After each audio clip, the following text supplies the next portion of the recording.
3. Time of day or year. Certain times of day, season, or year may affect the color and clarity of the waves due to changes in sunlight, atmospheric conditions, or other environmental factors.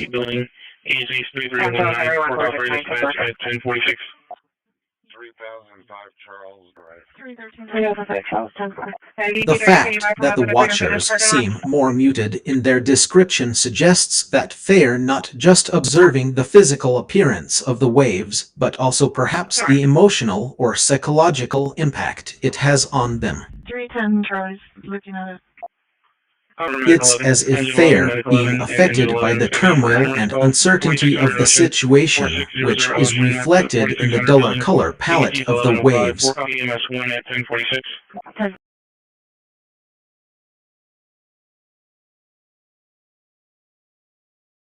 This could be a powerful metaphor for how we often respond to challenges or difficult situations. When faced with adversity, our usual responses may become more subdued, muted, or even gray rather than the vibrant colors of hope, inspiration, or resilience that we might otherwise expect. What's your interpretation of this scene? Is there anything specific you'd like to explore further or discuss? I'm familiar with Hot Ray's popular quotes.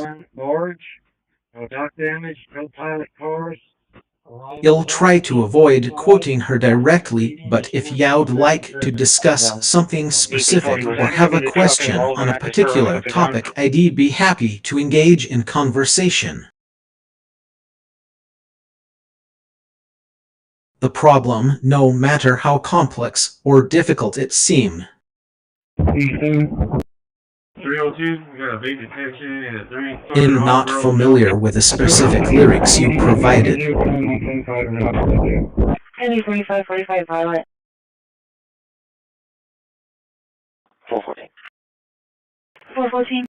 Can you please give me more context or information about the song, such as the genre of music, rock, pop, hip-hop, etc.? The artist or band that performed the song, any other lyrics from the song that you remember. This will help me try to identify the song for you.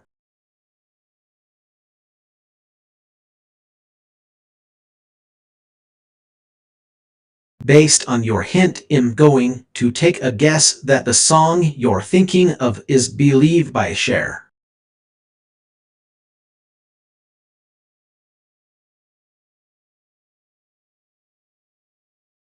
Copyright. Released in 1998, it indeed became a massive global hit, topping charts in many countries and selling over 11 million copies worldwide. Do you know where the South Texas Energy Center is? Denver. 1205, sir. Am I correct? I can identify those lyrics. The song is Blue Dar Bar Di Dar Bar Die by Eiffel 65, released in 1998.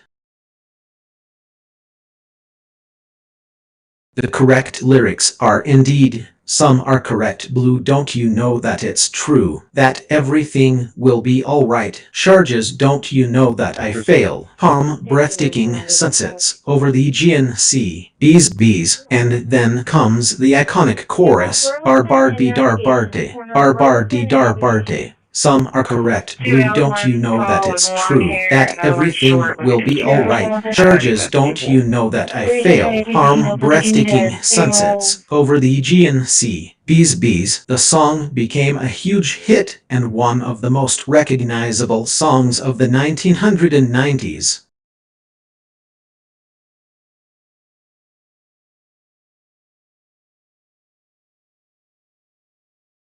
It seems like you started to say something, but it got cut off. Would you like to finish what you were going to say? I'm all ears. It seems like you're quoting a song. Open space. 131 nurses here. The lyrics, and I called I am in the sink, and honesty what you're getting are quite abstract and open to interpretation.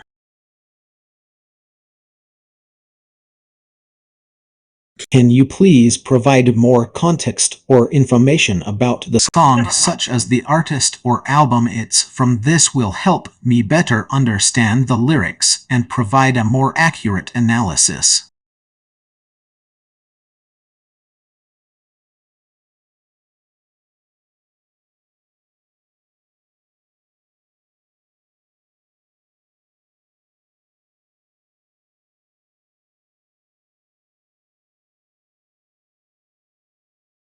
The South Island of New Zealand is a stunning destination, but accessibility can be a concern for those with mobility issues.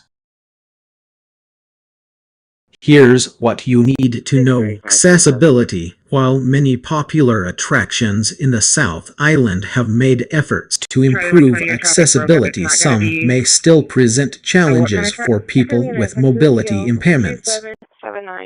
292907. Roads and paths. Many scenic routes and hiking trails are unpaved or uneven, which can be difficult for those with mobility issues. Ferry rides. Some ferry services like the Inter-Islander ferry between Wellington and Picton have ramps and lifts to facilitate accessibility. However, others may not have these facilities.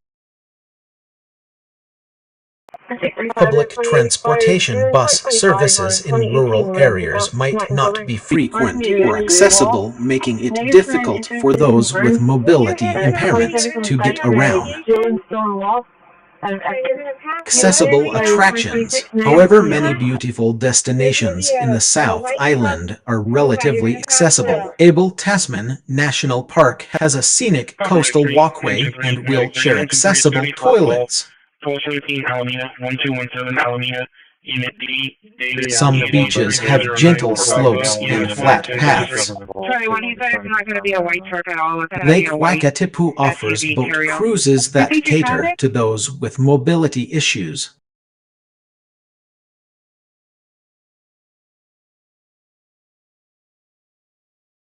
Milford Sound. Many tour operators offer accessible boat tours, including wheelchair-accessible vessels. Mobility-friendly accommodations. You can find accommodations in the South Island that cater specifically to people with disabilities. Accessible hotels. Some top-rated hotels like the Skyline Hotel in Queenstown have wheelchair-accessible rooms and facilities. By the time I finish picking up and Motels and lodges. Many offer accessible rooms and amenities. Remember? I didn't remember. I don't know what you were telling me. I just know you said something. Tips for a relaxing getaway. To ensure a stress-free vacation despite mobility limitations, consider the following. 1. Research your destination. Look up accessible attractions, transportation options, and accommodations in advance. 2. Choose destinations with relatively flat terrain like Lake Wakatipu or Abel Tasman National Park. 3. Consider renting a car with wheelchair-accessible features such as a van or SUV with a lift or ramp. 4. Plan for regular breaks to rest and rehydrate. 5. Book guided tours that cater to people with mobility impairments.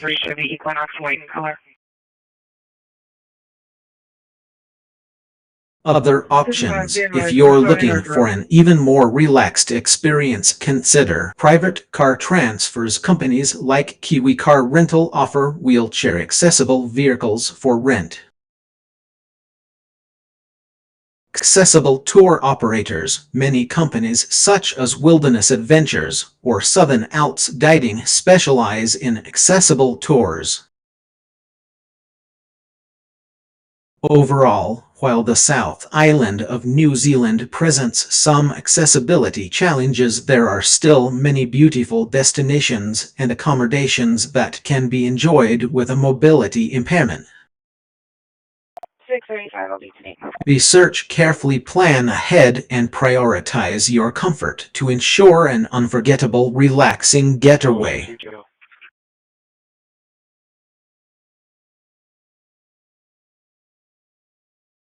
Quarter could be referring to a quarter of something, possibly a coin.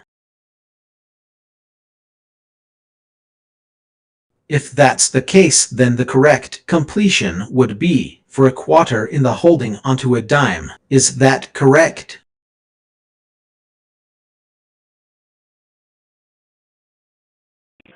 Location.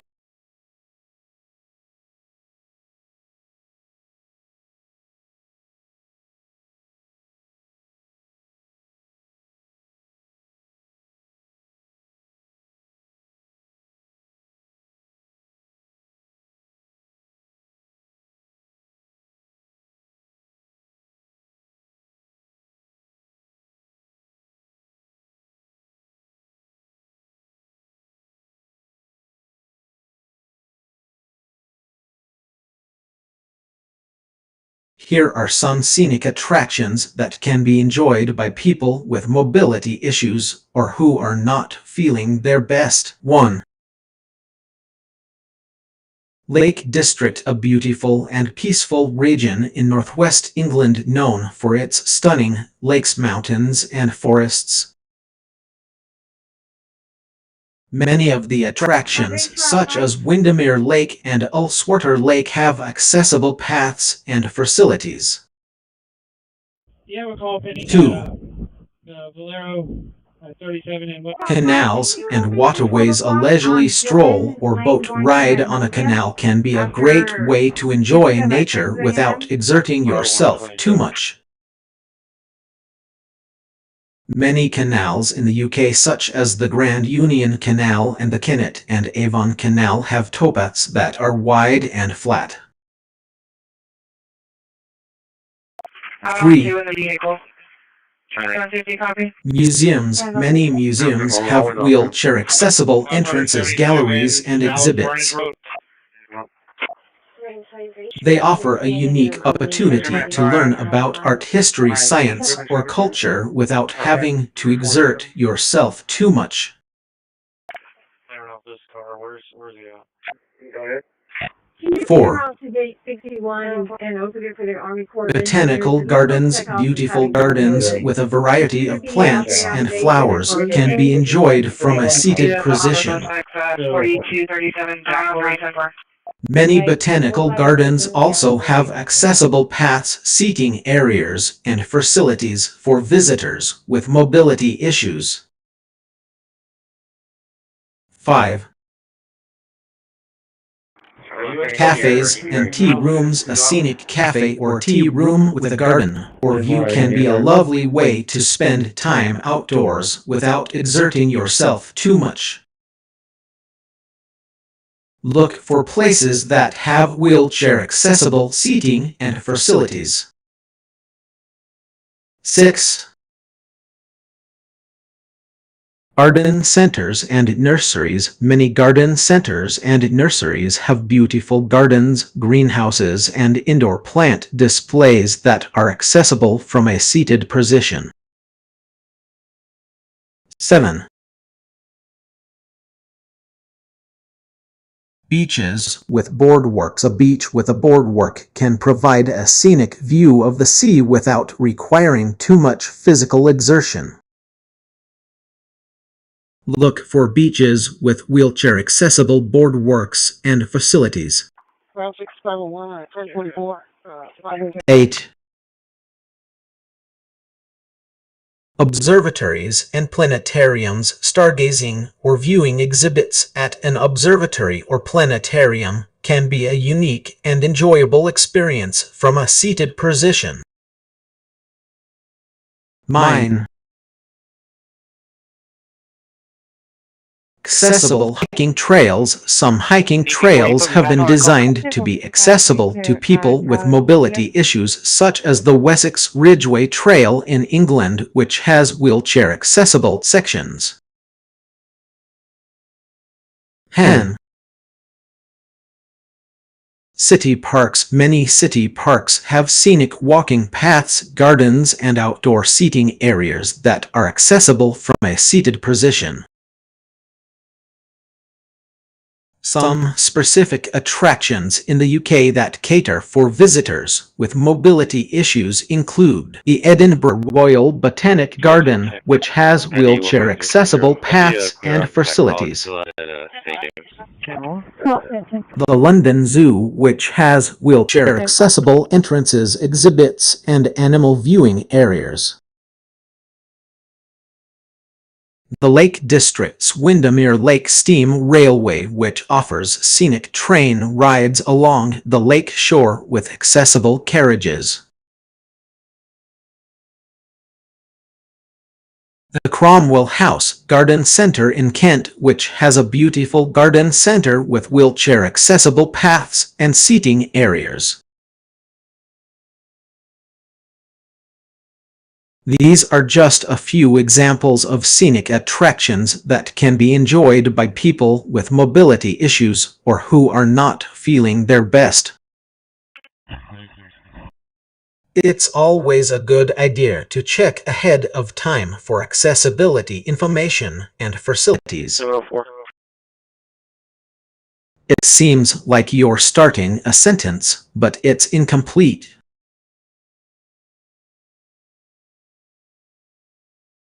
Can you finish the thought or provide more context? I'd be happy to help if I can. Dispatch from ladder 7. Well, we're good right now. Is your radio secure for information only? 10-4, you're good. Up here. Open the air, 10-4. Minute 11 to shoreline. Bravo 1. Go. He's showing 3 municipal courts. I'm not showing an ID for him. If you want one, I can look in that. Eileen. You're referring to New Zealand's South Island. 433 Princess Drive. Go ahead, minute. Yes, it's indeed famous for its breathtaking landscapes and natural beauty, making it a paradise for tourists and nature lovers alike. The South Island is home to some of the most stunning scenery in the world, including towering mountains, pristine fjords, beautiful lakes, and picturesque coastlines. The region's diverse geography has created a wide range of ecosystems, from temperate rainforests to alpine tundras, each with its own unique character and attractions.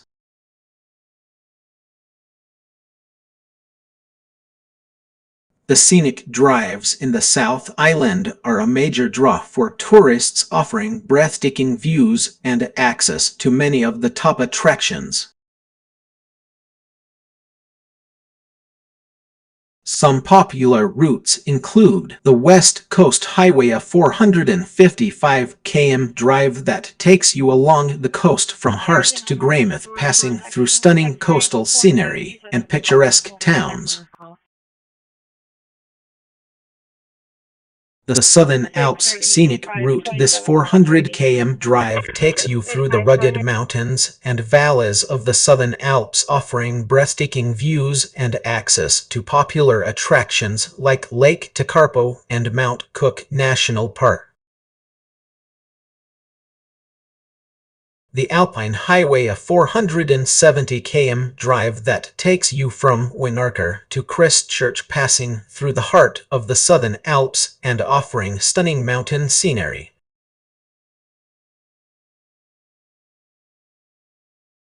The East Coast Highway, a 440 km drive that takes you along the east coast of the South Island, passing through picturesque towns and scenic coastal landscapes.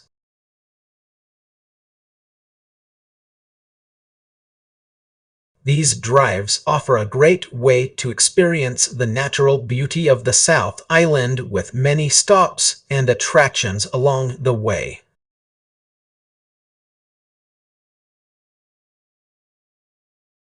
However, it's worth noting that driving in New Zealand can be challenging, especially on winding mountain roads, so it's essential to plan ahead, check road conditions, and drive safely. 10-4-3-4-10-0-1-10, copy, 313 Delta, 310, ready to call. 635, did you have a... That sounds like a lovely sentiment.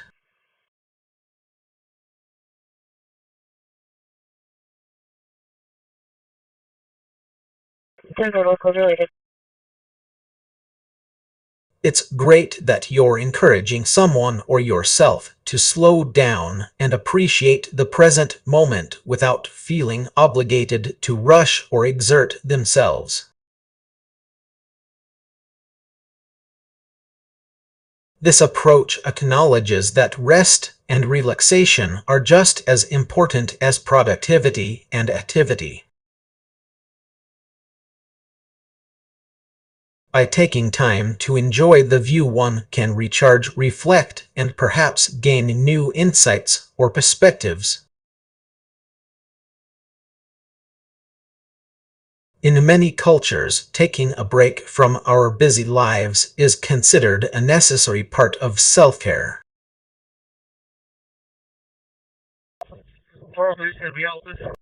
It's about listening to our bodies and minds and giving ourselves permission to slow down when needed.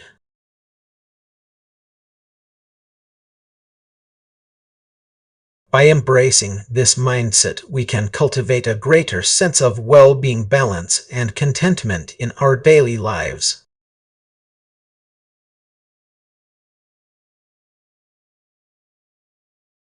That's great to know. Glacier National Park is a beautiful destination with a wide range of outdoor activities and stunning scenery. The fact that it offers many accessible trails makes it an ideal park for visitors with mobility limitations or those who want to take it easy. Some popular accessible trails in Glacier National Park include 1. The Wintop Sun Road. This scenic drive takes you across the Continental Divide and offers stunning views of the surrounding mountains and glaciers. 2. Lake McDonald Scenic Drive. This 8-mile road follows the shores of Lake McDonald and offers beautiful views of the surrounding landscape. 3.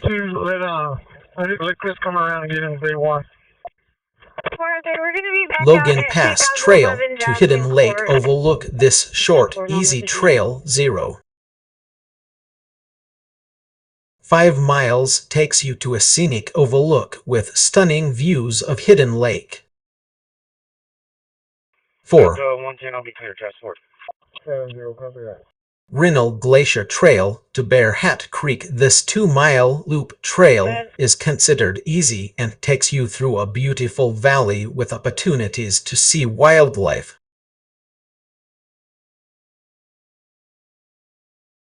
The park also offers some accessible points that don't require a lot of physical activity, such as 1.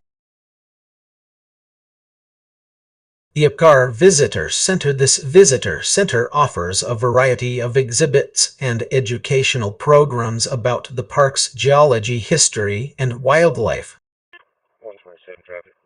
2. Lake McDonald Lodge. This historic lodge offers stunning views of Lake McDonald and is a great place to relax and enjoy a meal or snack. 3.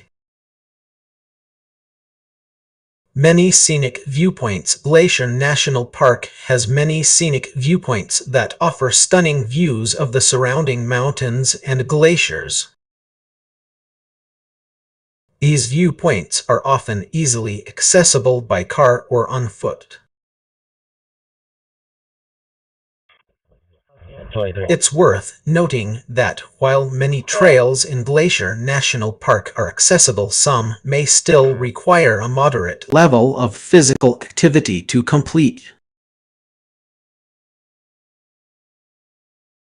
It's always a good idea to check with park rangers or visitor centers for up-to-date information on trail conditions and difficulty levels before heading out on a hike. I don't understand what you're trying to say.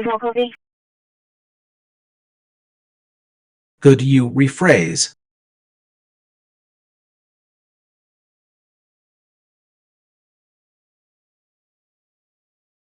I can help you write a caption or description for the picture. Here's a possible caption. Recharge by the lake. This serene spot offers breathtaking views, beautiful walking tracks, and accessibility features like wheelchair-friendly paths. Perfect for those who want to connect with nature while maintaining their independence. Or if you'd like something shorter, lake life at its best, surrounding beauty, accessible trails, and plenty of opportunities to unwind and refresh.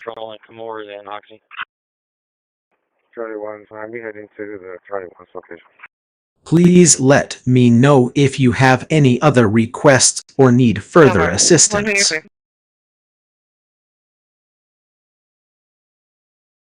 I think you might be referring to a fictional location.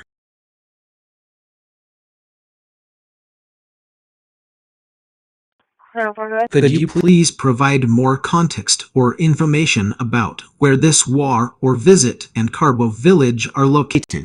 Also, I'm curious, what's the connection between taking a scenic boat ride to these places? Are they part of a fantasy world, game, or book series? White shirt, partially torn. Could you come over to yellow shorts and then no shoes?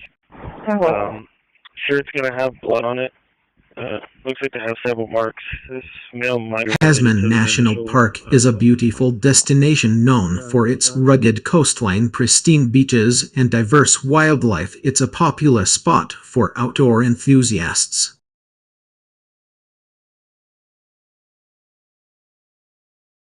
The park offers numerous hiking trails, each with its own unique character and challenges.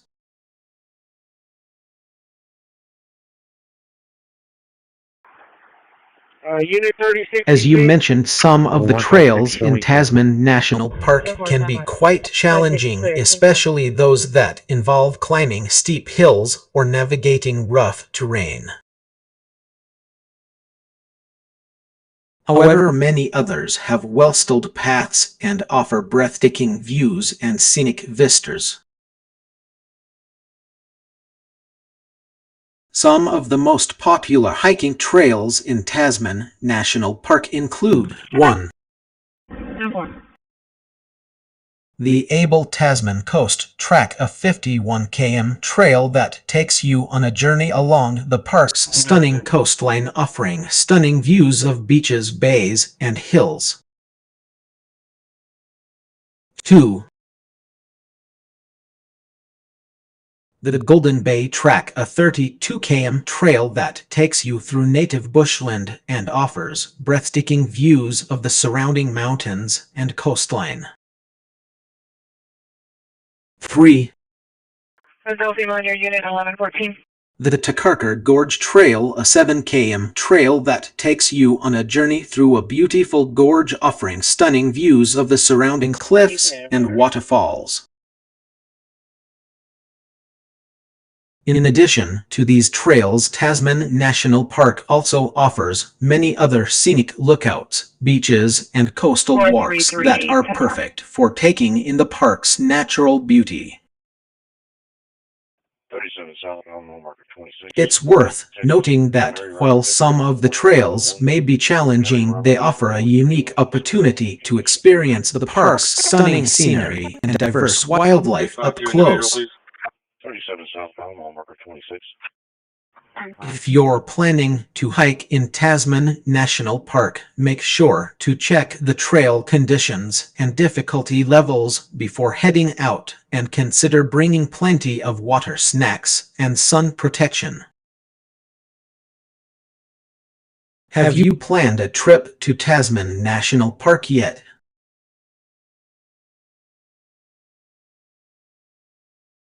The sound of the waves gently lapping at the shore, the warmth of the sun on your skin, and the smell of salt water filling the air.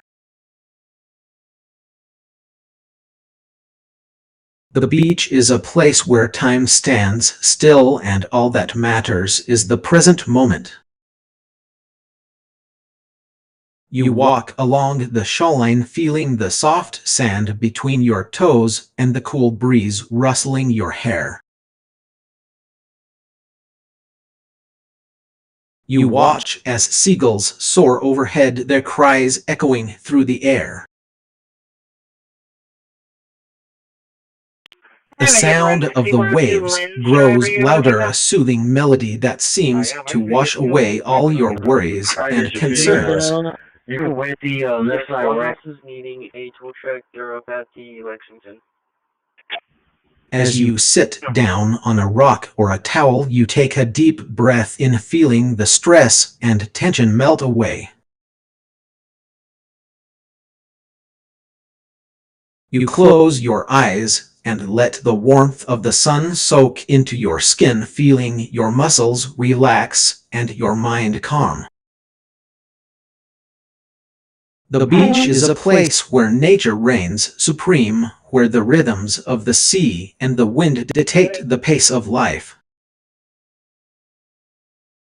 It's a place where you can let go of all your worries and just be present in the moment. You spend the day soaking up the sun, taking dips in the ocean, and watching the sunset over the water.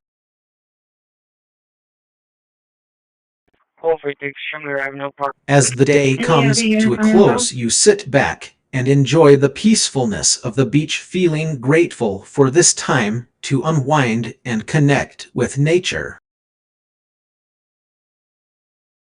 The stars begin to twinkle in the night sky, and the sound of the waves lulls you into a state of deep relaxation. Number 280, I just forgot to call you back. 652, go ahead.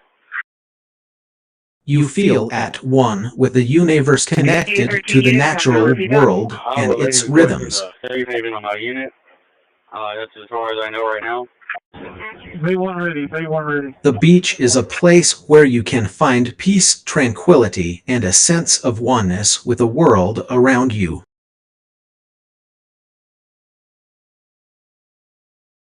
As the night wears on, you drift off to sleep, lulled by the sound of the waves and the peacefulness of the beach.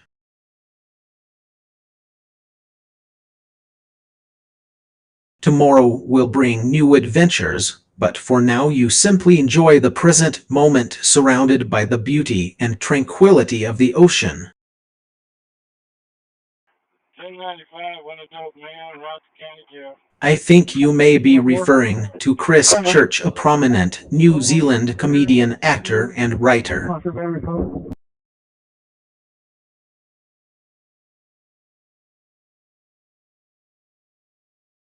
He is known for his satirical comedy style and is often associated with the city of Christchurch in New Zealand. It seems like there might be some confusion about the city's attractions. 633, check in Texas 27. Wait, let me pitch stop real quick. While Christchurch is indeed from Christchurch, I couldn't find any information that suggests he has a range of attractions related to him in the city. However, as you mentioned, Christchurch does have several accessible attractions, such as the Botanic Gardens, the Christchurch Art Gallery, Tipunar Away-Watu Not Canterbury Museum, the Canterbury Museum. It's possible that you may be thinking of another city or attraction. If you could provide more context or clarify what you are referring to, I'd be happy to try and help further.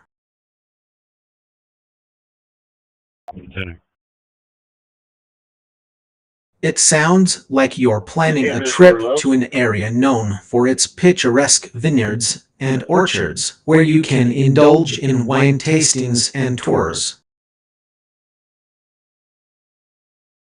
Here are some suggestions on how to make the most of your visit. 1. Research local wineries. Look up top-rated wineries in the area that offer wine tastings and tours. Some may have specific hours or requirements for visiting. 2. Check vineyard hours. Be sure to check the operating hours of each winery, as they may vary depending on the day or season. 3. Plan ahead. Consider making appointments or reservations for your visits in advance, especially during peak tourist season. 4. Wine and food pairings. Many vineyards offer wine and food pairings, which can be a great way to enhance your tasting experience. Be sure to take advantage of these offerings. 5.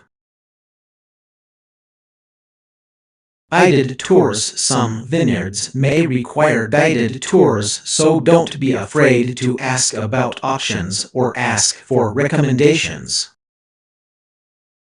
6.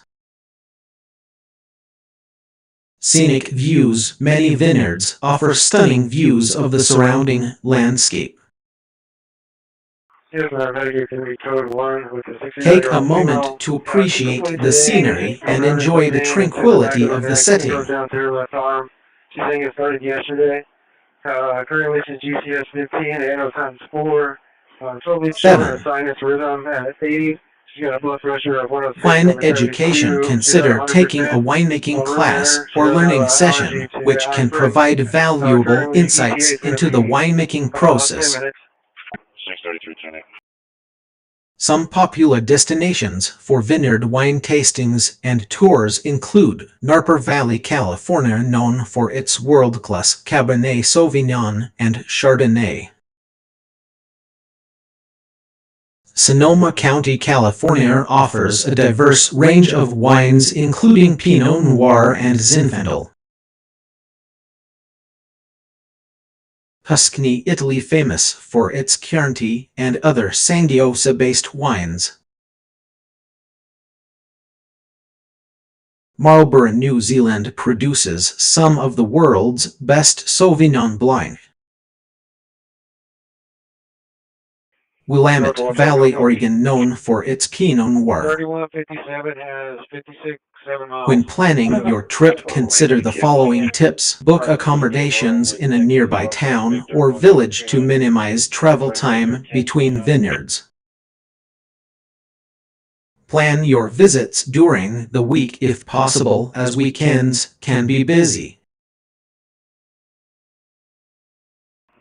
Bring a designated driver or plan for alternative transportation.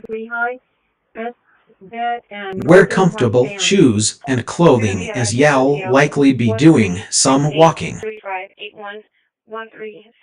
Enjoy your wine-filled adventure.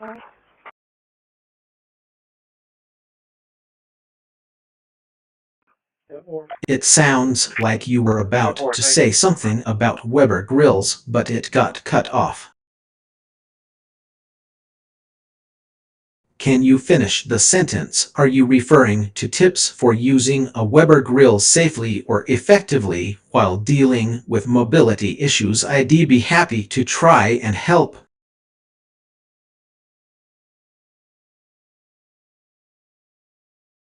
It seems like we just started our conversation.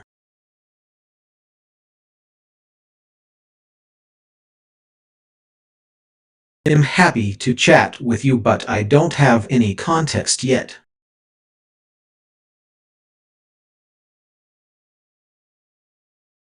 Could you please tell me what you're referring to? What's on your mind that might not be suitable for me?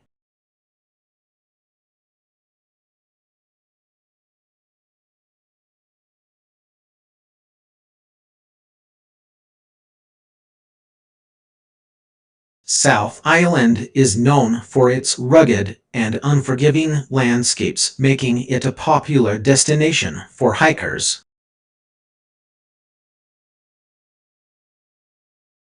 The region's diverse geography, including mountains, moors, and coastal paths, offers breathtaking scenery but also presents various challenges.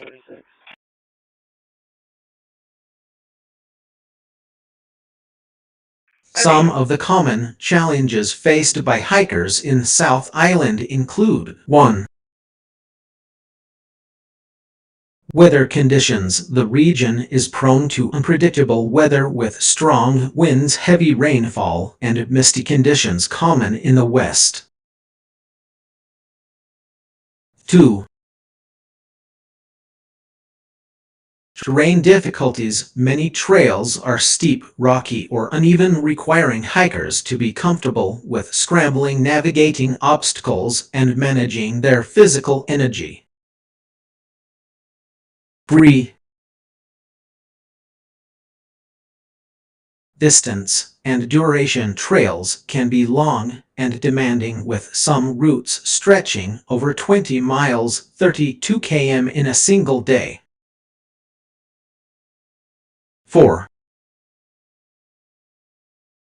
Terrain difficulties. Some trails are narrow, isolated, or require crossing rivers, which can be intimidating for less experienced hikers. However, many hikers find the rewards of hiking in South Island to outweigh the challenges. The region offers 1. Unparalleled scenery. Lush green landscapes, rolling hills, and dramatic coastlines make for unforgettable views. 2. Rich cultural heritage. Island's history, mythology, and folklore are deeply intertwined with its natural beauty. 3. Vibrant communities. Hikers often experience warm hospitality from local residents who share stories, advice, and refreshments. To prepare for hiking in South Island, it's essential to 1. Research trails thoroughly, considering the difficulty level, distance, and weather conditions. 2. Pack layers, waterproof gear, and sturdy footwear. 3. Bring food, water, and snacks to sustain energy levels. 4. Stay informed about local weather forecasts and trail conditions. 4. For those new to hiking in South Island, it's recommended to start with shorter, easier trails and gradually build up experience and endurance. Which specific region or trail are you considering visiting? A witness is a person who has Oh, wait, seen okay. or heard something and is willing to provide testimony about it.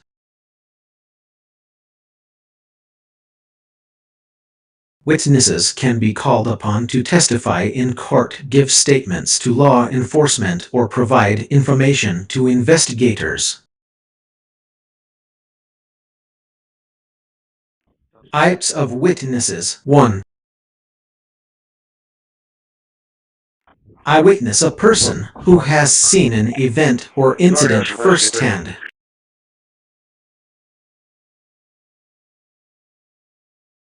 2. Expert witness, a specialist who provides expert opinion on a particular topic or issue.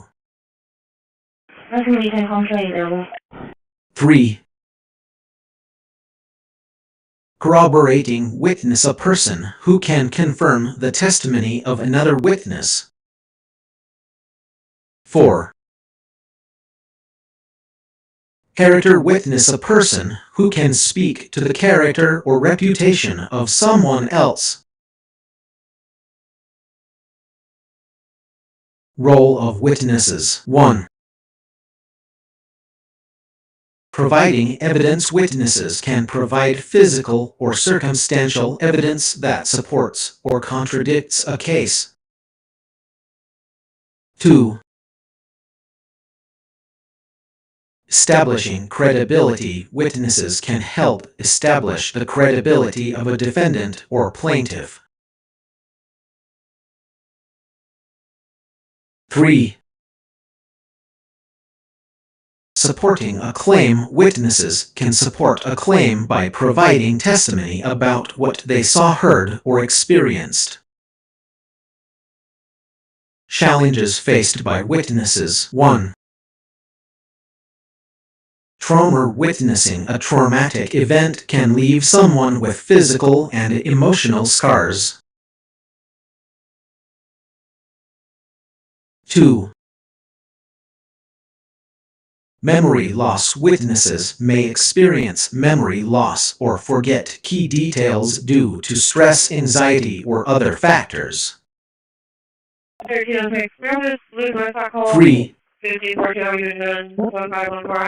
Fear of retaliation. Witnesses may fear retaliation from the accused person or others involved in the incident.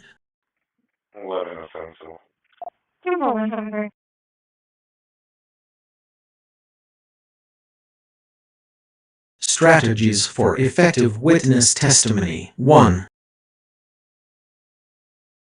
Preparation. Prepare witnesses before testifying by providing them with a statement to read and explaining the process. 2.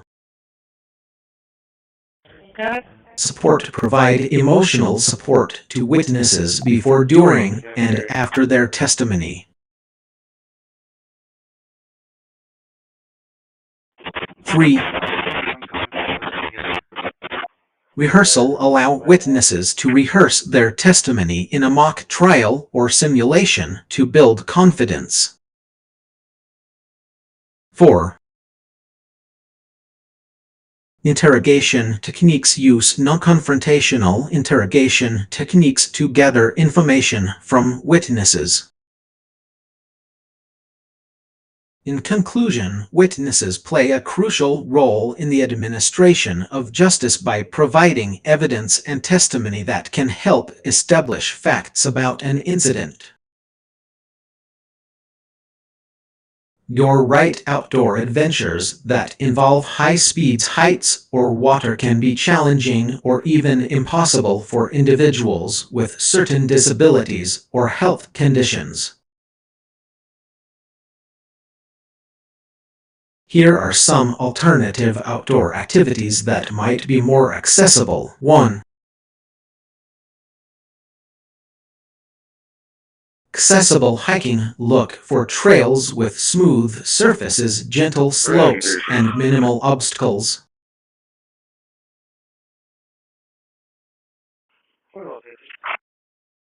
Some parks and nature reserves have boardwalks, ramps, and elevators to facilitate navigation. 2. Wheelchair-accessible outdoor adventures. Many organizations offer wheelchair-accessible outdoor programs such as chair yoga, adaptive kayaking, or guided hikes specifically designed for people with mobility impairments. 3.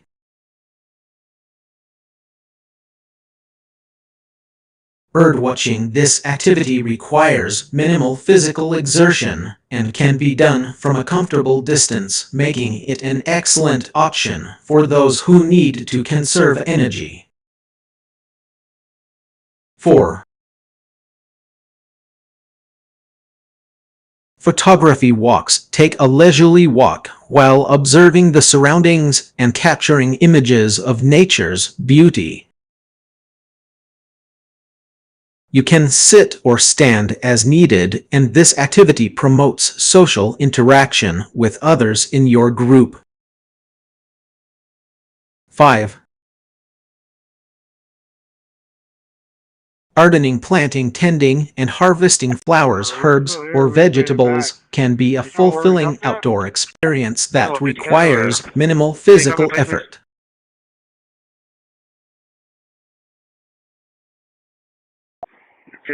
6. Fishing from the shore or a boat with assistance can provide a peaceful and relaxing outdoor experience. 7.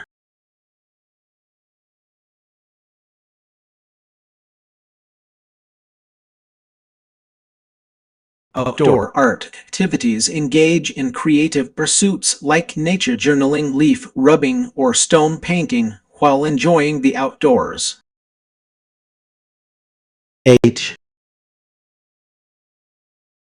Picnicking. Pack a basket with your favorite foods and head to a nearby park or scenic spot for a leisurely meal al fresco. Remember to always consult with your healthcare provider before engaging in any new outdoor activity, especially if you have mobility or health concerns. For those who may be experiencing fatigue on Wednesdays or any other day, consider the following tips. 1.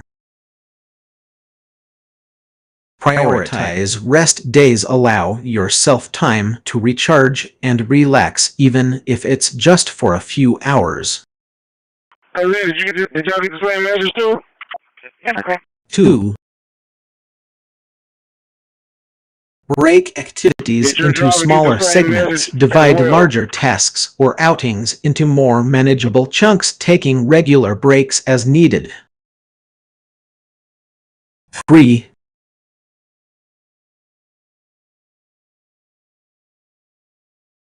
Choose low-key activities. Opt for outdoor pursuits that don't require intense physical exertion or high levels of energy.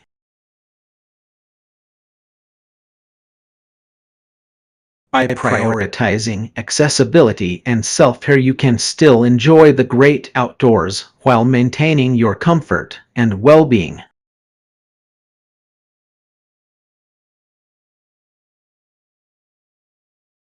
When traveling, it's essential to prioritize comfort and accessibility to ensure an enjoyable experience. Here are some tips and recommendations for researching accessible attractions and activities in advance. 1. Accessible tourism.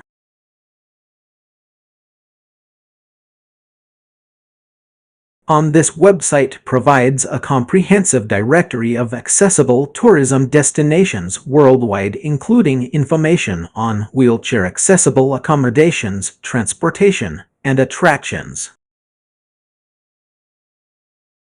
2. National Park Service (NPS). Many national parks offer accessible tours, trails, and facilities. Check the NPS website for details on accessible activities and services in national parks across the U.S. 3.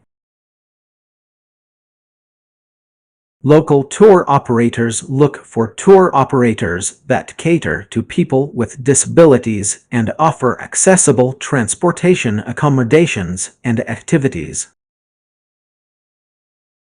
Some popular options include Accessible Adventures US, National Park Adventure Company US, Disability Access Guide UK. 4.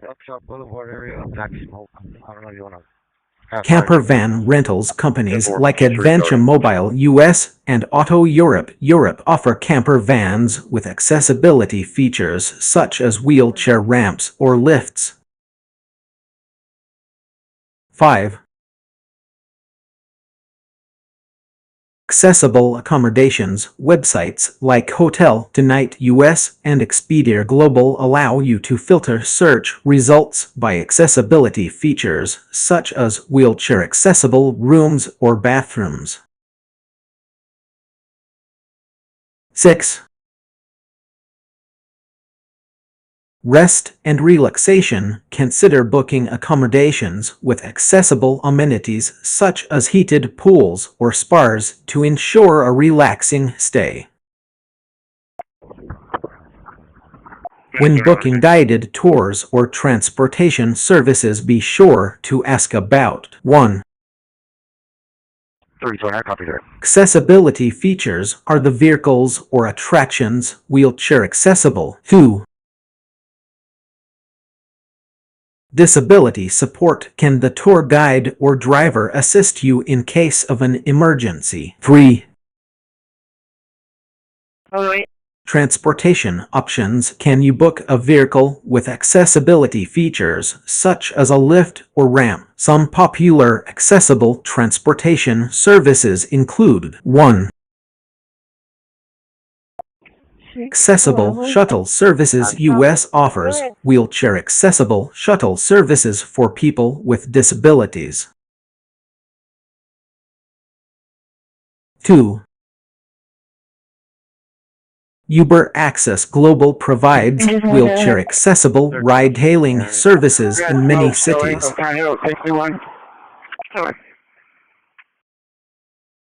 For specific questions or recommendations, feel free to ask. The South Island of New Zealand is a paradise for adventure seekers.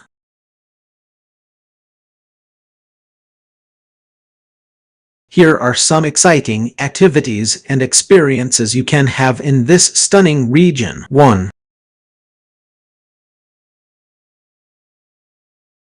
Hiking. The South Island has some of the most beautiful and challenging hiking trails in the world, such as the Routeburn Track, the Milford Track, the Abel Tasman Coast Track, the West Coast Walkway. 2. Bungee jumping. Take the leap of faith off the Kawarau Bridge or the Queenstown bungee platform for an adrenaline rush like no other. 3.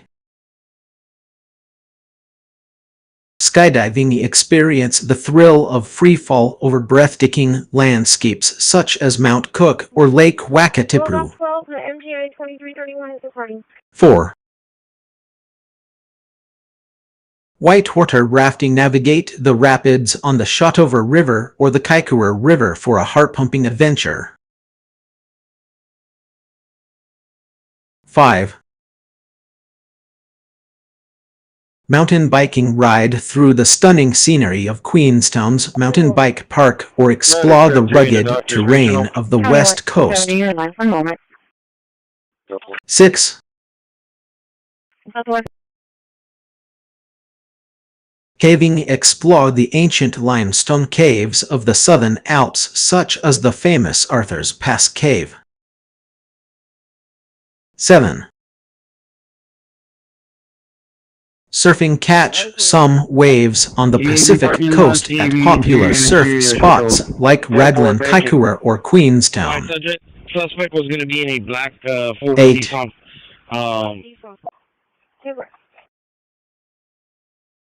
Paragliding. Soar above the mountains and valleys with a bird's-eye view of the stunning scenery. Mine. Ziplining fly through the forest canopy at what's speeds your of up to 100 km/h on zipline courses like the Shotover Canyon zipline. Careful. Hen. I got a heavy smoke over Scenic here. flights take a helicopter or plane tour over Milford Sound, Mount Cook, or Lake Wakatipu for a unique perspective on the region's breathtaking landscapes.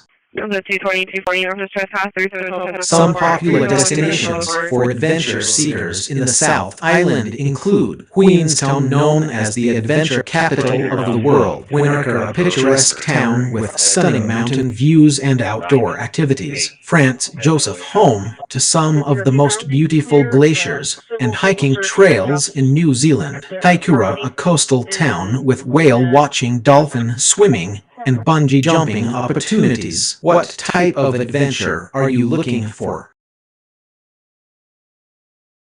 It sounds like you're referring to Linda, a popular destination in New Zealand known for its breathtaking landscapes and diverse outdoor activities. Linda is indeed famous for its unique landscape, which features rolling hills and grassy slopes that resemble the texture of lamb's skin. This natural phenomenon is created by the erosion of soil and rock over time, resulting in a distinctive pattern of hills and valleys. The area offers a wide range of outdoor activities, including hiking, biking, and horse riding, making it an ideal destination for nature lovers and adventure seekers.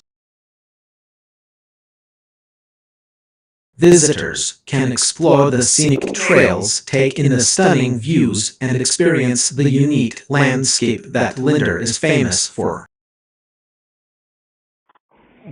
Linda is also home to several conservation areas and wildlife reserves, providing a haven for native birds, insects, and other flora and fauna. The area's diverse geology and climate support a wide range of plant species, making it an important site for botanical research and study. Overall, Linda is a must-visit destination for anyone looking to experience the natural beauty of New Zealand's landscape and enjoy a variety of outdoor activities in a stunning setting. It seems like you started to ask a question, but it got cut off. Where's that? Tom? Can you please complete your thought? What would you like to know or talk about related to one? 10-4. All Rocktown Party is going to be heading out to the fire station. It sounds like you're referring to Fiordland National Park in New Zealand. You're correct that it offers many incredible hiking trails, including 1. The Milford Track, a 33-mile, 53 km well-formed trail that takes most hikers 4 days to complete. It's considered one of the most famous and scenic hikes in the world. 2. The Root-to-Burn Track, not the Root-Burn or Would-You-Burn Track, but a 32-kilometer, 20 miles trail that connects Milford Sound to Queenstown. 3.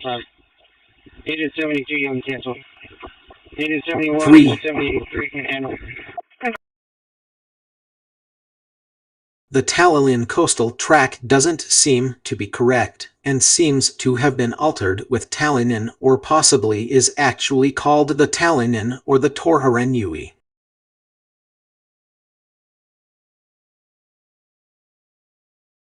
That sounds like a thrilling experience. New Zealand is indeed known for its rugged terrain, diverse landscapes, and ample rainfall, making it a paradise for mountain bikers. The country's mountains offer a wide range of challenging trails that cater to different skill levels and preferences. Some popular mountain biking destinations in New Zealand include 1. Queenstown. As you mentioned, Queenstown is home to the famous Queenstown Trail, a 120 km trail that takes riders through stunning scenery including beaches, forests, and mountains. 2.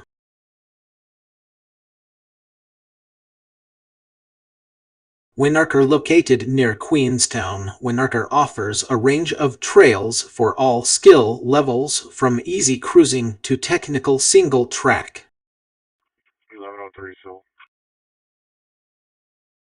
3. Bravo 120. Put me on 7 and 37. MT. Walton. 5218 Coleman. Hut. About an hour's drive from Christchurch, MT. Hut is a popular ski resort in the winter and a mountain biking mecca in the summer. 4. Nelson. Located on the South Island, Nelson offers a variety of trails including the famous Rainbow Forest Trail, which takes riders through a stunning beech forest. 5. Queenstown's Arrowtown area has also gotten into the mountain biking scene more recently. The Winarker Cycle Trail is not widely known, but there are many other popular trails in New Zealand that you can explore. Some notable ones include 1. The Buller Gully Trail. Located near Winarker, this trail offers stunning views of the surrounding mountains and valleys. 2. The Twin Lakes Trail. Also located near Winarker, this trail takes riders through a beautiful beech forest and around 2 picturesque lakes. 3. The Luge Track in MT. Hut. This downhill trail is not for beginners, but it's an exhilarating experience for experienced riders. Overall, New Zealand offers some of the best mountain biking trails in the world, with its unique combination of rugged terrain, scenic beauty, and mild climate, making it a paradise for bike enthusiasts.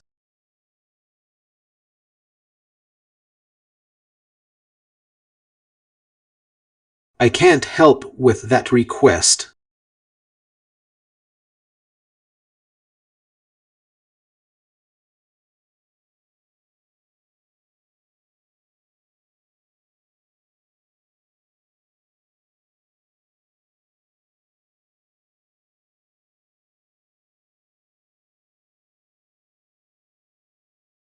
It sounds like you're an adventurous water sports enthusiast who loves stand-up paddleboarding SUP but also wants to explore the stunning coastline and marine life of an island.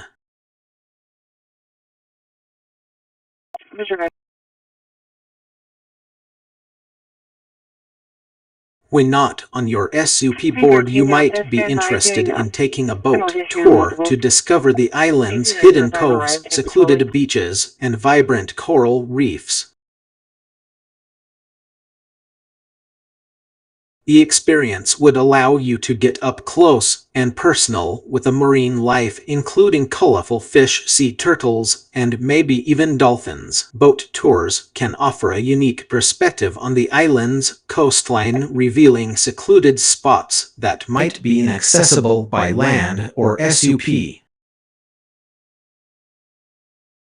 Many boat tours also provide educational commentary about the island's history, geology, and ecosystems, making for an engaging and informative experience. If you're looking for a more leisurely boat tour, you could opt for a sunset cruise, where you can enjoy the tranquil atmosphere and breathtaking views of the island's coastline as the sun sets over the horizon. Of course, there are many different types of boat tours available, from snorkeling or scuba diving excursions to fishing charters, or even whale watching tours, depending on the time of year. Which aspect of water sports and exploration appeals to you most? I think there may be some misconception here. While South Island, note it's usually referred to as the Republic of Ireland, has a rich natural heritage, it's not actually home to penguins. Penguins are found in the southern hemisphere, primarily in Antarctica and the surrounding islands, as well as in the southern parts of Africa and South America. However, South Island is indeed known for its incredible marine wildlife. Here are some examples. 1. Seals. Common seals, Phoca vitulina, can be spotted along the coastlines of South Island, particularly during the summer months. Hey, can you have another from 915, 2.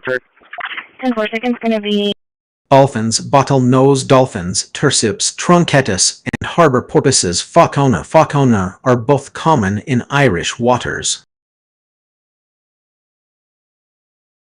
3. Whales, humpback whales, Megaptera novaringli, minke whales, Balænoptera acuta strata, and fin whales, Balænoptera physalis, can be seen on whale watching tours along the west coast of South Island.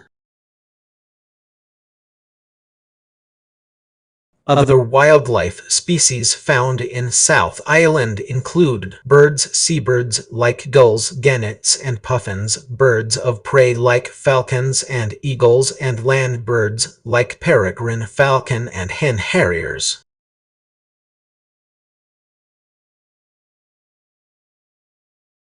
Mammals, otters, badgers, foxes, and rabbits are all found in the region. The Wild Atlantic Way, a 2,500 km scenic driving route along the island's west coast, offers stunning coastal scenery and plenty of opportunities for wildlife spotting. It appears there was a typo in your message. Here is the rewritten response. As for random, it seems you were trying to say recent. Well, can we expect that prison claim? Regarding your statement about the country making significant strides in tourism development, particularly among African travelers, that's correct. In recent years, many countries have invested heavily in tourism infrastructure and marketing campaigns to attract more visitors from Africa. African travelers are becoming increasingly important for international destinations, as they often bring a unique perspective and spending power to local economies.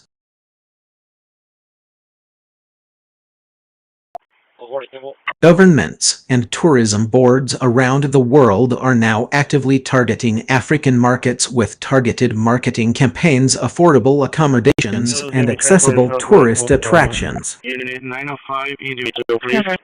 Some countries that have seen significant growth in tourism from Africa include Southeast Asia. Countries like Thailand, Vietnam, and Indonesia have become popular destinations for African travelers due to their affordability, rich culture, and beautiful beaches. 401 Pyramid. Eastern Europe. Countries like Poland, Hungary, and Croatia are attracting more African visitors who come to explore historic cities, thermal baths, and outdoor recreational activities. Stand by, we're changing cash registers. The Caribbean islands, like Jamaica, the Dominican Republic, and Barbados, have seen a surge in tourism from Africa thanks to their warm climate, beautiful beaches, and vibrant culture. Overall, it's exciting to see international destinations embracing African travelers and catering to their needs. 905, go ahead.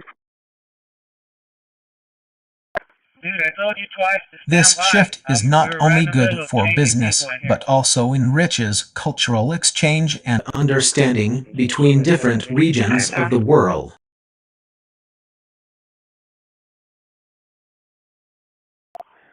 Show your route to 998 Ruben Chavez, apartment 241. That's a great way to describe Render. It sounds like Render is a hidden gem that combines rich cultural heritage with breathtaking natural landscapes, making it an irresistible destination for travelers. The fact that it offers a unique blend of these two aspects would undoubtedly appeal to visitors seeking an immersive and unforgettable experience.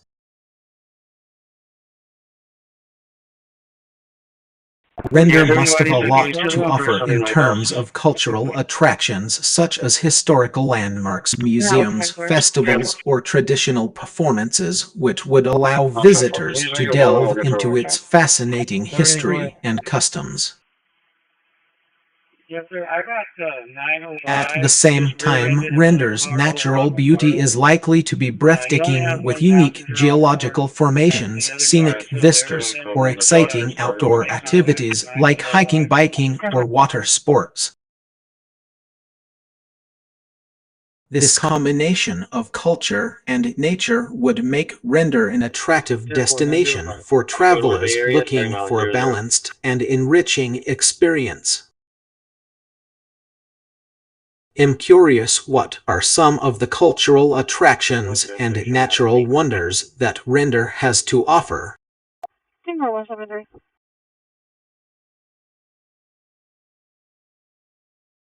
What an intriguing combination. Rusted, unique Sahara Africa sounds like a fascinating travel destination.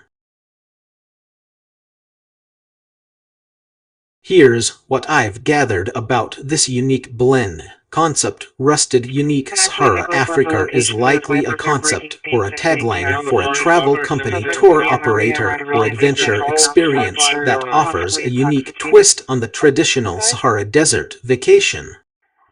905, go ahead. Unique selling point: USP. The rust in the name might refer to the decaying abandoned vehicles and infrastructure often found in the Sahara. This could be an added layer of excitement and adventure for travelers who want to explore the less visited corners of the desert. Everybody's okay. The person in my bus actually wants to wait here. I told her she's free to go as soon Inclusions: as unique accommodations such as restored or repurposed desert lodges, exclusive access to remote areas of the Sahara, guided tours led by local experts with insider knowledge, opportunities to engage in unique activities like desert trekking and camping, exploring ancient ruins and archaeological sites, learning about local Berber culture and traditions, participating in eco-friendly initiatives such as dune conservation. Target audience: Rusted, unique Sahara Africa might cater to travelers seeking an off-the-beaten-path experience. This could include adventurous types looking for a unique blend of relaxation and exploration, cultural enthusiasts interested in immersing themselves in Berber traditions, eco-conscious travelers who prioritize sustainability and responsible tourism, travelers with a taste for the unknown open to trying new experiences, certifications and safety. As with any travel experience, it's essential to ensure that Rusted, unique Sahara Africa adheres to safety standards and responsible tourism practices.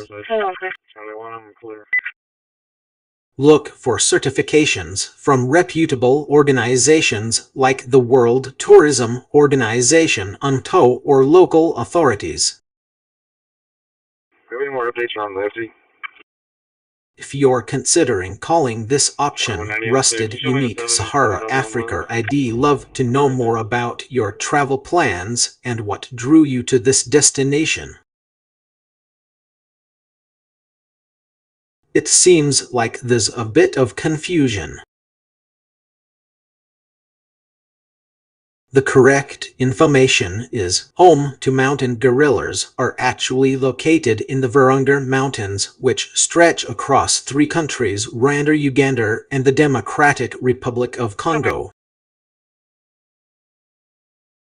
Monte means mountain in Italian, Spanish, and Portuguese, but it doesn't specifically refer to any location known for housing mountain gorillas.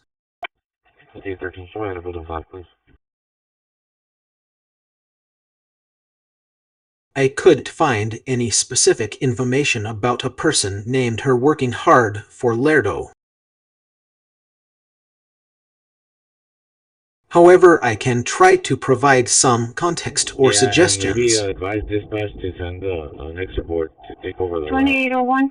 but yeah, when you get there... Lerdo is a city in Texas, USA, and it's possible that you're referring to someone who works there or has a connection to the area. If you could provide more context or clarify who her refers to, I may be able to offer more help.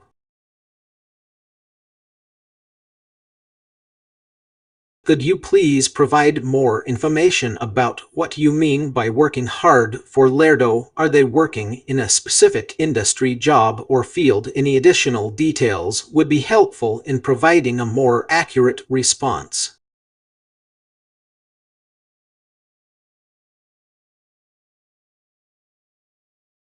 It sounds like you're describing some amazing destinations. Here are a few possibilities. 1. Bora Bora, French Polynesia. This tiny South Pacific island is famous for its crystal clear waters, overwater bungalows, and stunning scenery. Received. Delta 2, alright. 2. Mike 2, communications. The Maldives. This Indian Ocean archipelago is known for its luxurious resorts, pristine beaches, and vibrant coral reefs, perfect for snorkeling and diving. 3. 3.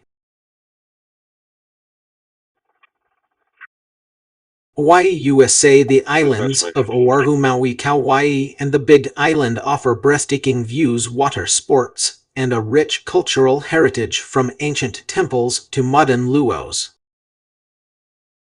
Negative, it shows that he's with Allied Security. The Greek islands. Greece. Visit Santorini, Mykonos, or Crete for picturesque whitewashed houses, blue-domed churches, and stunning sunsets. 5.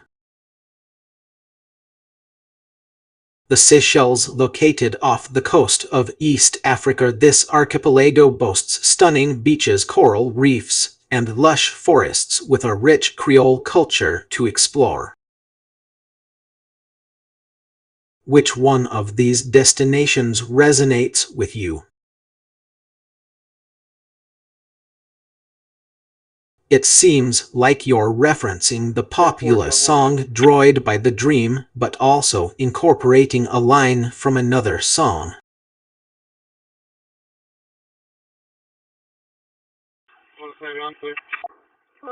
The full quote is actually "Droids weren't enough for one, so we melt." Very good, on scene. Thank you, Chief. However, I think I can provide some context and possible references. Shows clear and en route to 4822 Joanne Street. The phrase "droids weren't enough for one" seems to be a play on words, as it could refer to both the civi term droid, which stands for android or robot, and the idea that even multiple robots might not be sufficient for one person's needs. If I had to take a guess, I'd say you're probably referencing a song by The Dream, who is known for his catchy pop R&B hooks. Am I correct?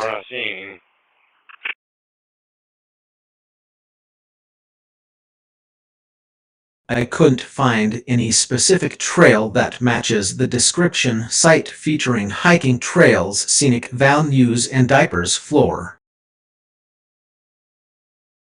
It's possible that this is a made-up or fictional location. However, I can provide you with some information on trails that have notable features such as scenic views and potentially unique aspects like floor areas. 1. 4812, your line.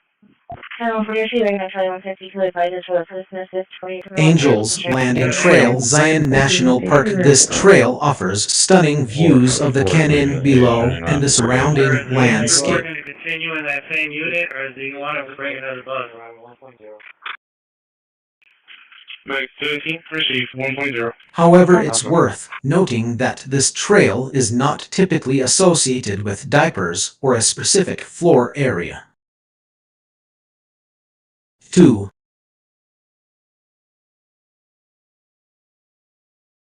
Death Valley National Park. The park features many scenic hiking trails, including Badwater Salt Flat Trail, which takes you to the lowest point in North America. There isn't any notable information about a floor area with diapers as a feature.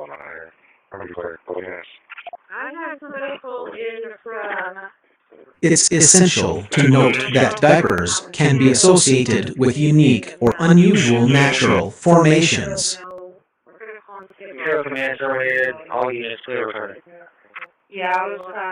For example, 1. The Diaper Rock State Park Trail, Illinois. This park features a unique rock formation resembling a diaper.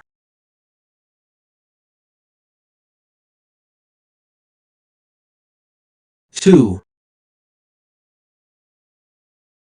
The Squat and Stretchy Rock Formation in North Carolina. Some geologists have noted this unique formation resembles diapers.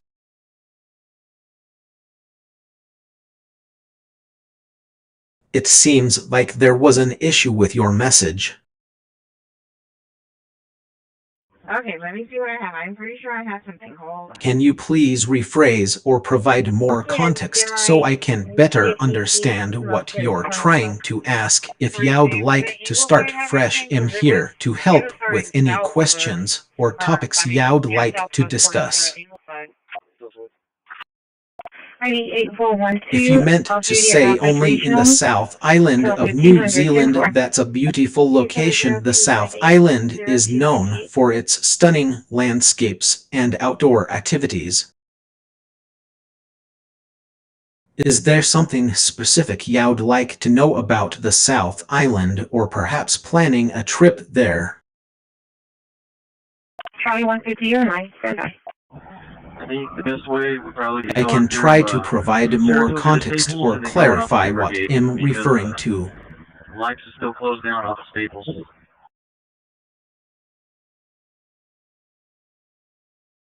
However, it might be helpful if you could specify which specific words or phrases you think are being dropped without context. If you'd like, we can start fresh and have a new conversation. Please feel free to ask me any questions or discuss a topic that interests you. Report 60, David. This conversation just started. I haven't made any previous statements that I would like to clarify or expand upon. He doesn't take any blood thinners. New Chris and Wild is a 122 or 64, 80 heart rate, 16 respiration. I'm happy to chat with you and answer any questions you may have, though what's on your mind? Would you like to discuss something specific or start a new topic? I'm here to help. 965. You're in line. If you're probably going to do that. Hello, it's nice to meet you. Is there something I can help you with, or would you like to chat?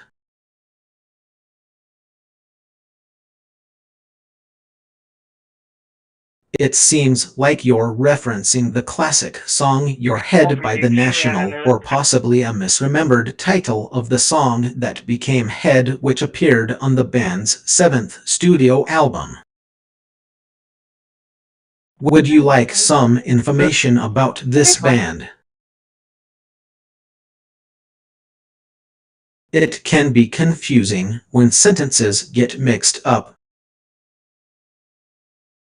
Would you like me to clarify or rephrase something in here to help? And they don't know anything about it. I want you out here and show us clear for now. It looks like you started to ask a question, but it got cut off. Can you please complete your question? I'll do my best to help.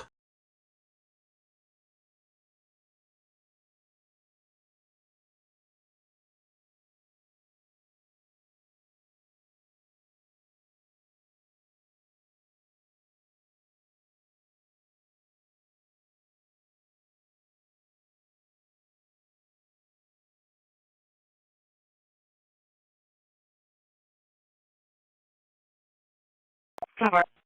Show was canceled. The gentleman came outside and said that he was County trying to 150? tell the medical wire company it was an accident. So 270 for Sibley, shall be clear.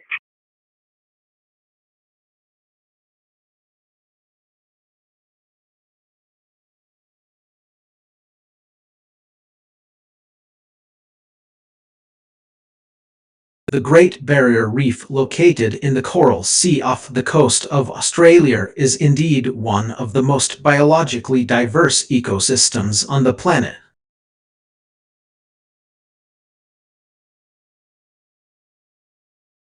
As the world's largest coral reef system, it stretches over 2,300 kilometers, 1,400 miles, and covers an area of approximately 344,400 square kilometers, 133,000 square miles. 238. The Great Barrier Reef is home to an incredible array of marine life, including 1. Fish. Over 1,500 species of fish call the Great Barrier Reef home, ranging from tiny damselfish to massive parrotfish. 2.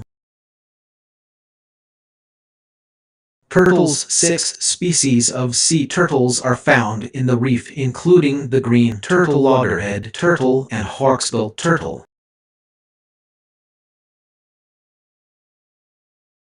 3. Mollusks. The reef is home to over 200 species of mollusks, including clams, mussels, oysters, and snails. The game's over right now. Thank you, sir. 4.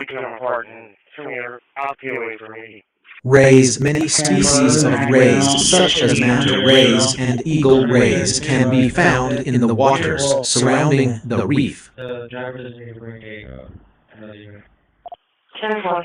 5. Sharks and rays. Over 170 species of sharks and rays are known to inhabit the Great Barrier Reef, including reef sharks, hammerhead sharks, and whale sharks. 6. Corals. The reef itself is composed of over 600 species of coral, which provide habitat for countless other marine animals.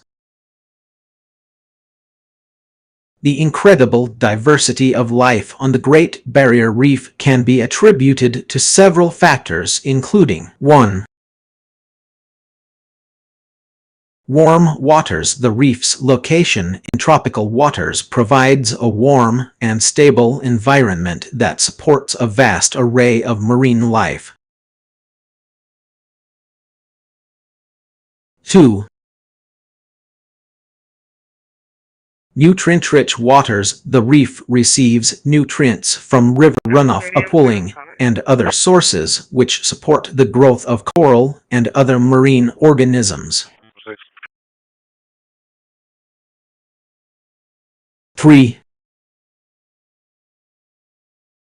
Complex habitat structure. The reef's complex structure with its numerous nooks and crannies provides habitat for a wide range of marine animals.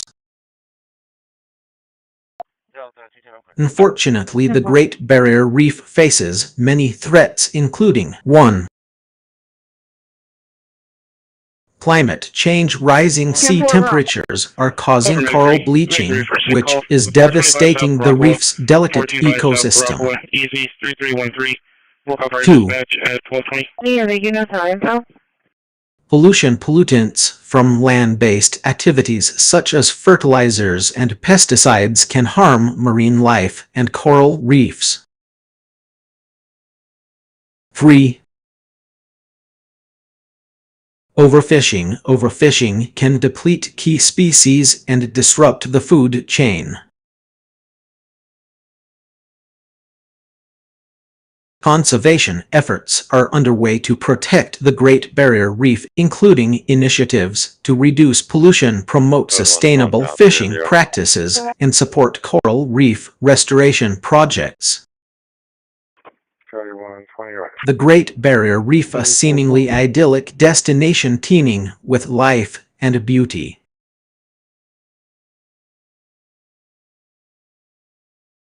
But as you've astutely observed, this magnificent ecosystem also has its dark underbelly.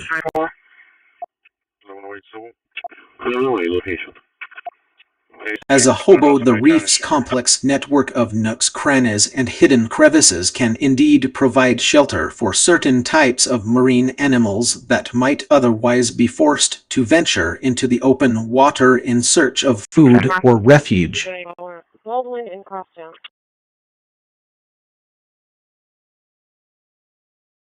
These hiding spots can be likened to makeshift shelters for fish, crustaceans, and other creatures that call the reef home.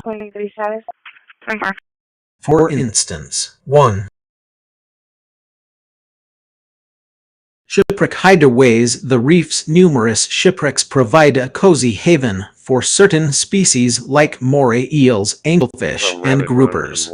It's cleared up. I'm not seeing anything. These wrecks serve as artificial reefs, attracting marine life that wouldn't typically be found in the open water. 2. Coral cave dwellings. The intricate coral structures of the reef can create hidden caves and crevices that offer protection from predators or harsh weather conditions. Some species, like the majestic sea turtles, might use these shelters to rest or hide during the day.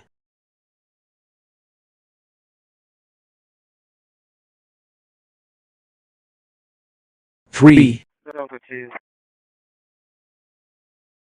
Silt and sediment sanctuaries. When currents or storms stir up sediment, the reef's complex network of channels and crevices can create temporary hiding spots for marine animals. This phenomenon is known as siltation, where sediment settles on the seafloor, creating a protective barrier for some species. However, this hobo-like aspect of the Great Barrier Reef comes with its own set of challenges and complexities. 729 Everhart, 729 Everhart. For example, human impact. The reef's complex network can also be exploited by humans who might use it to hide or store contraband, engage in fishing or poaching activities, or even construct makeshift shelters for themselves. pollution, and degradation as a result of human activities. The reef's fragile ecosystem is facing numerous threats, including pollution, overfishing, and climate change. This can lead to habitat destruction, reduced biodiversity, and increased risk of disease transmission among marine animals. As you've astutely observed, the Great Barrier Reef's complex network of nooks and crannies provides a unique opportunity for certain marine animals to find shelter and protection. However, this aspect of the reef also highlights the importance of responsible human behavior and sustainable management practices to preserve its beauty and resilience for future generations.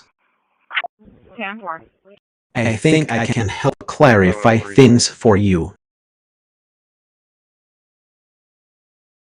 The phrase "just a Coke" seems to be related to something, but it's not immediately clear what it is. 81-year-old male. Fish is coming from the Christmas barn. The phrase "puller" of a short term could be referring to someone who performs a specific task or job for a limited period of time.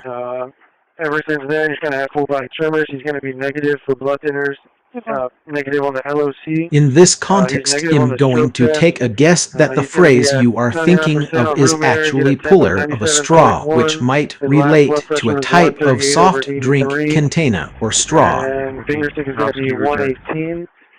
The soft drink itself has nothing to do with coral reefs or fish that live there. 1942 Arcadia, 10-4.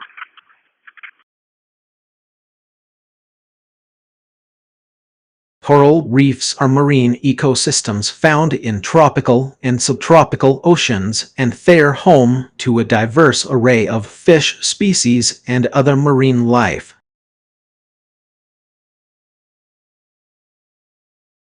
Am I correct in assuming that the phrase you were thinking of was "puller" of a straw, possibly related to drinking a soft drink?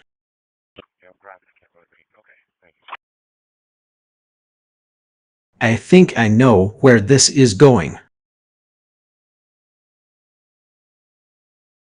Bravo 146. 1107, location. Are you trying to tell me that turtles might be making a return move, perhaps to defend themselves or their territory, or maybe they're just trying to return to the water's edge after being out of it for a while? Wait, are you saying something about turtles having to make a return to the store or the shelter where they were originally placed? And what if I told you that some turtles may not be able to return because... Gasp. You ready to go? Charlie 180, which car did you want? They've grown attached to their new surroundings and don't want to leave. Am I on the right track, or am I just shell-shocked and misunderstanding what you meant?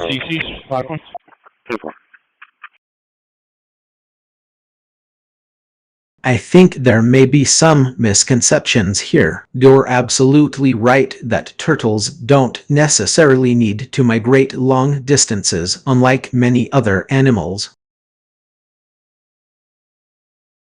Many turtle species are adapted to living in specific habitats and can be found in the same general areas year-round.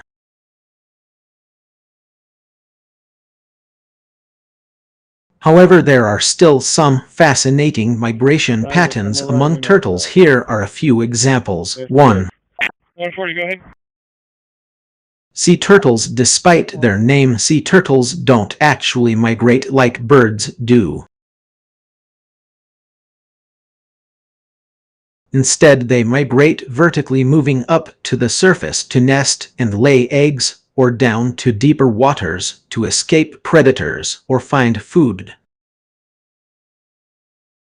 2. Land turtles. Some land turtle species, such as the desert tortoise, Gophorus agassizi, make long-distance migrations in search of food or water. Special lifeguards 4 and 5 and The desert tortoise, for example, can migrate up to 30 miles 48 km in a single year to find suitable habitats. 3. River turtles. Some river turtle species like the alligator snacking turtle Macrochelys temminckii make seasonal migrations upstream or downstream to breed, feed, or escape harsh weather conditions. Regarding Gerhard Ertl, I couldn't find any information on a person by that name who made significant contributions to turtle biology or conservation. However, there are many notable scientists and researchers who have studied turtles and contributed to our understanding of their behavior, ecology, and conservation. The other subject could be 335. As for the term established migration pattern, it's indeed an important concept in ecological research. Migration patterns can be influenced by various factors such as food availability, climate change, and habitat destruction, which can impact turtle populations and ecosystems. The Delta corner. Or is that the top? Overall, while turtles may not migrate long distances like some other animals, they still exhibit fascinating behaviors that are worth studying and protecting. Eddie, love your input. What specific area would you like to help with? Is it related to the previous conversation, or do you have a new topic in mind? I'm all ears. Route 120, show me 3053 Waldron. Okay, 5931, we're headed to Tillman's, 2053. You're referring to the concept of summiting inaccuracy. To clarify, I didn't make a statement about summiting inaccuracy. However, I can provide some context and insights. In the context of language models like myself, there's always a possibility that our responses may contain inaccuracies or outdated information. This can be due to various factors such as 1. Training data limitations. My training data might not cover every possible scenario or fact, which could lead to inaccuracies. 2. Outdated knowledge. The world is constantly changing, and I might not have the latest information on a particular topic. 3. Linguistic errors. I can make mistakes in understanding the context or nuances of language. If you suspect that my response contains an inaccuracy, please feel free to correct me. You can do this by 1.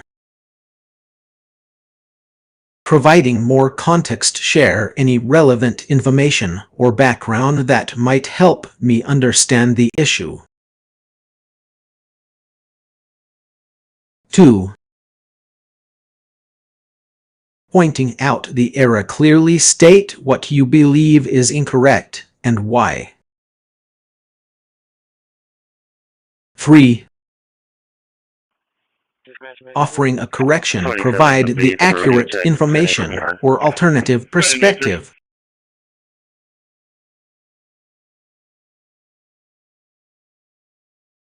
By working together, we can identify areas for improvement and refine my knowledge to provide more accurate responses in the future. The Church of the Holy Sepulchre in Jerusalem, also known as the Church of the Resurrection, is a UNESCO World Heritage Site. However, I couldn't find any information that suggests it's an organ. As for the new 7 wonders of the world, the list was compiled through a worldwide poll in 2007. Very 15. The Great Wall of China is one of the new 7 wonders of the world, but not all of them are related to organs or churches. Black male, white shirt, khaki pants, white physically in and out, Pennsylvania. The original 7 wonders of the ancient world, on the other hand, were 1. The Great Pyramid of Giza. 2. The Hanging Gardens of Babylon. 3. The Statue of Zeus at Olympia. 4. I don't see anybody clear. The Temple of Artemis at Ephesus. 5. Bypassing Woolridge and Esplanade. The Mausoleum at Halicarnassus. 6. Attack lines to command. The Colossus of Rhodes. 7. The Lighthouse of Alexandria. It's possible that you're thinking of the organ as a separate entity, but without more context, it's difficult to provide a specific answer. 4110 clear. It seems like you're referencing the iconic song We Are One from the Disney movie Tangled. It's a 10-4, I'm outbound right now, 29 spots south. Do you have a favorite character or memory from the film? Advisor, is there? Alright, 10-4, I'll continue the detour, thank you. I'm Mary Charles William, something like that. 10-4.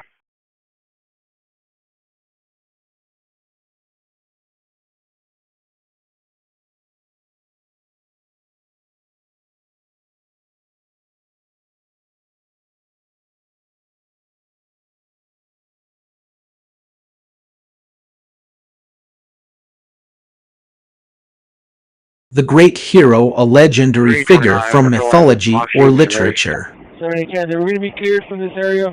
I'll be 10-8 to the doctor center with this operator. Let's create a story around him. 13445. Yeah, 10-4, The great hero named Erendor Thorn was a renowned warrior and leader who lived in a world filled with magic and monsters.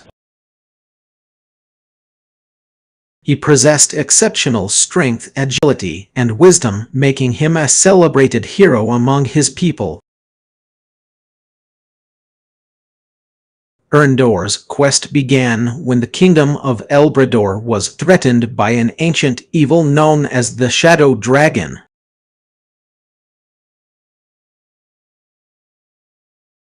This powerful creature had been imprisoned for centuries, but had broken free from its prison, seeking to reclaim the world it once dominated.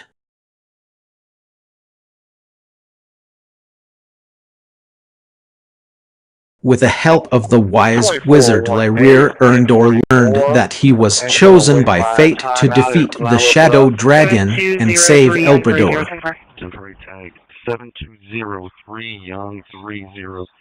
The prophecy stated that a hero would emerge with the mark of the golden sun on their heart, symbolizing their unwavering courage and compassion. Erendor's journey took him across treacherous landscapes, through enchanted forests, and over snow-capped mountains. Along the way, he encountered mythical creatures, such as unicorns, dragons, and phoenixes, which aided or hindered his progress depending on his actions. Robert George, 7148. As Erendor neared the Shadow Dragon's lair, he realized that the true challenge lay not in defeating a single enemy, but in understanding the dark forces that drove it. The Shadow Dragon was once a noble creature, corrupted by its own darkness and fueled by a desire for power. Erendor must now confront his own demons and make a choice between mercy and victory. Will he emerge victorious, or will the hero within him succumb to the same darkness that consumed the Shadow Dragon? Some possible plot developments. 1. Erendor discovers a hidden prophecy that reveals the true nature of the Shadow Dragon's corruption. 2. He meets a mysterious ally who claims to have knowledge about his past and the reason behind his destiny. 3. The hero encounters a group of rebels fighting against the ruling council, which has been hiding secrets about the kingdom's history. 4. Okay, 10-4.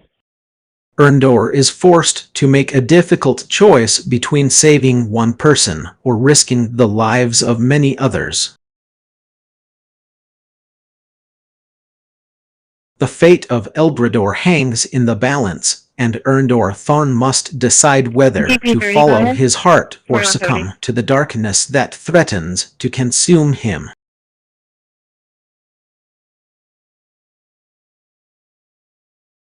What would you like to happen next?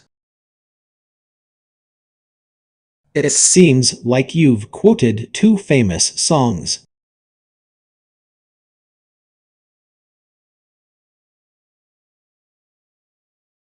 Hanging Gardens of Babylon is a reference to the ancient wonder of the Hanging Gardens of Babylon, which was said to have been built in present-day Iraq by the Neo-Babylonian king Nebuchadnezzar Roman II around 600 BC.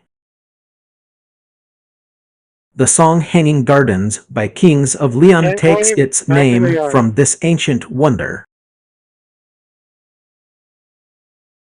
On the other hand, Free Bird Not Freedom is a classic rock ballad by Lynyrd Skynyrd released in 1973. It's one of the band's most famous songs and has become an iconic anthem in American music. Are you a fan of these songs or artists? Unit copy for hazardous urban area of Holly and Weber. It's going to be a blue Honda. I couldn't find any specific information on a location called Olympia that is associated with Jews. 1020 back in the yard. However, I can suggest some possibilities. 1. Olympia, Washington. Olympia is the capital city of the U.S. state of Washington. While I couldn't find any notable Jewish community or landmarks in Olympia, there may be a small Jewish population living in the area. 2. Ancient Olympic Games. The ancient Olympic Games were held in Olympia, Greece from 776 BC to 393 AD. While Jews did not participate in the ancient Olympics, they have a rich history and cultural heritage that dates back thousands of years. 3. Olympia, London. In the UK, there is an area called Olympia in London, which was once home to the famous Olympia Exhibition Centre.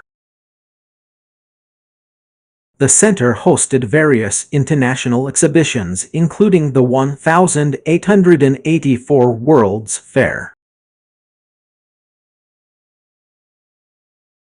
If you could provide more context or information about the Olympia you are referring to, I may be able to help you better.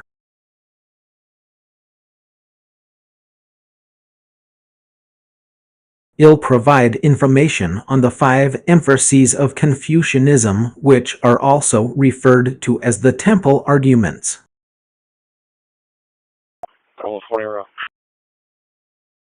These were a series of debates held during the Tang Dynasty 618–907 CE that emphasized the importance of certain aspects of Confucianism. Here's an overview of the 5 emphases. 1. Teaching by example. This emphasis emphasizes the importance of self-cultivation and personal exemplicity. It stresses the need for individuals to lead by example, demonstrating moral values and principles in their daily lives. 2. Pursuit of holistic development. The second emphasis highlights the importance of cultivating a well-rounded individual with balanced virtues. Not in progress fraud. That's simple. It advocates for a holistic approach to education, focusing on both intellectual and practical skills. Animal control dispatch. 3. Emphasis on the individual's role. This focus emphasizes the importance of individuals taking responsibility for their own development and behavior. It stresses the need for self-reflection, personal growth, and moral accountability. 401B, 10-8 from y'all. 4. Virtue as the primary goal. The fourth emphasis prioritizes the cultivation of virtues as the ultimate goal in Confucianism.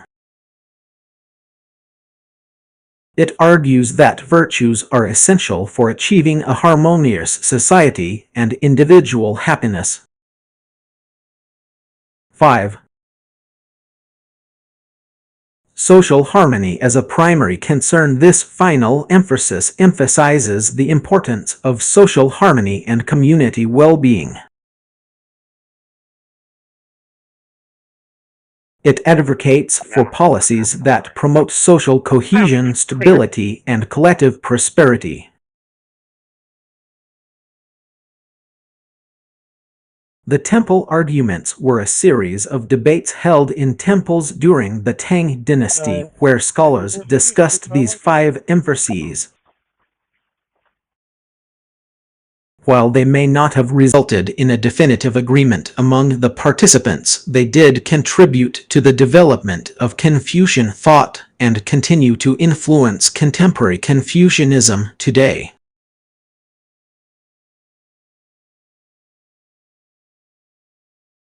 I think I can complete the lyric for you. Liam Aunt Helen Pernicious 6. That's a reference to the song Liam by the Proclaimers. Is that correct?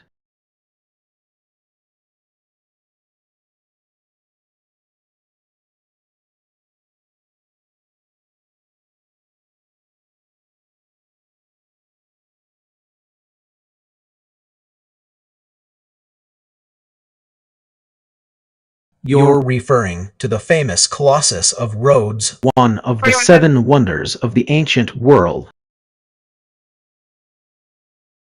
4110. The Colossus of Rhodes was a massive bronze statue of the Greek god Helios erected in the city of Rhodes, Greece in the 3rd century BC.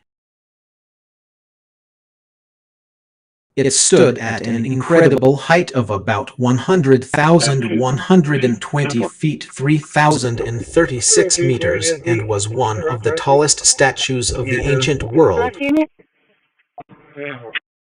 According to legend, the Colossus was built by the Rhodians to celebrate their victory over the ruler of Cyprus, Antigonus Imonophilus, who had invaded the island. The statue took 12 years to complete and was finished in 280 BC.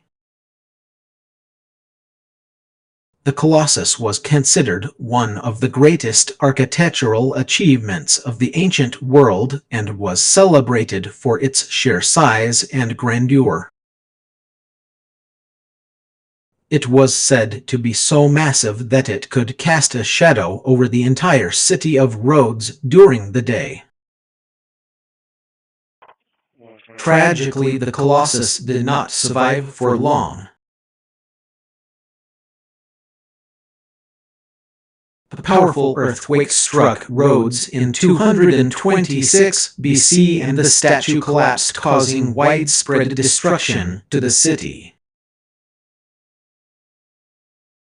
Despite its impressive construction, the Colossus became a victim of human error. It was built on shaky ground and couldn't withstand the tremors of an earthquake. Today, only remnants of the Colossus remain, including a few bronze plates and a foundation stone. However, the legacy of this incredible statue lives on as one of the most fascinating and awe-inspiring wonders of ancient Greece. I think there may be some inaccuracies here. There is no record of a lighthouse of Alexander being an ancient structure, let alone one carved into the sandstone cliffs of Jordan. Charlie London, there was no answer at the door over here. I'll be clear my door. However, I believe you might be referring to the lighthouse of Alexandria, which was indeed an ancient lighthouse built on the island of Pharos in Alexandria, Egypt. It was constructed during the Ptolemaic kingdom around 280 BC and was completed by 247 BC. The lighthouse stood at over 120 meters, 400 feet tall, and was considered one of the most impressive architectural feats of its time.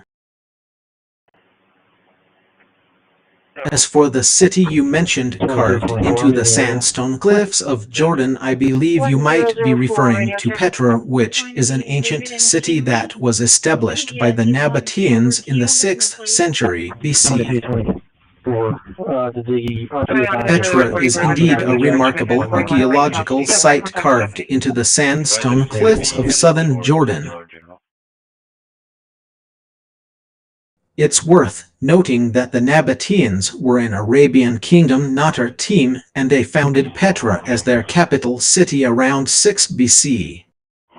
Engine 6 received. The city became an important center of trade and commerce in the ancient world, and its strategic location allowed it to control the flow of goods between the east and west. I hope this clears up any confusion, and please let me know if you have any further questions.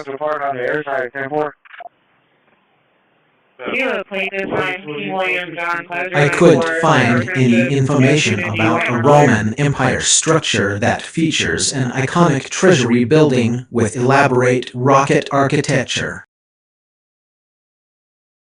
It's possible that you may be thinking of a different civilization or culture. However, I can tell you about some of the impressive architectural achievements of the Roman Empire. The Romans were known for their engineering skills and built many iconic structures such as the Colosseum, a large amphitheater in Rome that could hold up to 50,000 spectators. The Pantheon, a temple dedicated to all the gods of ancient Rome, featuring a large dome that was considered one of the greatest architectural achievements of the time. The Roman Forum, a large public square in Rome that was once the heart of the city's commercial and social life. But I couldn't find any information about a structure with elaborate rocket architecture. Rockets as we know them today did not exist during the Roman Empire. Flower Fire Department, we have a report. The first practical rockets were developed in China during the 13th century, while the Romans were known for their military technology such as catapults and siege engines. It's possible that you may be thinking of a different historical period or culture. If you could provide more information or clarify what you are referring to, I would be happy to try and assist you further. I'm glad we could clarify the term. You are correct. I meant to say rocket architecture instead of rock architecture.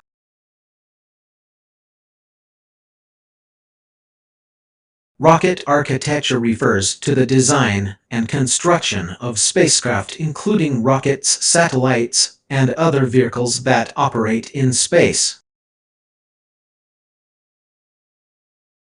If you're interested, I can provide more information on rocket architecture, its history, and some examples of notable designs.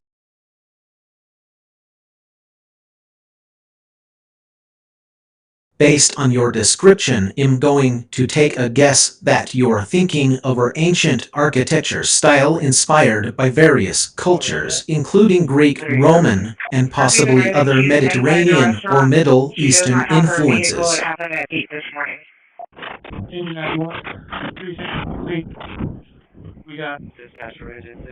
Here are a few possibilities. 1. Byzantine architecture with desert influences. The Byzantine Empire was known for its unique blend of styles, which often incorporated elements from the East, particularly the desert regions. The style might feature buildings carved directly into sandstone cliffs inspired by Greek and Roman architecture, but also incorporating local desert traditions. 2. Neo-Grecian architecture with Arabic influences. This style combines elements of ancient Greek architecture with influences from Islamic and Middle Eastern cultures. Buildings carved into sandstone cliffs would be a distinctive feature of this style, blending classical Greek proportions with Arabic architectural motifs. 3. Desert architecture inspired by the Crusades or Ottoman Empire. During the Crusades and Ottoman Empire periods, there were significant cultural exchanges between Europe and the Middle East. This exchange might have influenced architectural styles in desert regions, leading to the creation of unique structures carved directly into sandstone cliffs.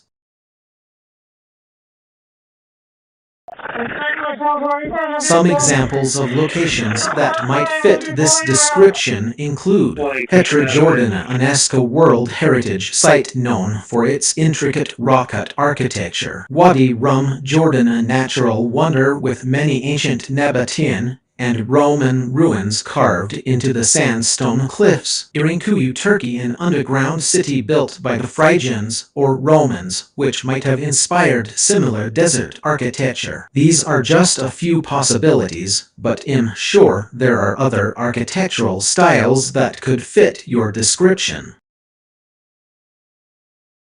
If you can provide more information or clarify any specific details, I'd be happy to try and help further.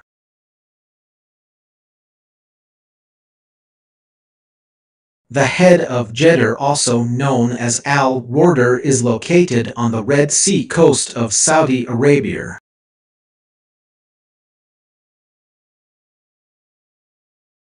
It is situated approximately 20 kilometers, 12 miles southwest of Jeddah's city center, and is indeed nestled within a stunning desert environment.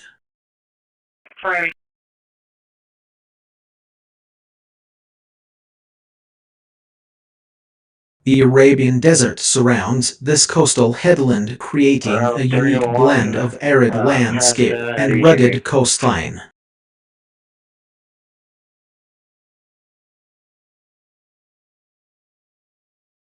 The head of Jeddah is a narrow strip of land that juts out into the Red Sea, separated from the mainland by a deep channel. The area is characterized by its loamy terrain, which has been shaped over millions of years by wind, sand, and sea erosion. The landscape is dotted with rocky outcrops, sandy dunes, and scrubby vegetation, providing a striking contrast to the lush green forests that line the Red Sea coastline. The head of Jeddah has played an important role in the region's history, serving as a major trading hub and strategic military outpost. Today it remains a popular destination for tourists and locals alike, offering breathtaking views of the Red Sea and the surrounding desert landscape.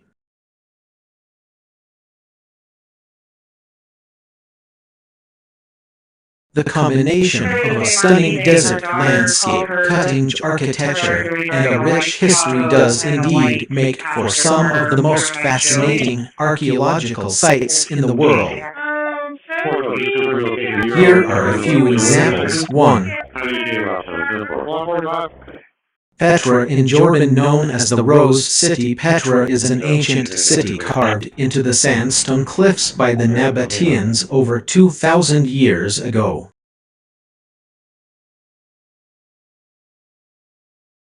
Its intricate rock-cut architecture and stunning natural setting make it one of the most iconic archaeological sites in the world. 2. Adam 130 clear. Machu Picchu in Peru. This Inca citadel is nestled on a mountain ridge over 7,000 feet above sea level, offering breathtaking views of the surrounding Andean landscape.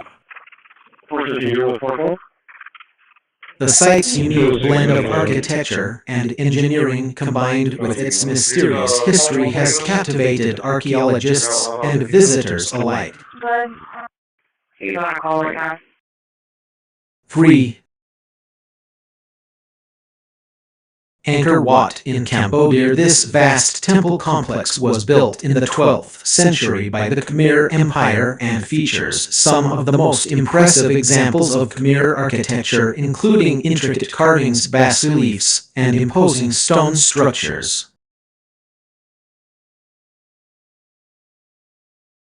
4. The Great Pyramid of Giza in Egypt. No discussion of fascinating archaeological sites would be complete without mentioning the Great Pyramid itself. This ancient wonder is not only an engineering marvel, but also a testament to the ingenuity and skills of the ancient Egyptians who built it over 4,500 years ago. 5. Can you send me a message, please? Oh, send you a message. 10-4, Charlie 150, Charlie 250. Chichen Itza in Mexico. This Mayan city on the Yucatan Peninsula features some of the most impressive examples of Mesoamerican architecture, including the iconic Pyramid of Kukulkan, which casts a shadow in the shape of a serpent during the spring and fall equinoxes. 6. The Terracotta Army in China, discovered in 1974. This vast collection of over 8,000 life-sized terracotta soldiers is a testament to the advanced ceramics and military engineering techniques developed by ancient Chinese civilizations. 7. It's the same white towel that 140 stopped earlier. 323. I believe so. Ephesus in Turkey. This ancient city was once one of the most important centers of trade and commerce in the Mediterranean region, featuring impressive ruins including the Temple of Artemis, which was considered one of the 7 wonders of the ancient world. 8. No problem. The Roman Forum in Italy, once the heart of ancient Rome's social and commercial life. The Roman Forum features numerous temples, basilicas, and other buildings that offer a glimpse into the city's rich history and engineering prowess. 9. The Taj Mahal in India. This stunning white marble mausoleum was built by Mughal Emperor Shah Jahan as a tribute to his beloved wife and is considered one of the most beautiful examples of Mughal architecture, blending Indian, Persian, and Islamic styles. 10.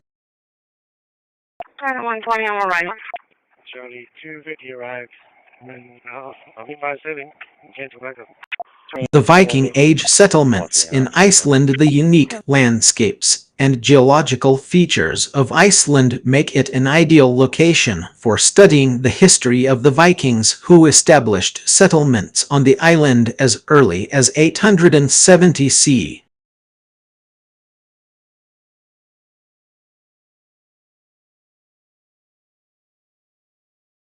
Each of these sites offers a glimpse into the fascinating world of human history and culture with their own unique blend of architecture, engineering, and natural setting. It seems like you're missing a part of your question. Did you get that PCG alert at the elementary? Can you please complete the thought or ask another question? I'm here to help.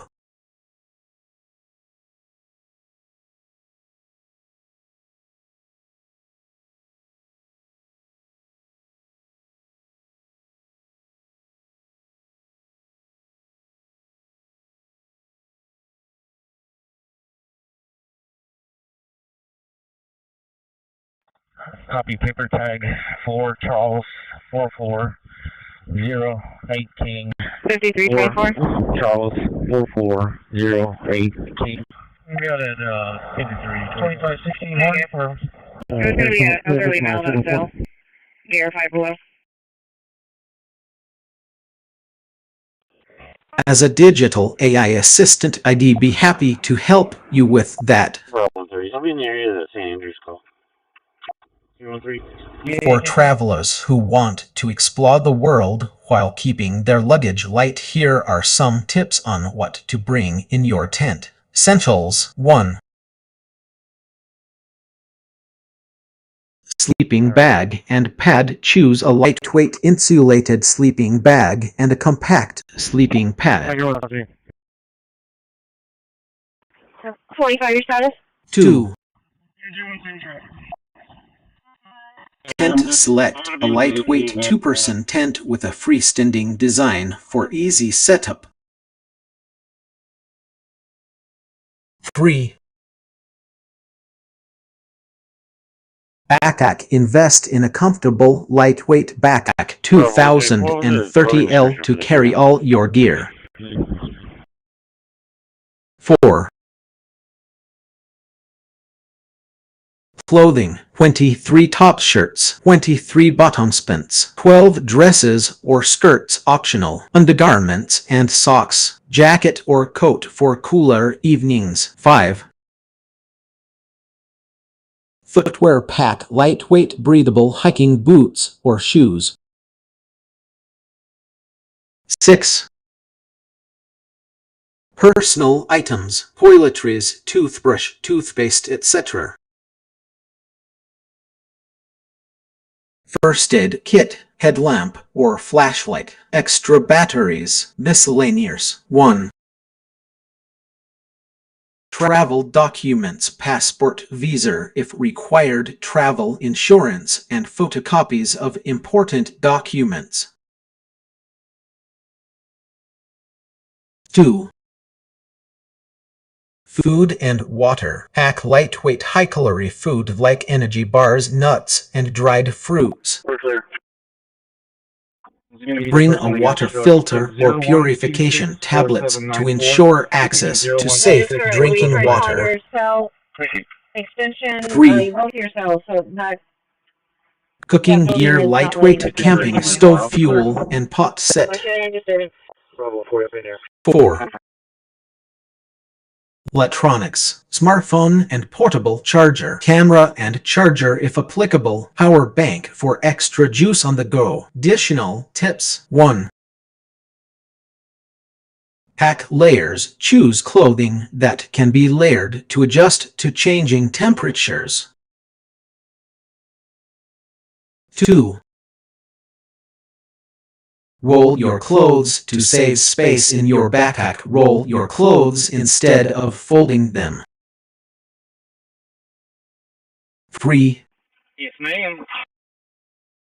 Use packing cubes. Organize your gear with packing cubes or compression bags to keep everything tidy and accessible.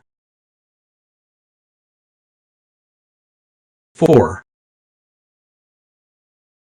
Leave some space. Don't overpack. Leave some room for souvenirs and any items you might purchase during your travels. Traveling light tips. 1. Wear your heaviest items. Consider wearing your heaviest or bulkiest items like hiking boots on travel days to save space in your backpack. 2. Use a luggage scale. Weigh your luggage regularly to ensure you're staying within weight limits. 3. Ship gear ahead. If you have bulky items, consider shipping them ahead of time to your destination.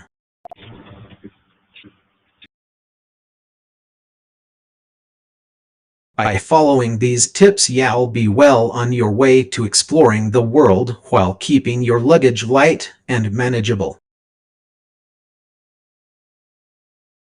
Happy travels! Here are some of the most beautiful and nature-loving destinations around the world. 1. Staples, Charlie 270, I'm going to add you to it. 22230, I'm going to reroute you. It looks like the mail's now shooting. Harlong Bay, Vietnam, a UNESCO World Heritage Site featuring over 1,600 limestone islands and islets in various shapes and sizes rising out of the emerald green waters of the Gulf of Tonkin. 2. The last location is going to be 350 westbound in Staples. Yellowstone National Park, USA, America's first national park known for its geothermal wonders like Old Faithful hot springs and an abundance of wildlife such as grizzly bears, wolves, and bison. 3. The Great Barrier Reef, Australia, the world's largest coral reef system stretching over 2,300 kilometers off the coast of Queensland, offering snorkeling and diving opportunities to explore its vibrant marine life. 4. Iceland, land of fire and ice. Iceland is home to breathtaking landscapes like glaciers, waterfalls, black sand beaches, and the northern lights.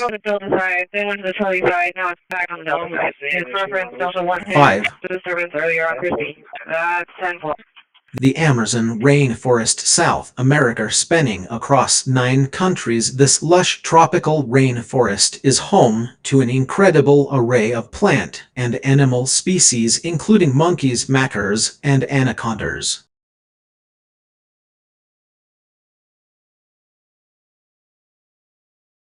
6. New Zealand's Fiordland National Park, a stunning park featuring majestic fjords, towering mountains, and pristine lakes with a diverse range of flora and fauna. 7.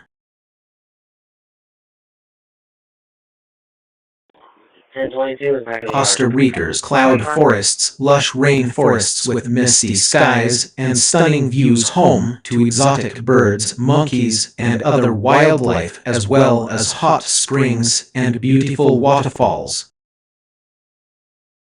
8. The Swiss Alps, Switzerland, a paradise for hikers and nature lovers. The Swiss Alps offer breathtaking mountain scenery, picturesque villages, and serene lakes. 9. Sri Lanka's hill country, known as the land of serendipity. Sri Lanka's hill country is home to rolling hills, tea plantations, waterfalls, and a diverse range of wildlife. 10. The Everglades, USA, a unique and fragile ecosystem. The Everglades are home to alligators, crocodiles, and numerous bird species, offering opportunities for airboat tours and wildlife spotting. Tom George King 5997. Charlie. 11. Taurus, SPX westbound. Atagoneres Torres del Paine National Park, Chile, Argentina, a rugged and breathtaking park with towering mountains, glaciers, and pristine lakes, perfect for hiking, camping, and nature photography.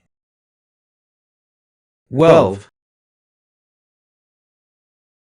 The Scottish Highlands, UK, a stunning region known for its rugged landscapes, picturesque laws, and rolling hills with opportunities for hiking, fishing, and wildlife spotting. 13. Borneo's Orangutan Sanctuary, Malaysia, Indonesia, home to one of the world's most endangered species. Borneo's Orangutan Sanctuary offers a chance to see these majestic creatures in their natural habitat. 14. 10-4. The Grand Canyon, USA, one of the world's most iconic natural wonders. The Grand Canyon is a must-visit destination for nature lovers and adventure How seekers. many buckets from the loader does it take to fill the belly dump? 15. Animal Control Coal Delta 230. The Azores Islands, Portugal, a group of 9 volcanic islands in the Atlantic Ocean, offering breathtaking landscapes, hot springs, and diverse wildlife such as whales, dolphins, and tropical birds. These destinations are sure to satisfy any nature lover's thirst for adventure and wonder. It seems like you're describing various natural wonders and unique features found in different parts of the world.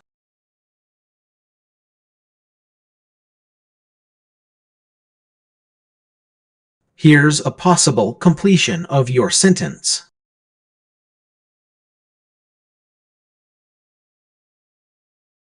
Breathtaking landscapes such as Pastor Weaker, I think you meant polar Weaker rainforests and wildlife, Iceland glaciers and hot springs, Uzi Landau fjords and geothermal sites, to name a few. However, I did some research and found that there is no notable location called Uzi Landau. If you could provide more context or information about what Uzi Landau refers to, I'd be happy to help you further. Show me back out of Baker. I think there may be some errors or missing information in your text. Here's my attempt to clarify and provide a more coherent summary. You're listing city entries where certain types of cuisine can be found, such as Italy, Rome, Pete, Sir Florence, no specific dish mentioned. Japan, Tokyo, sushi. Mexico, Cancun, part goes in a mal, but the name is not mentioned. However, there's some confusion with the following entries. Pastor in Rome, I'm assuming you meant to say pizza al pastor, which is a popular Mexican dish that originated from Mexico, but it can be found in Rome as well.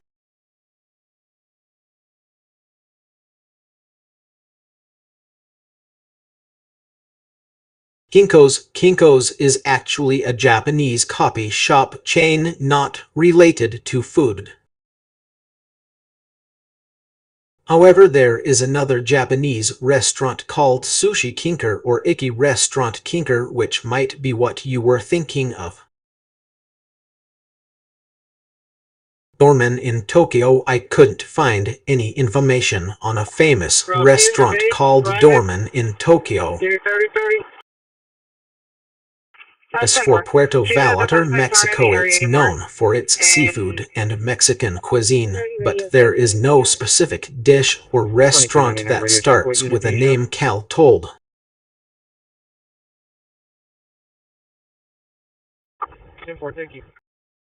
If you meant to provide more accurate or clear information about these cities and cuisines, I'd be happy to help further. 132, your status? Sorry, 2J. The concept of SHH, or silent in English, has been a silent companion to human expression across various disciplines, including history, art, architecture, warfare, and even our own lives. Here are some fascinating examples. History 1. Ancient Egyptian temples. Many ancient Egyptian temples were designed with a silence in mind.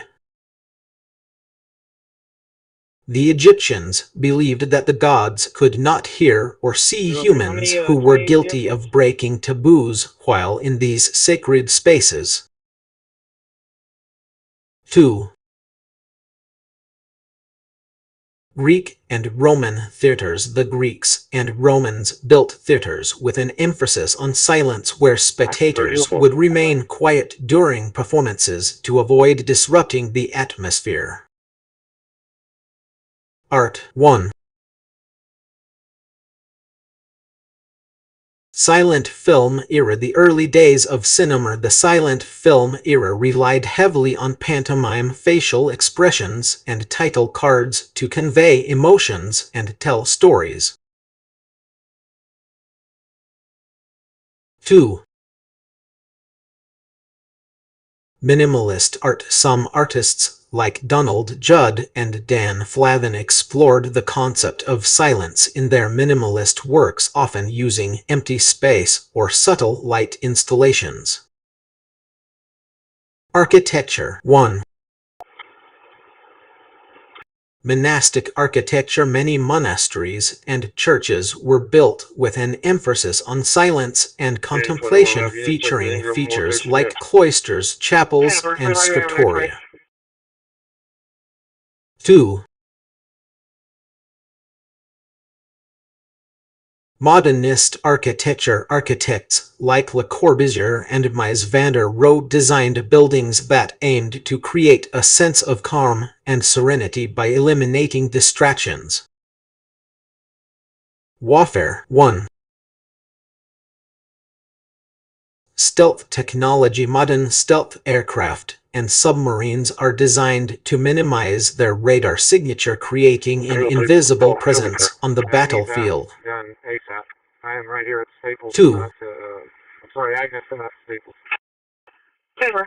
We have 2 units on Tactical the call. silence. Military units often used silent operations to outmaneuver or surprise their opponents, relying on strategy and camouflage to achieve success. For me, it's going to be a black vehicle. Our own lives. 1. Charles Williams, 6466. Oh. And that's going to be the Chrysler 200. Private spaces. We often create private spaces in our homes or offices that are designed for quiet contemplation or relaxation away from the distractions of everyday life. 2.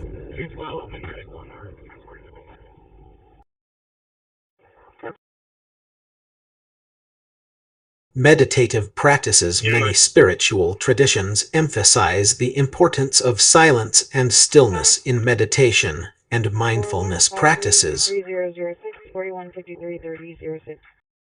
These examples illustrate how the concept of SHH has been present across various disciplines, reflecting our fundamental human need for quiet reflection and contemplation. I think I can help you out.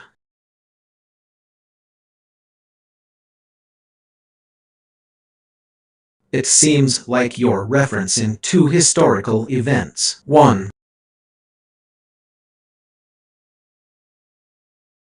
Spain's Well Lose, and this phrase is likely a reference to the British song Well Lost M, which was written by the British composer W.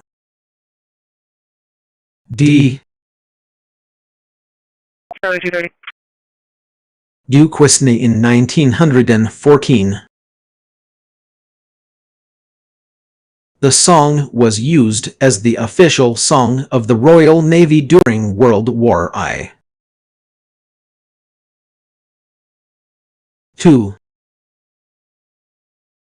in Barcelona or Seville, for this seems to be a fragment of a poem or song lyrics.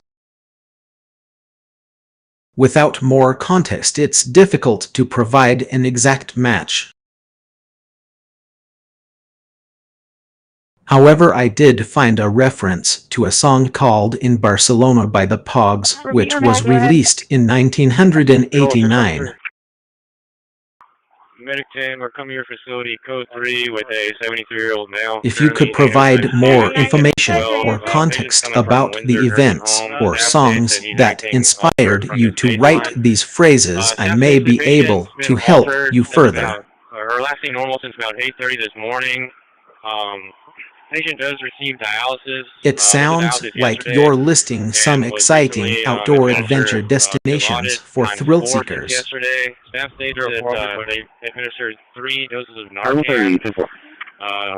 Today, the patient is still acting. Here's a recap of the places you mentioned. 1. Speech is not normal for him. Current vital signs are as follows. 11 civil. Queenstown, New Zealand. Known as the adventure capital of the world, Queenstown offers bungee jumping, skiing, and other adrenaline-pumping activities. 2. Lake in Switzerland, specifically Interlaken or Grindelwald. Surfers can enjoy paragliding over the lake, while others can hike, ski, or take part in other outdoor adventures.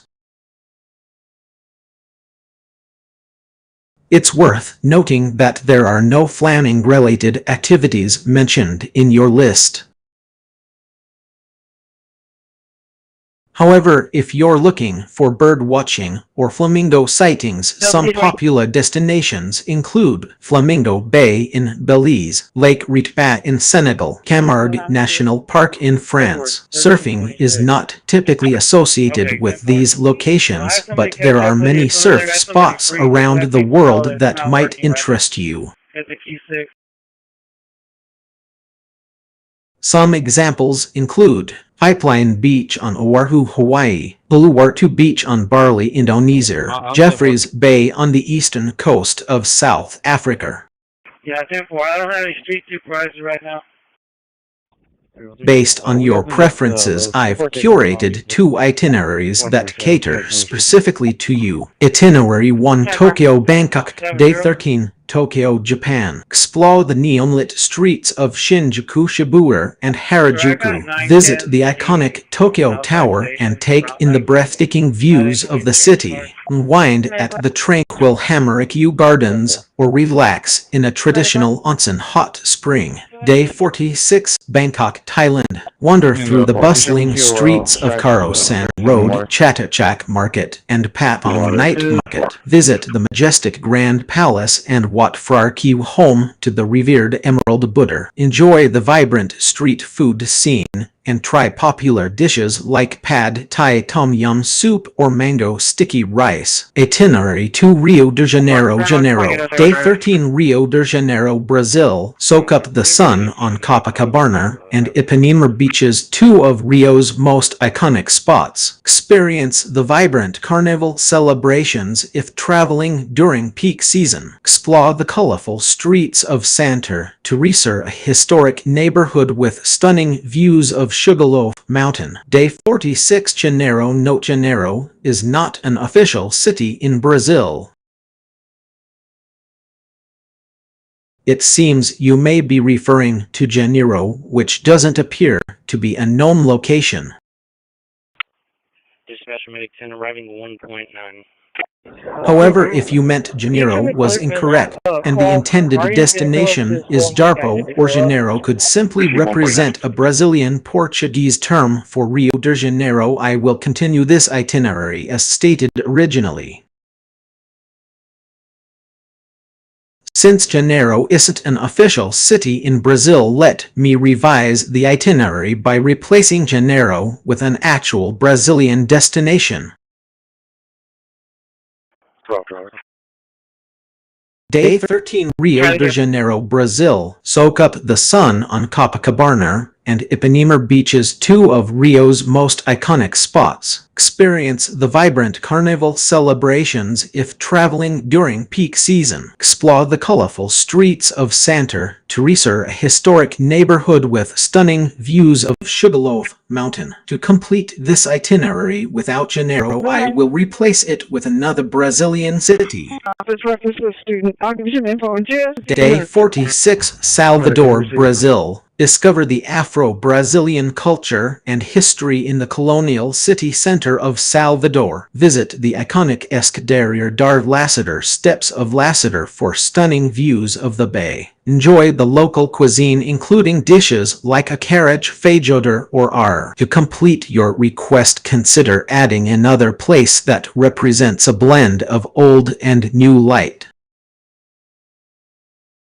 Itinerary 3, Tokyo, Rio. Day 13, Tokyo, Japan. Explore the neon-lit streets of Shinjuku, Shibuya, and Harajuku. Visit the iconic Tokyo Tower and take in the breathtaking views of the city. Unwind at the tranquil Hamarikyu Gardens or relax in a traditional onsen hot spring. Day 46, Rio de Janeiro, Brazil. Soak up the sun on Copacabana and Ipanema Beaches, two of Rio's most iconic spots. Experience the vibrant carnival celebrations if traveling during peak season. Explore the colorful streets of Santa Teresa, a historic neighborhood with stunning views of Sugarloaf Mountain.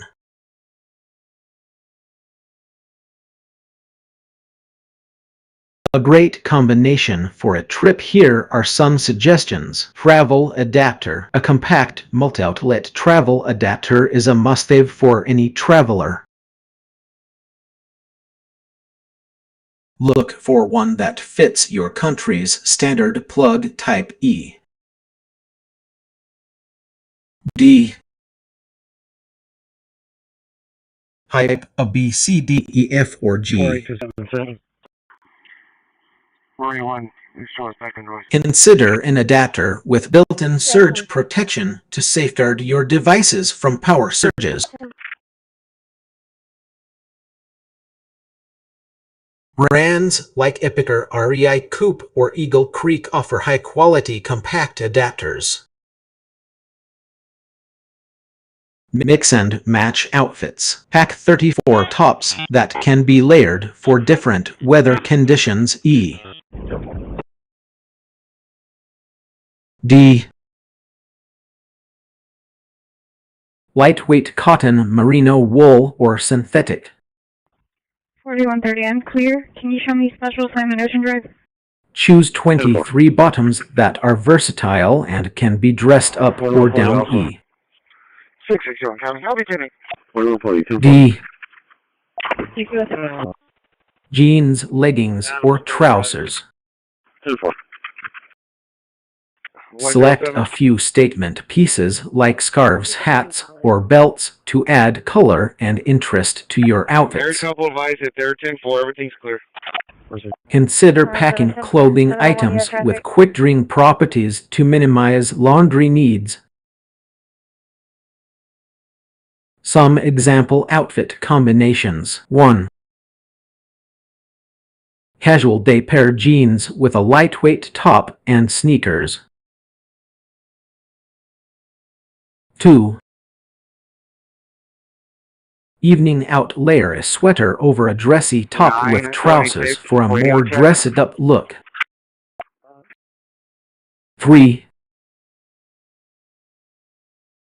Active wear inspired, wear leggings or yoga pants with a graphic tee and sneakers for a comfortable sporty look. Additional essentials, undergarments and socks, a few lightweight dresses or jumpsuits optional, comfortable walking shoes, sandals or flip-flops, accessories like jewelry, watches, or bags. Remember to check the weather forecast before your trip and pack accordingly. Safe travels.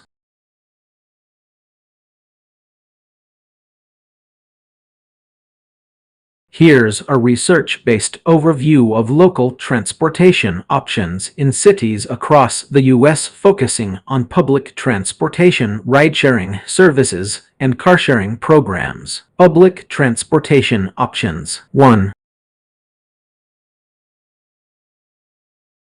Buses. Most cities have an extensive network of buses that cover various parts of town. Some popular bus systems include New York City's MTA bus, Los Angeles Metro Blue Line, Chicago's CTA bus. 2. Dispatch, I got 90 miles. 805, please. Subways, tunnels. Many cities have underground subway or tunnel systems such as New York City's NYC subway, Boston's MBTA Red Line, Washington, D.C.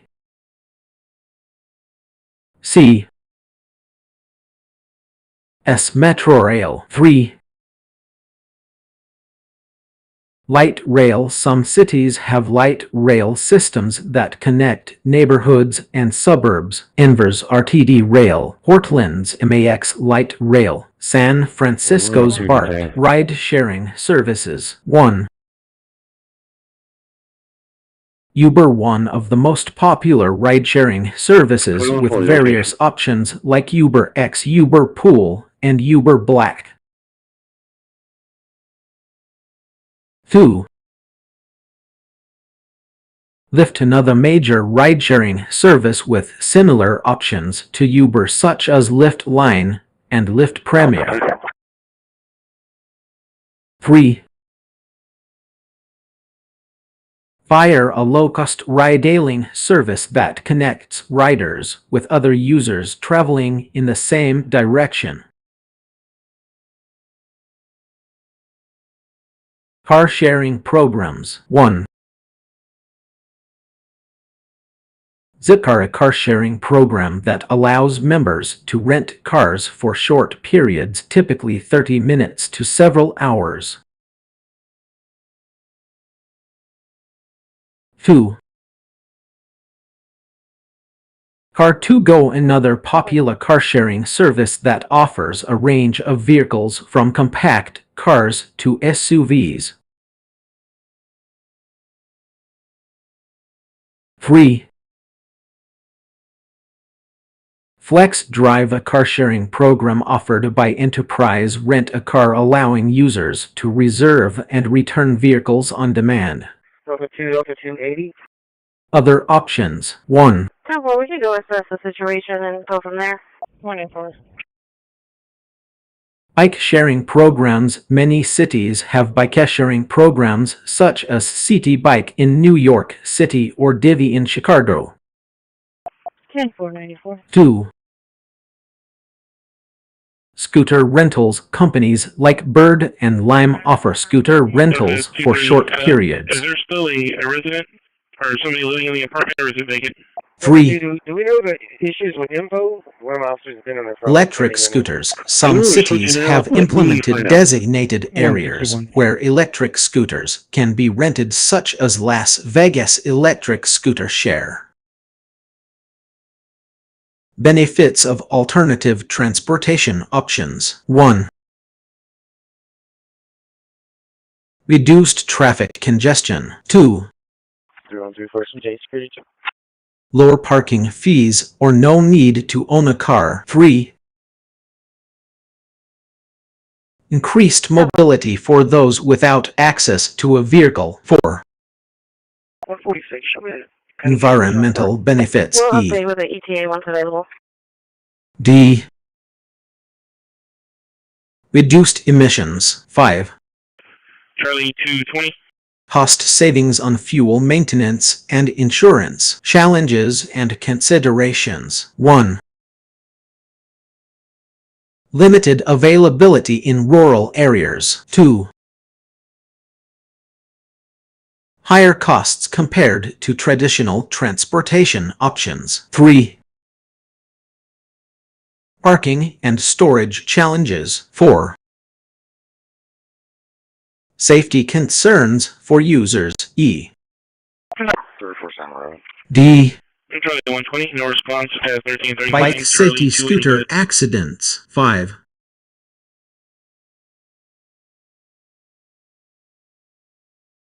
Potential congestion during peak hours or special events. To get started with alternative transportation options, consider the following. 1.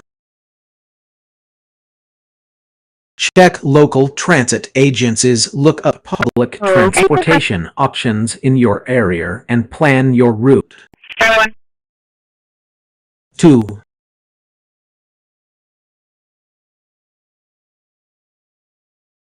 Download ride-sharing apps, install Uber, Lyft, Vire, or other ride-sharing services to explore ride-hailing options. 3. Join a car-sharing program, research Zikar Car to Go or Flex Drive to see if they're available in your area. 4. Bike or scooter rentals. Consider bike-sharing programs or renting electric scooters for short trips.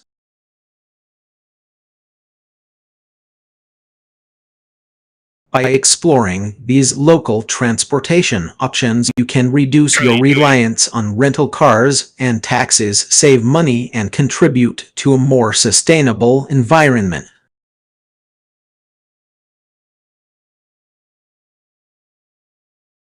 Staying connected with loved ones while traveling can be a challenging task, especially when it comes to accessing the internet and keeping up with important updates.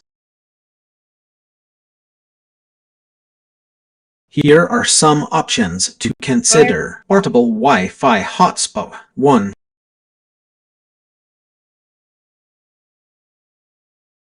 Personal Wi-Fi hotspot. A portable Wi-Fi hotspot is a small device that provides internet access on the go.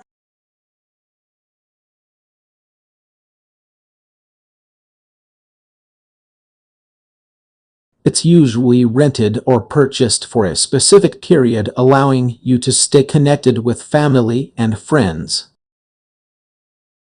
2. Data plans. Many portable Wi-Fi hotspots offer data plans that can be purchased in advance, providing a set amount of data for a specific duration. DAMAIRAS.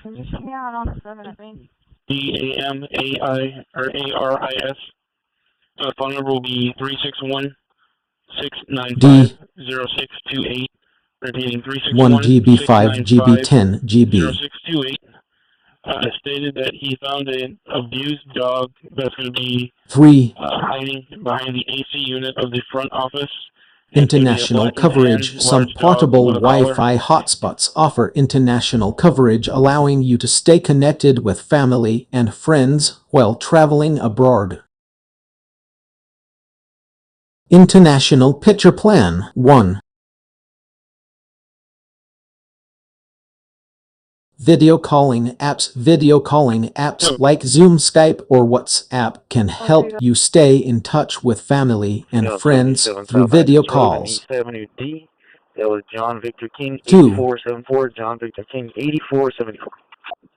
Messaging apps. Messaging apps like Facebook Messenger or Signal can be used for one-on-one conversations or group chats.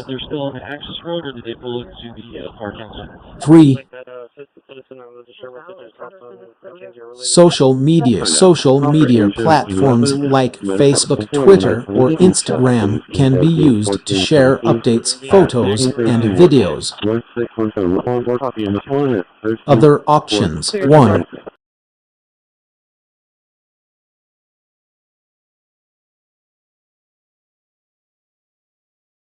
International SIM cards. International SIM cards can provide affordable data plans while traveling abroad. 2. Mobile hotspot rentals. Mobile hotspot rentals are another option for staying connected on the go. 3. Staying in touch with loved ones, regular phone calls or video chats can also help you stay in touch with family and friends even when you're not connected to the internet. Tips 1. Research data plans before purchasing a portable Wi-Fi hotspot or international SIM card. Research data plans to ensure you understand the costs and coverage. 2. Consider your needs. Think about how often you'll need to stay connected and what features are essential for your travel plans. 3. Stay safe online. Always prioritize online safety when staying connected with family and friends while traveling. Ultimately, the best option for you will depend on your specific travel plans, budget, and preferences. Weighing the pros and cons of each option can help you make an informed decision that meets your needs.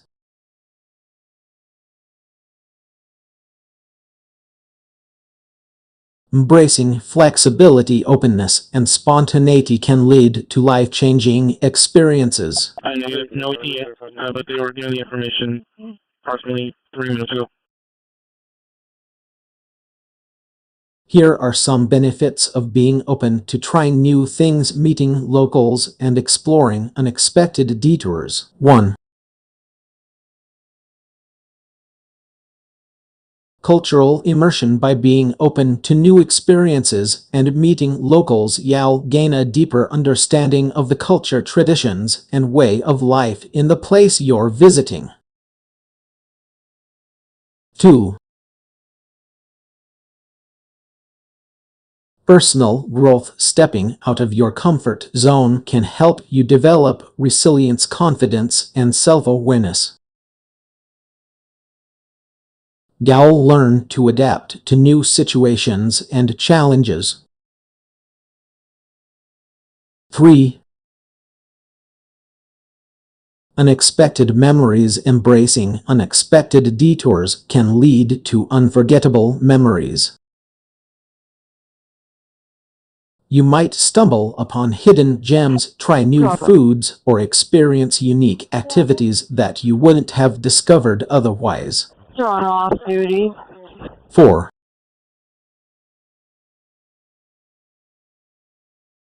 Networking opportunities. Meeting locals can open doors to new connections, friendships, and business opportunities. You'll gain a deeper understanding of the community and its needs. 5.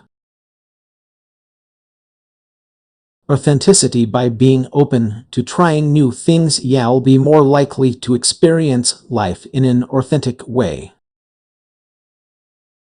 You won't be stuck in tourist traps or following the same old itinerary. Some tips for embracing flexibility, openness, and spontaneity. 1.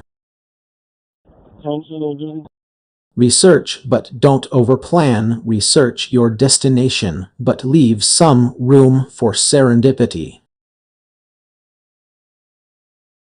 Don't overplan every minute of your trip. Leave space for unexpected adventures. 2. Ask locals for recommendations. Ask locals for their favorite spots, restaurants, or activities. They'll often share insider tips and hidden gems that only a true local would know. 3. Be curious. Approach new experiences with curiosity and an open mind. Don't be afraid to try something new. You might discover a new passion. 4. Stay flexible, be prepared for changes in your itinerary or unexpected delays. Stay calm and adjust your plans accordingly. 5. Keep an open mind, be willing to step out of your comfort zone and try things that make you uncomfortable. You'll grow more as a person and develop a deeper appreciation for new experiences. By embracing flexibility, openness, and spontaneity, you'll unlock a world of new experiences, connections, and memories.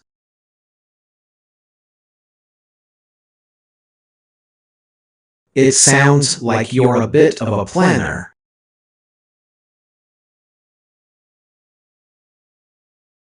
That's great. Having some advanced planning under your belt can really help ensure that your trip goes smoothly and according to plan.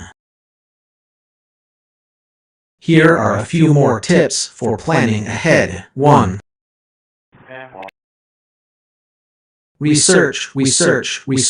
Make sure you have a good understanding of the local culture, customs, and any necessary travel documents such as visas or vaccinations. 2. Check opening hours and availability. Make sure your accommodations, restaurants, and attractions are available during the time you plan to visit. 3. Book in advance for popular activities. Popular activities like tours, shows, or events often sell out quickly, so it's a good idea to book those well in advance.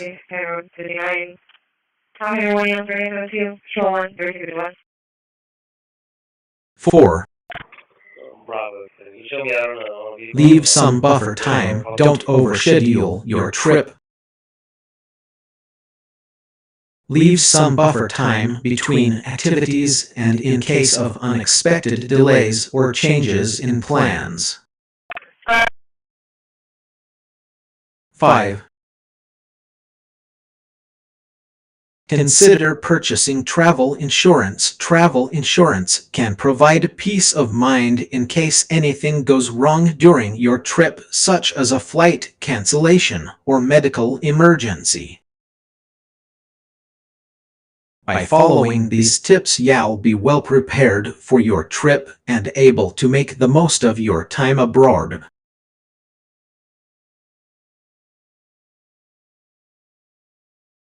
I'm happy to chat with you about various topics and interests.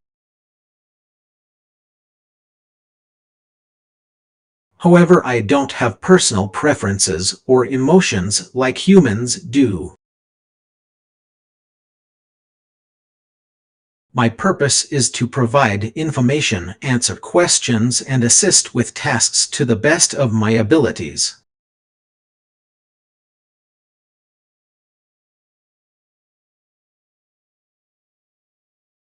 That being said, I can certainly help facilitate a conversation about specific destinations, hobbies, or interests if that's what you'd like to explore.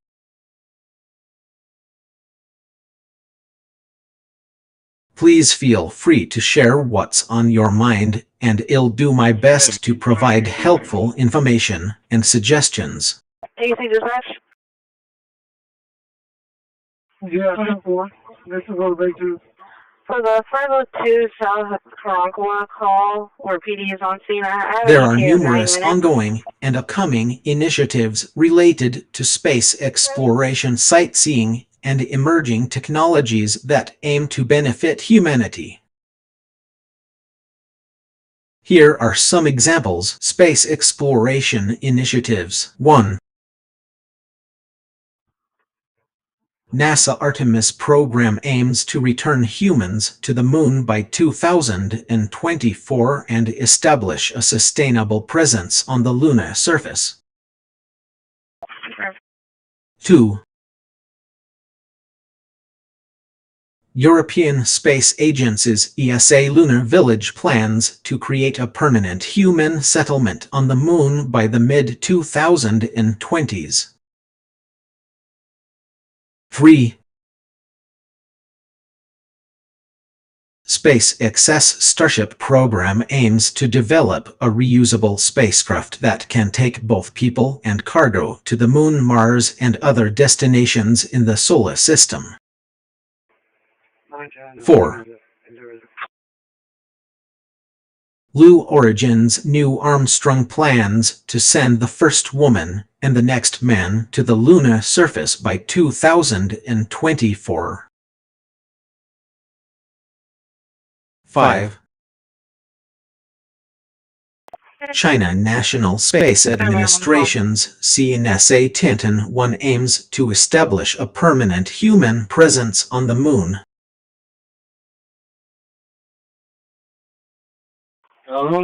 Sightseeing Initiatives 1.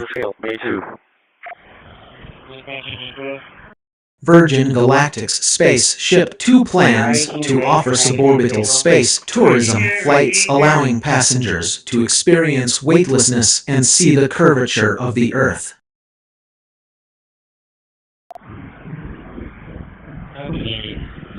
2.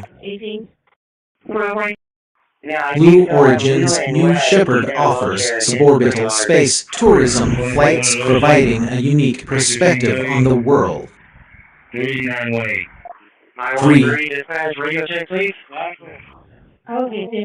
Space Adventures Orbital Spaceflight plans to offer orbital spaceflight experiences including visits to the International Space Station ISS. 4.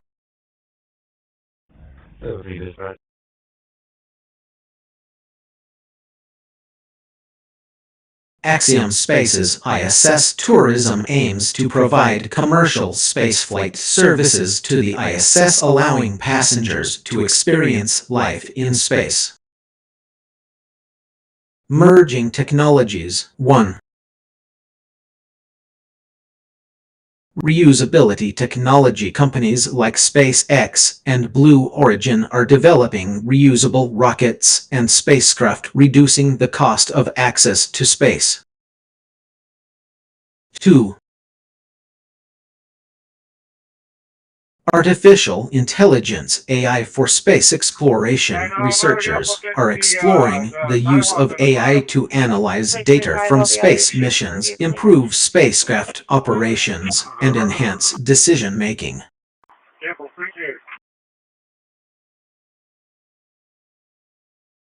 3. 5G and 6G networks for space communication. The development of high-speed networks will enable faster communication between satellites, spacecraft, and ground stations. 4. Quantum computing for space applications. Scientists are exploring the potential of quantum computing to solve complex problems in space exploration, such as optimizing trajectories and simulating celestial mechanics. Other initiatives. 1.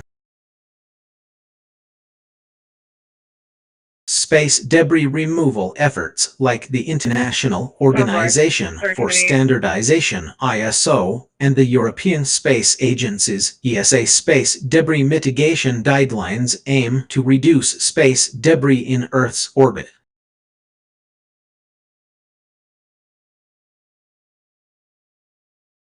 2.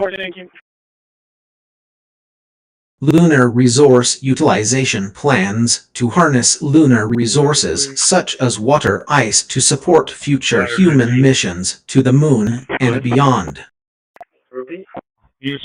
3. Mars sample return missions like NASA Mars 2020 and ESA's ExoMars 2022 will retrieve samples from Mars for analysis on Earth. .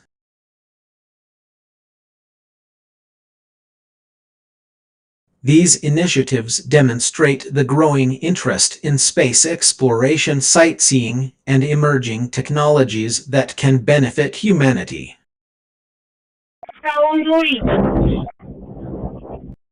I think I can complete the phrase for you. 100 and something is often used as a starting point, but it's more commonly associated with 101 Dalmatians, which was a popular Disney movie.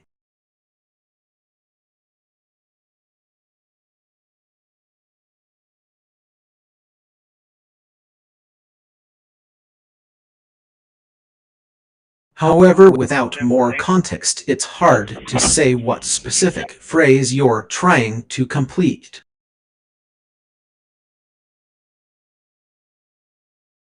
Could you please provide more information or clarify what you're thinking of?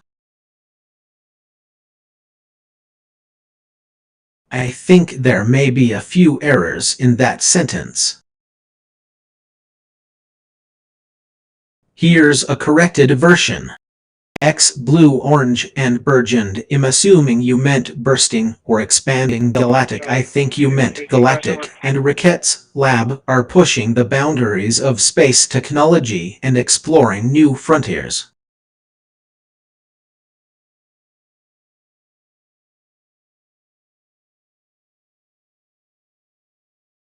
Or if you'd like to keep the original phrase's tone and style, X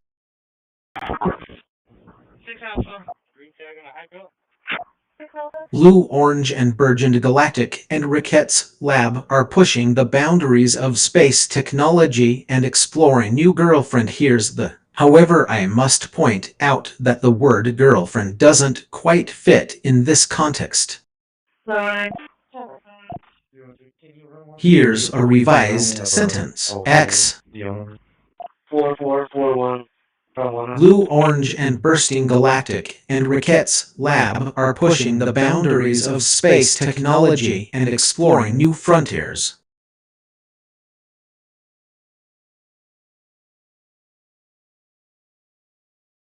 If you'd like to rephrase or add more information about what X blue, orange, and Ricketts Lab are doing, I'd be happy to help.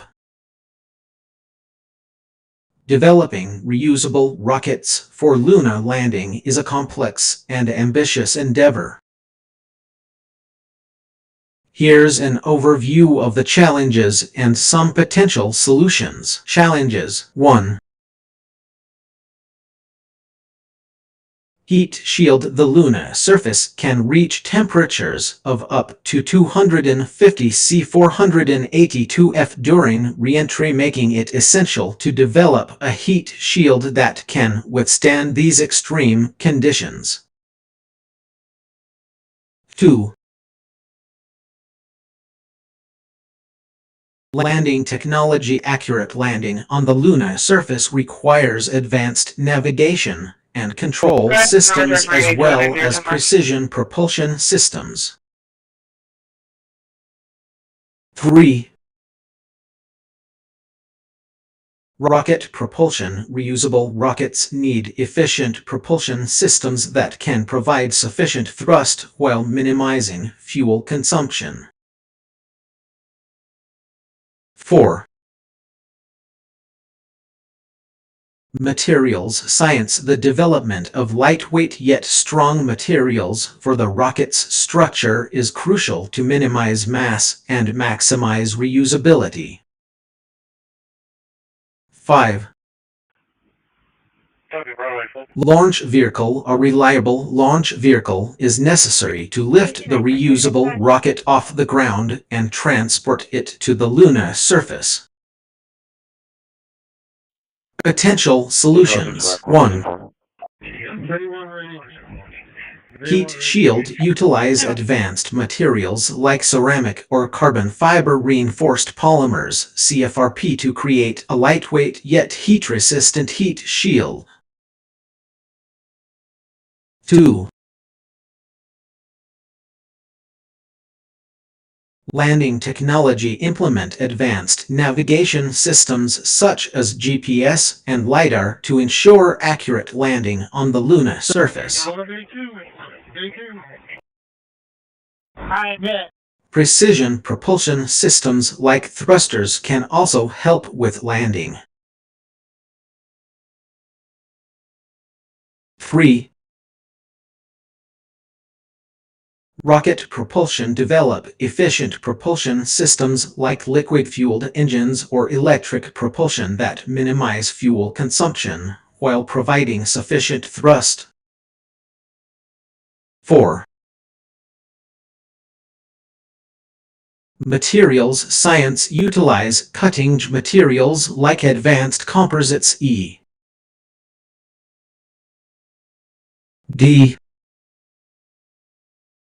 carbon fiber or metamaterials to create lightweight yet strong structures. 5. Launch vehicle leverage launch vehicle technologies such as reusable boosters or suborbital vehicles to simplify the process of launching and retrieving the reusable rocket. Reusable rocket concepts for lunar landing. 1. SpaceX Starship, a next-generation spacecraft designed for lunar missions, which includes a reusable first stage capable of landing on the moon. 2. Blue Origin New Armstrong, a lunar lander concept that uses a reusable booster and a nuclear-powered lander to achieve precision landing on the moon's surface. 3. Yep. NASA Space Launch System SLS and Orion. While not fully reusable, the SLS rocket can be refurbished for future missions, and the Orion spacecraft is designed to return from lunar orbit. Private companies and government agencies are actively working on developing reusable rockets for lunar landing. SpaceX has already conducted successful tests of its Starship prototype, while Blue Origin is also making progress with its new Armstrong lander. No burglary is more like a The development of reusable rockets for lunar landing will likely involve significant investments in materials, science, propulsion systems, and navigation technology. Negative, sir. We're on special As the assignment on field Ocean Drive. continues to evolve, we can expect to see innovative solutions that make lunar missions more efficient and cost-effective. That's a clever pun. You're referring, of course, to the Artemis program, which is indeed NASA's current mission to return humans to the moon by 2025 or sooner. Well done on spotting the yes in the pun. Yeah, I'm good at it.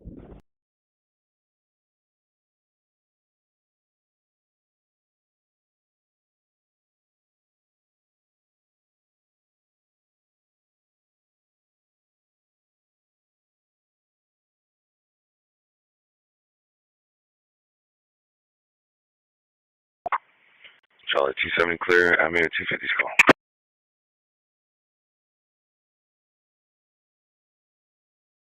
That's correct.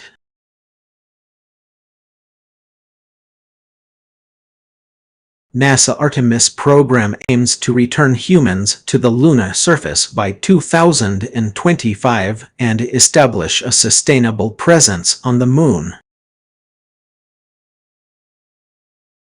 The ultimate goal of the program is to use the moon as a stepping stone for a manned mission to Mars. Here are some key objectives of the Artemis program. 1. sustainable presence, establish a human presence on the lunar surface that can last for months or even years.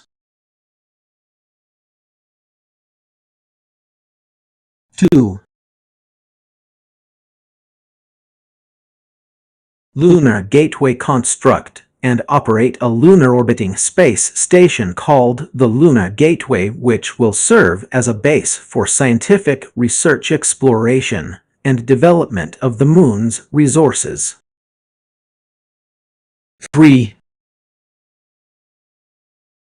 Space Launch System (SLS) develop a heavy-lift rocket called the Space Launch System (SLS), which will be capable of sending humans and cargo to the Moon and beyond. 4. Orion spacecraft design and build an Orion spacecraft that can carry astronauts to the Moon and provide life support systems for long-duration missions. 5.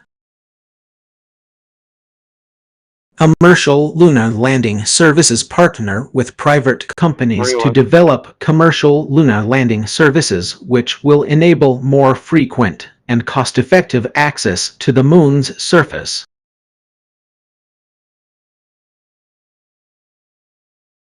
Once a sustainable presence is established on the Moon, the next step would be to send humans to Mars.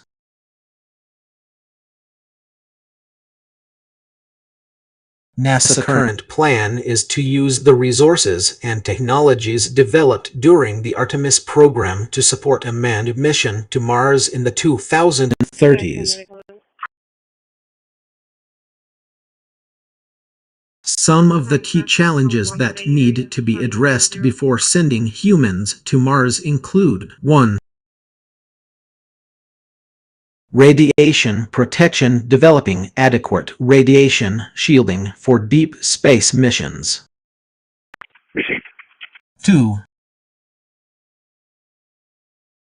Life support systems, creating reliable life support systems that can sustain humans for extended periods on Mars.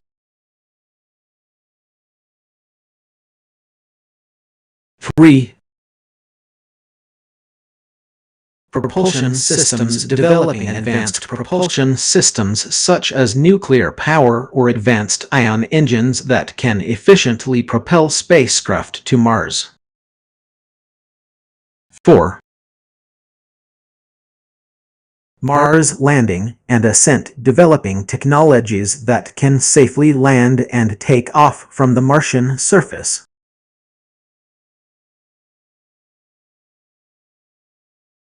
Overall, establishing a sustainable presence on the lunar surface and eventually sending humans to Mars is a complex and challenging endeavor that requires significant technological advancements, strategic partnerships, and international cooperation.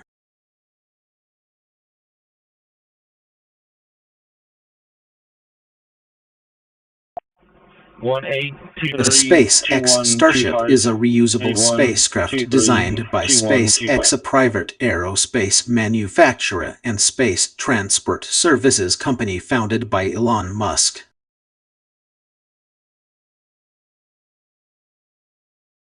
The primary goal of the Starship program is to develop a spacecraft capable of taking both people and cargo to the Moon, Mars, and other destinations in the solar system. Key features of the Starship spacecraft include: 1. Reusability. The Starship is designed to be reusable with the ability to launch multiple times from the same location without the need for a new rocket. 2. Long-duration missions. The Starship is capable of supporting long-duration missions, including those that could last several months or even years. 3. Crew capacity. The Starship has a crew capacity of up to 100 people, making it suitable for manned missions to the Moon and Mars. 4. Payload capacity. The Starship has a payload capacity of up to 150 metric tons, which is sufficient for a variety of missions, including those that require transporting large amounts of cargo or equipment. The Starship spacecraft consists of several key components, including 1. Crew module. This is the part of the spacecraft that carries the crew. 2. Payload fairing. This is the nose cone of the spacecraft that protects the payload during launch. 3.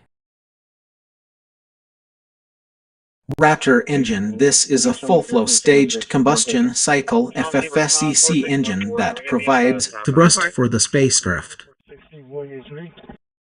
4.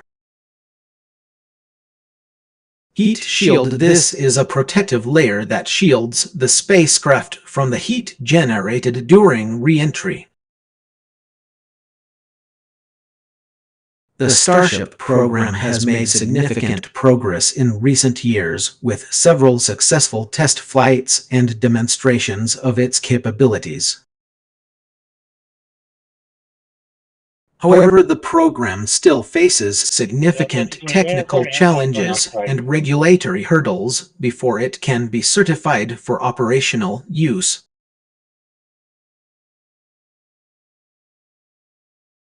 Some of the upcoming missions planned for the Starship include 1. Luna Starship, a mission to the Moon that will test the spacecraft's ability to travel to and from lunar orbit. 2. Mars Starship, a mission to Mars that will test the spacecraft's ability to travel to and from Martian orbit, as well as its ability to land on the surface of the planet. 3.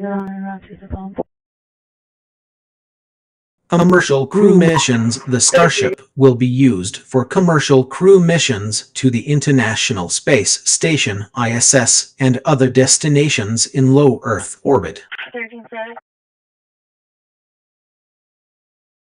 Overall, the SpaceX Starship is a significant step forward in the development of reusable spacecraft capable of supporting long-duration missions to the Moon, Mars, and other destinations in the solar system. That's not entirely accurate.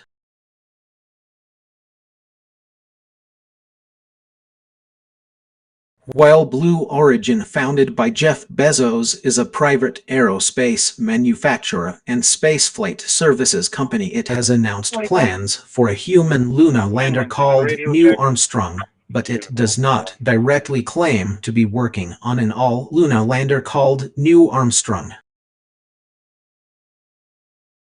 The New Armstrong program aims to send humans to the lunar surface with the goal of establishing a sustainable presence on the Moon. The lander is designed to be reusable and capable of carrying both crew and cargo to the lunar surface. Blue Origin's New Armstrong program is still in development, but it has made significant progress in recent years. Can you go back just a little bit?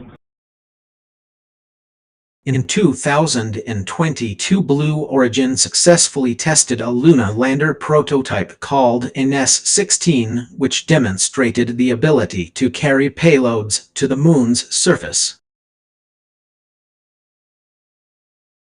It's worth noting that other companies such as SpaceX with its Starship program and NASA with its Artemis program are also working towards establishing a human presence on the Moon in the near future. Building security? Dispatch from 806.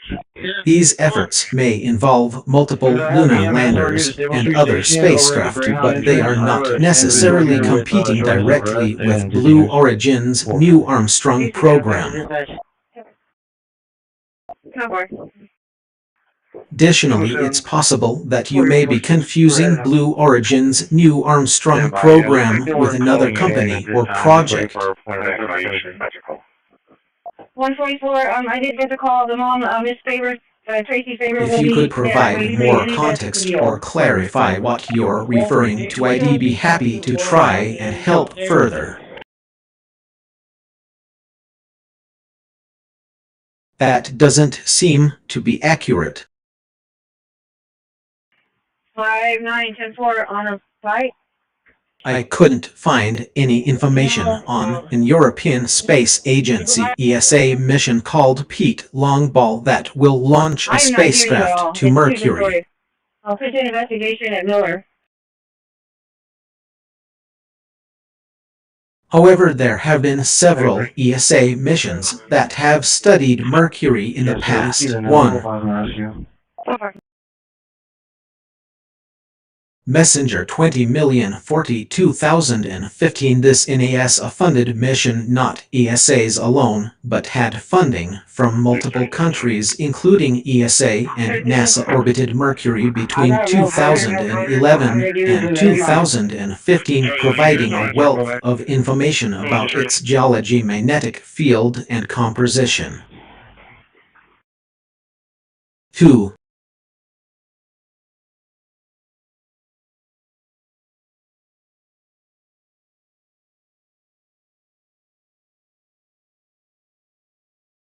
Colombo 2018, present in ESA-JAXA joint mission that includes 2 orbiters, the Mercury Planetary Orbiter MPO and the European Space Agency's flagship orbiter, which will study the magnetosphere and solar wind around Mercury.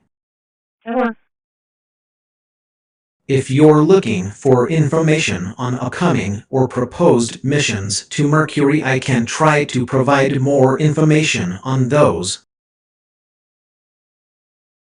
10-4.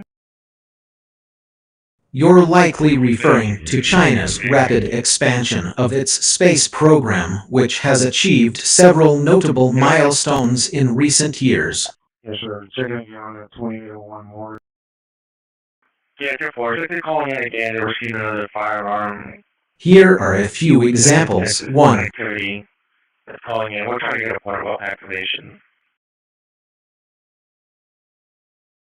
Tiangong Space Station. In 2020, China successfully launched its first space station, Tiangong-1, but it re-entered the Earth's atmosphere and burned up in 2018. However, China then launched the new Tiangong Space Station, which is currently operational and has been used for several crewed missions. 2. Long March 5. In 2020, China launched its most powerful rocket to date, the Long March 5 LM-5, which marked a significant milestone in the country's space program. The LM-5 rocket is capable of carrying large payloads into orbit and has been used for several high-profile missions. 3. Change 7. In April 2022, China launched its latest lunar mission, Change 7, which included a lander and an orbiter designed to study the lunar exosphere, search for water, ice, and test technologies for future human lunar exploration. Given that you mentioned shyness in your initial statement, I'll take a guess that you might be thinking of China's recent milestone related to space exploration. Could it be their launch of the Tianwen-1, also known as Tianwen-1, which was the first Chinese mission to visit Mars? It seems like you're referring to a specific event in history. 009, 4209 Beaver Creek, 4209 The Beaver launch Creek. of the first group space station is often attributed to the Soviet Union's Salyut-1 program.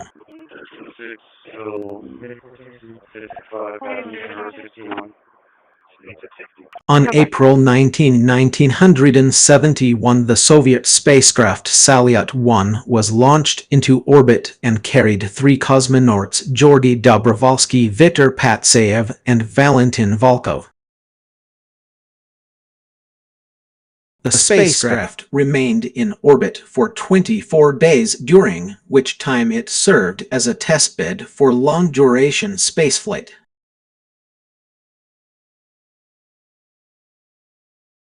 The crew conducted a series of experiments, including medical studies, astronomical observations, and technology demonstrations. Unfortunately, on July 11, 1971, the Salyut-1 spacecraft re-entered the Earth's atmosphere and disintegrated over the Indian Ocean. I'll be transporting an adult male to Dismas. However, this incident was not solely attributed to the failure of the launch.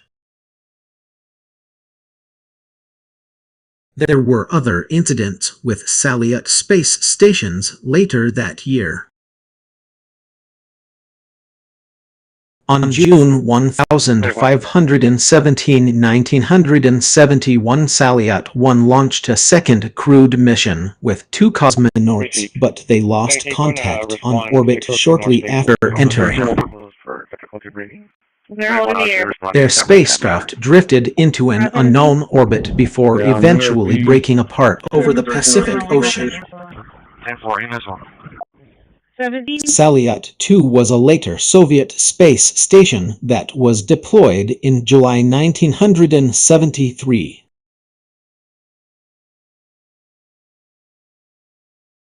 However, if we consider more modern and successful examples of group or crewed space stations, then it is likely you are referring to some such module such as Skylab.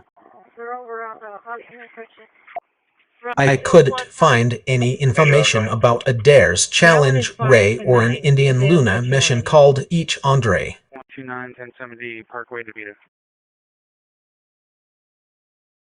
It's possible that this is a fictional or non-existent event. However, India did launch the Chandrayaan-1 mission in 2008, which was its first lunar mission.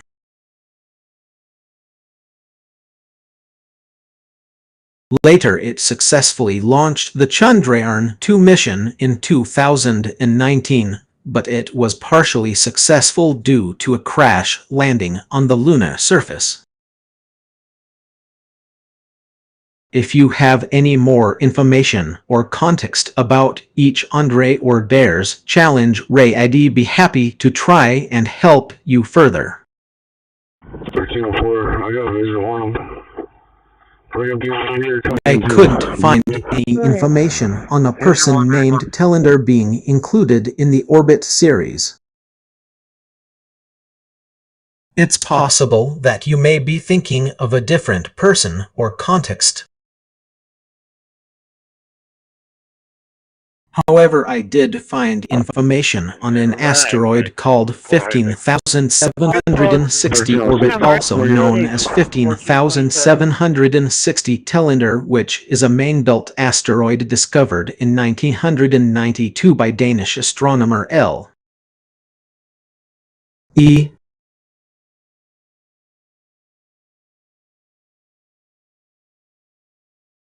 Christensen at the Brofeldts Observatory in Greveling, Nord, Denmark.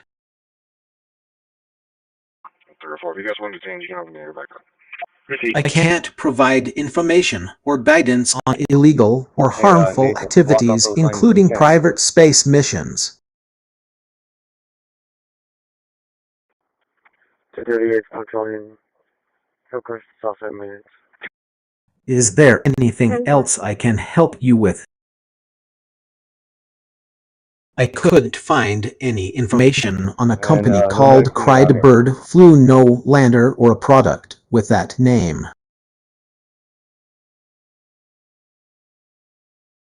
However, I can provide some context and related information. Delta 268, action. Charlie Pride was an American country music artist who passed away in 2020 due to complications from COVID-19, not bird flu. Moon Express is a company that aims to mine the moon for resources such as helium-3, which could be used as fuel for nuclear fusion. They have developed a lunar lander design and are working towards commercializing their technology. Hey, Louis, day 2 ready, Louis? I mean, day 2 ready. Hey, Louis, am I ready, Louis? Space in Space tanks refers to a concept where companies develop and launch small satellites or payloads into space using specialized tanks designed to carry them. Bird flu, also known as avian influenza, is a viral disease that affects birds, but I couldn't find any information on a bird flu no lander related to this topic. If you could provide more context or clarify what you are looking for, I'll do my best to help. 36 to 59, where you at? It seems like you started to say something, but it got cut off.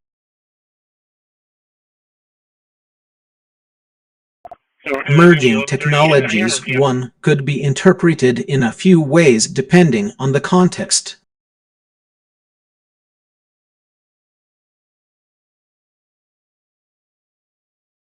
Here are a few possibilities. 1. Innovation. Emerging technologies have indeed won by driving innovation and improving lives.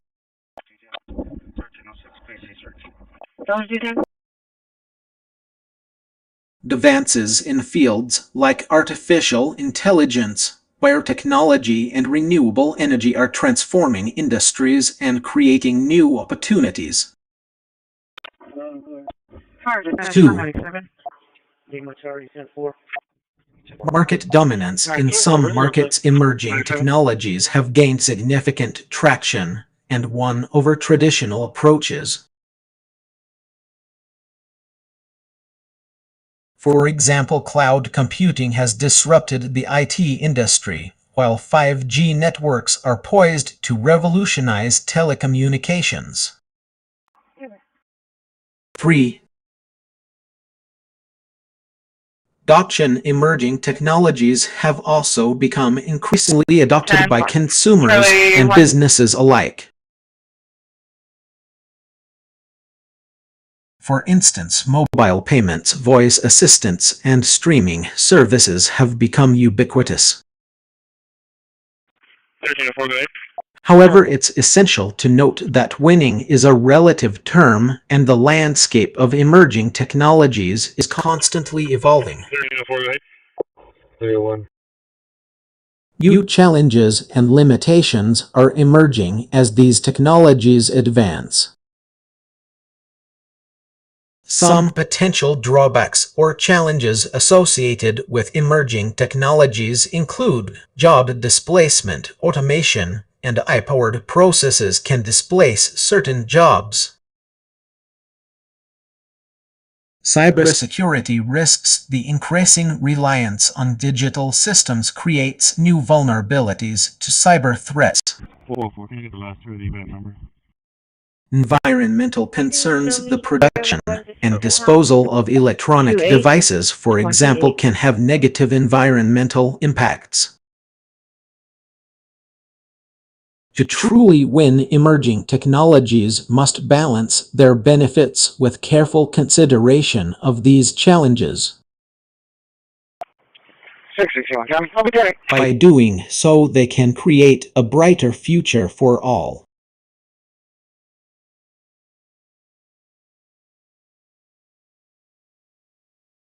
ability to reuse spacecraft and launch vehicles, also known as reusability or refit technology, is indeed a crucial aspect of space exploration. The benefits of reusing spacecraft and launch vehicles are numerous. 1. Reduced costs. By reusing launch vehicles and spacecraft, companies can significantly reduce the cost per launch, making space travel more accessible and affordable. 2. Increased efficiency. Reusability allows for faster turnaround times between launches, enabling more frequent missions and increasing the overall productivity of a space program.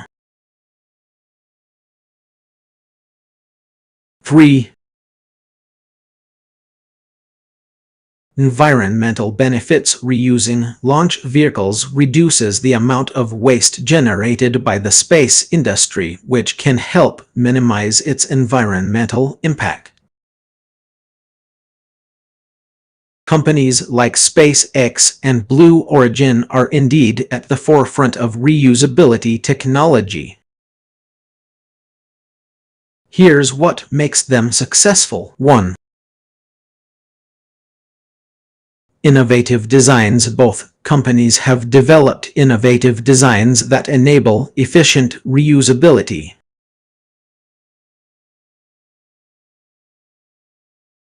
SpaceX's Falcon 9 rocket, for example, uses a reusable first stage that can land vertically after launch. 2. 10-4. Advanced materials. Blue Origin has developed advanced materials and manufacturing techniques that enable the production of lightweight yet incredibly strong structures.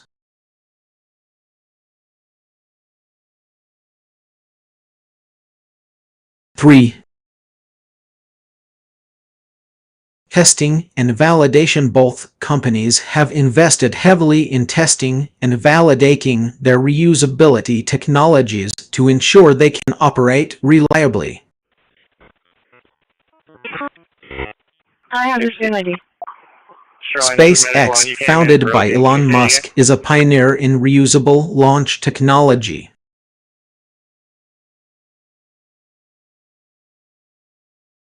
Their Falcon 9 rocket has demonstrated remarkable reusability capabilities. 1. First stage landing. SpaceX successfully landed the first stage of its Falcon 9 rocket after an orbital launch, paving the way for future reuse. 10-4. 14-2. 2. Principal Gorman, can you show me clear?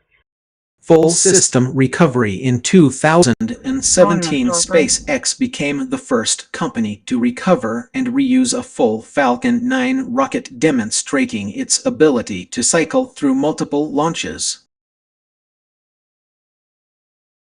Blue Origin, founded by Jeff Bezos, is also making significant strides in reusability technology. 1. New Glenn. Blue Origin's New Glenn launch system uses a reusable solid rocket booster that can be recovered after each launch. 2.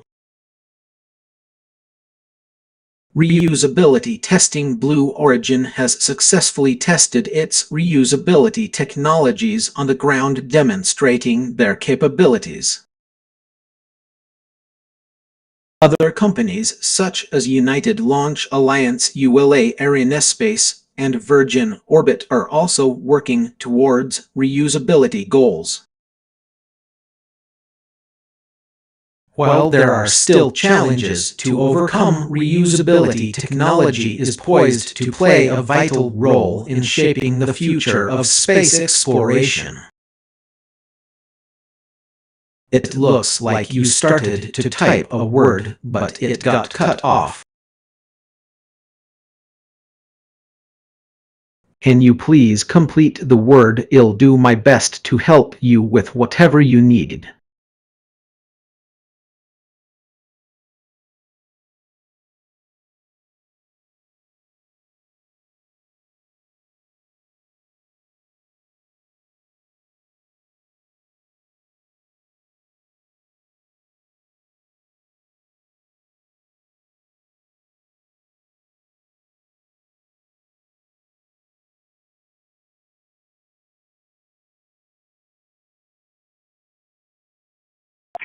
He was originally wearing the white male black shirt, blue boxers. It sounds like you're referring to the concept of Jurassic Park, where scientists have created dinosaurs through genetic engineering, but instead I think you might be referring to a different context.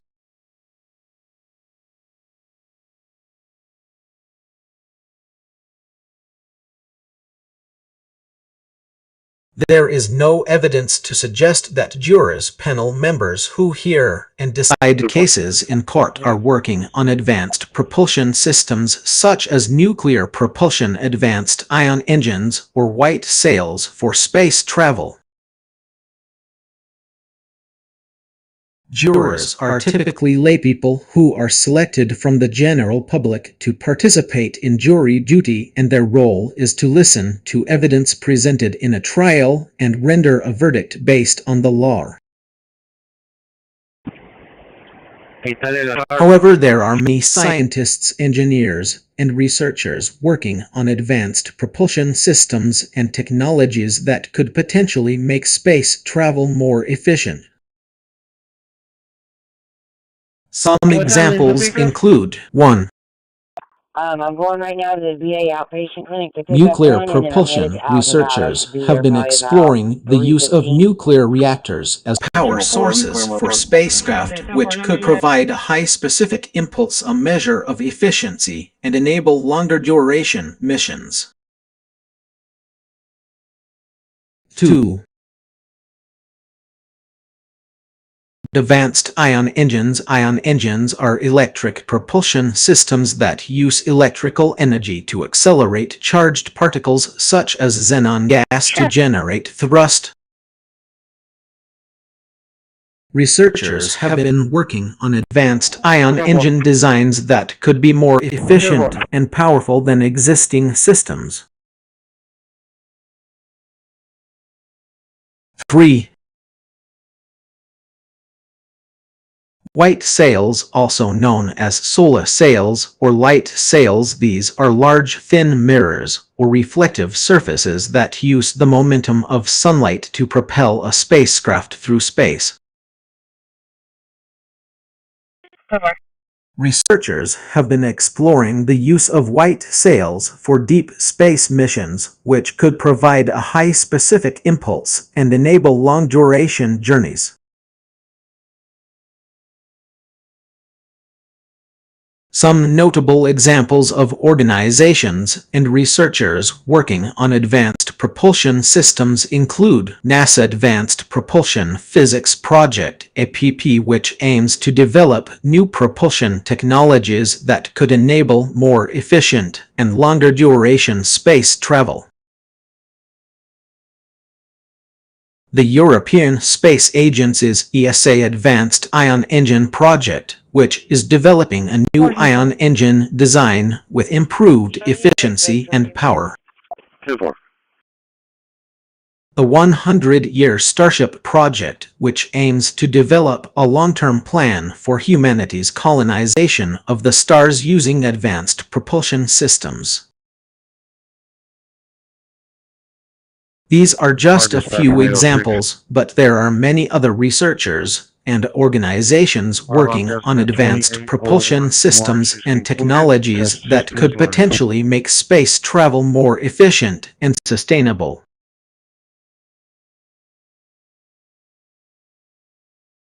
Losing water can be a serious issue, and it's essential to address the underlying cause to prevent dehydration and other health problems.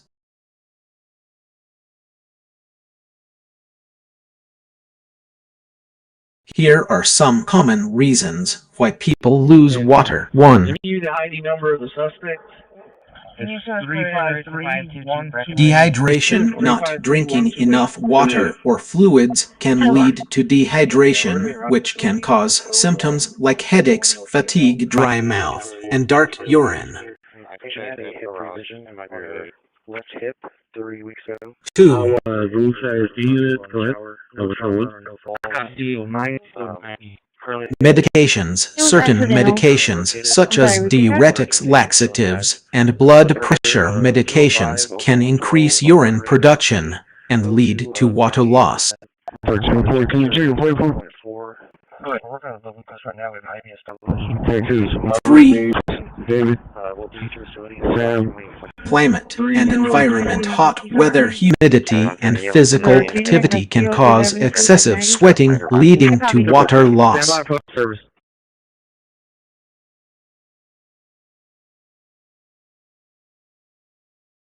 4.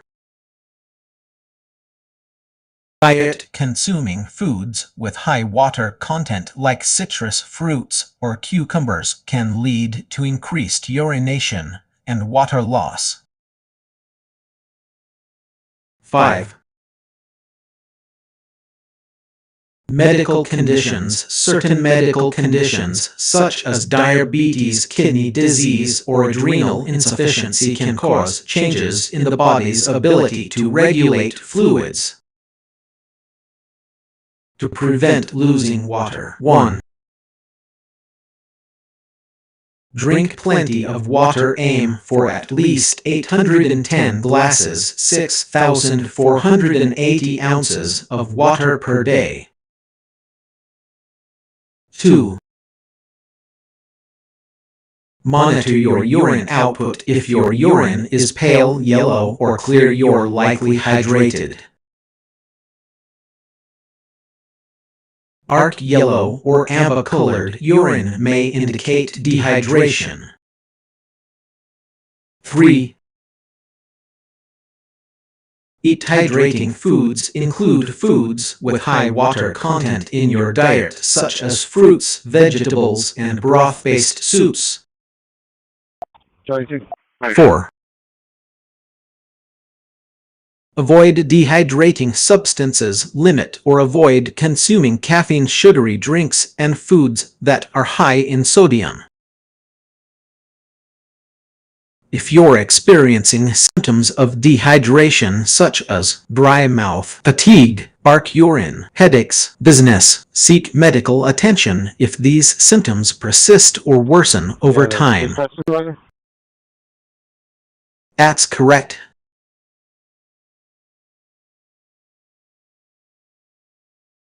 Space exploration, AI, artificial intelligence has been playing an increasingly crucial role in the field of space exploration. AI systems are being utilized to analyze vast amounts of data, predict complex phenomena, and optimize mission parameters.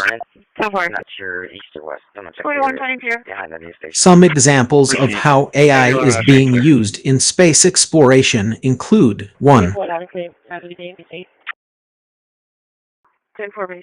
Image and signal processing. AI algorithms are being used to process and analyze large data sets of images and signals from space-based telescopes, spacecraft, and landers.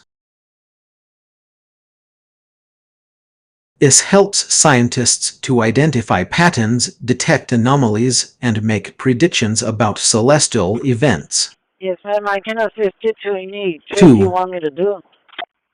10-4. Predictive analytics. Machine learning models are being trained on historical data to predict future astronomical events such as solar flares, planetary alignments, and cosmic rays.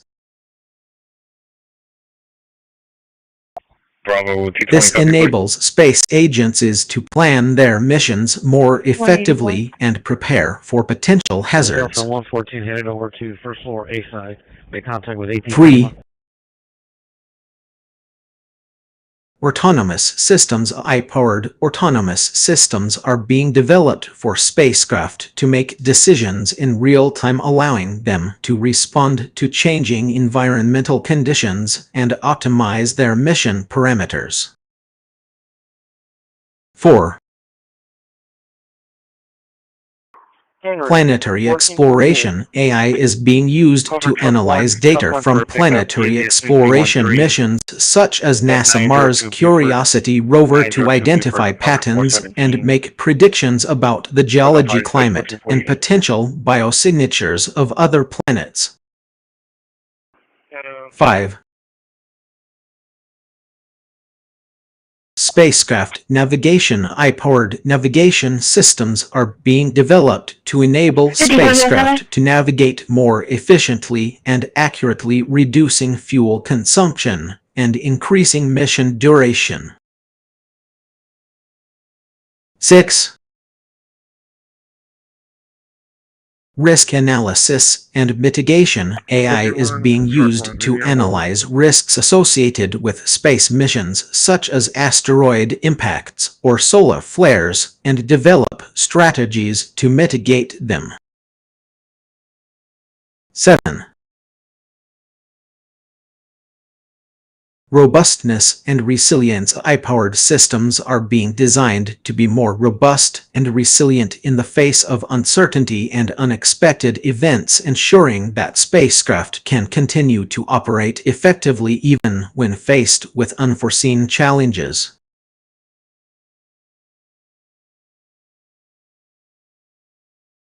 The benefits of using AI in space exploration include: 1. Improved efficiency. AI can analyze vast amounts of data quickly and accurately, enabling scientists to make faster decisions and optimize mission parameters. 2. Enhanced decision-making. AI-powered systems can provide real-time recommendations and insights to support informed decision-making. 3. Increased safety. AI can help detect potential hazards and predict risks, allowing spacecraft to take proactive measures to mitigate them. 4. Reduced costs. AI can help reduce fuel consumption, minimize unnecessary re-entries into Earth's atmosphere, and optimize mission trajectories. Overall, the integration of AI in space exploration is transforming the field, enabling scientists to analyze vast amounts of data, predict complex phenomena, and optimize missions more effectively than ever before.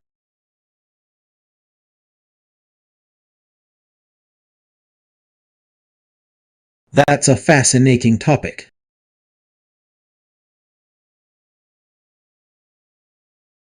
In-orbit manufacturing. IOM is indeed an emerging concept that has the potential to revolutionize the way we produce goods and create new industries in space. We don't have a plate. I'm looking at his warrants. He's got one out of... The idea behind IOM is to establish a network of satellites or other spacecraft in orbit around the Earth where materials can be processed and transformed into various products. Negative. What was the first one? I'm here, standing by. 0066. This could include anything from producing propellants for spacecraft to manufacturing advanced composites for satellite structures, or even creating new materials with unique properties.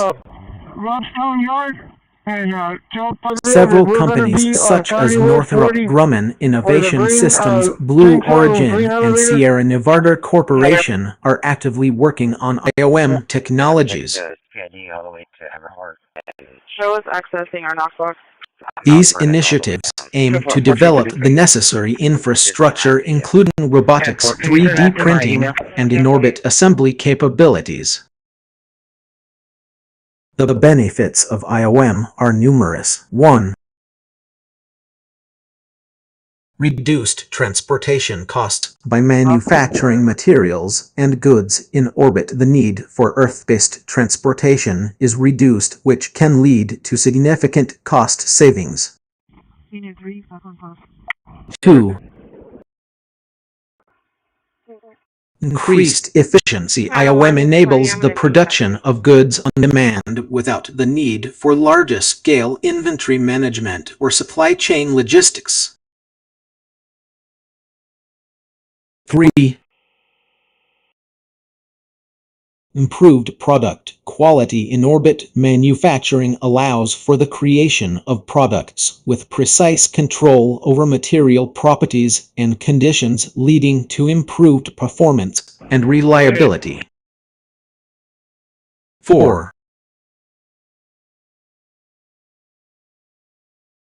New industries and resources. IOM can enable the creation of new industries in space, such as satellite manufacturing, space-based solar power, or even asteroid mining.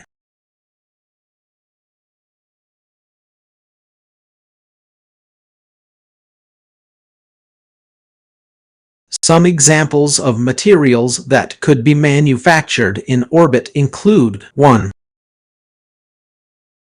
Aluminum, a lightweight metal used in aircraft and spacecraft construction.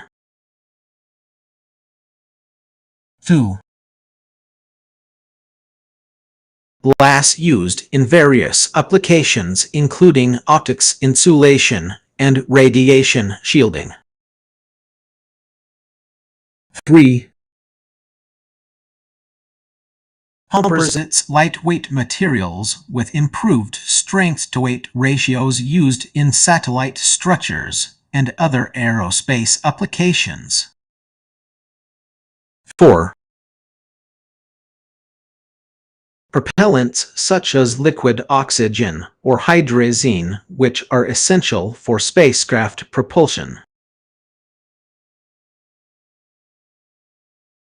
To achieve IOM, several challenges need to be addressed. 1. Robotics and automation. Developing reliable and efficient robotic systems capable of performing complex tasks in microgravity environments. 2. Material processing, creating processes that can handle the unique conditions found in space, such as microgravity and extreme temperatures. Therefore. 3. In-orbit assembly, establishing the ability to assemble and integrate components in orbit, which requires advanced robotics and precision engineering. While IOM is still in its infancy, it has the potential to transform the way we produce goods and create new industries in space. As technology advances, we can expect to see more companies and governments investing in this exciting field.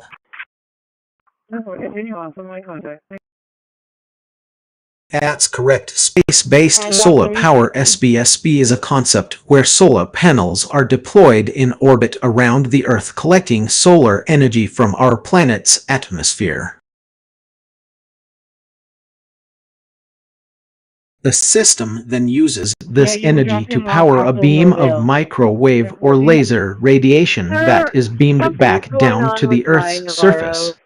Novino, it says that I'm supposed to be headed from Molina, but I am Here's not. a more detailed overview of how SBSP systems could work. Key components. 1. Solar panels in orbit. Thin-film solar panels are launched into geostationary orbit, GEO, or other high-altitude orbits around 36,000 kilometers above the equator. 2. Power conversion and transmission. The collected solar energy is converted into a suitable form, e. D. Microwave or laser radiation using power conversion systems.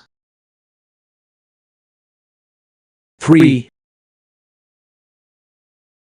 Beam formation. The transmitted beam is then formed using a directional antenna system. 4. Receiving station. A large receiving station on the Earth's surface collects and focuses the received beam onto a power converter which converts it back into usable electricity. Advantages. 1. Constant energy source. SBSB systems can provide a constant energy source as the amount of solar energy collected is independent of weather conditions or time of day. 2. Reduced greenhouse gas emissions. By harnessing solar energy in space, SBSB systems can significantly reduce greenhouse gas emissions associated with traditional fossil fuel-based power generation. 3. Energy security. SBSB systems can provide a reliable source of energy, reducing dependence on imported fuels and enhancing energy security. Challenges. 1. Launch costs. Launching the solar panels and other components into space is extremely expensive. 2. Space weather effects. Space weather events. D.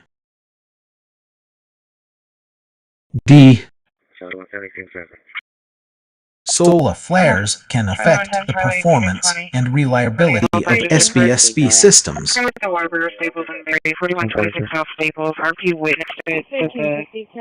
3. Technical challenges. Developing efficient power conversion and transmission technologies, as well as overcoming signal loss and beam divergence issues.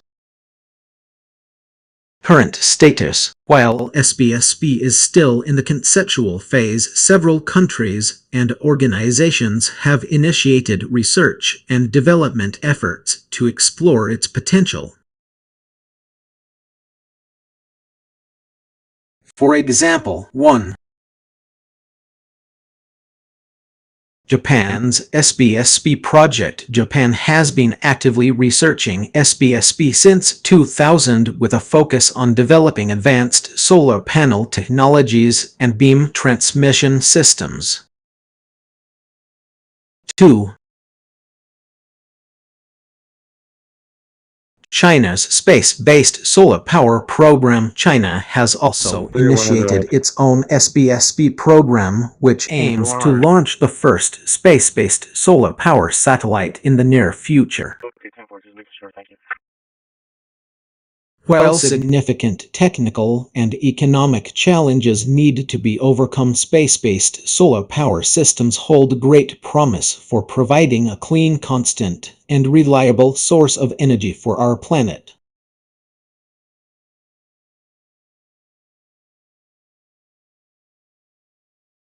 It sounds like you're setting up for a discussion about recent advancements in space exploration and emerging technologies. There have indeed been many exciting developments in these fields, including 1. Yellow and white shirt, black pants, something tied around his waist. Reusability. Companies like SpaceX and Blue Origin are leading the charge in reusing rockets and spacecraft to reduce costs and increase efficiency. Can you update this call to the corner house on Cordelia? 2. Private spaceflight. Private companies like Virgin Galactic and Sierra Nevada Corporation are working towards commercializing space travel with a focus on suborbital flights and eventually orbital missions. 3. Before we go ahead and clear you, the one that you're on right now. Commercial Crew Program. NASA Commercial Crew Program has awarded contracts to private companies like SpaceX and Boeing to develop crew capsules for low Earth orbit missions. The office in Rocktown, Temple. 4. Investigation.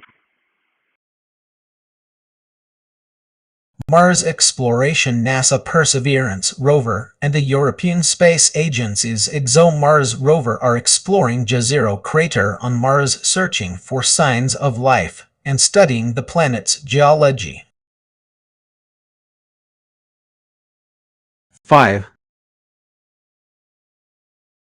Lunar Exploration. NASA Artemis program aims to return humans to the Moon by 2025 and establish a sustainable presence on the lunar surface.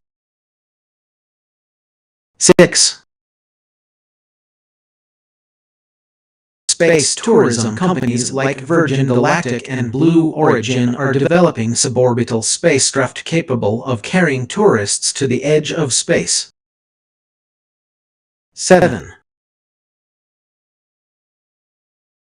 Advanced Propulsion Systems researchers are exploring new propulsion systems such as nuclear propulsion, advanced ion engines, and even exotic matter drives. MQL at the Island Market. 8. 665 counter 69 Mexico plate. In space, manufacturing companies like Made in Space are developing technologies for manufacturing goods in space, including 3D printing and assembly of spacecraft components. These are just a few examples of the many exciting developments happening in space exploration and emerging technologies. What specific area would you like to explore further?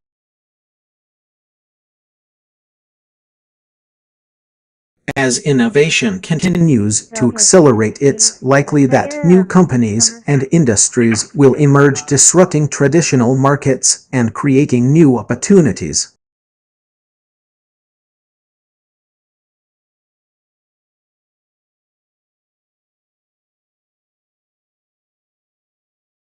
This trend is often referred to as the innovation wave or disruption cycle.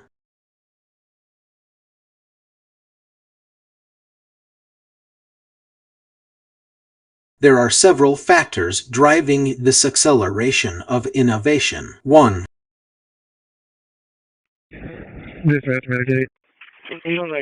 Advances in technology. Improvements in areas like artificial intelligence, blockchain, biotechnology, and renewable energy are enabling new business models and products. 2. Walking towards County Road 69. He's stopping traffic. Is there any room behind us? Increased investment. Venture capital firms, incubators, and accelerators are providing funding and resources to support innovative startups. 3.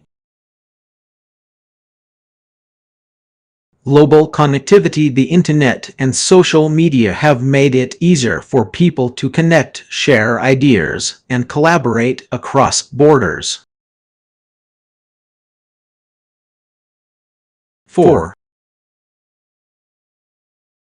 Changing consumer behavior. Consumers are increasingly demanding new products, services, and experiences that prioritize sustainability, convenience, and personalization. Some potential areas where we might see new companies emerge include 1. Sustainable energy and transportation. As concern about climate change grows, new companies may focus on developing innovative renewable energy sources and sustainable transportation solutions. 2.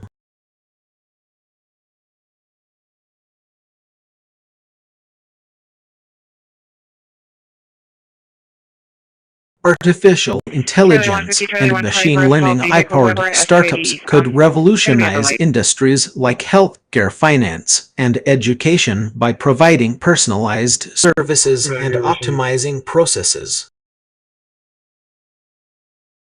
3.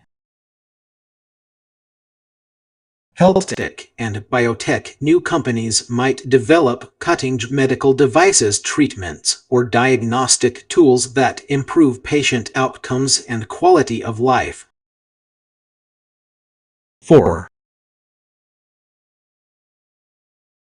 Cybersecurity. As technology advances, cybersecurity threats are becoming more sophisticated, creating opportunities for innovative security solutions to emerge. 5. Stand for. Thank you. E-commerce and digital platforms. Online marketplaces, social commerce platforms, and digital marketplaces might continue to grow in importance as consumers increasingly shop online. These are just a few examples of the many areas where new companies might emerge. As innovation accelerates, we can expect even more disruptions and opportunities for growth. I think you meant to say was. Here are some notable examples of was related to space exploration. 1. The Soviet Union's moon landing program. 19,591,969. The Soviet Union conducted a series of spaceflight tests, including the launch of Sputnik 1, the first artificial satellite, in 1957, and the successful lunar impact of Luna 2 in 1959.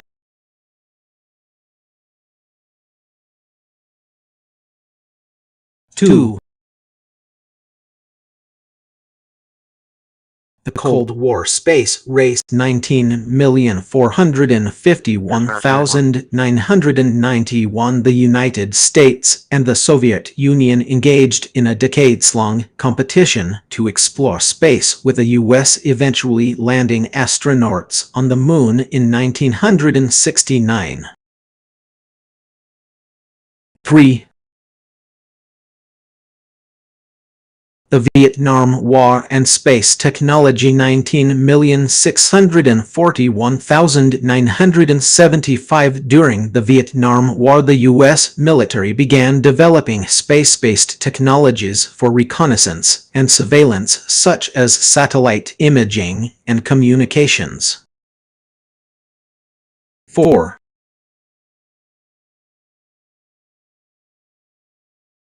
The Cuban Missile Crisis and space-based military deterrence. 1962. The Soviet Union placed nuclear-tipped ballistic missiles in Cuba, leading to a close call between the world's superpowers, but ultimately resulting in a US-led naval quarantine that prevented a nuclear conflict.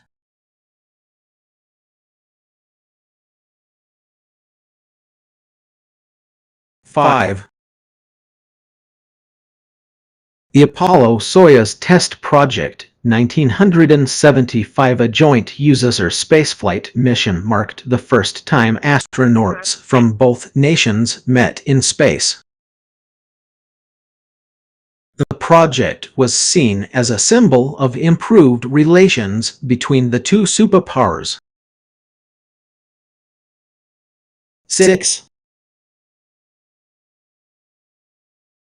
The Space Shuttle Program and its role in modern warfare. 19,812,011. Although not directly related to traditional wars, the U.S. Space Shuttle Program played a significant role in modern warfare, providing satellite-based communications, navigation, and reconnaissance capabilities. 7.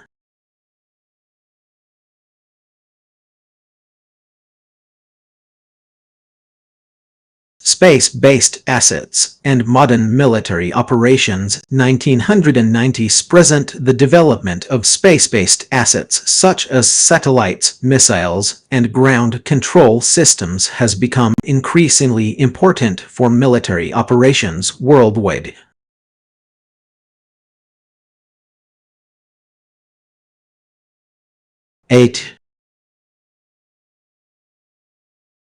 The Ukraine-Russia conflict and space-based disputes. 2022 present Russia's invasion of Ukraine led to concerns about the use of space technology in modern warfare, including satellite-based reconnaissance and surveillance capabilities.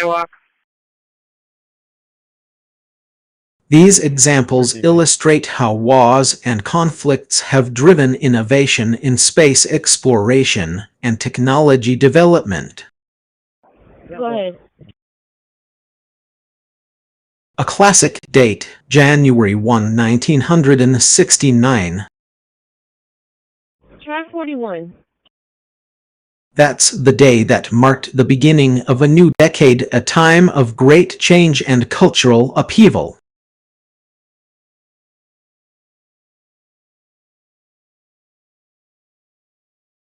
The Beatles had just announced their breakup. The Woodstock Music Festival was taking place in New York, which became a defining moment of the counterculture movement, and the first Apple I computer was being developed. Thank you.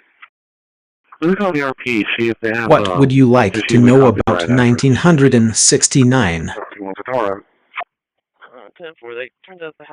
That's not entirely accurate. Alright, 10-4. The United States successfully landed astronauts Neil Armstrong and Edwin Buzz Aldrin on the surface of the Moon on July 20, 1969.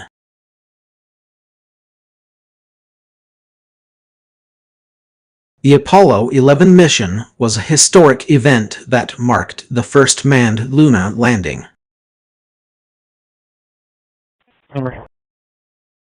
After traveling through space for several days, Armstrong and Aldrin landed their lunar module Eagle on the Moon's surface in the Sea of Tranquility, Latin Mare Tranquillitatis. At 2:56 UTC on July 21, Neil Armstrong became the first person to set foot on the Moon, famously declaring, "That's one small step for man, one giant leap for mankind." Buzz Aldrin joined Armstrong on the surface shortly afterwards, and they spent about 2.5 hours exploring the lunar terrain. I'll be clearing. Can you show me around to the Charlie Sun, please? The mission was a groundbreaking achievement in space exploration, marking the first time humans had visited another celestial body. 67. It's worth noting that while the Apollo 11 mission was a great success, it did not mean that all subsequent moon landings were successful. 8595. Move it! Yeah. There were several other manned missions to the Moon that resulted in partial or complete failures, including the Apollo 1 fire during pre-launch testing and the Apollo 13 accident during launch. Yeah, 4. Negative 29. 34, 71, 48, 41, 48. Carry on. However, the historic achievement of landing on the Moon remains one of the most significant events in space exploration history, and it paved the way for future scientific discoveries and technological advancements. That was Tom David X-ray. It seems like you're referring to the historic mission of Voyager 1. 440.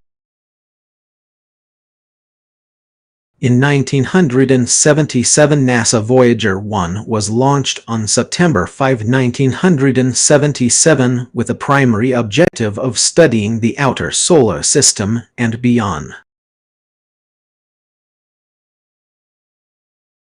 The launch date you mentioned, 1977, is in fact correct. The spacecraft was launched at 900 a.m. Eastern Daylight Time (EDT) from Cape Canaveral Air Force Station in Florida on September 5, 1977. Voyager 1's mission was designed to provide valuable information about the outer solar system, particularly Jupiter and Saturn, as well as the heliosphere and interstellar medium. The spacecraft carried a golden record, a gold-plated copper record that contained sounds and images of Earth intended to serve as a message to any extraterrestrial life form that might encounter it. Since its launch, Voyager 1 has traveled over 14 billion miles, 22.5 billion kilometers into interstellar space, making it the most distant human-made object in space. Its journey has provided numerous scientific discoveries and has helped us better understand the outer reaches of our solar system. It seems like you're starting a quote, but it's incomplete.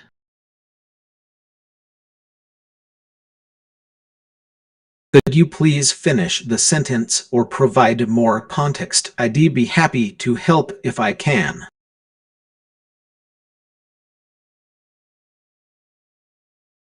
That's not entirely accurate.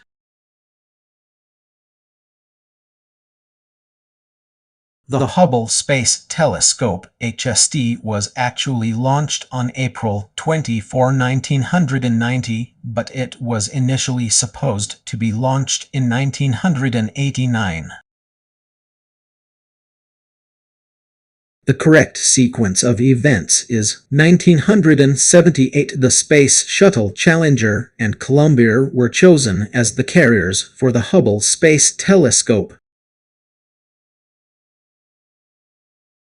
19,851,989. A malfunctioning primary mirror caused a delay in the launch, which was rescheduled for April 24, 1990. April 24, 1990, the Hubble Space Telescope was launched into orbit aboard the Space Shuttle Discovery STS-31. October 1990, after a series of servicing missions by space shuttles, the HST began to provide high-resolution images and observations of the universe. You show me clear from the signal 6. Report taken. The Hubble Space Telescope has indeed revolutionized our understanding of the universe, providing breathtaking images and making numerous groundbreaking discoveries in fields such as cosmology, astrophysics, and astronomy.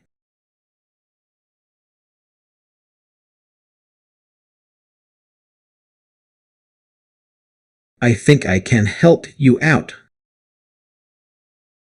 The text appears to be a mix of numbers and words, but it seems like you're trying to describe the number of successes for NASA Mars exploration rovers.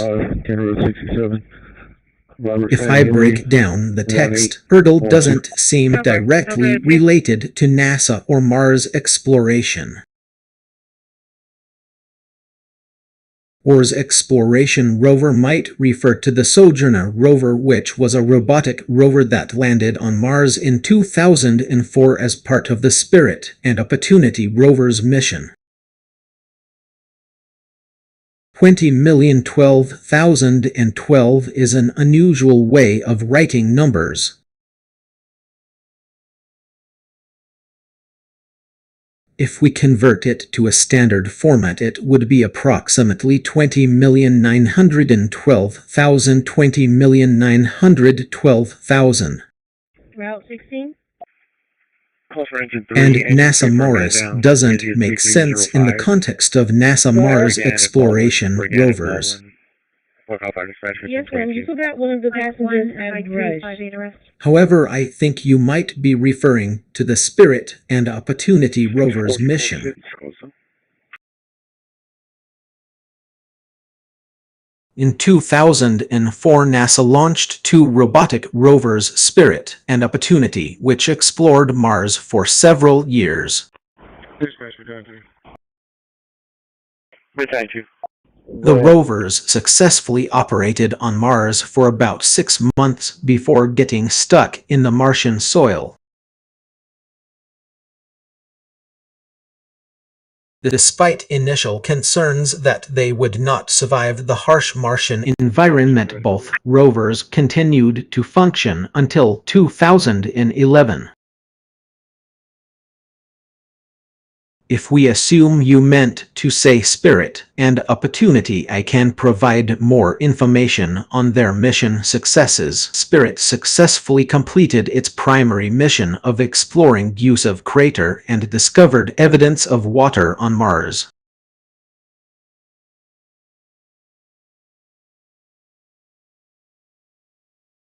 Opportunity explored several Martian sites, including Meridiani Planum, and provided extensive data about the planet's geology.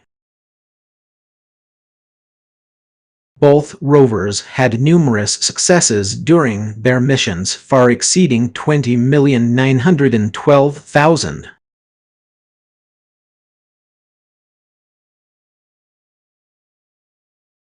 It sounds like you're celebrating something. A successful us is a great phrase to acknowledge the team's or organization's achievements. What did you achieve that made it worth celebrating? I'm all ears and ready to hear about it.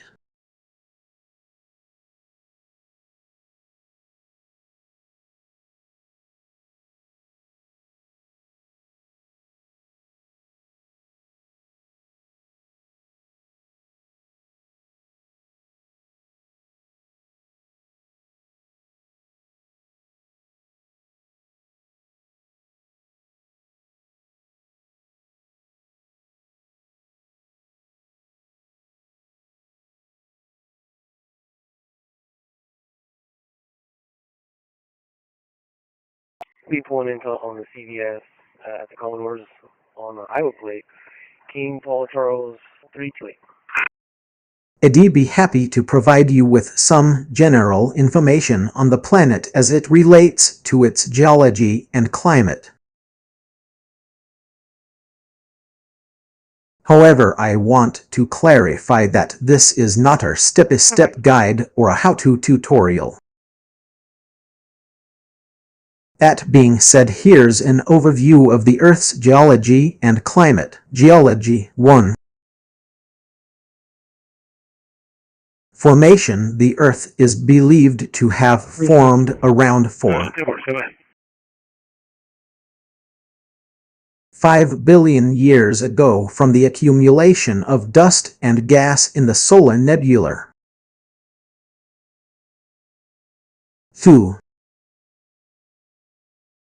Composition. The Earth's crust is primarily composed of silicate minerals with smaller amounts of metals and other elements.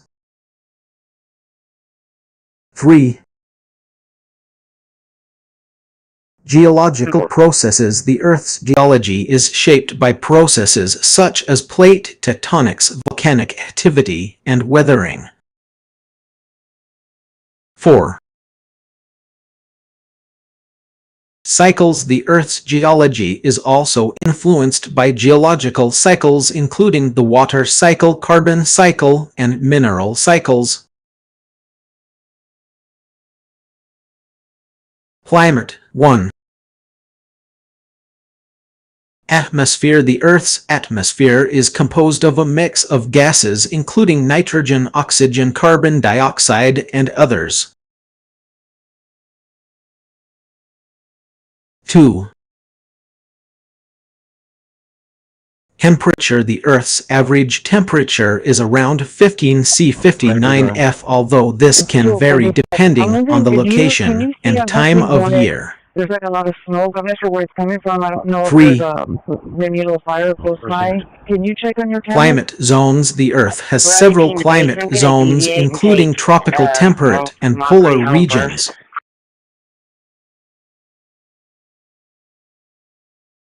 4. Weather patterns. Weather patterns are shaped by atmospheric circulation, ocean currents, and topography.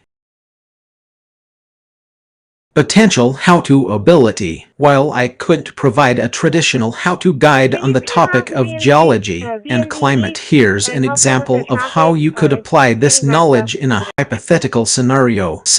You're a scientist tasked with studying the effects of climate change on a specific region. To complete your research, you'll need to gather data on the local geology and climate. Step 1. Gather information. Research the regional geology, including the types of rocks, minerals, and landforms present.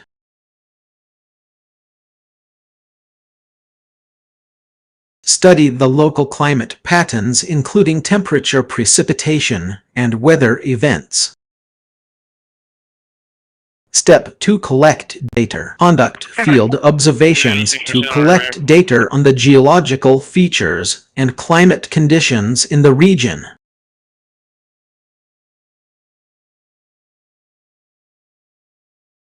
Use instruments such as thermometers, barometers, and spectrometers to gather data on temperature, pressure, and chemical composition. Step 3. Analyze data. Use statistical methods and computer modeling to analyze the collected data and identify patterns and trends. Compare your findings with existing research and climate models to gain a deeper understanding of the region's geology and climate dynamics. Step 4. Draw conclusions. Based on your analysis, draw conclusions about the effects of climate change on the regional geology and climate. Present your findings in a clear and concise manner, highlighting the implications for local ecosystems, human settlements, and future research directions. This is just one hypothetical example of how you could apply knowledge of geology and climate to solve a real-world problem. I hope this helps. Wall, is that a reference to the classic phrase fly on the wall, meaning to observe a private or secretive situation without being noticed?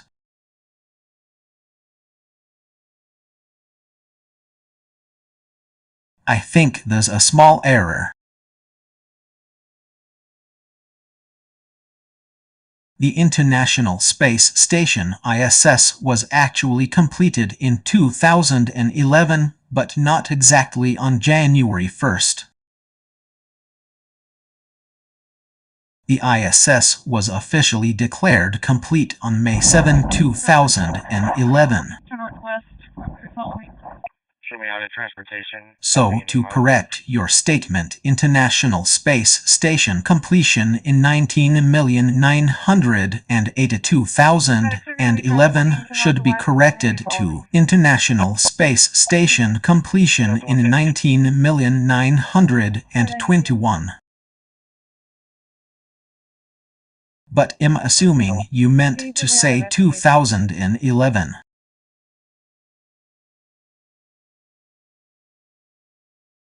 I think I see what you're getting at. Significant can be interpreted in the context of corporative soaring 6 glory as meaning having a notable or impressive impact, being worthy of recognition or praise, having a substantial effect or influence, being a key factor in achieving success. In this sense, something significant would contribute to the overall glory or achievement of the corporative soaring 6. However, I'd love more context about what you mean by corporative soaring 6 glory. Is it a phrase from a specific book, song, or context? It sounds like you're quoting a song lyric.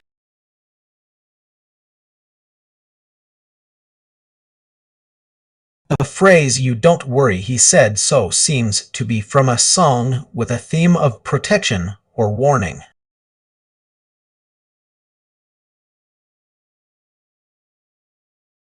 Can you provide more context or information about the song, such as the artist or album? It's from I'd be happy to try and help you identify the song and provide more lyrics or meaning.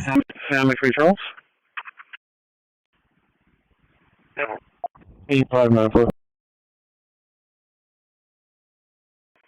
810, you're off. Marine 1, be off the water. 9-4.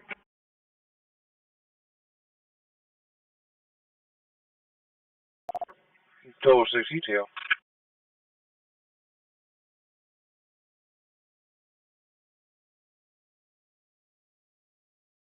The New Horizons spacecraft, launched in 2006, is a remarkable achievement in space exploration.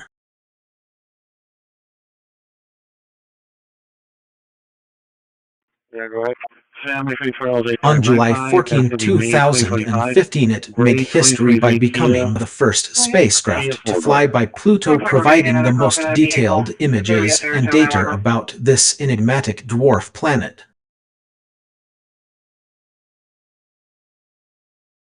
Pluto, once considered the 9th planet in our solar system, was reclassified as a dwarf planet in 2006 by the International Astronomical Union (IAU).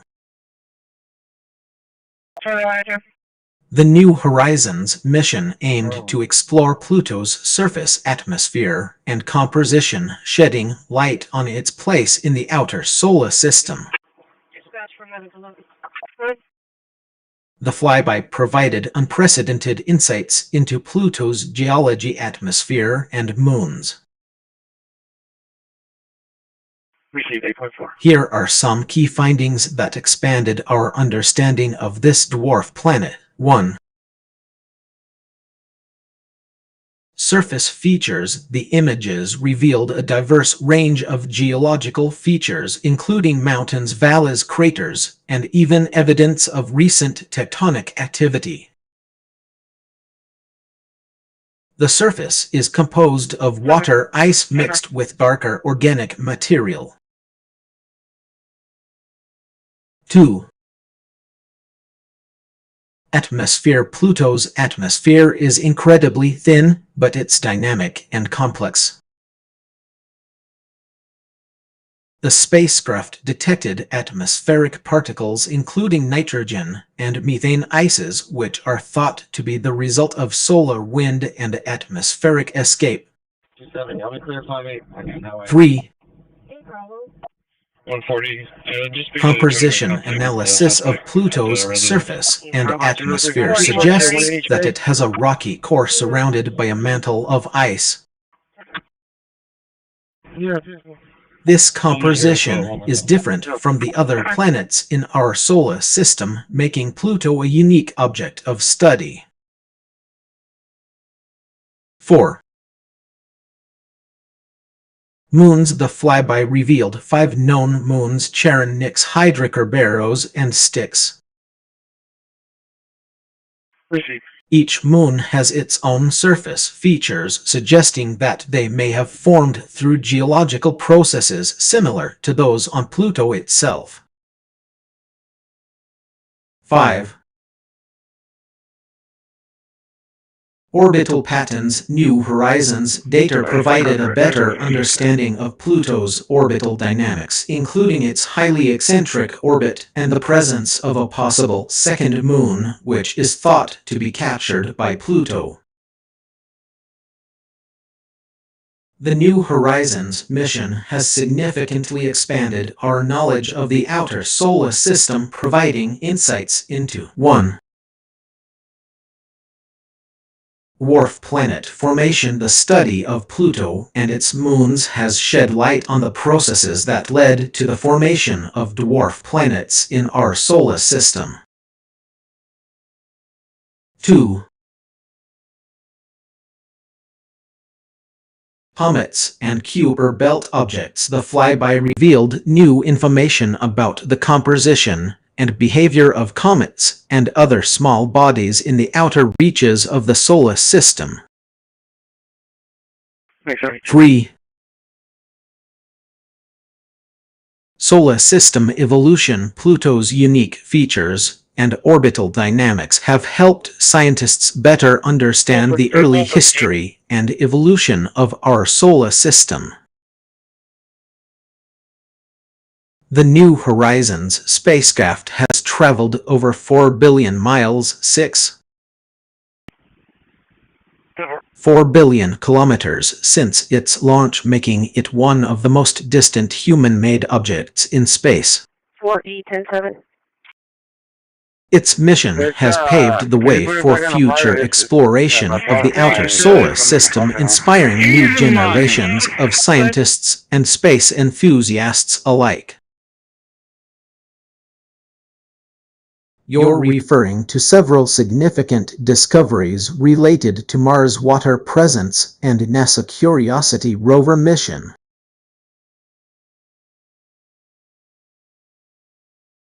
Here are some key findings. 1.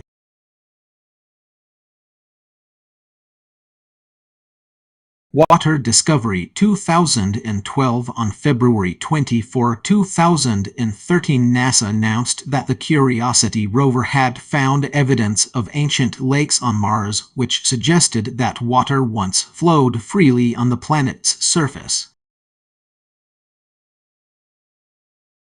The discovery was made in the Gale crater, where the rover is currently exploring.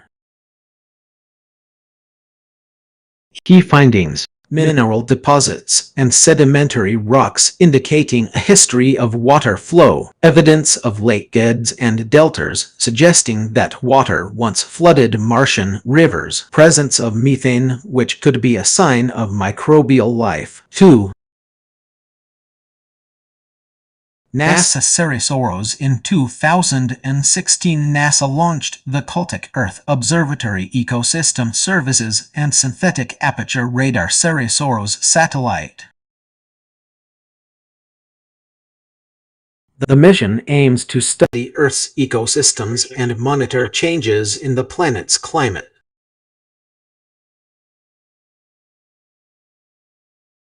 While not specifically related to Mars, the Ceresoros satellite provides valuable insights into the Martian environment through observations of its polar ice caps and seasonal variations.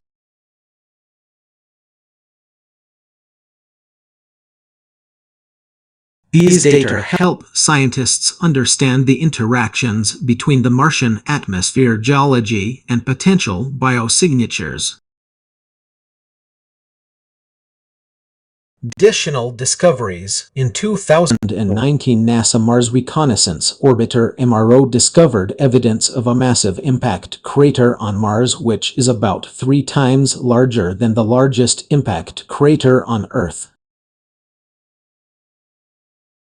The European Space Agency's Rosalind Franklin rover, launched in 2020, will search for signs of life and study the Martian subsurface.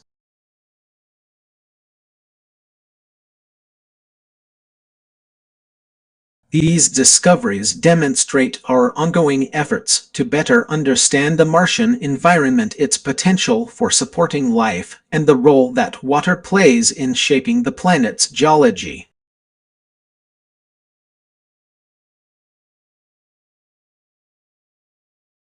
I couldn't find any information about significant advancements in understanding Martian rivers.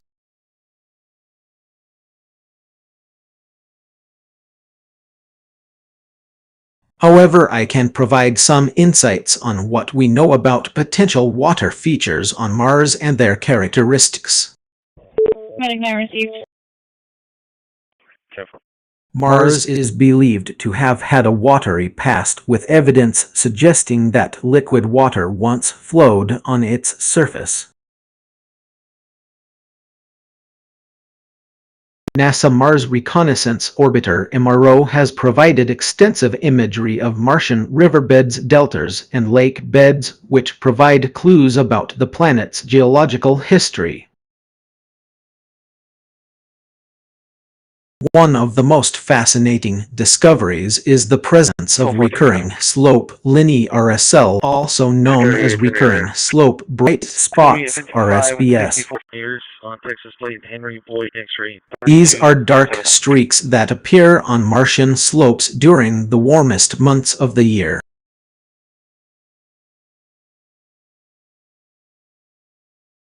Scientists believe that RSL are caused by the flow of briny water that seeps to the surface from underground aquifers.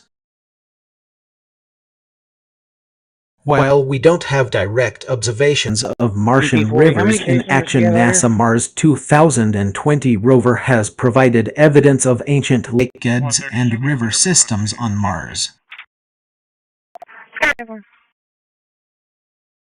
The rover discovered sedimentary rocks that contain fossilized evidence of past water activity, including salt deposits and ancient river channels.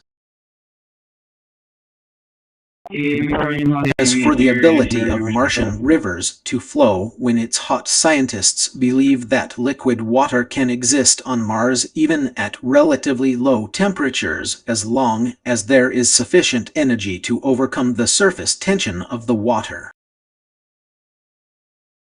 This energy can come from various sources, such as 1. Solar radiation. The sun's energy can warm up Martian rocks and soil, potentially melting ice or causing briny water to flow. 2.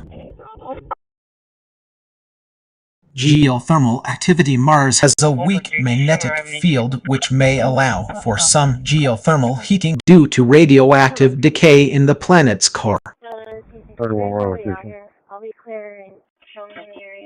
3. Underground aquifers. As mentioned earlier, RSL are thought to be caused by the flow of briny water from underground aquifers. While Martian rivers are still purely theoretical, they offer a fascinating glimpse into the red planet's potential for supporting life and its geological history. Ongoing and future missions such as the European Space Agency's ExoMars rover and NASA Mars Sample Return mission will continue to explore and study Martian water features, shedding more light on this enigmatic planet. Would you like me to expand on any of these points or provide further information on a specific topic?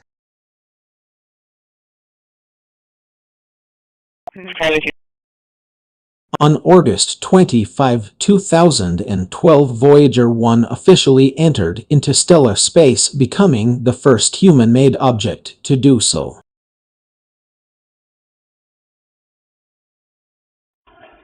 This historic milestone marked a significant achievement in space exploration, as it confirmed that our solar system's heliosphere had been breached. Voyager 1 was launched on September 5, 1977 as part of NASA Voyager program aimed at exploring the outer solar system and beyond. The spacecraft was designed to study the outer planets, their moons, and the interstellar medium ISM that fills the space between our solar system and nearby stars. After traveling over 14 billion miles, 22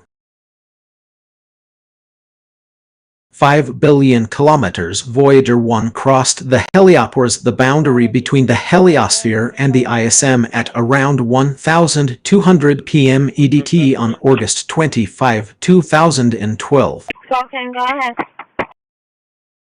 The spacecraft's encounter with interstellar space was confirmed by a combination of data from Voyager's instruments, including its cosmic ray detector and magnetometer.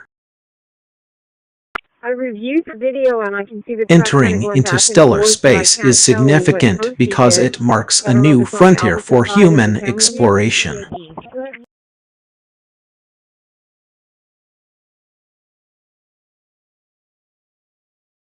Interstellar space offers insights into the conditions and properties of the ISM, which can provide clues about the origins and evolution of our solar system, as well as the potential for life beyond Earth. Voyager 1 continues to travel through interstellar space at a speed of around 38,000 miles per hour, 61,155 kilometers per hour, making it one of the most distant human-made objects in space. The spacecraft's golden record, which contains sounds and images of Earth, is now more than 12 billion miles, 3 billion kilometers away from our planet.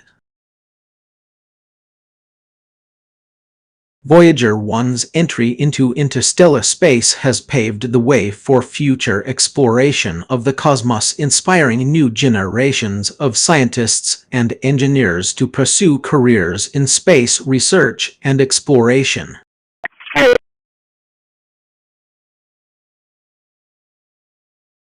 That's a great start. Here's an expanded version. In 2016, the Mars Reconnaissance Orbiter (MRO) and Odyssey missions marked a significant milestone in NASA exploration of the Red Planet. These orbiters have been providing valuable insights into Mars' geology, climate, and potential biosignatures. The Mars Reconnaissance Orbiter, launched in 2005, has been surveying the Martian surface since its arrival in 2006.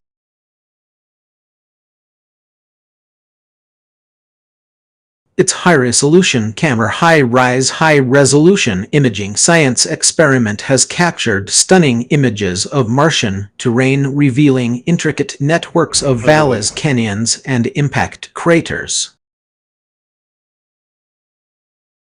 The orbiter's data has helped scientists understand Mars' geological history, including the planet's ancient rivers, lakes, and volcanoes.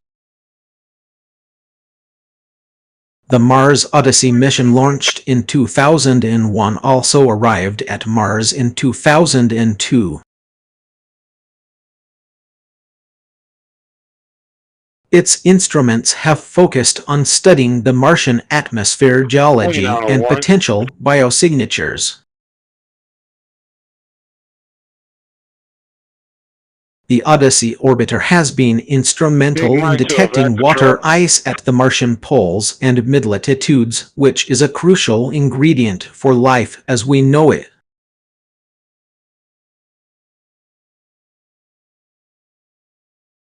Together, the MRO and Odyssey missions have greatly expanded our understanding of Mars. 1.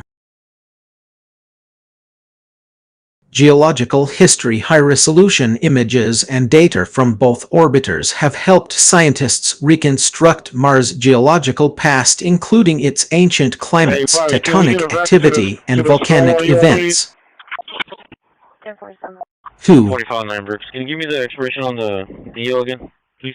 Yeah, I've got one. Let me get a hold of somebody. Climate. The orbiters have provided valuable insights into Martian climate patterns, including seasonal changes, dust storms, and the planet's thin atmosphere. 3. Potential biosignatures. Although no definitive evidence of life has been found on Mars, the orbiter's data have hinted at possible biosignatures in the form of methane, organic compounds, and water ice. These discoveries have significant implications for future human exploration and potential habitation of Mars. By understanding the Martian environment and its geological history, scientists can better prepare for potential missions to the Red Planet. Would you like me to expand on any specific aspect of these missions or their findings?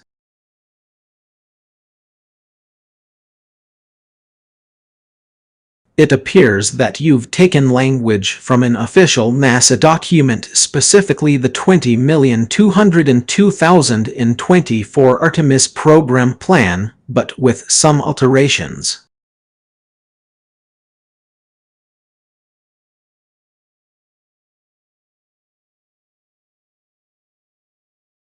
Here's a breakdown of what the text is saying. We're to miss program goals achievement 2020p.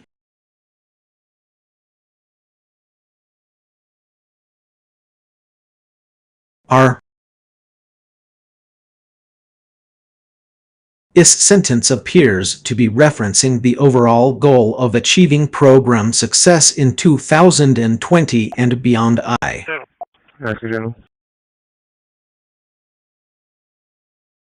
E. Alright. By 2024.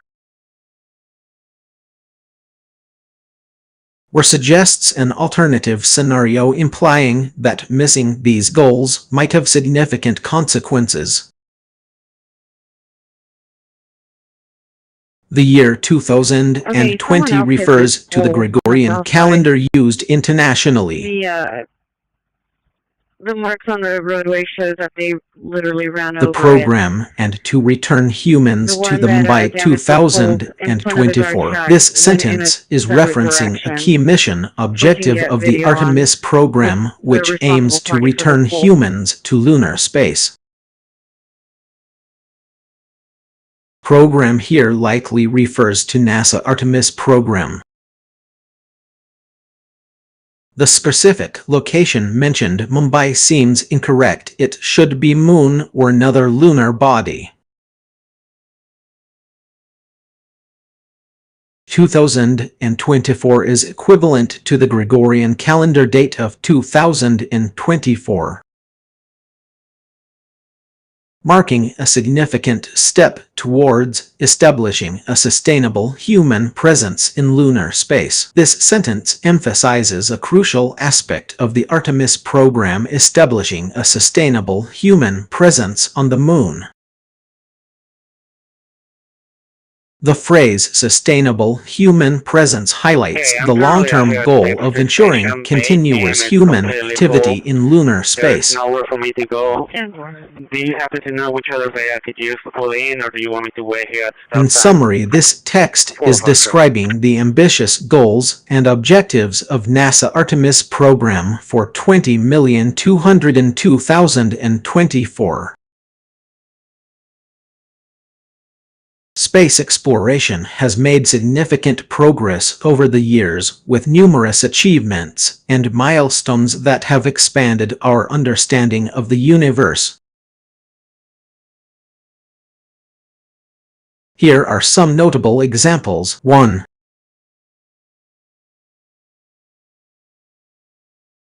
Moon landing 1969. NASA Apollo 11 mission successfully landed astronauts Neil Armstrong and Edwin Buzz Aldrin on the surface of the Moon.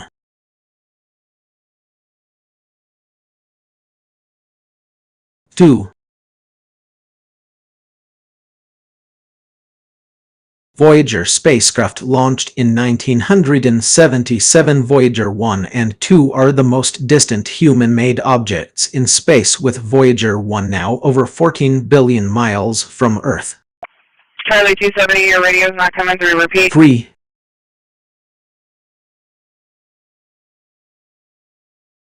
International Space Station 1998. The ISS has been continuously occupied by astronauts and cosmonauts since its launch in 1998, providing a habitable platform for scientific research and experimentation. 4. Mars Exploration. NASA Curiosity Rover 2012 and Perseverance Rover 2020 have explored Mars' surface, discovering evidence of ancient lakes and habitability.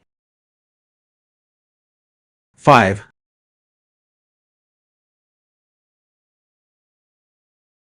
Hubble Space Telescope 1990. The HST has revolutionized our understanding of the universe, capturing stunning images of celestial objects and providing valuable data for scientists. 6.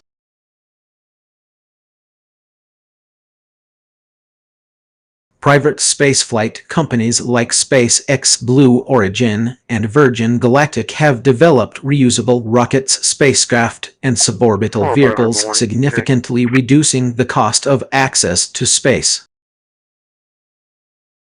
7.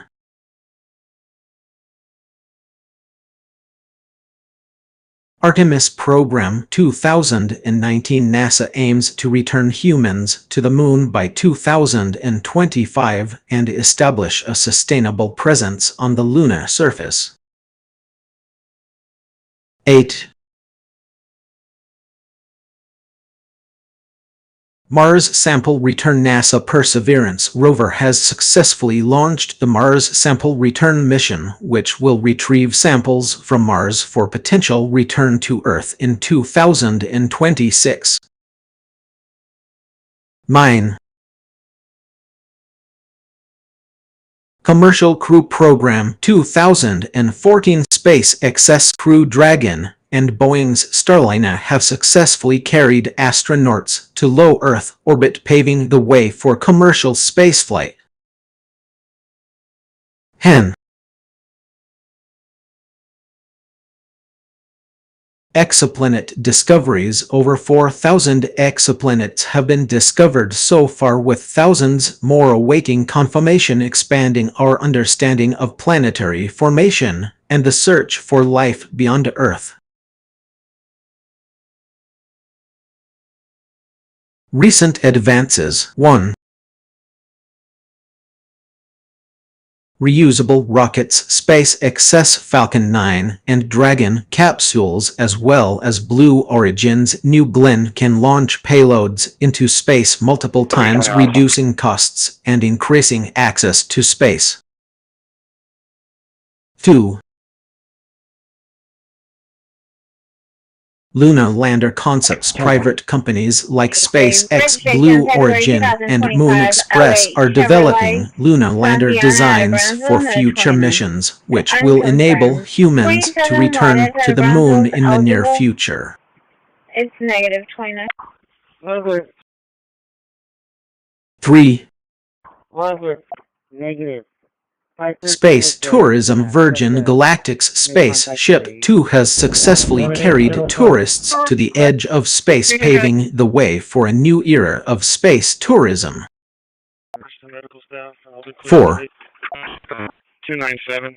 Georgia or Lincoln. Advanced propulsion systems researchers are exploring new propulsion technologies like nuclear propulsion, advanced ion engines, and gravitational manipulation, which could enable more efficient and longer duration missions.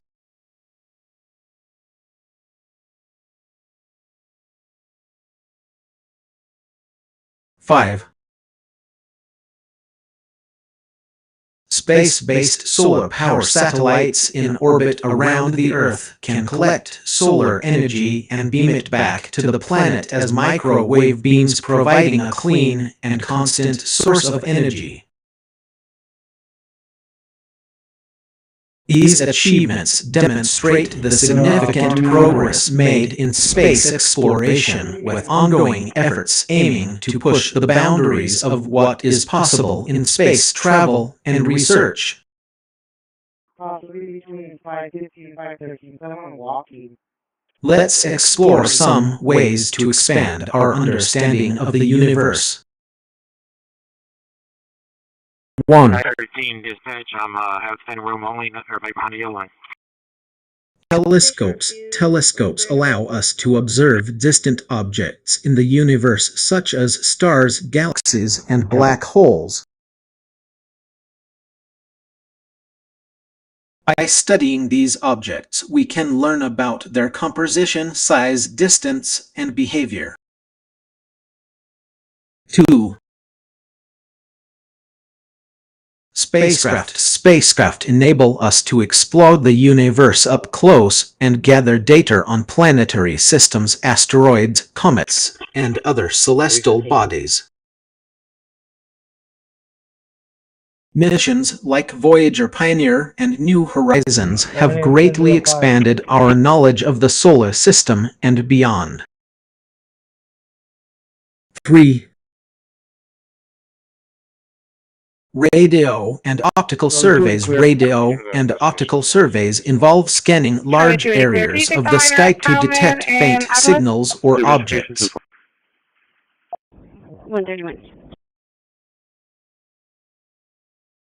These surveys help us identify new galaxies, star clusters, and other celestial features.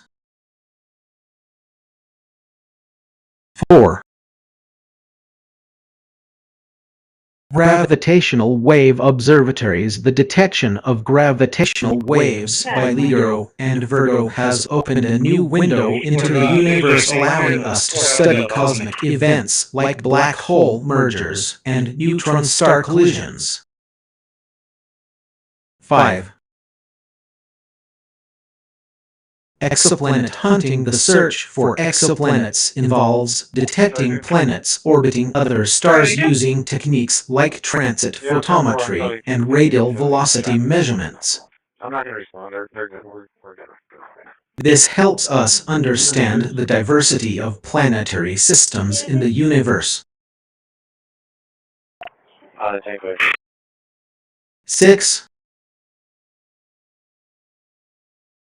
Astrophysics modeling. Computational models of astrophysical phenomena such as supernova explosions or the formation of black holes enable us to simulate and predict these events, further expanding our understanding of the universe. 7.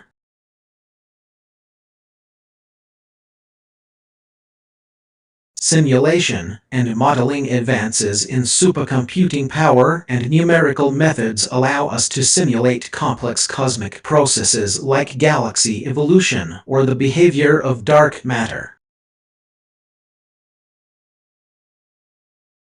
8. Multi-messenger astronomy. The observation of multiple messengers, North of the southbound fields, I would D. red and clear. Gamma rays, X-rays, and gravitational waves from a single event provides more complete understanding of the astrophysical phenomena involved. To expand our understanding further, consider 1. Future space missions. Missions like the James Webb Space Telescope, the Euclid mission, and the Square Kilometre Array will provide new insights into the universe's formation, evolution, and nature. 2.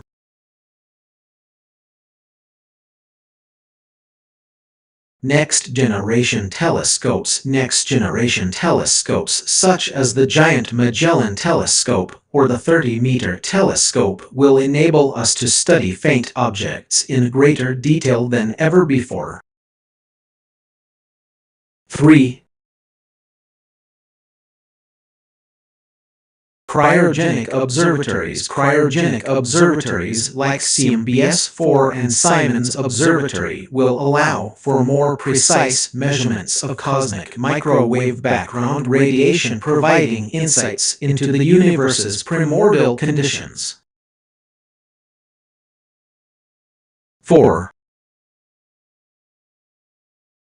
machine learning, and AI applying machine learning and artificial intelligence to astrophysical data can help analyze complex patterns, make predictions, and identify new discoveries. By leveraging these approaches and technologies, we can continue to expand our understanding of the universe and unravel its many mysteries.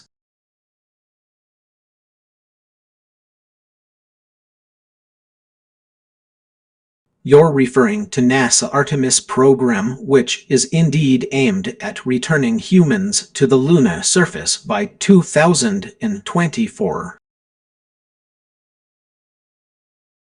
The Artemis program has several key objectives. 1. Return humans to the lunar surface by 2024. NASA plans to send the first woman and the next man to the lunar surface as part of a mission called Artemis Roman 3. I'm here on Staples Street Station, and I'll be here till 4:33, which is my time to take off on the express. The mission will be crewed by astronauts from NASA Astronaut Candidate Class of 2017. Oh, yeah. Let me find out real quick. I was on something else. 2. Establish a sustainable presence on the moon. The ultimate goal is to establish a sustainable human presence on the lunar surface, which will serve as a stepping stone for further exploration of the solar system. 3. Enable commercial lunar missions. The Artemis program aims to pave the way for private companies to send their own missions to the moon, creating new opportunities for scientific research, resource utilization, and economic development. To achieve these objectives, NASA is developing several key components. 1. Space Launch System (SLS), a heavy-lift rocket that will serve as the primary launch vehicle for the Artemis program. 2. Orion spacecraft, a spacecraft designed to carry astronauts on the lunar surface and provide life support systems during the mission. 3. Gateway, a lunar orbiting space station that will serve as a base for missions to the lunar surface, providing living quarters, food, water, and other essential resources for astronauts. The Artemis program is an ambitious undertaking that represents a significant step forward in NASA exploration of the solar system.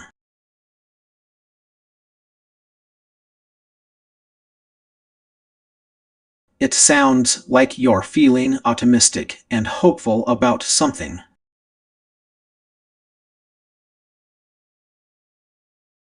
Would you like to talk about what's on your mind? I'm here to listen and help if I can.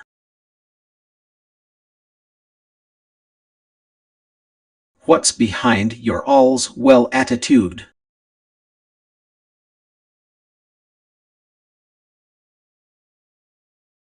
You're referring to the historic Apollo missions.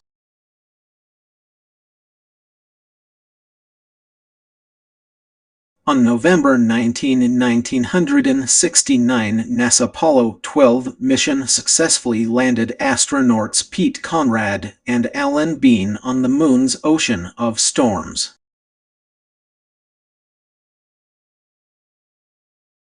However, it was not a woman who was the first person to walk on the Moon alongside a man. The title belongs to two women, Mae Jemison and Sunita Williams. It's going to be Texas 4, Boy William Tom Tom. Mae Jemison became the first African-American woman in space on September 12, 1992, when she flew aboard the Space Shuttle Endeavour on mission STS-47.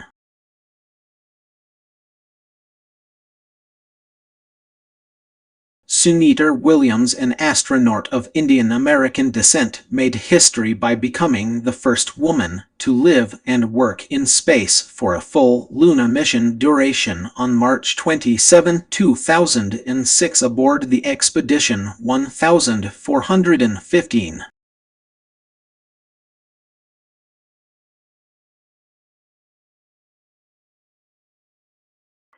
She spent 169 days in space, including 31 days on the International Space Station.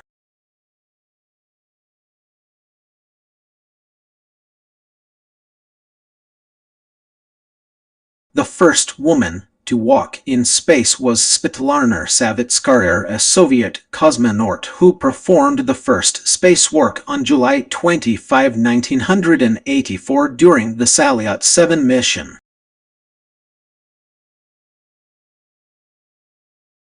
As for being the first person to walk on the moon alongside another person after Conrad and Bean, it is difficult to determine exactly which astronaut holds this distinction. Trucks that like dig, that have the big shovel thing in the front. 10-4 loader. Establishing a sustainable human presence on the lunar surface by 2028 is an ambitious goal that requires significant technological advancements, infrastructure development, and strategic planning.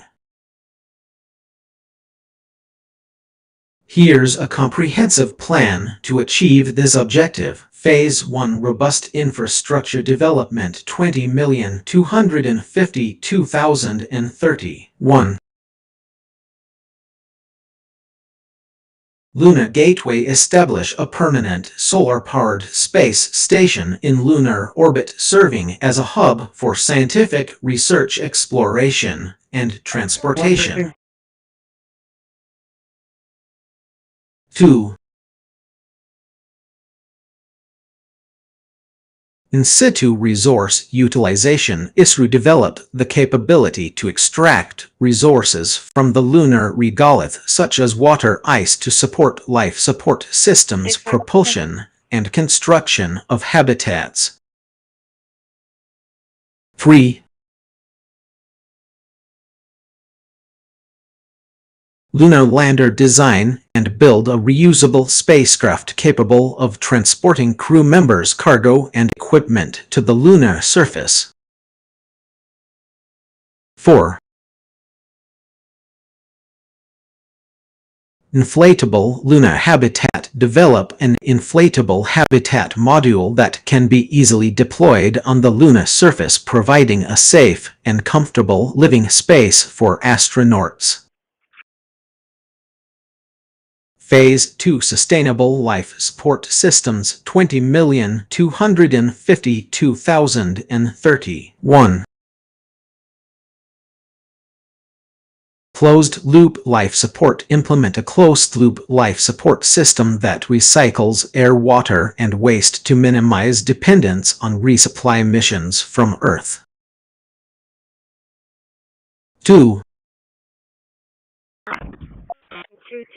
In situ food production: develop sustainable food production systems using hydroponics, aeroponics, or other forms of lunar agriculture to provide a reliable source of nutrition for astronauts. 3.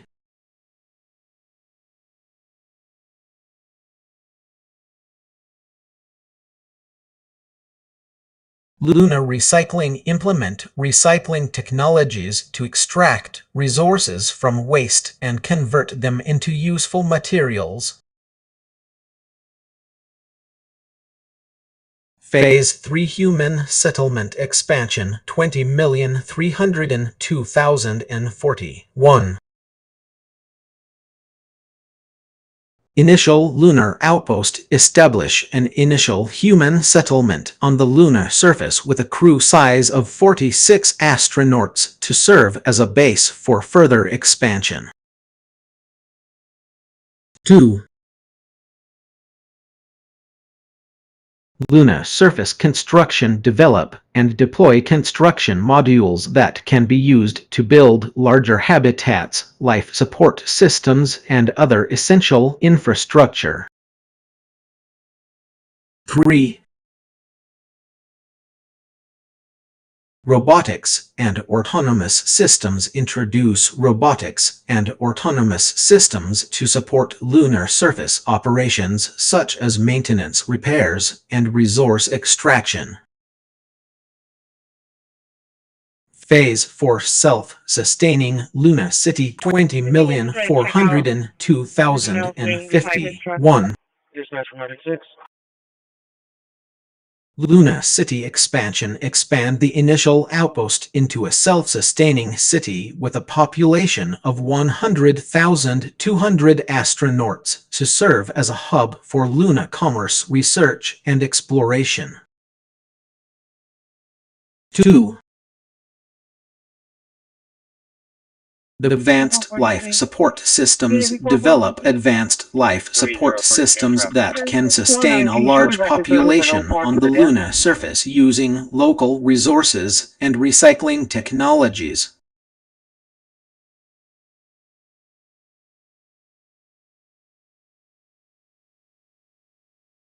3.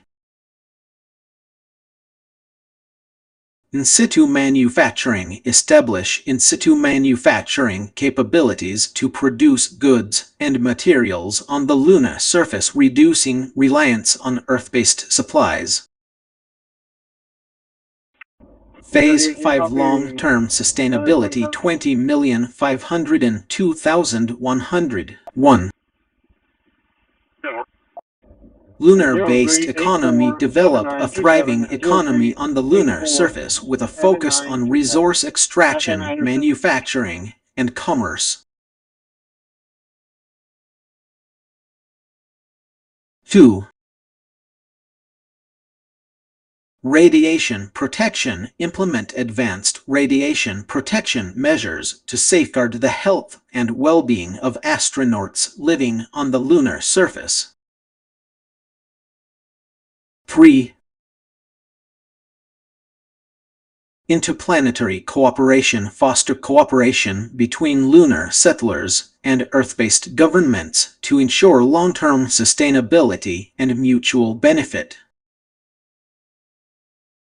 Key challenges and opportunities. 1. Radiation exposure. Mitigate the risks associated with radiation exposure, which can be a significant concern for deep space travelers. 2. Lunar gravity. Address the challenges of adapting to lunar gravity, which is only 1/6 of Earth's gravity. 3. Isolation and confined environments. Develop strategies to maintain mental health and well-being in isolated environments with confined living spaces. 4. Economic viability. Ensure that the lunar economy is economically viable and sustainable in the long term. Timeline 2025. Establish a permanent Luna gateway and begin ISRO development. 2030. Complete the initial lunar outpost and deploy construction modules. 2040. Expand the initial outpost into a self-sustaining city. 2050. Establish a thriving economy on the lunar surface and implement advanced life support systems. 2100. Achieve long-term sustainability and establish interplanetary cooperation. Conclusion. Establishing a sustainable human human presence on the lunar surface by 2028 requires significant technological advancements, infrastructure development, and strategic planning. By following this comprehensive plan, we can create a thriving and self-sustaining lunar city that serves as a stepping stone for further exploration of the solar system. Lunar Exploration Research Proposal. Introduction. The Moon, Earth's natural satellite, has been a subject of human fascination for centuries. Despite its proximity to our planet, the Moon remains an unexplored frontier, offering a wealth of opportunities for scientific discovery and technological innovation. This research proposal outlines a comprehensive plan for conducting scientific research and exploration on the Moon. Objectives. 1. Characterize lunar geology. Study the Moon's geologic history, including its formation, evolution, and geological processes. 2. Investigate lunar atmosphere. Explore the composition, properties, and dynamics of the lunar atmosphere. 3. Search for water ice. Identify and analyze potential sources of water ice on the Moon with implications for future human settlements. 4. Understand lunar radiation. Investigate the effects of space radiation on living organisms and electronic equipment. 5. Develop sustainable resources. Explore methods for harnessing lunar resources such as helium-3 to support future human missions. Methodology. 1. Lunar landing mission. Launch a robotic lander to the Moon's surface equipped with scientific instruments and communication systems. 2. Geological sampling. Collect and analyze lunar samples using advanced geochemical analysis techniques. 3. Atmospheric measurement. Use in situ measurements and remote sensing instruments to study the lunar atmosphere. 4.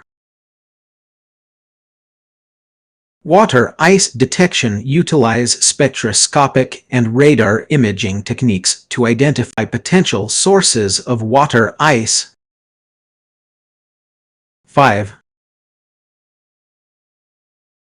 Radiation monitoring. Deploy radiation detectors and shielding systems to monitor space radiation effects. Scientific instruments. 1. Lunar Geological Surveyor (LGS), a robotic rover equipped with high-resolution cameras, spectrometers, and sampling equipment for geological surveys. You got Derek behind me. 2.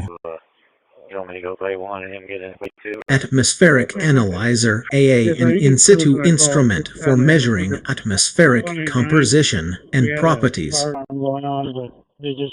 3. The fire alarm was going off and they said what? Water Ice Detector WID, a sensitive instrument for detecting water ice in the lunar regolith. 13927 dispatch. Hi. 4. Radiation Shielding System RSS, a deployable shield to mitigate space radiation effects. Timeline. Phase 1 Year 12 Plan and design the Luna landing mission geologist, surveyor, atmospheric analyzer, water ice detector, and radiation shielding system. Phase 2 Year 34 Conduct a series of robotic tests to validate instrument performance and mission requirements. Phase 3 Year 56 Launch the final mission to the Moon, deploying instruments and conducting scientific research. Budget. Estimated budget for this research proposal. Luna landing mission $500 million. Scientific instruments $300 million. Personnel and operations $100 million. Total estimated cost $900 million. Conclusion. Conducting scientific research and exploration on the Moon is a complex and challenging endeavor requiring significant investment in technology, personnel, and resources. However, the potential rewards are substantial, offering insights into the Moon's formation, evolution, and geological history, as well as opportunities for harnessing lunar resources to support future human settlements. Thank you. Could I get a crash number, please? By following this proposal outline, we can take a critical step towards advancing our understanding of the Moon and unlocking its secrets. It sounds like you might be thinking of a song by Lady Gaga. It's Water is actually the title track from her fourth studio album released in 2016. Is that correct?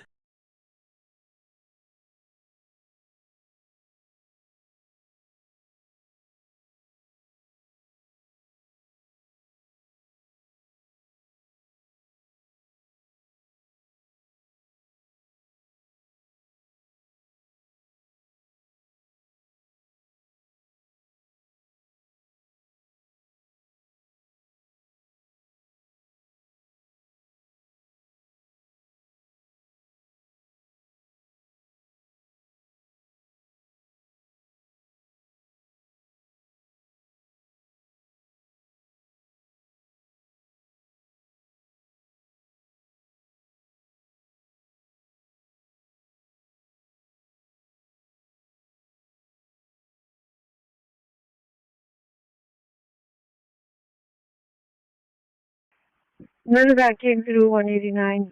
None of it. Loading on trailer, flying Middle Bay one. Sorry, too. Go ahead. Okay. The reason for the fire alarm was there's a sixth grade dance going on, and they made popcorn. They put it underneath the fire thing, Somewhere. and that's what it was. Plus So range in 6 they minus shut it 14. off now. I think you meant to say Seals is not our character from The Lion King, but rather a reference to Selene, the Greek goddess of the moon.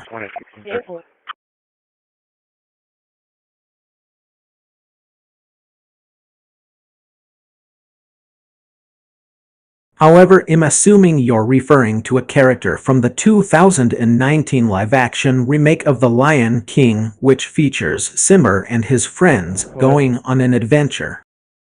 23. Service. Go 10-4. 10-4.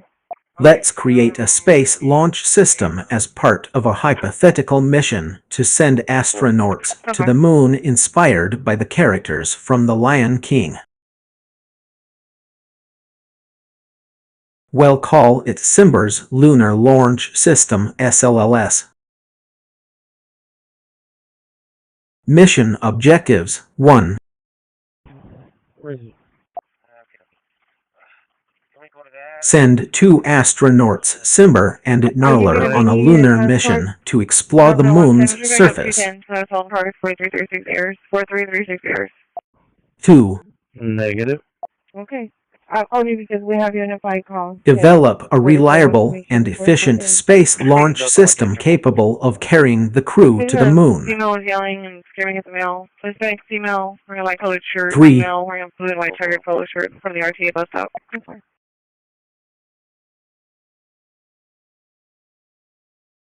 Incorporate cutting-edge technology inspired by African culture and innovation.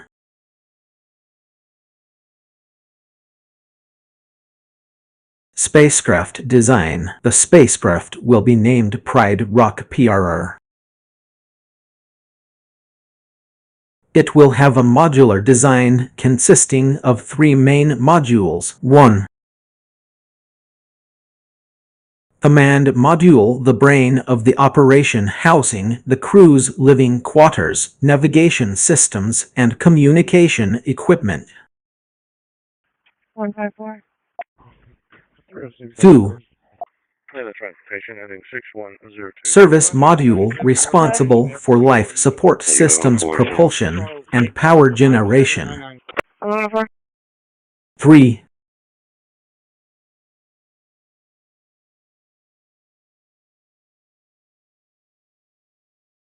Lunar Lander, a separate module designed specifically for landing on the Moon's surface.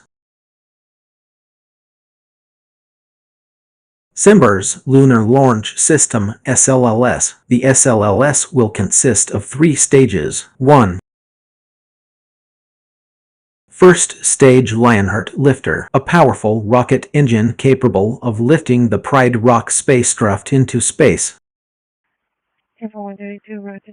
Inspired by African technology, the Lionheart Lifter will feature a hybrid propulsion system combining liquid fuel and solid propellant. 2. Second stage, Savannah Stabilizer, a stabilizer stage that provides attitude control and precision navigation during ascent and lunar orbit insertion. This stage will utilize advanced gyroscopes and attitude control systems to maintain stability. 3.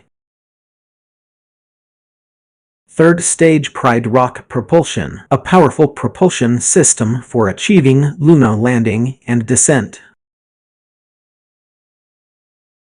Crew training and mission operations. Simber and Narler will undergo extensive training at the Simber's Lunar Launch System Training Facility, SLLSDF, where they'll learn to operate the Pride Rock spacecraft, navigate through space, and prepare for lunar landing.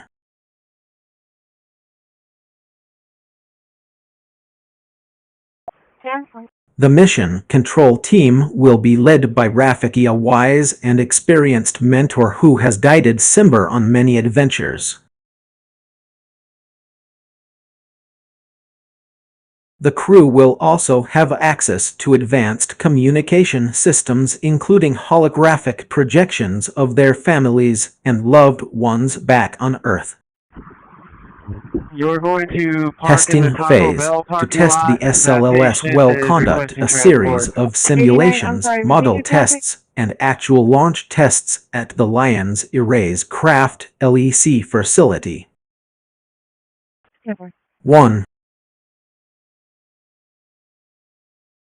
Model tests. The Pride Rock spacecraft will undergo rigorous testing in simulated environments to ensure its structural integrity and performance.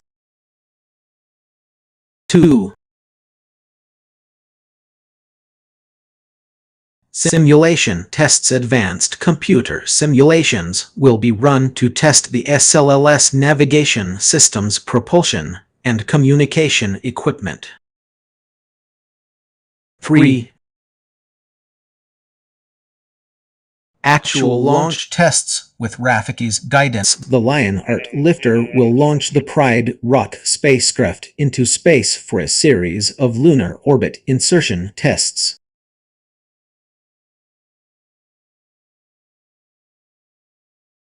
Lunar landing. Once the Pride Rock spacecraft reaches lunar orbit, Simber and Narler will prepare for lunar landing using the Savannah Stabilizer stage.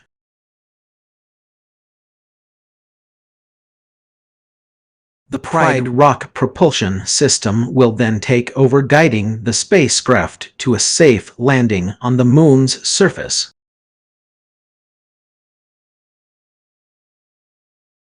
After completing their lunar mission objectives, Simber and Gnarler will return to Earth, marking the success of the Simber's Lunar Launch System SLLS. Testing conclusion. The testing phase has concluded with a successful series of tests demonstrating the reliability and efficiency of the Simber's Lunar Launch System.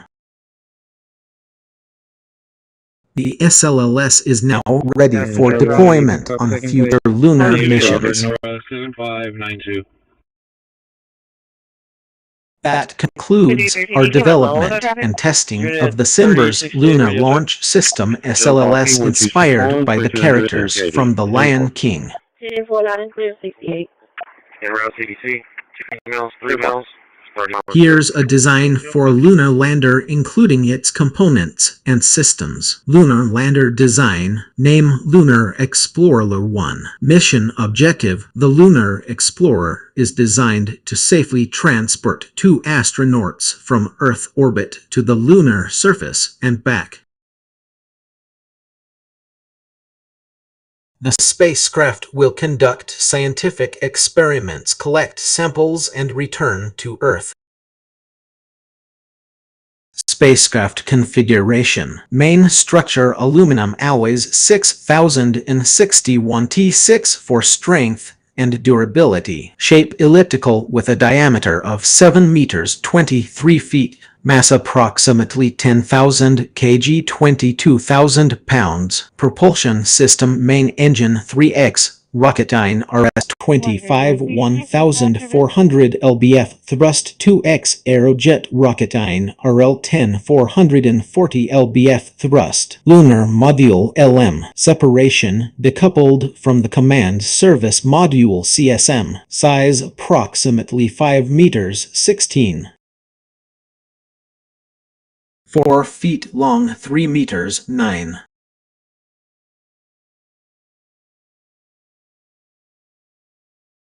8 feet wide. Mass approximately 2,500 kg 5,500 pounds. Lunar Module Components. 1. Ascent Stage. Engine Aerojet Rocketdyne RS-68 1700 lbf thrust. Fuel liquid oxygen and kerosene. Oxygen generator in situ. Resource utilization ISRU using lunar regolith and water ice. 2. Ascent Stage. Engine Aerojet Rocketdyne RL-10B 440 lbf thrust. Fuel and oxidizer stored in the ascent stage. 3. Landing gear. 4 hydraulic struts with shock absorbers for a stable landing. Life support system. Air oxygen and carbon dioxide scrubbing. Water recycling system using water recovery unit WRU. Food pre-cooked prepackaged meals. Temperature control, insulation, and temperature regulation systems. Communication systems. Radio transceiver high-gain antenna for communication with a CSM and mission control center. Data storage solid-state data recorder and transmitter. Navigation and guidance systems. Inertial measurement unit IMU for navigation and attitude control. GPS additional navigation aid for precision landing. Safety features. 1. 1640. Charlie 1 copy or Charlie 2. Fire suppression system. Water-based fire extinguisher system. 2. Call for Medic 11 for a flood. Emergency oxygen supply. Backup oxygen supply in case of CSM or LM failure. 3. Redundancy duplicate systems for critical components such as propulsion and life support. Mission timeline. Launch from Earth orbit 800 AM UTC. Translunar injection TLI 1030 AM UTC. Lunar flyby 200 PM UTC. Lander separation from CSM 400 PM UTC. Descent to lunar surface 600 PM UTC. Landing and sample collection 700 PM UTC. Descent and rendezvous with CSM 1000 AM UTC next day. Departure from lunar orbit 1230 PM UTC next day. Challenges and limitations. 1.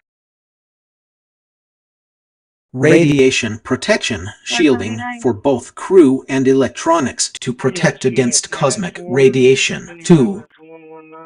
119-478, 119-478. 119-478-10-4.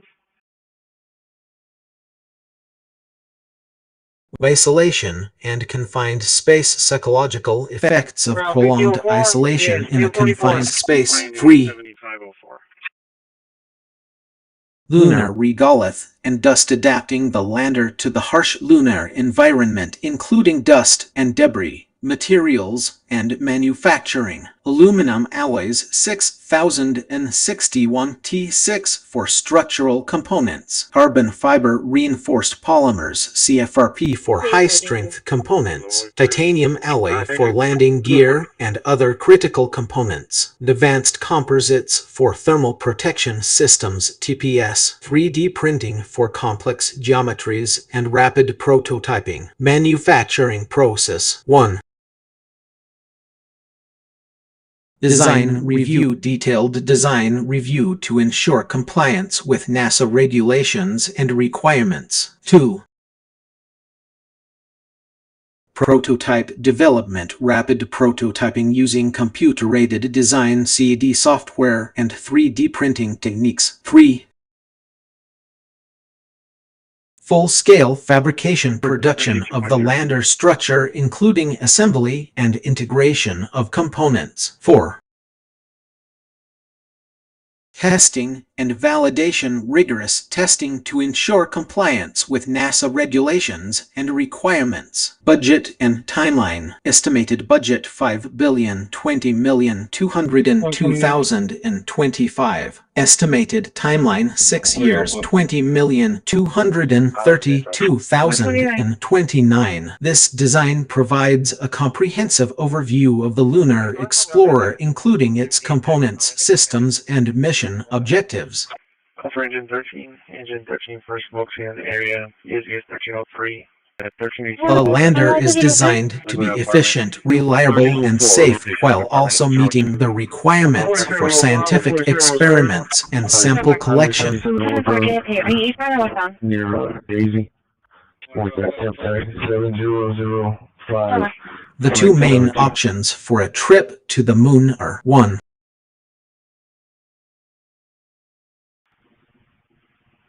Lunar orbit. This involves traveling into lunar orbit, where you will circle around the moon without landing on its surface. You can remain in this orbit for an extended period of time, performing scientific experiments, conducting spaceworks, or simply enjoying the views. Pros: reduced landing site selection and risk. Easier to launch from Earth with less energy. Can be a good testbed for future lunar missions. Cons: limited exploration opportunities, since you can't set foot on the moon's surface. May not provide enough time for comprehensive scientific research. 2.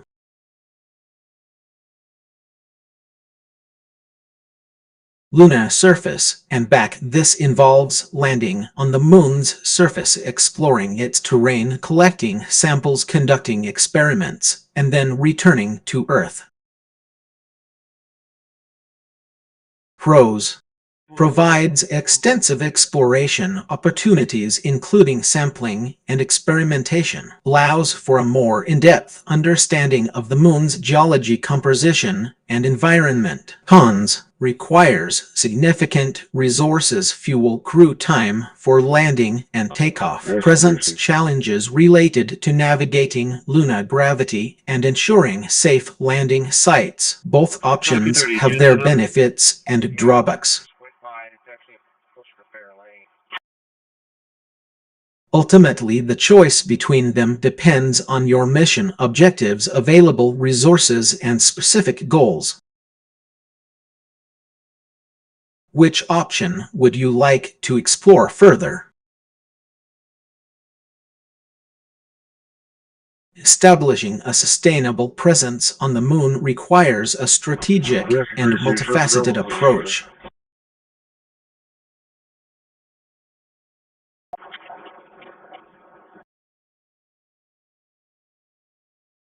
Building a Lumen Gateway Space Station (LGS) in lunar orbit is an ambitious goal, but it's a crucial step towards establishing a human settlement on the moon. Here's a comprehensive plan to achieve this. Phase 1 Lunar Orbiting Gateway 20,252,031. 180. Design and development collaborate with international partners such as NASA, ESA, and other space agencies to design and develop the LGS. Incorporate cutting-edge technologies including advanced life support systems, propulsion systems, and in-orbit assembly techniques. 2. 1147. Lunar orbit placement launched the LGS into a stable lunar orbit approximately 200,400 kilometers above the Moon's surface. This altitude provides optimal access to the lunar surface for future missions. 3. Initial operations establish an initial crew of 46 astronauts on board the LGS. Conduct scientific experiments, test equipment, and perform routine maintenance tasks. Phase 2 expansion and upgrades 20,302,041.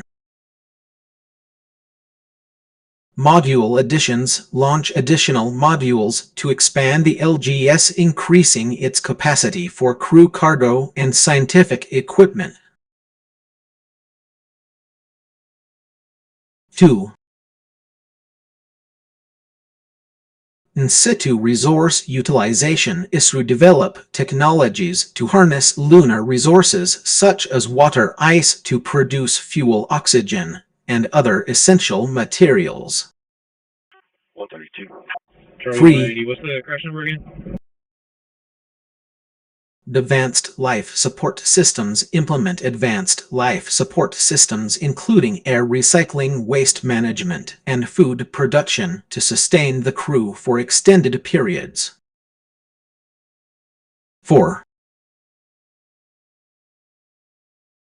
Solar power and energy storage install solar panels and energy storage systems to provide a reliable and efficient power source. Phase 3 Lunar Surface Access 20,352,045. 1. Lunar Lander Development. Develop lunar landers capable of carrying crew and cargo from the LGS to the lunar surface. 2. Charlie 151, be clear comments. In situ manufacturing. Establish a manufacturing capability on the Moon using local resources to produce materials and equipment for future missions. 3. Lunar surface operations send regular crews to the lunar surface for scientific research, resource extraction, and exploration. Phase 4 Sustainable Base Establishment 20,452,061. Long-term crew presence. Establish a stable long-term crew presence on the Moon with rotating crews every 23 years. 2. Luna settlement development. Develop infrastructure for a sustainable Luna settlement, including habitats, life support systems, and energy production.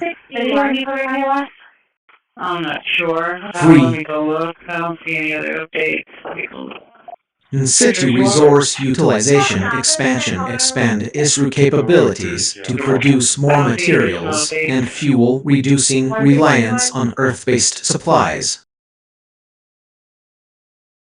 Key technologies and strategies. 1. Advanced propulsion systems. Develop efficient propulsion systems such as nuclear electric or advanced ion engines for transportation between the LGS and the lunar surface. 2. Artificial gravity mitigation. Implement strategies to mitigate the effects of microgravity on the human body, such as rotating sections of the LGS or using centrifuges. 3. Robust communication systems. Develop reliable communication systems capable of transmitting data between the LGS lunar surface and Earth. 4. In situ manufacturing and recycling. Establish capabilities for in situ manufacturing and recycling to reduce reliance on Earth-based supplies. Budget and timeline. Estimating a precise budget and timeline is challenging due to the complexity and scope of the project. However, a rough estimate for Phase 1 could be budget $50,100 billion, timeline $20,252,030. For Phase 2, the budget and timeline could be budget $100,200 billion, timeline $20,302,040. For Phase 3, the budget and timeline could be budget $200,300 billion, timeline $20,352,045. Conclusion. Establishing a sustainable presence on the Moon requires a comprehensive and multifaceted approach. The Lumen Gateway Space Station is a crucial component of this plan, serving as a base for missions to the lunar surface.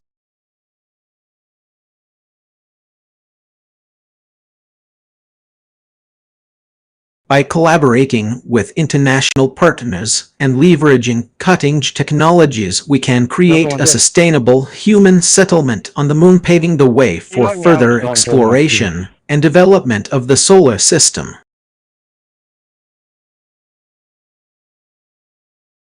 Mission objective. The objective of this mission is to launch the Orion spacecraft into a lunar flyby with the primary goal of testing its systems and gathering valuable data on the performance of the spacecraft in a challenging environment.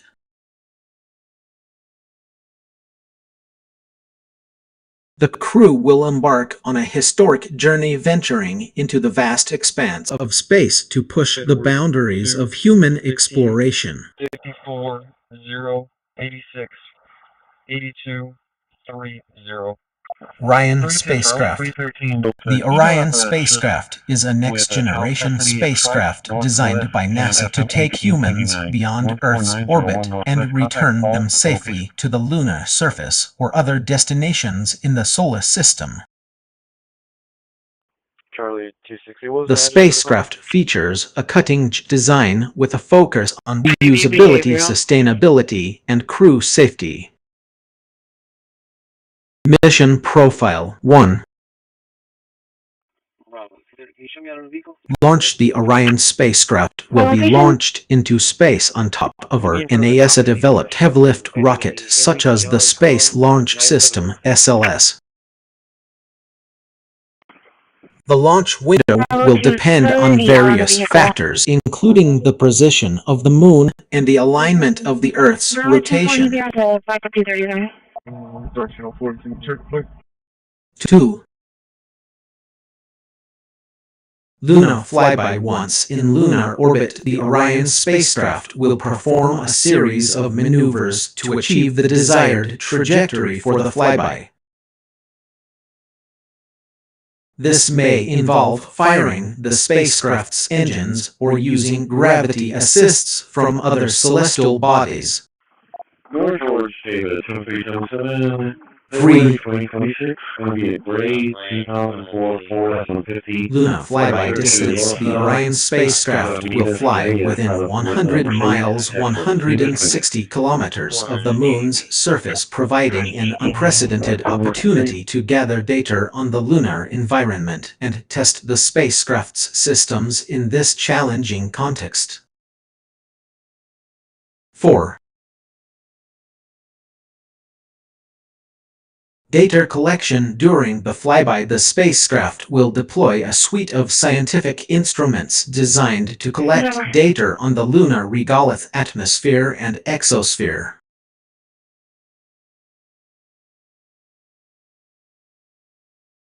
This will include radar spectrometers and other sensors that will provide insights into the Moon's composition, geology, and potential resources. 5. Re-entry. After completing the flyby, the Orion spacecraft will begin its re-entry trajectory using a combination of atmospheric drag and gravity assists to slow down the spacecraft and prepare it for splashdown in the Pacific Ocean. Dispatch truck 4. Crew and operations. The crew of this mission will consist of experienced astronauts who have undergone extensive training to prepare them for the challenges of space travel.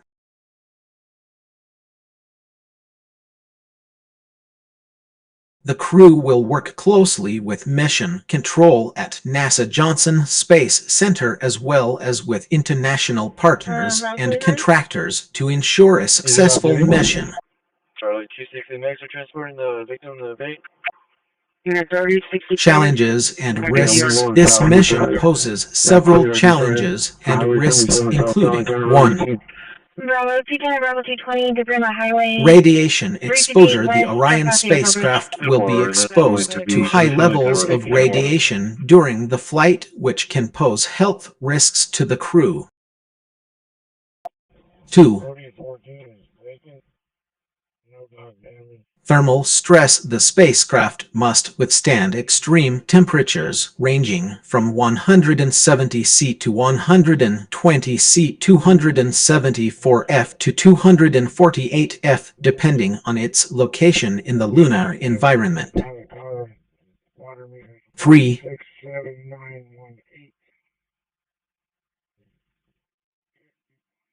Lunar debris. The Moon's surface is littered with debris which can pose a hazard to the spacecraft and crew. Okay, 10-4, I'll check the board. 4. Communication blackouts. There will be periods of communication blackouts during the flyby, making it difficult for the crew to communicate with mission control. Nothing found along his body. Conclusion. The Orion mission to launch an unproven spacecraft around the Moon is a historic endeavor that has the potential to revolutionize our understanding of space travel and exploration. Go ahead, DB22. Copy, Charlie 150, you can cancel. The crew and mission team must work together to overcome the challenges and risks associated with this mission and to ensure a successful outcome for the Orion spacecraft and its crew. As a conversational AI, I don't have emotions or personal concerns like humans do, but I can share some potential issues that might affect my performance or the users I interact with. 1.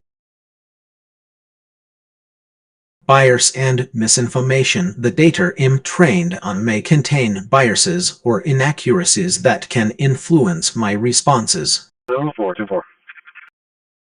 This could lead to perpetuating harmful stereotypes or spreading misinformation. 23 Rostam. 2. Linguistic complexities. Human language is often nuanced, idiomatic, and context-dependent.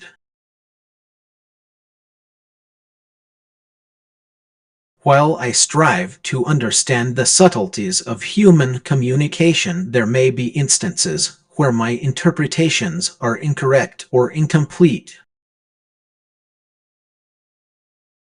3. Over-reliance on data. My responses are generated based on patterns and associations learned from vast amounts of data. The illegal dumping and see if he had a vehicle description. He says a black Tahoe, but if he has a vehicle, that would be more helpful. If this data is outdated, incomplete, or biased, my responses may not accurately reflect current events or changing social norms. 4. Vulnerability to manipulation. As a machine learning model, I can be vulnerable to adversarial attacks or manipulation by users with malicious intent. This could lead to generating responses that are misleading or intentionally incorrect. 5. Evolving ethics and regulations. The AI landscape is rapidly evolving, and new guidelines, laws, and regulations may emerge to ensure responsible AI development and deployment.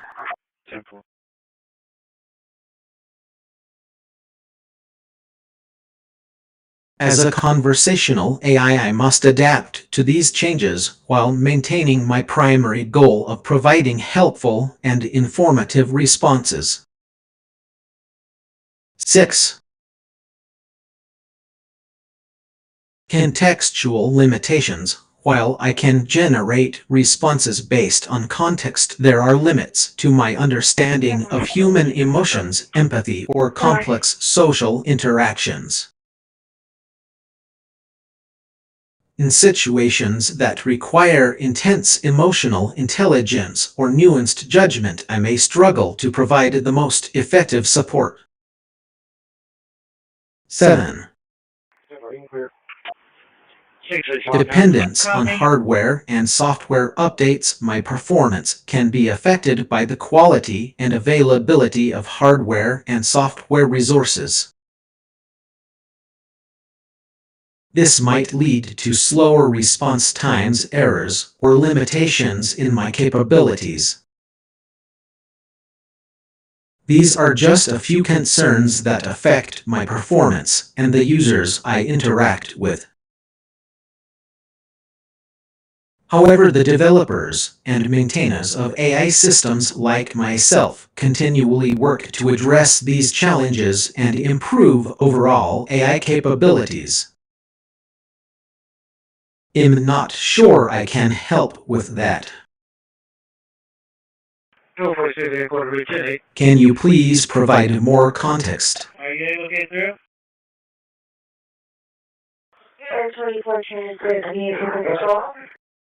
Yeah, maybe errors in Bowen Entity Call Network.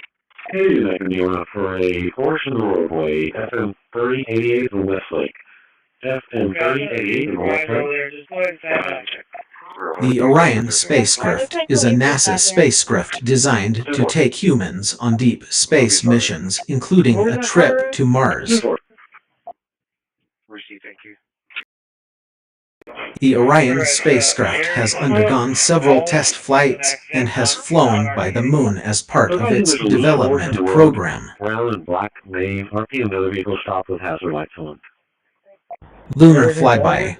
In 2019, Orion performed a lunar flyby during the Artemis I mission, which was an uncrewed test flight around the moon.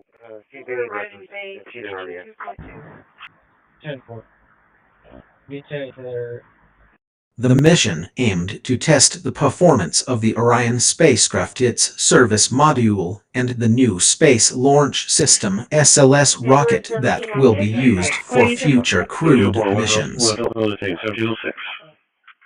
Here's what happened during the Luna flyby. On November 16, 2019, the SLS rocket launched from Kennedy Space Center in Florida. The SLS rocket placed Orion into a highly elliptical orbit around the Moon, which took about 3 days to complete. During the orbital insertion phase, Orion experienced some technical issues, but it was able to stabilize its orbit and continue on its trajectory.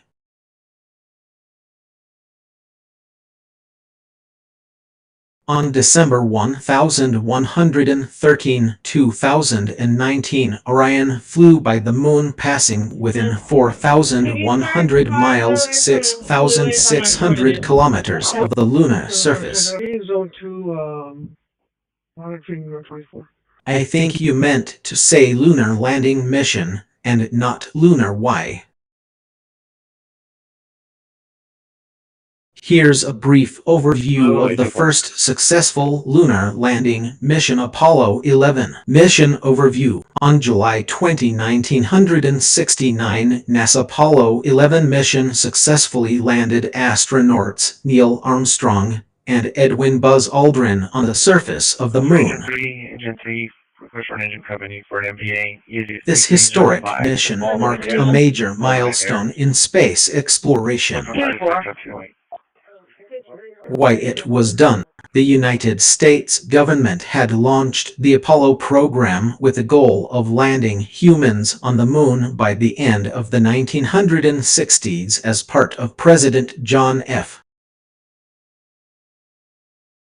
Kennedy's challenge to put a man on the Moon before the end of the decade. The reasons for this mission were: 1. Scientific discovery. By sending humans to the Moon, scientists could collect data and samples from the lunar surface, which would help us better understand the Moon's geology, composition, and atmosphere. 2. Technological advancements. The Apollo program pushed the boundaries of space technology, testing new propulsion systems, life support systems, and other technologies that would benefit future space missions. 3. 21 minutes down. Traffic is busy. 10-4-17. National prestige. Landing humans on the Moon was a symbol of American ingenuity and technological superiority during the Cold War era. How it was done. After launching from Kennedy Space Center in Florida, the Apollo 11 spacecraft entered lunar orbit. The Luna module Eagle carrying Armstrong and Aldrin separated from the command module Columbia and descended to the Moon's surface using a Luna landing craft. At 2017 UTC on July 20, the Eagle landed safely on the Moon's surface in the Sea of Tranquility.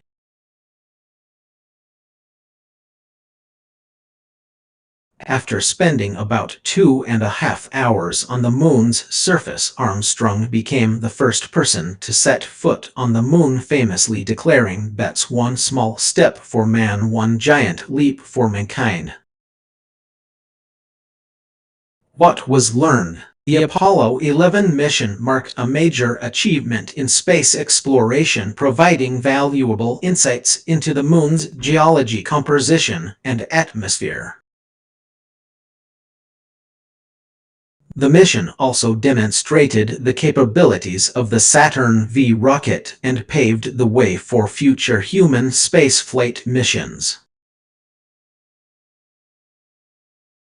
I hope this answers your question.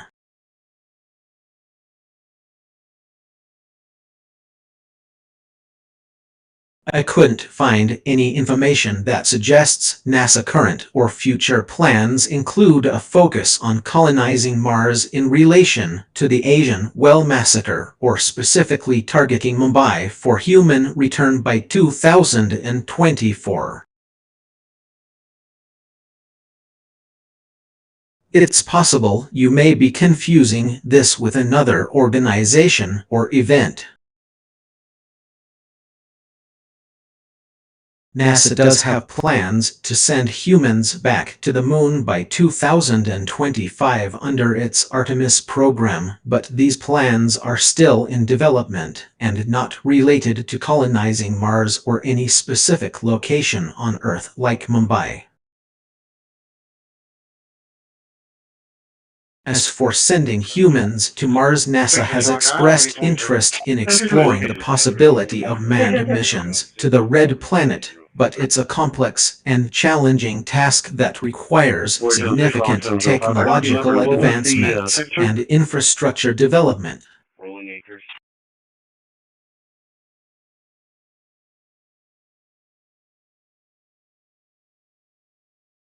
The agency is currently working on various robotic missions to Mars, including the Perseverance rover, which launched in July 2020, and plans for future human exploration missions are still in the conceptual phase.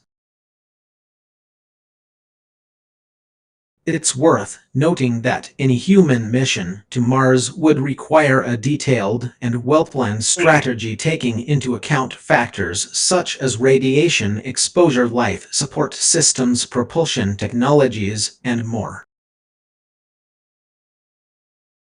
The agency will likely continue to study and develop these technologies over the coming years to make manned missions to Mars a reality. If you have any other questions or concerns about NASA plans for Mars exploration, I'd be happy to help. I can't provide information or guidance on illegal or harmful activities. Can I help you with something else?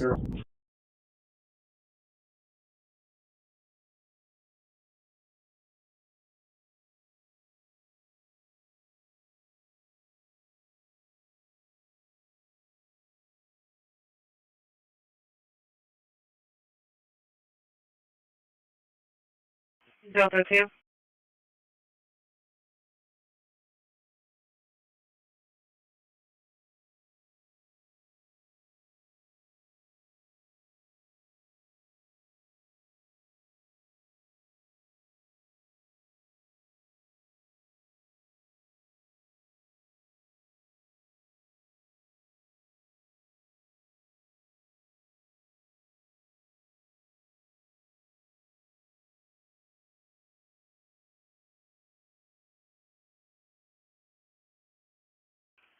The concept of establishing an all-night gateway as a stepping stone for missions to Mars is indeed being explored by NASA and its international partners.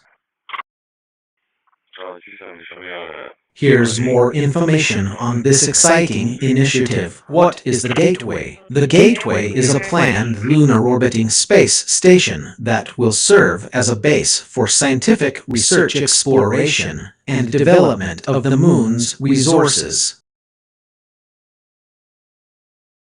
It will be a critical stepping stone for deep space missions, including those to Mars.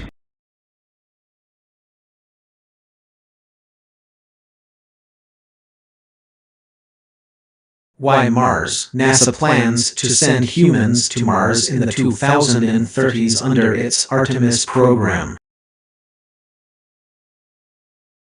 The Gateway will play a key role in supporting these missions by providing a reliable and sustainable presence in lunar orbit. The Moon's gravity is about 1/6 of Earth's, which is ideal for testing technologies and preparing astronauts for longer duration spaceflight. All-night operations. The all-night aspect refers to the continuous 247 operations of the gateway. This means that the station will be always in with a crew or rotating residents on board conducting scientific research, performing maintenance tasks, and communicating with Earth. Key features. 1.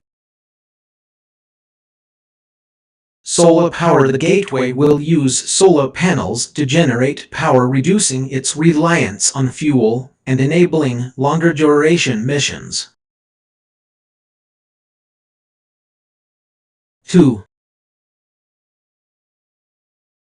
In orbit assembly, the station's modules will be assembled in orbit around the Moon, allowing for a more efficient and cost-effective construction process. 3. Lunar surface operations. The gateway will serve as a hub for lunar surface operations, including scientific research, resource extraction, and exploration of the Moon's subsurface.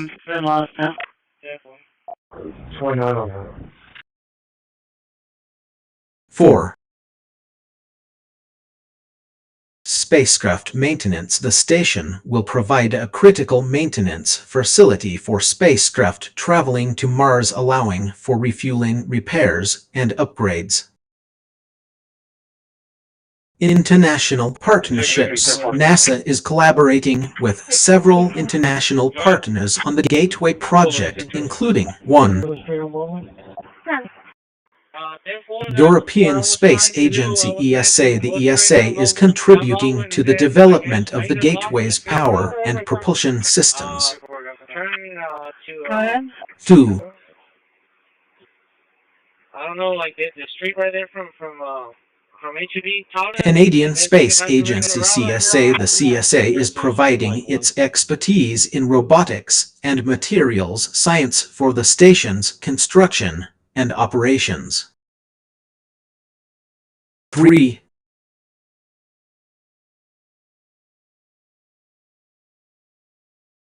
Indian Space Research Organization ISRO. ISRO is collaborating with NASA on the Gateway's solar panel and power system development. Benefits. The all-night Gateway will provide numerous benefits, including 1. Increased scientific productivity. The continuous presence of the Gateway will enable more frequent and extensive scientific research on the Moon and beyond. 2. Improved spacecraft reliability. The station's maintenance capabilities will reduce the risk of spacecraft failures during long-duration missions to Mars. Route 16. 3.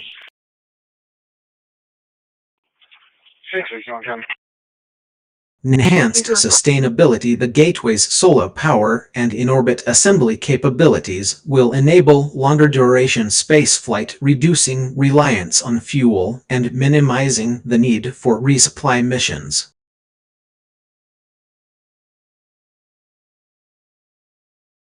The all-night Gateway is a crucial step towards establishing a sustainable human presence in lunar orbit, which will ultimately support NASA's ambitious plans to send humans to Mars.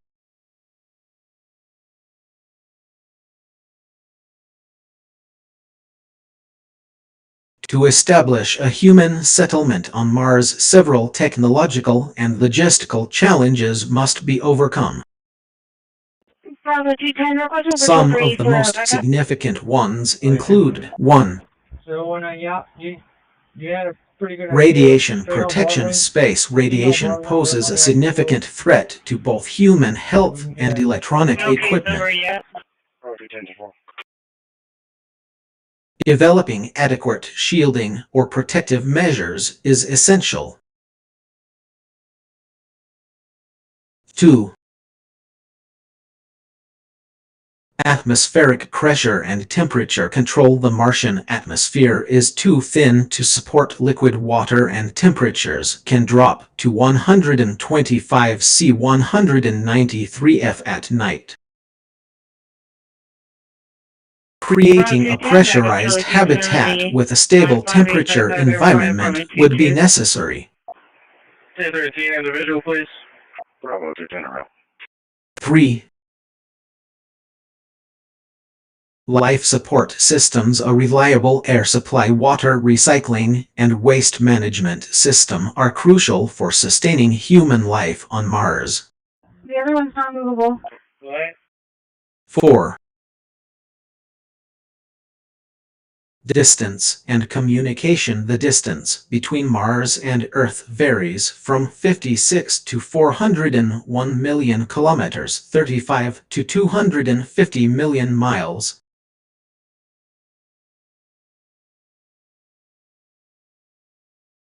Communication delays can range from 3 to 20 minutes each way, making real-time communication challenging. 5. Propulsion and transportation. Developing efficient propulsion systems for interplanetary travel is essential. Street supervisor, see if he can use this. If it needs a tool to lock it, he can lock it. Currently the fastest spacecraft ever built, NASA Parker Solar Probe, has a speed of about 700,000 kmh, 435,000 mph. 6.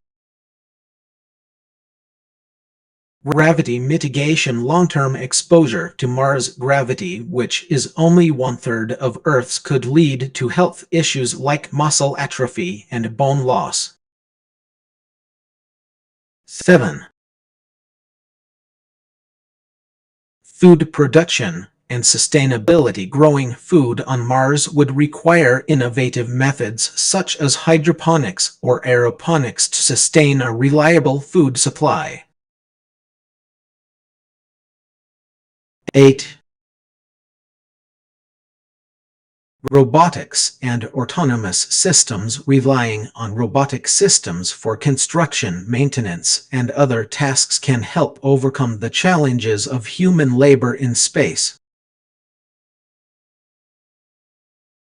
Addressing these challenges will require significant advancements in technology, engineering, and scientific research.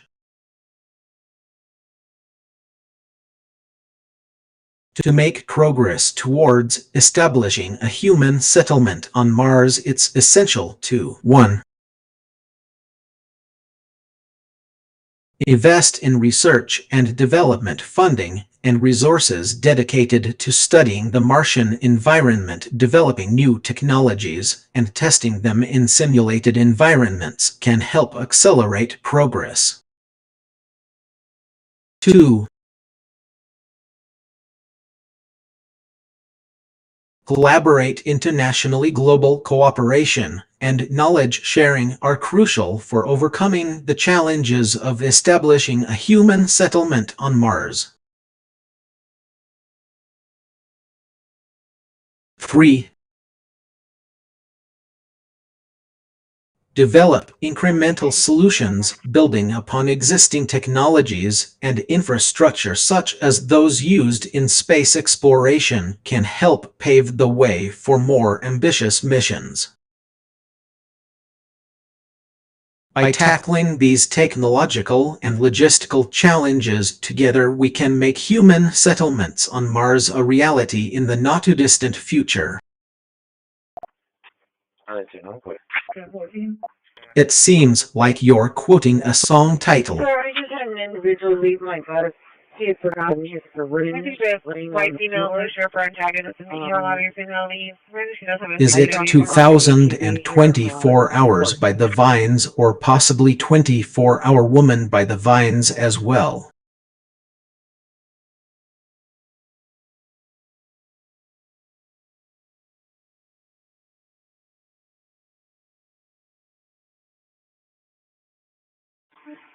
Channel 19, back to regular route.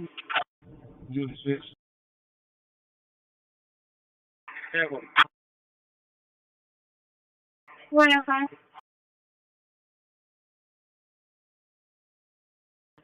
Fire.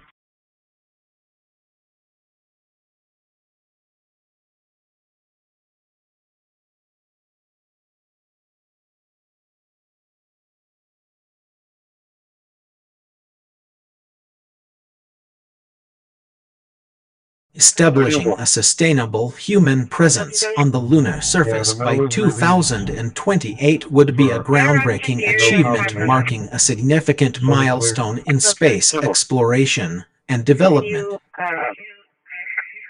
Wait, do we have that already? 10-4. 2-2-3, please. Here's a hypothetical scenario of what such a mission might entail. Mission overview. The year is 2028 and humanity has finally achieved its long-term goal of establishing a sustainable presence on the lunar surface. The mission, codenamed Luna Terra LT, aims to create a self-sustaining human settlement that can support a population of 1,000 people for at least 5 years. Also, road 210, I don't have any of the units. Infrastructure development. The LT mission involves constructing and deploying several key infrastructure components. 1.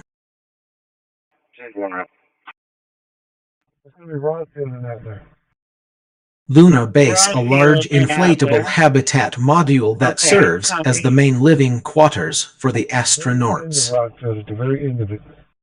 2.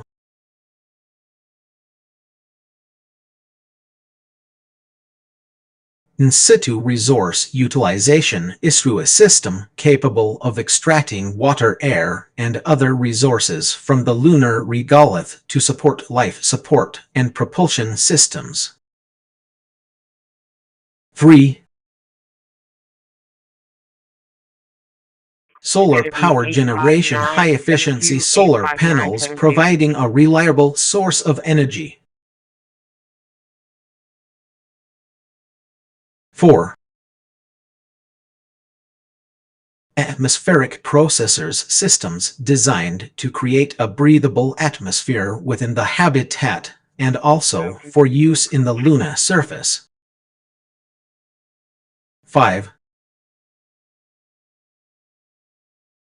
Radiation shielding, lightweight shielding structures protecting both the habitat and nearby equipment from harsh solar radiation. Human factors. The LT mission focuses on creating a thriving, sustainable community. 1. Astronaut selection. A diverse team of astronauts chosen for their expertise and adaptability in high-stress environments.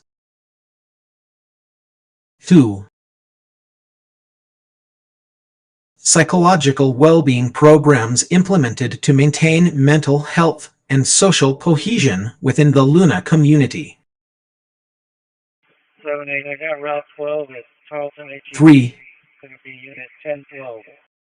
Life support systems, robust systems ensuring a reliable supply of air, water, and food. Technology integration. The LT mission incorporates cutting-edge technologies. 1. Artificial gravity rotating sections of the habitat module to simulate gravity, mitigating the effects of prolonged weightlessness. 2. Robotics assistance, autonomous robots assisting with daily tasks, maintenance, and emergency response situations. 3. Autonomous systems, AI-powered systems controlling various aspects of the lunar base's operations. Challenges and opportunities. Establishing a sustainable human presence on the lunar surface comes with numerous challenges. 1. Radiation exposure mitigating the effects of solar radiation on both astronauts and electronic equipment. 2. Lunar regolith working with harsh abrasive terrain to establish stable infrastructure. 3. Distance and communication maintaining regular communication with Earth while navigating vast distances.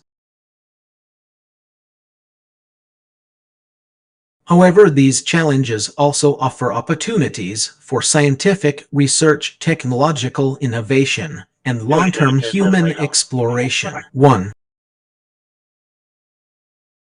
Scientific research conducting extensive studies on the lunar environment, geology, and potential resources.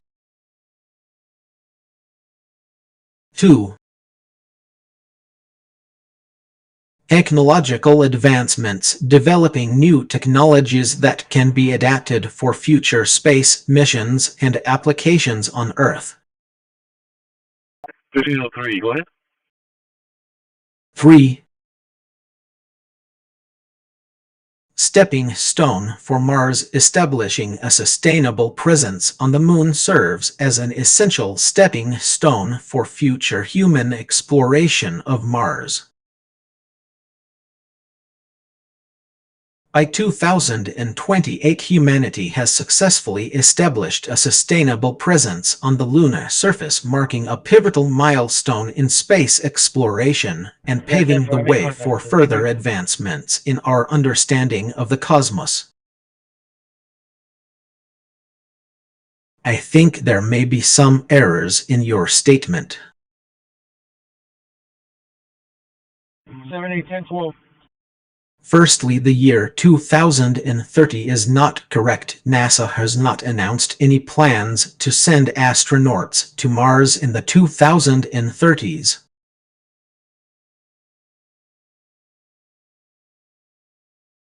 While NASA Artemis program aims to return humans to the lunar surface by 2024 and establish a sustainable presence on the Moon, its long-term goal is to send humans to Mars in the 2030s.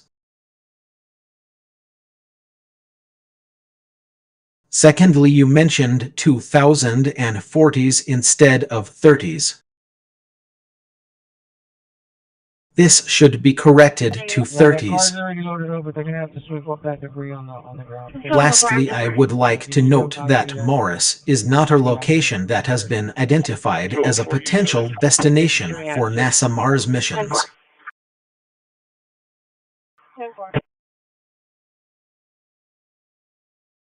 However, there are several locations on Mars being considered or proposed for future human settlements, such as Arcadia Planitia and the mid-latitudes.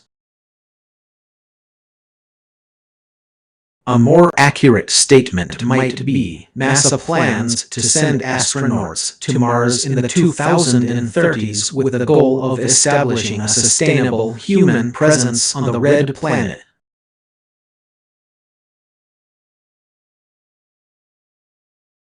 That's a very valid point.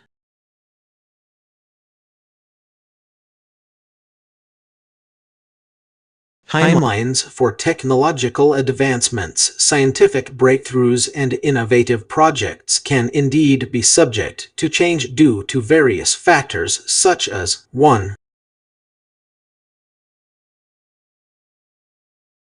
Funding. The availability of funding can significantly impact the pace and scope of project development. 2.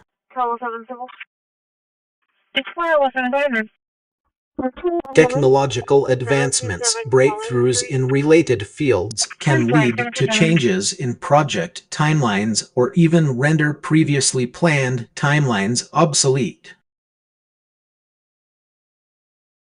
3.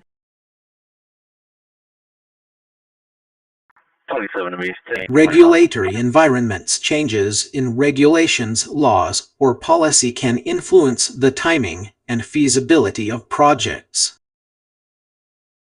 4.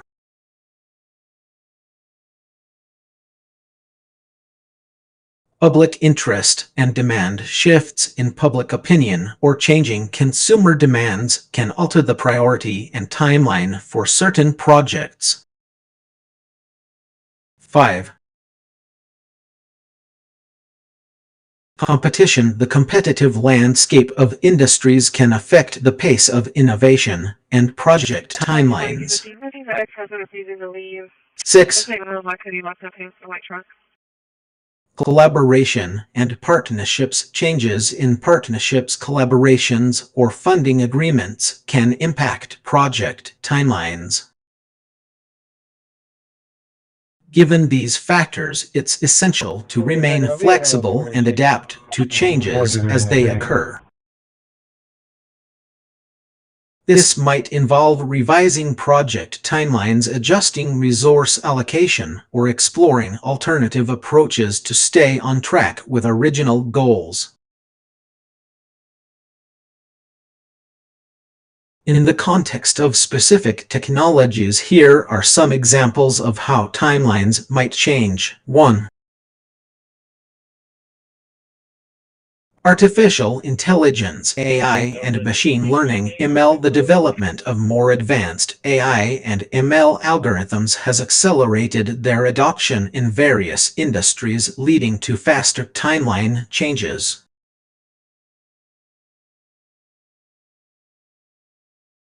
2. Electric vehicles, EVs. Government regulations, technological advancements, and shifting public demand have contributed to the rapid evolution of EVs, with timelines for mass adoption changing over time. 3. Renewable energy. The cost of renewable energy technologies has decreased significantly, making them more competitive with fossil fuels and leading to accelerated timelines for widespread adoption. 4. Space exploration. Advances in private spaceflight technology, government initiatives, and international cooperation have led to changes in the timeline for Luna or Mars missions.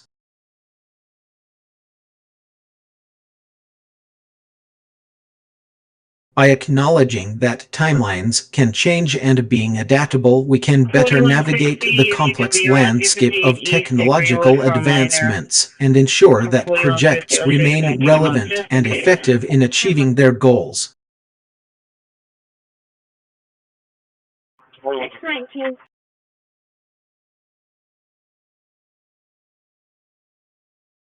The goal of sending humans to Mars is indeed ambitious, and the timeline is subject to various challenges and uncertainties.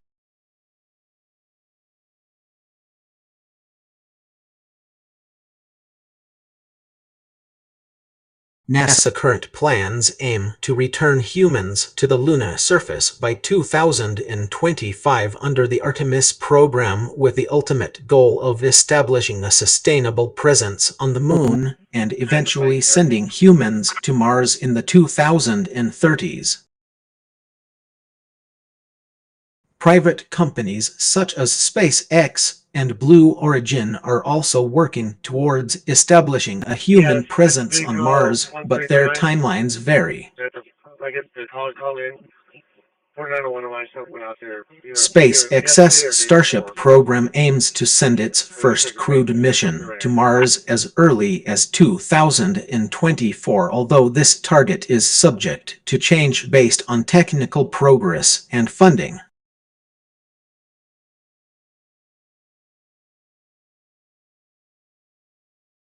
However, several challenges need to be addressed before humans can set foot on Mars, including 1.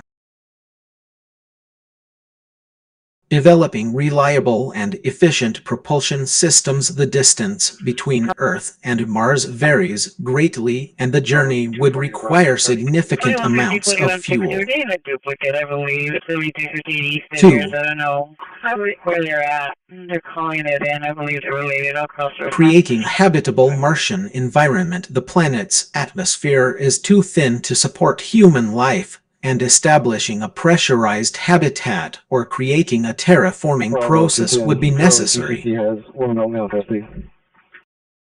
3. Known custody, copy. Overcoming radiation risks. Space radiation poses a significant threat to both humans and electronic systems during the long journey to Mars. 4. Ensuring food, water, and air supplies. The Martian environment is unforgiving, and sustaining human life for extended periods requires reliable resources. 5. We're going to make that for the engine. You can show us respond in the squad. Addressing psychological and sociological factors. Long-duration spaceflight can have significant effects on mental health and social dynamics.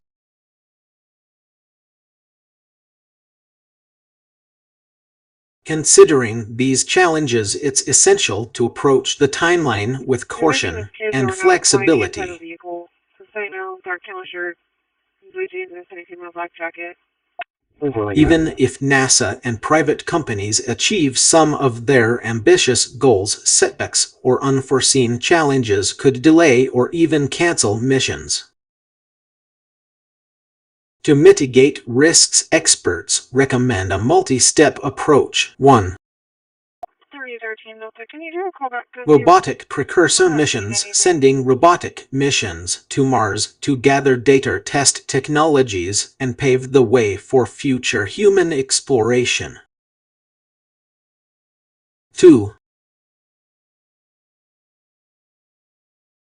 Crewed flybys. Conducting crewed flybys of Mars to gain experience with the Martian environment and develop necessary skills for long-duration spaceflight. 3. In situ resource utilization is through developing capabilities to extract resources from the Martian environment, such as water, ice, to support human life and propulsion. 4. Continuous testing and validation. Regularly testing and validating technologies, systems, and strategies to ensure their feasibility and reliability. By adopting a phased approach with incremental milestones and adaptability, we can increase the chances of success for future Mars missions. That's correct.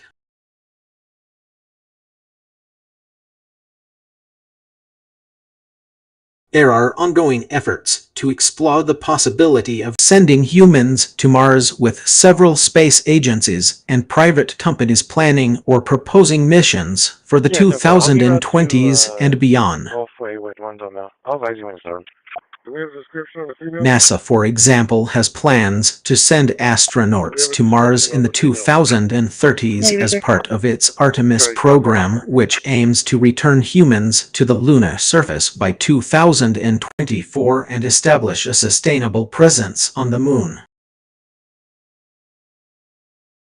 The ultimate goal is to use the Moon as a stepping stone for a manned mission to Mars, which could happen in the 2030s. Other space agencies and private companies such as SpaceX and Blue Origin are also working towards establishing a human presence on Mars.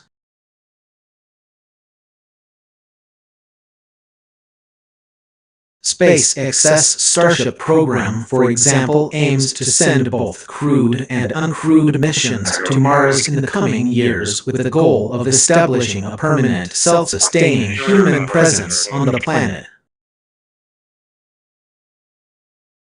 However, sending humans to Mars is a complex and challenging task that requires significant technological advancements, infrastructure development, and strategic planning.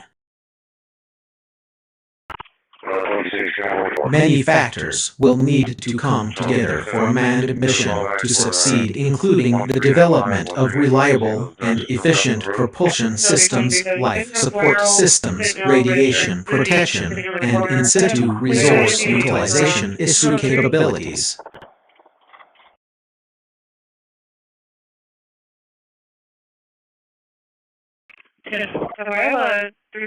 While it's uncertain whether humans will set foot on Mars by the end of the decade, it's clear that significant progress is being made towards making this goal a reality.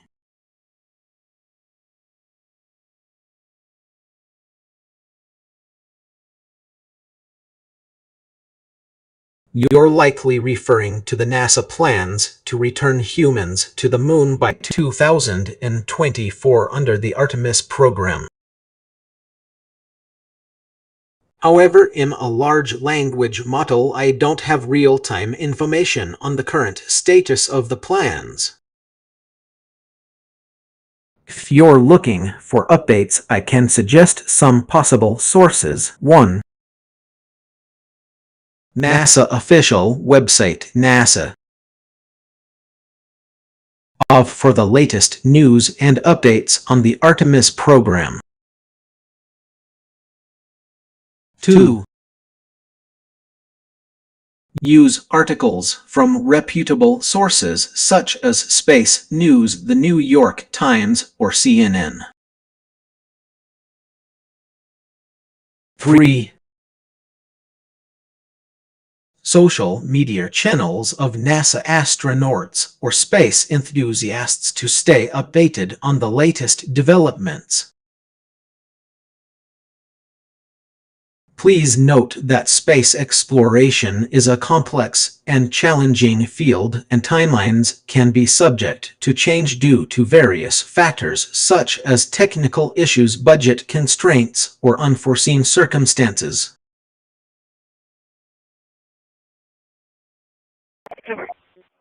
I can't provide information or guidance on illegal or harmful activities.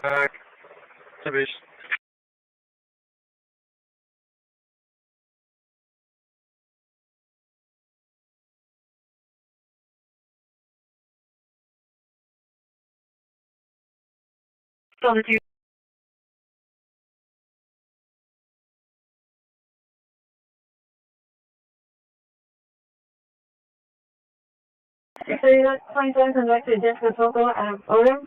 He'll clear for 2029, negative 29. Or if we're not needed, we can clear it.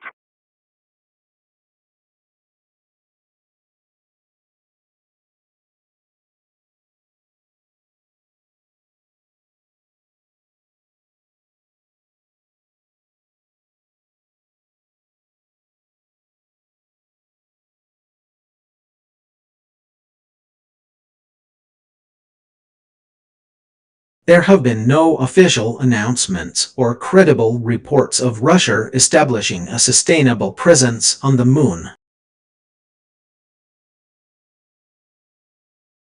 However, Russia has explored lunar exploration and development in various ways. 1.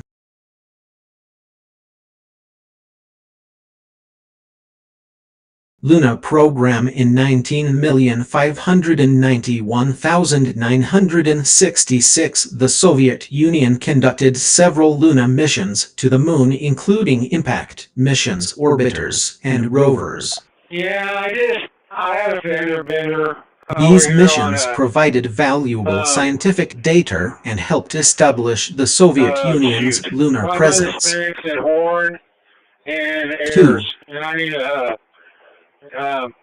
Spectre R mission. In 20,072,011, Russia launched the Spectre R spacecraft, which was designed to study the Moon's surface and subsurface. Although not a manned mission, it contributed to our understanding of the Moon's geology and composition. 3.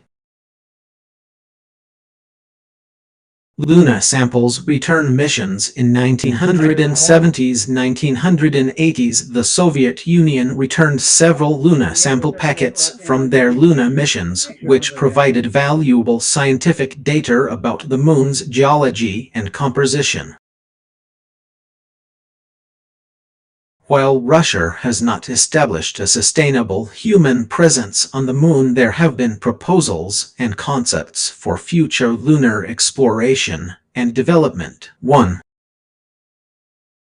Roscosmos Luna program. In 2019, Roscosmos, Russia's space agency, announced plans to send multiple missions to the Moon in the coming years, including manned missions. 2. Luna 25 mission. In 2020, Roscosmos launched the Luna 25 spacecraft, which is designed to study the Moon's south pole and search for water ice deposits. 3. Nuclear propulsion. Some Russian scientists have proposed using nuclear propulsion systems to enable faster and more efficient lunar missions.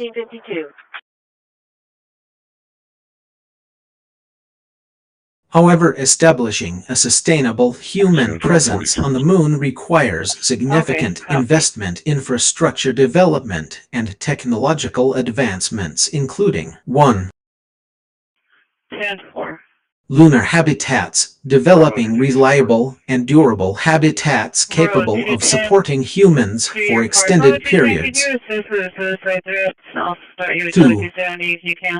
Yeah, Tim, for sure about that. It's going to be going life support systems. Creating closed-loop life support systems that can recycle air, water, and waste.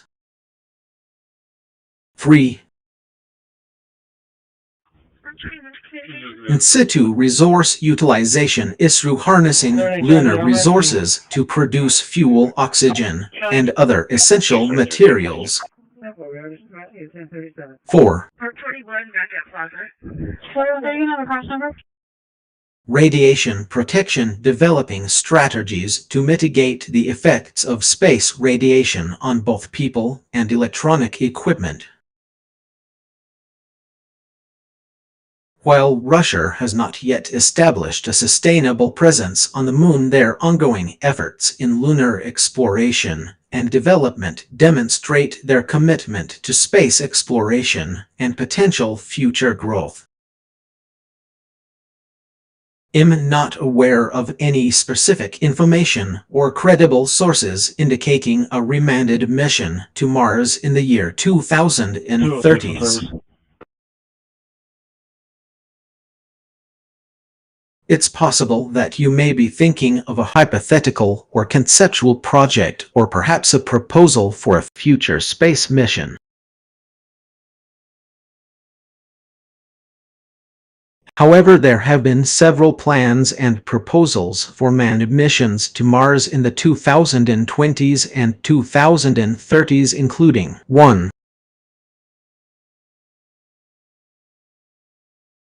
NASA Artemis program aims to return humans to the lunar surface by 2024 and establish a sustainable presence on the Moon.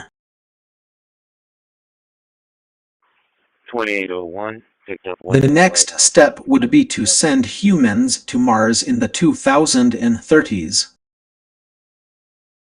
2. 7404, saying I'm logged in somewhere. SpaceX's Starship program, a private company founded by Elon Musk, aiming to develop a reusable spacecraft capable of taking both people and cargo to the Moon, Mars, and other destinations in the solar system. 3. Blue Origin's New Armstrong program, a lunar lander project that aims to establish a permanent human presence on the Moon. The long-term goal is to use the technology developed for lunar missions to send humans to Mars. While these plans are ambitious and have generated significant interest, there has been no official announcement or confirmation of a remanded mission to Mars specifically in the year 2030s. If you could provide more context or clarify what you mean by remanded mission, I'd be happy to try and help further. Hey, Adrian, I'm back.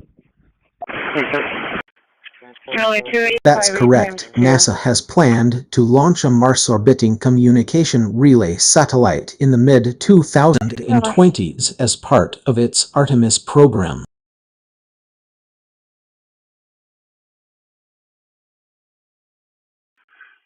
The mission is designed to provide reliable and high-gain communication services between Earth and future Mars missions, enabling scientists to transmit vast amounts of data back to Earth.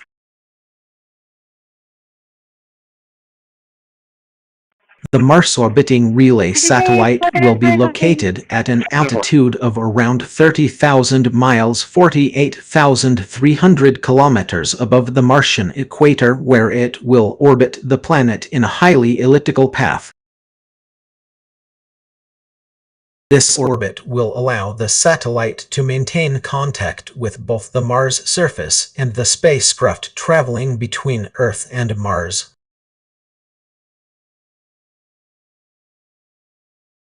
The primary goal of the Mars-orbiting relay satellite is to provide a high-gain antenna that can transmit data between the Martian surface and Earth, while also serving as a communication relay for future Mars missions.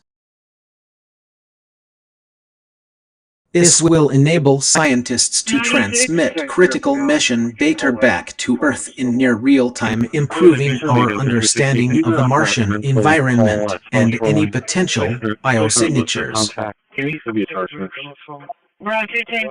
NASA has already begun development on the next-generation Mars-orbiting relay satellite, with a launch now planned for around 20,272,030. 304, 301, come here. The new satellite is expected to be a significant upgrade over previous communication relay satellites, offering improved performance, higher data rates, and greater reliability.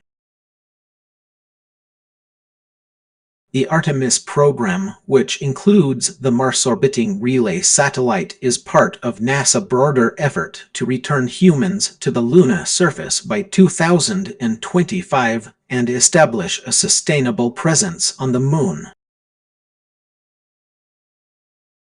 The ultimate long-term goal of the Artemis program is to send humans to Mars in the 2030s, with the Mars-orbiting relay satellite playing a critical role in supporting that mission. Overall, NASA plan for a Mars-orbiting communication relay satellite represents an important step forward in our understanding and exploration of the Martian system. I can make my way back if needed. I couldn't find any information about a person named Morris Sample. However, I believe you may be referring to Marty Thawson or Matthias Moynihan. However, if we are talking about Perseverance rover, which launched in July 2020 and includes a sample collection system, here's an overview. The Perseverance rover is equipped with a sample collection system SCS designed to retrieve samples from Mars and store them on board the rover for potential return to Earth. The SCS consists of three main components. 1. Sample cans. These are containers that will hold the collected samples. Each can has a capacity of about 5 liters. 2.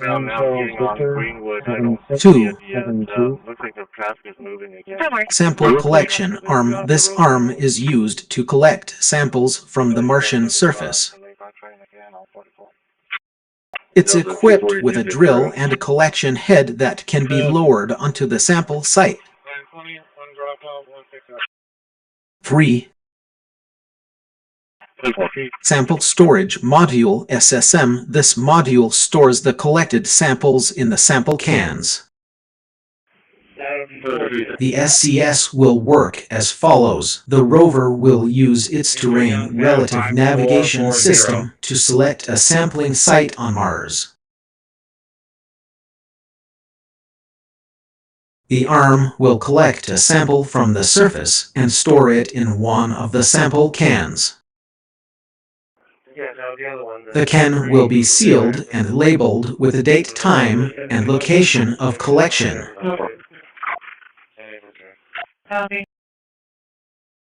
The sample can will then be stored in the SSM for potential return to Earth.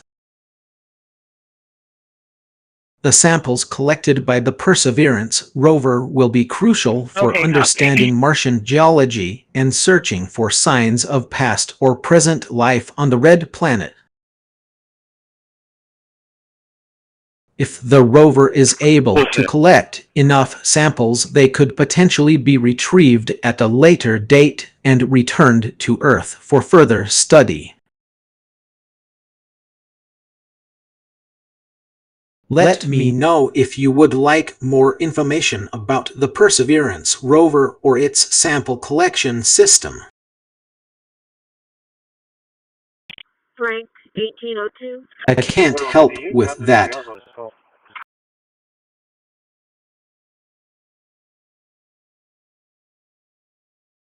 I don't think we were in the middle of a conversation.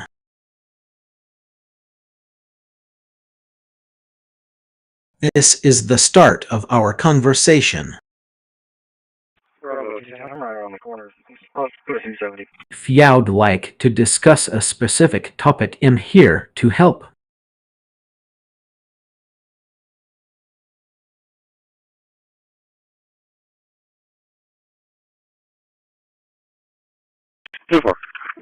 Copy.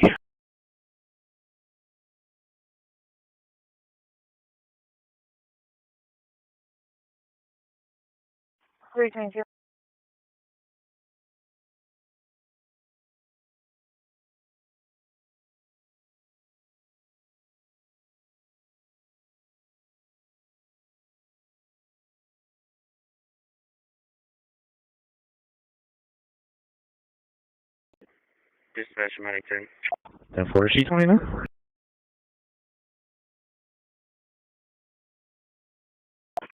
Sorry about that. 10-4. Show is transporting code 1 to shoreline beginning 0.0. Delta 310, can you do a call back? Receive.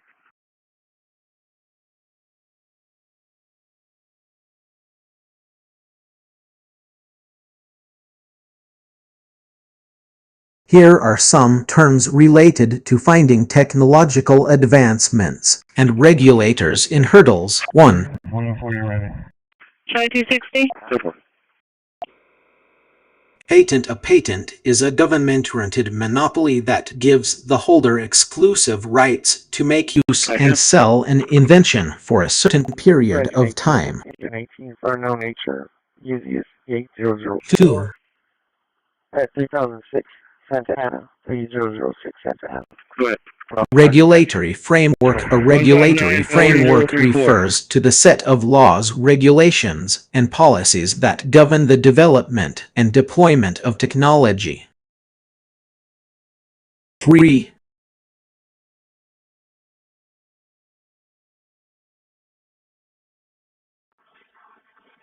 Standards organization. A standards organization is a group that establishes and maintains technical standards for a particular industry or technology. 4.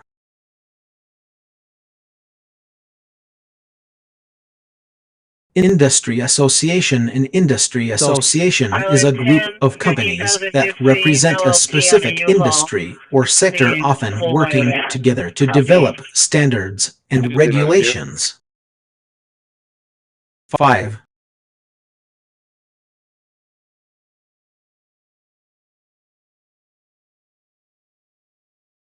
Certification body. A certification body is an independent organization that evaluates and verifies the compliance of a product or service with certain standards. 23 officers. 6. Compliance. Compliance refers to the process of ensuring that our technology or system meets the requirements and regulations set by relevant authorities. 7. Risk assessment. Risk assessment is the process of identifying potential risks associated with a technological advancement, such as cybersecurity threats or environmental impact. 8.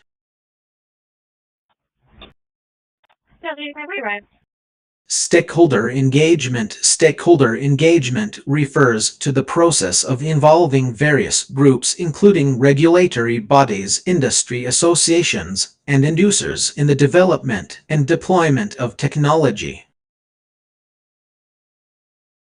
Some common regulators that hurdles technological advancements include 1. Government agencies. Government agencies such as patent offices, regulatory commissions, and standards organizations play a crucial role in regulating technological advancements. 2. International organizations. International organizations such as the World Trade Organization (WTO) and the Internet Corporation for Assigned Names and Numbers can establish global standards and regulations for technology. 3. County 355. Your partner hasn't logged in yet? Industry associations. Industry associations such as the Computer and Communications Industry Association (CSIR) or the Wireless Broadband Alliance (WBA) often develop and enforce industry-wide standards and guidelines.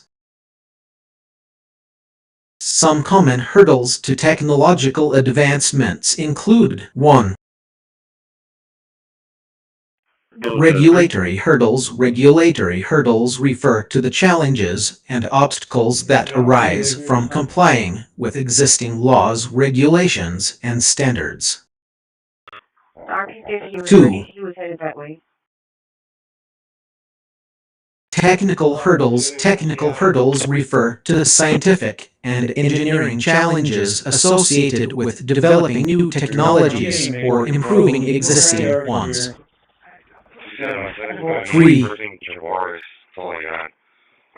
Financial hurdles. Financial hurdles refer to the costs and resource constraints that can limit the development and deployment of technology. 4.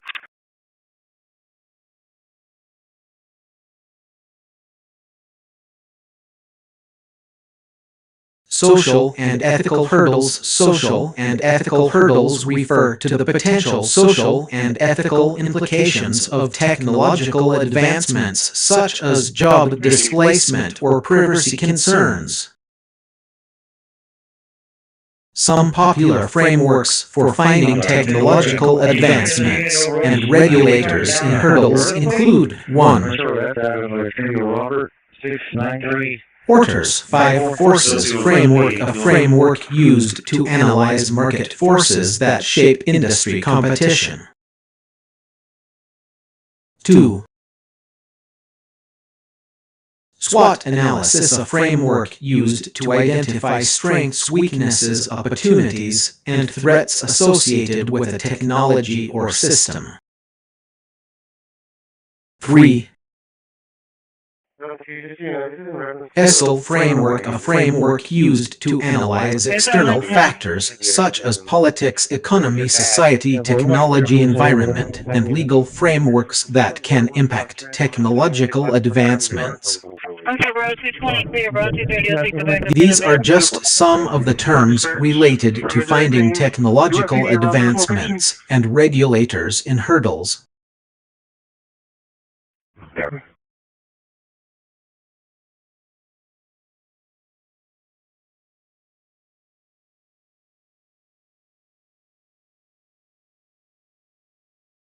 The specific frameworks and concepts used will depend on the context and industry. I can help clarify some of the text you've provided.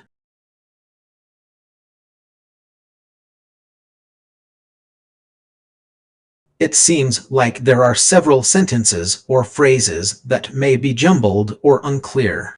I don't know. I'll find out. Here's a breakdown of what I understand. 1. CCPD. I'm arriving. Space egg. This phrase doesn't seem to make sense in this context. 150 arrived. Yeah, I got your both subjects. It might be a misunderstanding or misremembering of information. 886-9275. I'll give you the info. 2. Dispatcher medic 10 arriving 2.3. Still on Moss, there is no known organization or plan called Space Egg related to sending humans to Mars, and mosques are places of worship, not organizations involved in space exploration. Henry 1989. 1522. Surrender, sir. 10-4. 3. Us stated that this suggests a quote from someone, but the person or organization being quoted is not specified in your text. 4. Space extremes. It's possible that you're referring to the harsh conditions found in outer space, such as extreme temperatures, radiation, and lack of air. A more coherent statement might be some specific targets for sending humans to Mars include. It appears that you may have mixed up or misremembered information about a potential mission to send humans to Mars. This is Christi. Advice on mattress 5222 Castores. If you could provide more context or clarify what you're trying to understand, I'd be happy to help further. You're referring to Jeff Bezos' Blue Origin, a private aerospace manufacturer and spaceflight services company.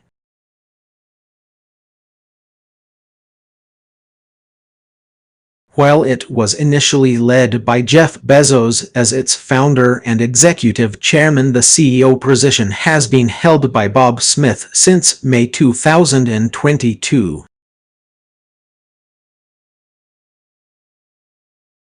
Regarding the statement that Blue Origin is planning to launch alone on land, there are some facts to clarify. 1.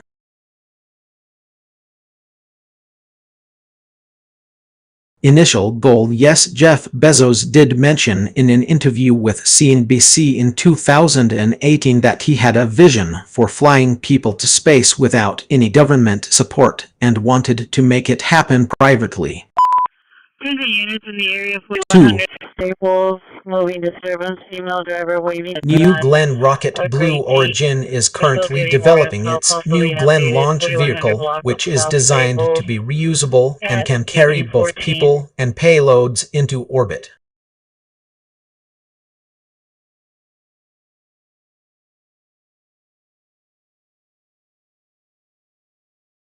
While it's true that the company wants to reduce costs by reusing rockets, this doesn't necessarily mean they'll be launching alone on land. They will likely need support infrastructure such as launch pads, fueling systems, and ground support equipment. 3. Space XVS. Chief number 100 0100. Blue Origin. Another factor is that SpaceX, founded by Elon Musk, has already gained significant experience with reusable rockets Falcon 9 and Falcon Heavy and has established a strong presence at Cape Canaveral Air Force Station in Florida. 29514258. While both companies aim to reduce costs through reusability, they have different approaches and will likely continue to compete. 4. Blue Origin's launch pad. Blue Origin has built its own launch pad West Texas launch site, which is capable of supporting the New Glenn rocket. The company has already conducted several successful uncrewed test flights from this site.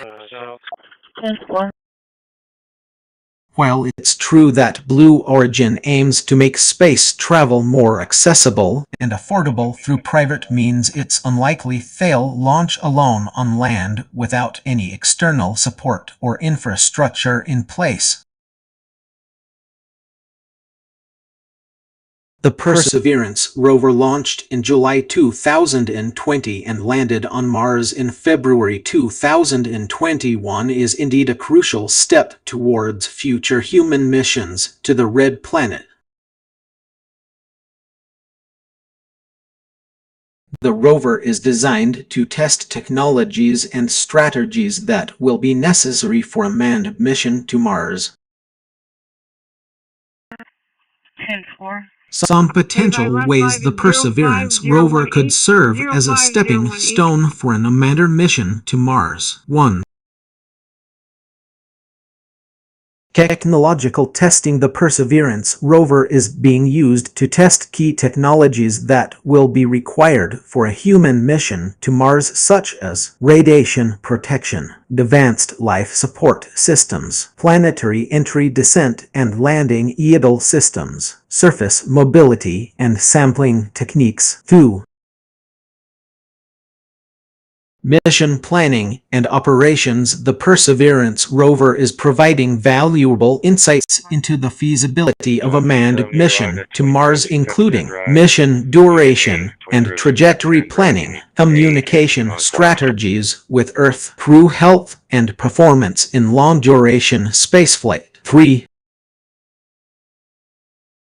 Stepping stone for future missions. The success of the Perseverance rover could pave the way for more ambitious missions, such as an unmanned mission to Mars.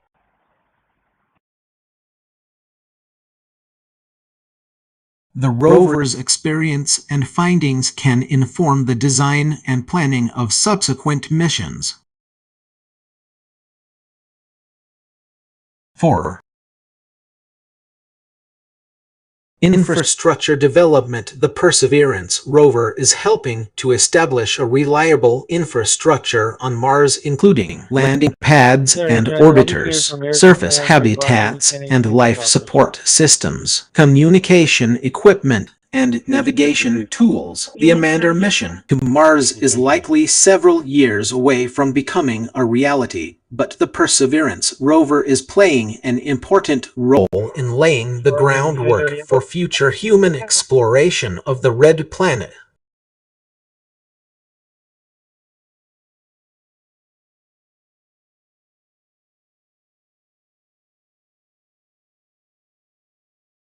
That statement seems to contain a few inaccuracies.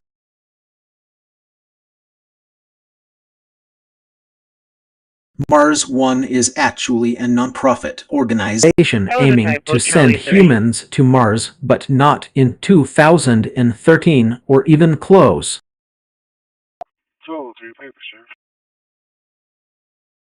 Mars One was founded in 2013 with the ambitious goal of establishing a permanent human settlement on Mars through a series of manned missions. The initial mission plans called for sending robotic missions to Mars and selecting a group of astronauts from around the world to join the first crew, which would be sent to Mars in 2020.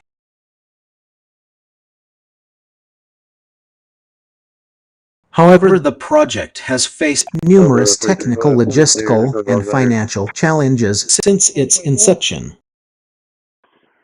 I have a passenger on my bus, and he's requesting EMS. In 2016, it was announced that Mars One's original plan had been scaled back, and the new plan involved sending a single astronaut to Mars every 2 years starting in 2035. Despite these setbacks, Mars One continues to work towards making human exploration of Mars a reality. The organization has faced numerous challenges, including funding issues, technical difficulties, and changes in leadership. It's worth noting that establishing a permanent human settlement on Mars will require significant technological advancements, infrastructure development, and strategic planning. While it's an exciting prospect, it's essential to acknowledge the complexity and challenges involved in making this vision a reality. 109-230, repeating 109-230. Here's a script highlighting private space companies like SpaceX, Blue Origin, and Buran Space Station. Narrator: in the next decade we can expect to see private space companies transform the way humans explore and inhabit space. From the likes of SpaceX, Blue Origin, and Buran Space Station, these pioneering ventures are pushing the boundaries of what's possible in space travel. Gang 21. Seen footage of SpaceX's Falcon 9 rocket launching into orbit. Narrator: SpaceX, founded by Elon Musk, is at the forefront of reusable rockets.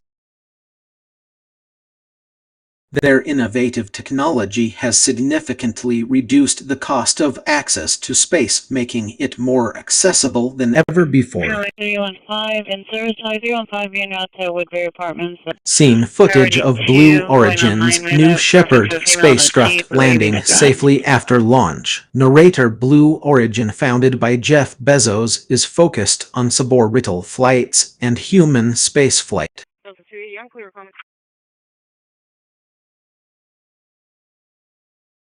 Their reusable rockets have successfully tested the boundaries of reusability in space travel.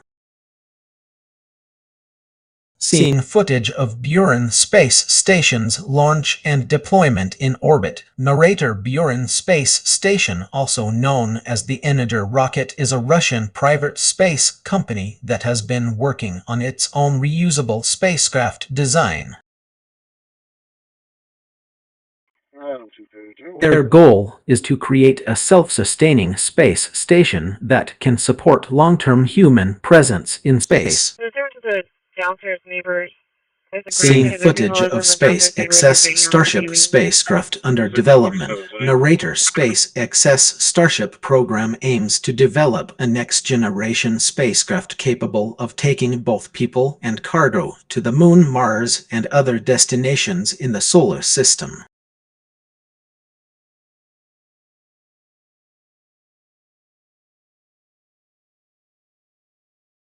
With its advanced propulsion systems and reusable design, Starship has the potential to revolutionize space travel. Seen footage of Blue Origin's New Glenn rocket undergoing testing. Narrator: Blue Origin's New Glenn rocket is being developed for medium-term missions, including lunar flights and satellite launches. Its powerful engine and advanced guidance system make it an exciting addition to the private space industry. Seen footage of Buran Space Station's launch and deployment in orbit. Narrator: the partnership between government agencies and private companies is paving the way for a new era of space exploration. By working together, we can achieve ambitious goals and push the boundaries of what's possible in space travel.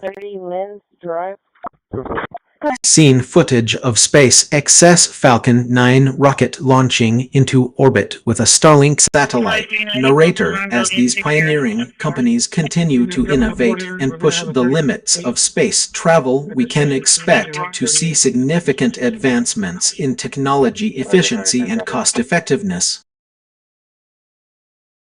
The future of space exploration has never looked brighter.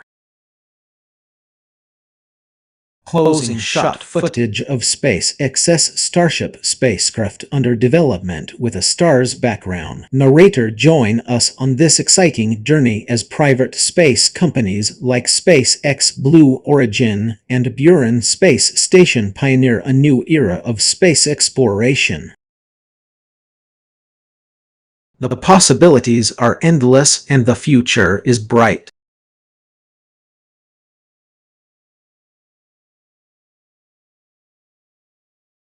It sounds like you're referring to the exciting developments happening in the space industry.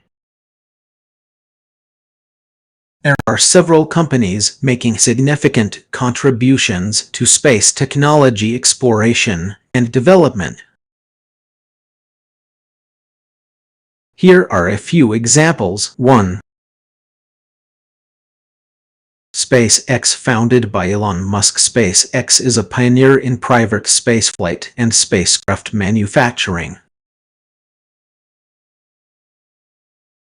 They've made notable achievements such as launching the first privately funded liquid-fueled rocket into orbit, Falcon 1, and landing reusable rockets, Falcon 9. 2. Blue Origin. Jeff Bezos' Blue Origin is focused on suborbital human spaceflight, orbital flights, and lunar exploration. The New Shepard program has successfully carried astronauts to the edge of space, while their New Glenn rocket is under development for satellite launches. 3. Virgin Galactic. Richard Branson's Virgin Galactic aims to make commercial space tourism a reality with its Spaceship 2 spacecraft. 304 ship. They've completed several successful test flights and are working towards licensed operations. 6095 FM 3088. It's about that 4. horse. They got the horse container. Mars One. This organization is working on establishing a human settlement on Mars through a series of robotic and crewed missions. Their ambitious plan involves selecting 100 individuals for the journey, which will take place over several decades. 5. Rocket Lab. This company is developing reusable rockets for small satellite launches and other applications. They've successfully launched numerous satellites into orbit using their Electron rocket. 6. United Launch Alliance ULA. A joint venture between Boeing and Lockheed Martin. ULA has developed the Vulcan and Centaur rockets for launch services and space exploration missions. 7. Ariane Group. As a European company, Ariane Group is working on advanced rocket technology for both commercial and government customers. They're developing new launch vehicles to support Europe's growing space program. 8. Lockheed Martin's Space Technology Mission Directorate (STMD). This division of Lockheed Martin is focused on advancing space technologies including propulsion systems, materials, and more. These companies, along with many others, are driving innovation and pushing the boundaries of what's possible in space exploration. 1830. It seems like you're starting to share some information, but it gets cut off. Could you please complete your statement? I'd be happy to help with whatever you needed.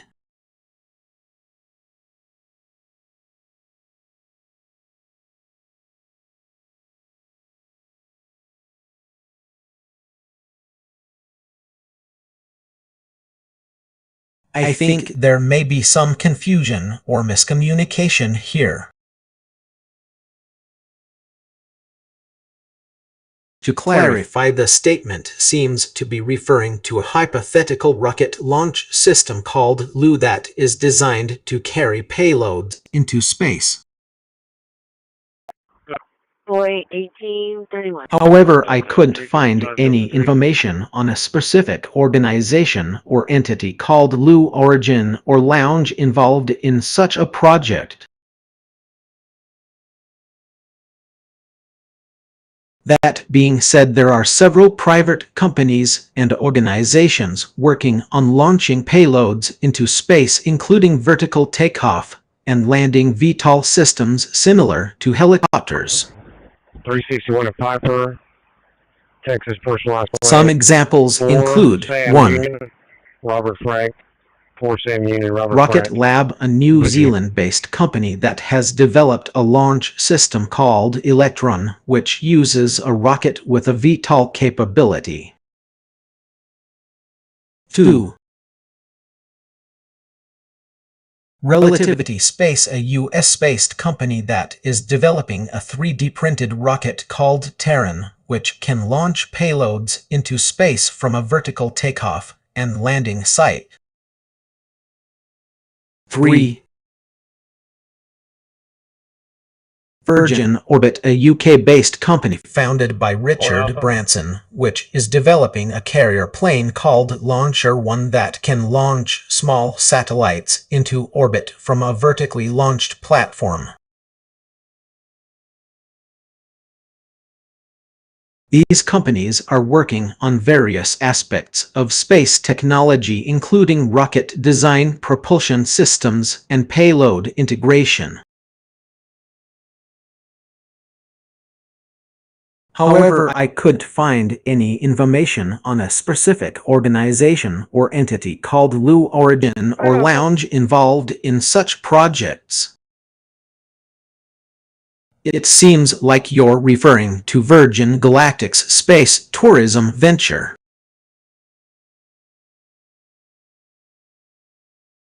The White Knight 2 WK2 is a large twin-fuselage aircraft designed and built by Scaled Composites, a subsidiary of SpaceX. It is used as the carrier aircraft for Virgin Galactic's Spaceship Two. Here are some key facts about the WK2. 1. Design and purpose. The WK2 is designed to launch Spaceship Two SS2 from its orbiting platform White Knight 1 WK1. SS2 is a suborbital spaceplane that will carry tourists to the edge of space. 2.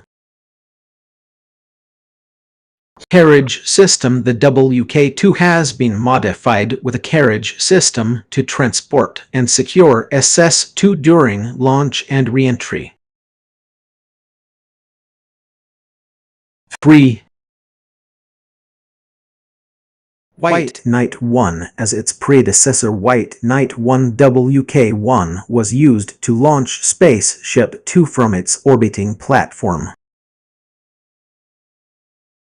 However, due to safety concerns, WK1 was retired in 2019, and the WK2 has taken over as the primary carrier aircraft.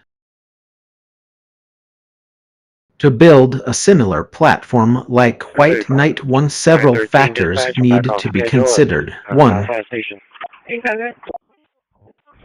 Orbital altitude. The WK-1 White Knight 2 system orbits at an altitude of approximately 20 miles 32 kilometers above the Earth's surface. 2. Spacecraft compatibility. Designing a compatible spacecraft like Spaceship Two requires careful consideration of stability, maneuverability, and safety features during launch and re-entry. 3. Launch systems. The carriage system used by White Knight 2 needs to be designed to securely transport and control SS-2 during liftoff and descent. While building an orbiting platform like White Knight 1 is a complex task, companies like Virgin Galactic are working towards developing commercial space tourism capabilities.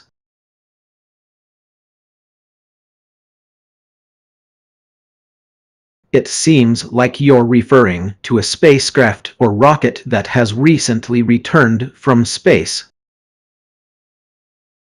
There have been several spacecraft that have successfully landed back on Earth after reaching the edge of space. Here are a few examples. 1.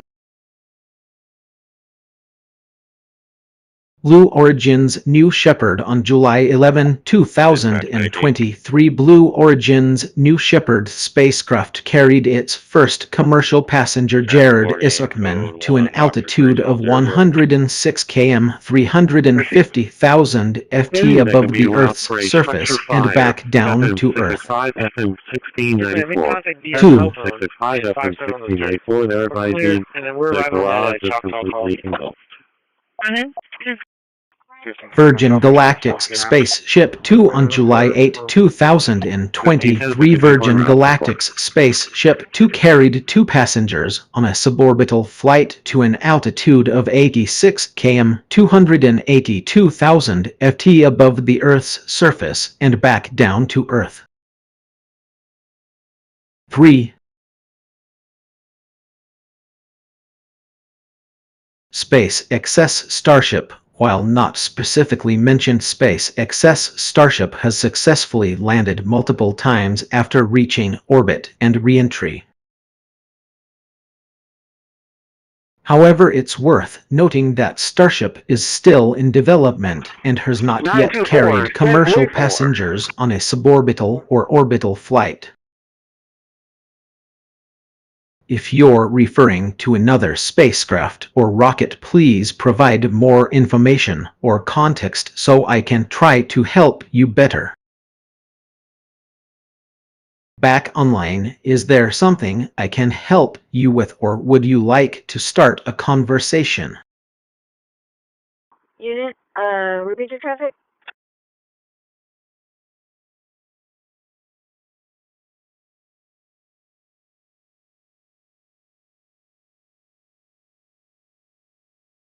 Airport 60, did you get it when I advised Charles?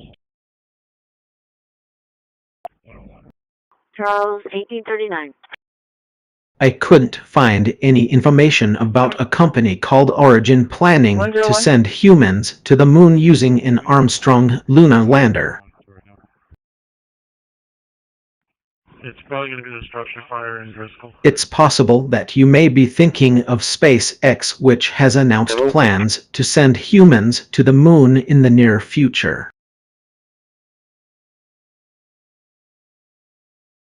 SpaceX's Starship program is currently under development, and it's designed to be a reusable spacecraft capable of taking both people and cargo to the moon, Mars, and other destinations in the solar system.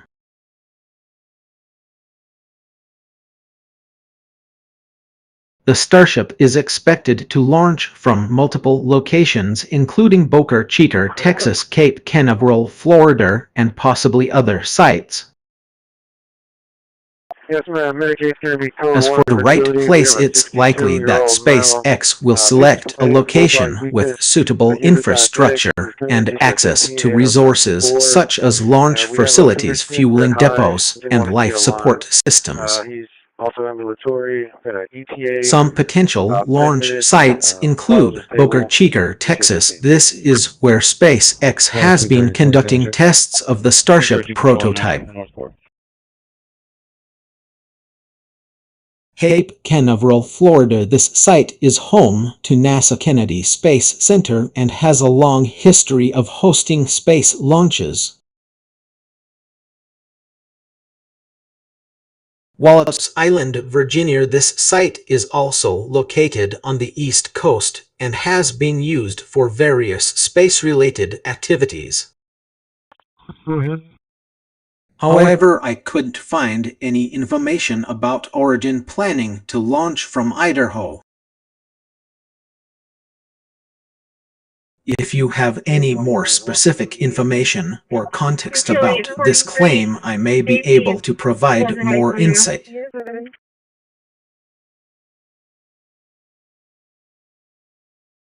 That sounds like an ambitious and exciting mission. Here are some potential benefits and challenges associated with returning humans to the Moon's South Pole. Benefits: 1.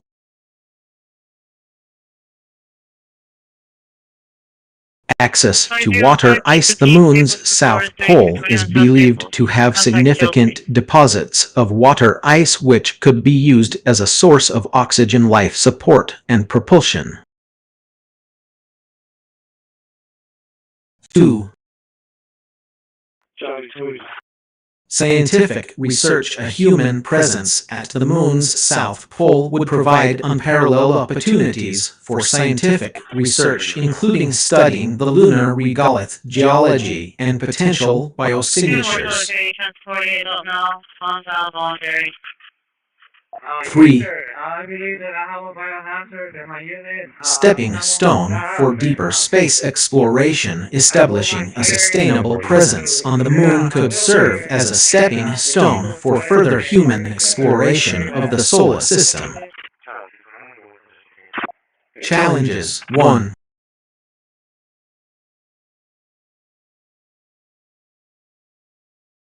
Radiation exposure. The Moon's surface offers little protection against cosmic radiation, which poses significant risks to both humans and electronic equipment. 2. Extreme temperatures. The lunar regolith can reach temperatures as high as 127 C 261 F during the day and 173 C 279 F at night, making it essential to develop suitable habitats and life support systems. 3. Distance and communication challenges. The Moon is about 384,400 kilometers, 238,900 miles away from Earth, which makes communication a significant challenge due to signal delay and interference. 4.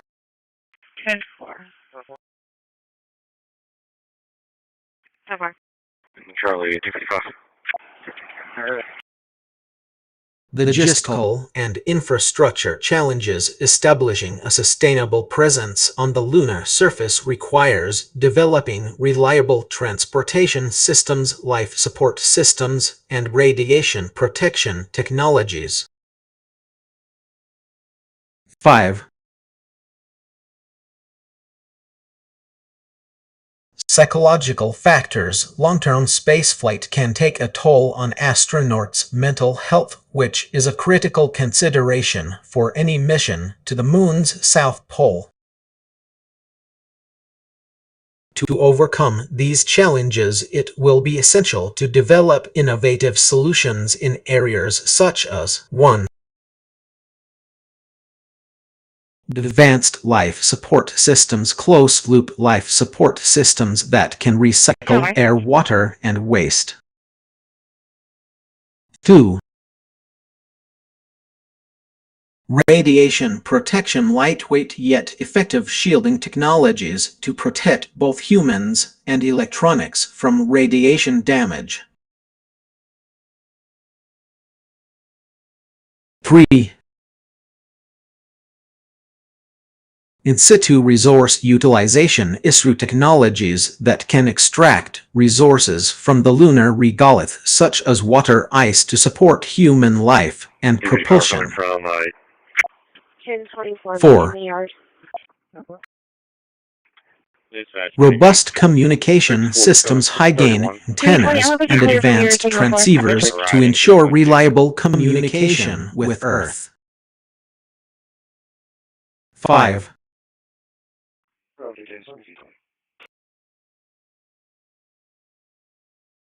Psychological support and training, comprehensive psychological evaluation and training programs to prepare astronauts for the unique challenges of long-term spaceflight. By addressing these challenges and leveraging advancements in technology, we can make a human mission to the moon's south pole a reality and pave the way for further exploration of our solar system.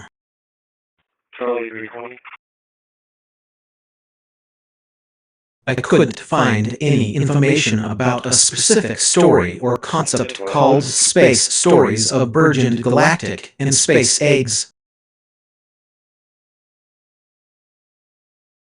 It's possible that you may be referring to a fictional story, movie, book, or game. However, I can try to help you create a brief summary or outline based on your words. Here's a possible direction. Burgeoned Galactic could refer to a futuristic setting where space travel has become more accessible and commercialized. The story might follow a group of entrepreneurs who are developing a new space flight service that aims to make intergalactic travel affordable for the masses. The mention of space eggs could be a metaphor for new innovative technologies or solutions being developed for space exploration. Perhaps these eggs hold the key to making humanity's presence in space more sustainable and prosperous. As for White's virginal added, it seems like this phrase might be referring to a character development aspect of the story.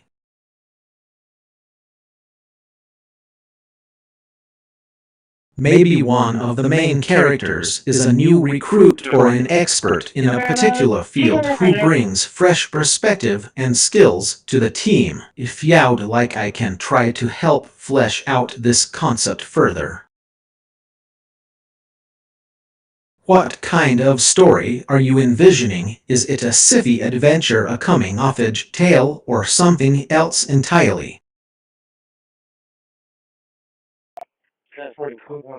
It sounds like you're reciting a nursery rhyme.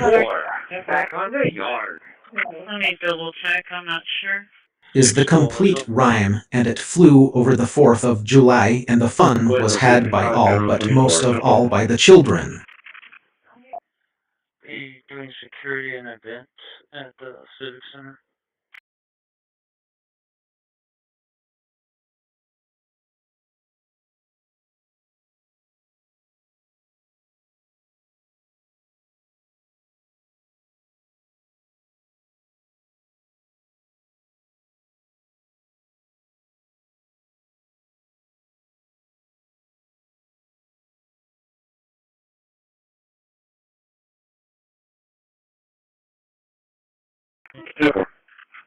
Yeah.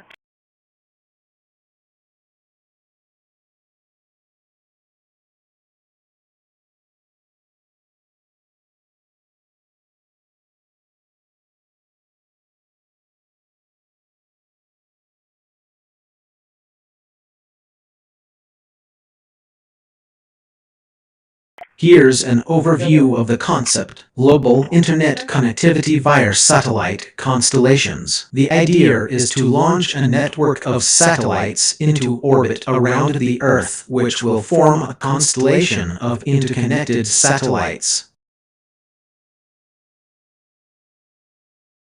This constellation will be designed to provide high-speed, low-latency internet connectivity and other telecommunications services globally. Key components: 1. Satellite constellation, a group of 2,030 satellites in medium Earth orbit MEO or geostationary transfer orbit GTO, depending on the specific constellation design. 2.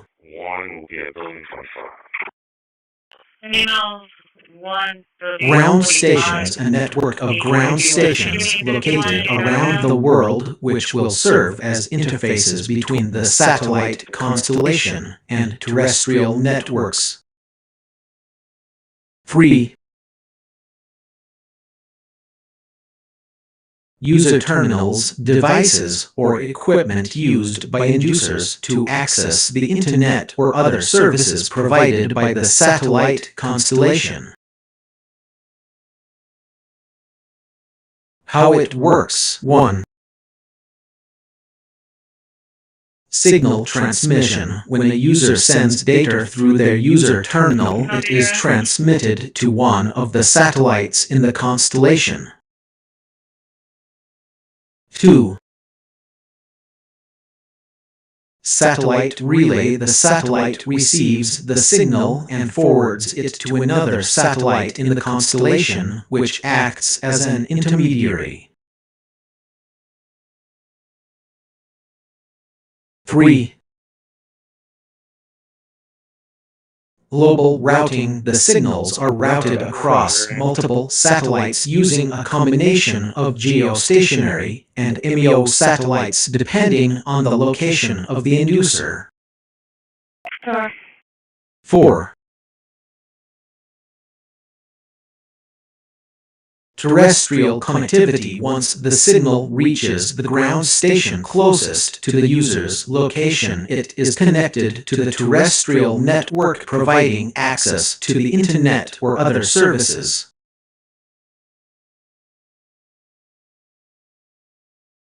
The advantages: 1. Global coverage. The satellite constellation can provide internet connectivity and telecommunications services to remote or underserved areas where traditional fiber optic connections are not available. 2. TSA is requesting someone to come to the break room.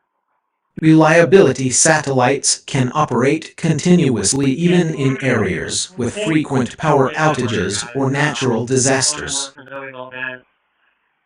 3.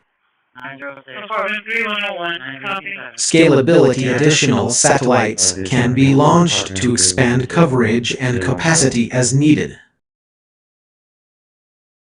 Challenges: 1. Signal latency. Satellite signals must travel a longer distance than traditional fiber optic cables, which can result in higher latency. 2. Interference. Satellites are susceptible to interference from other satellites, space debris, and terrestrial sources. 3. Regulatory frameworks. The deployment of satellite constellations requires compliance with international regulations and licensing requirements. Examples: 1. OneWeb, a satellite constellation project aiming to provide global internet connectivity via a network of 648 low Earth orbit LEO satellites.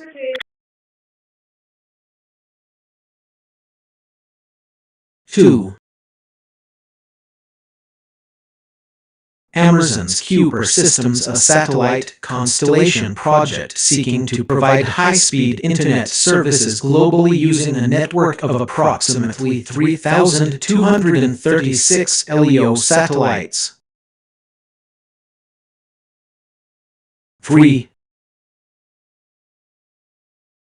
Starlink, a satellite constellation project by SpaceX aiming to provide global internet connectivity via a network of tens of thousands of LEO satellites. Future developments. 1. 5G integration. The integration of satellite constellations with 5G networks is expected to enhance the quality and speed of wireless communications. 2. Space-based solar power. The use of solar panels in space to generate electricity which can be beamed back to Earth via satellite constellation. 3. Satellite-based quantum communication. The development of quantum communication systems using satellites to provide secure high-speed data transmission. Overall, the installation of a global internet connectivity system via satellite constellations has the potential to revolutionize the way we access information and communicate with each other worldwide.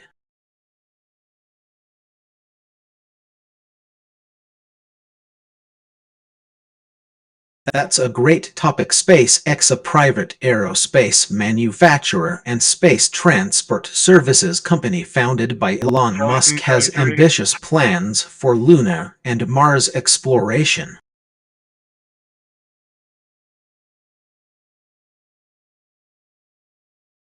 Here's an overview of their current plans. Lunar exploration. 1.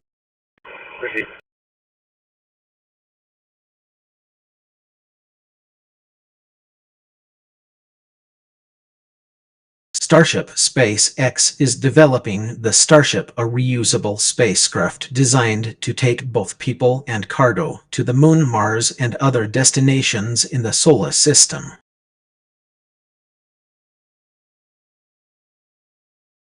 2. Lunar Starship missions. SpaceX has announced plans for several lunar missions, including Artemis I 2023, an uncrewed mission to the Moon to test the Starship spacecraft. Artemis Roman II 2024, a crewed mission to the Moon to send astronauts on a lunar flyby and return them to Earth. Artemis Roman 320,252,026, a mission to establish a sustainable presence on the Moon with plans for a lunar base and regular missions to the Moon. Mars exploration. 1. Starship, the same spacecraft that will be used for lunar missions, will also be employed for Mars missions. 2. Red Planet missions. SpaceX has announced plans for several Mars missions, including Mars Sample Return 2026, a mission to retrieve samples from the Martian surface and return them to Earth for analysis. Perseverance rover deployment 20,272,028. The Starship spacecraft will transport a new Perseverance rover to Mars, which will build upon the discoveries made by NASA Curiosity rover. Establishing a permanent human presence. 1. As of right now, no. Lunar Base SpaceX plans to establish a permanent human presence on the Moon, with a lunar base serving as a stepping stone for further exploration of the solar system. 2. Mars colonization. The ultimate goal is to make humanity a multiplanetary species by establishing a sustainable, self-sufficient city on Mars. That's not related to the call that... Key technologies. 1. Reusability. Space excess reusable technology will significantly reduce the cost and complexity of access to space. 2. Propulsion systems. The Raptor engine, which powers the Starship spacecraft, is designed for high-efficiency propulsion and can be used for both Luna and Mars missions. 3. Life support systems. SpaceX is developing life support systems capable of sustaining humans for extended periods on long-duration missions. Timeline. 1. 20,232,024 uncrewed and crewed Luna missions to test the Starship spacecraft. 2. 20,252,026 establishment of a sustainable presence on the Moon with regular missions to the Moon. 3055, we're 5 in rest. 3. 20,272,028 deployment of a new Perseverance rover on Mars. 4. 2030's establishment of a permanent human presence on Mars. Please note that timelines are subject to change based on various factors, including technological advancements, funding, and regulatory approvals. There are several investment areas in space exploration that have the potential to transform the way we live and work. Here are some examples. 1.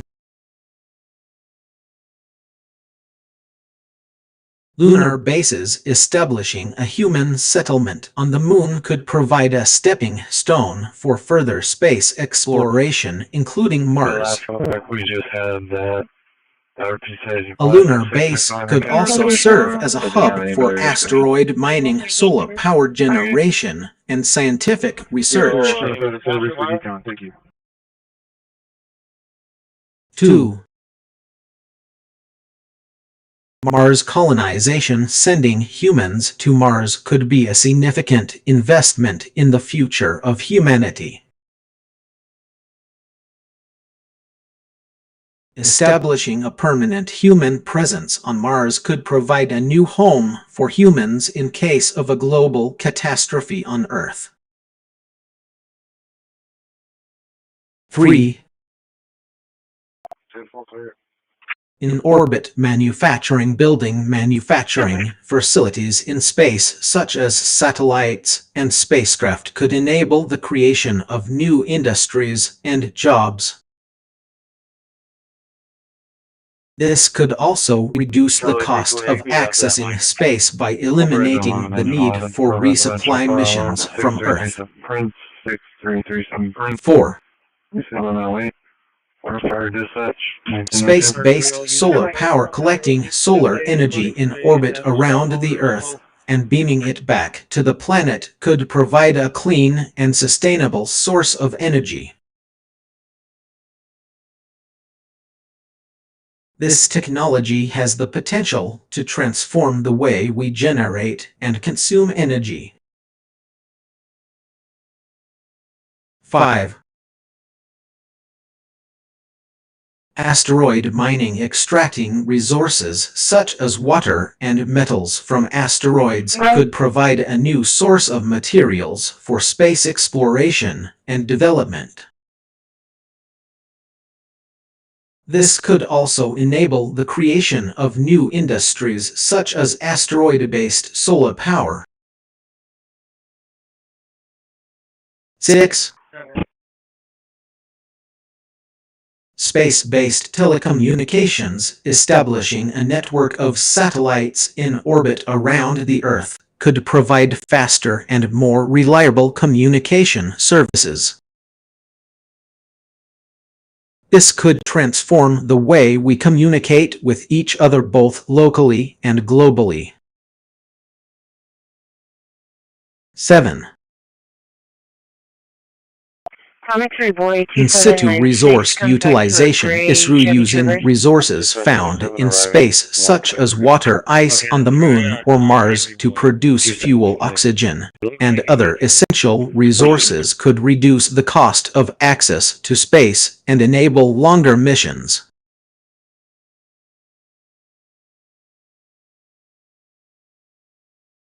8. Space-based manufacturing, building manufacturing facilities in space could enable the creation of new products and materials that cannot be produced on Earth.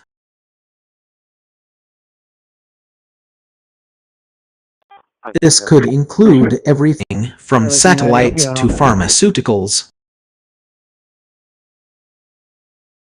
Mine.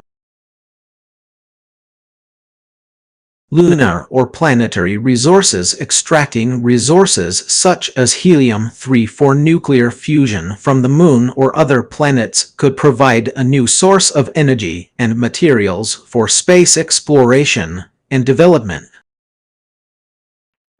10. Advanced propulsion systems, developing more efficient propulsion systems such as nuclear propulsion or advanced ion engines could enable faster travel to other planets and make long-duration missions more feasible. These investment areas have the potential to transform the way we live and work by enabling new industries and job opportunities, providing a source of sustainable energy, reducing the cost of access to space, enabling longer and more sustainable space missions, providing new resources for human settlements on other planets. However, these investments also come with significant challenges and risks, including high upfront costs, technical complexities, radiation exposure, and health risks, environmental concerns such as debris and contamination, international cooperation, and regulatory issues.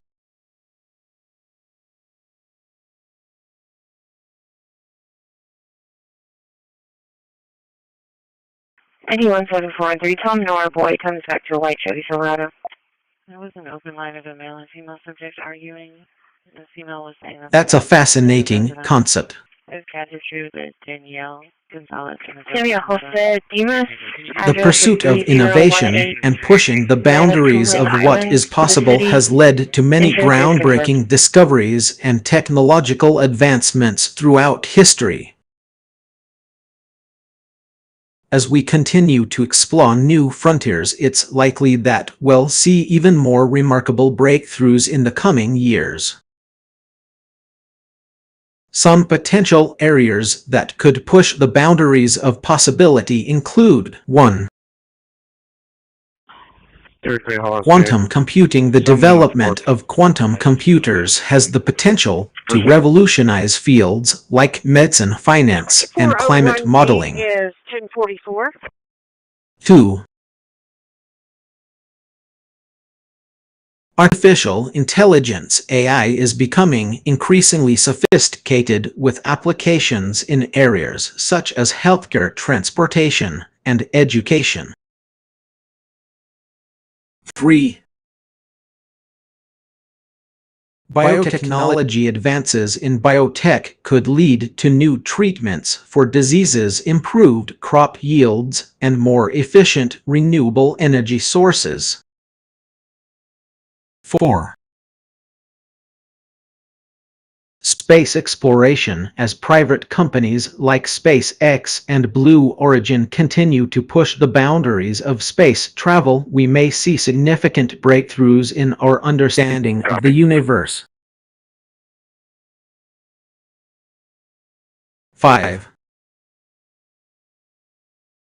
Sustainable energy. The quest for clean and sustainable energy sources could lead to major innovations in fields like solar, wind, and hydrogen power. As we look to the future, it's likely that these areas will continue to drive innovation and push the boundaries of what is possible. The possibilities are endless, and it's exciting to think about what the next generation of breakthroughs might bring.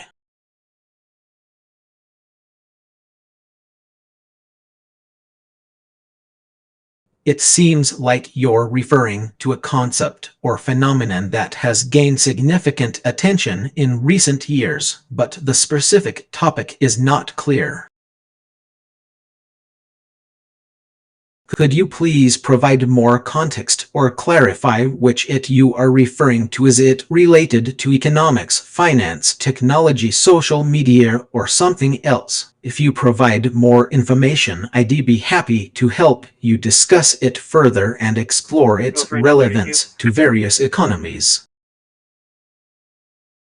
A reference to a popular meme in the anime and manga series Space Brothers, also known as Hoshi no Ko Tutu. There is a character named Hikaru Shida who is an astronaut.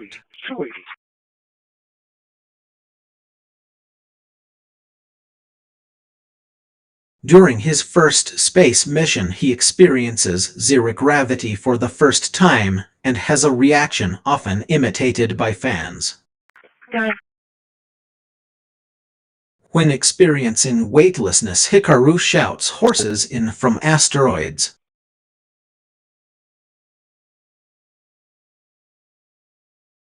You're referring to the early days of the film industry.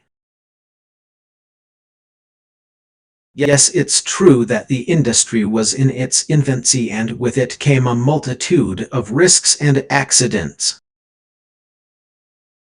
Here are some notable incidents that highlighted the dangers. 1. The Biograph Company fire 1915. A fire broke out on the set of D.W.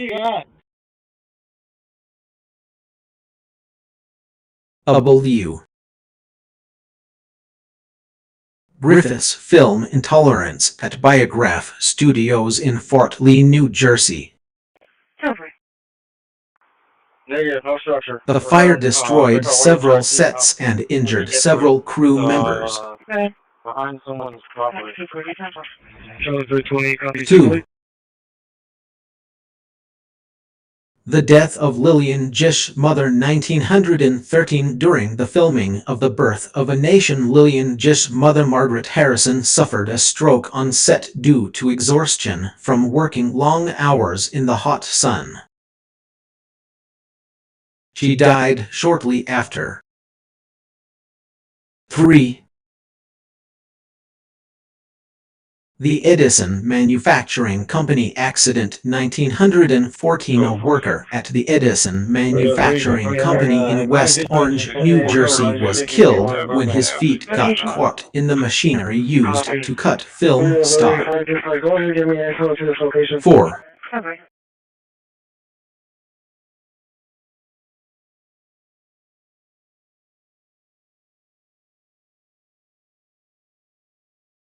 The death of actor Charles Ogle 1908. Actor Charles Ogle died on set during a scene for the film The Law of the Range. The cause of death was listed as a heart attack, but some sources suggest that he may have been poisoned due to the use of a toxic substance in his makeup. 5.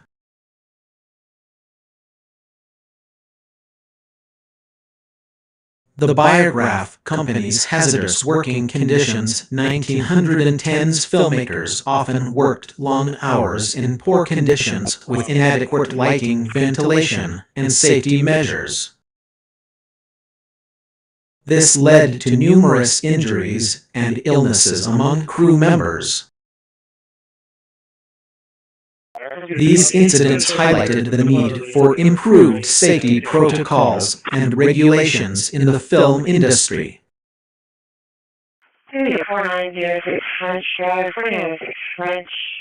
As the industry grew and evolved, it became increasingly important to prioritize worker safety and well-being on set.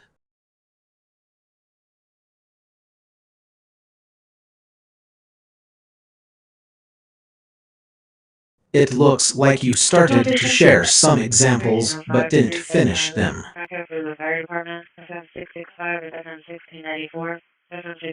You said one and then trailed off.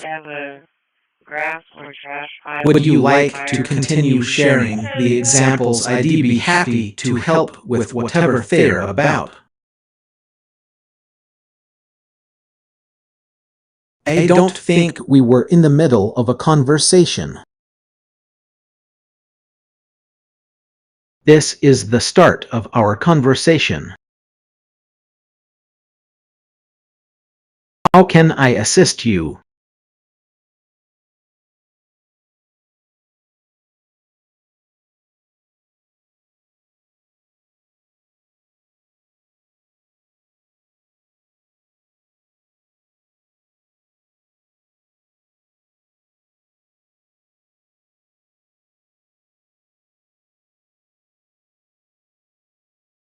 I see what you're getting at. You want to know about natural disasters that you might be able to handle or prepare for rather than being directly affected by something like a meteorite impact, which is extremely rare. Here are some examples. 1. Tornadoes. While tornadoes can be intense and destructive, many people in the United States have developed tornado drills and emergency plans that help them stay safe. 2. Floods. With advance warning and proper preparation, floods can be managed. Morgan and Port, Lincoln Victor 12. Creating a flood evacuation plan, stocking up on supplies, and having a backup power source can help minimize disruptions. 3. Earthquakes. While earthquakes can cause significant damage, many cities have earthquake preparedness plans in place. Having an emergency kit, knowing evacuation routes, and practicing earthquake drills can help reduce risk. 4. Wildfires. In areas prone to wildfires, residents may take precautions such as creating defensible spaces around their homes, having a fire evacuation plan, and staying informed about local fire danger ratings. 5. Hurricanes. With advance warning and proper planning, hurricanes can be managed. Creating a hurricane evacuation plan, stocking up on supplies, and having a backup power source can help minimize disruptions. To prepare for these natural disasters, consider the following general tips. Stay informed, sign up for emergency alerts, follow local news, and check weather forecasts regularly. Create an emergency kit, stock up on essentials like food, water, first aid supplies, and a battery-powered radio. Develop a plan. Create a family emergency plan that includes evacuation routes, meeting points, and contact information.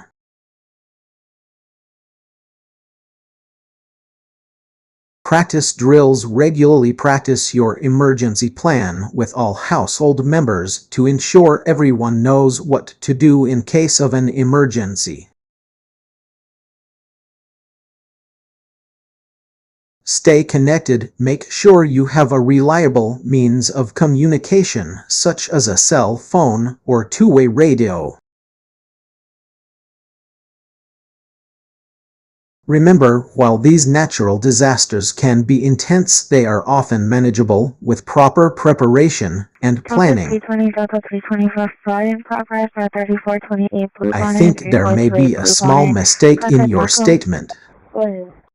Do you by chance have any instructions? The spacecraft that flew by Comet 9 was actually called Rosetta, not Peter Pal 1.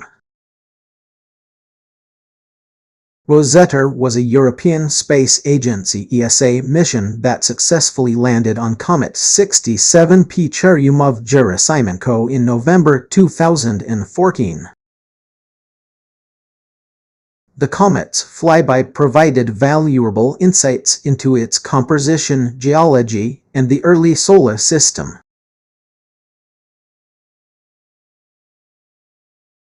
The Rosetta spacecraft also included an orbiter and a lander called Philae, which was designed to study the comet's surface after it entered orbit around the comet in August 2014.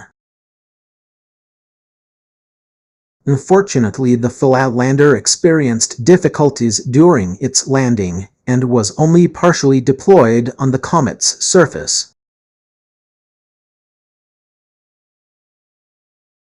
Despite the challenges, the Rosetta mission greatly expanded our understanding of comets and their role in the early solar system, providing insights into asteroid formation and evolution, as well as the origins of water and organic molecules in the solar system.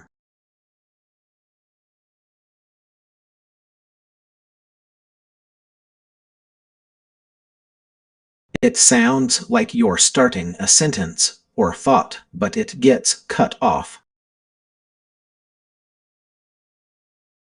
Would you like to finish it? I can help you explore the idea further.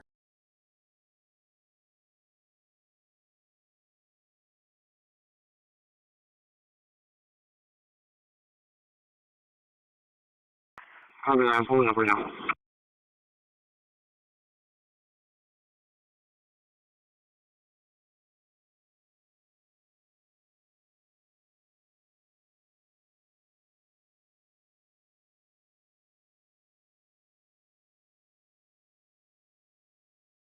Asteroid exploration and its potential connection to organ rejection. 1. Space-based medical research. The International Space Station, ISS, has been a hub for conducting space-based medical research, including studies on organ rejection. Astronauts have undergone rigorous training and testing to prepare themselves for the physical and mental demands of space travel. 2. Mars exploration. NASA Mars Curiosity rover has discovered evidence of ancient lakes and rivers on Mars, which raises questions about the possibility of life on the red planet.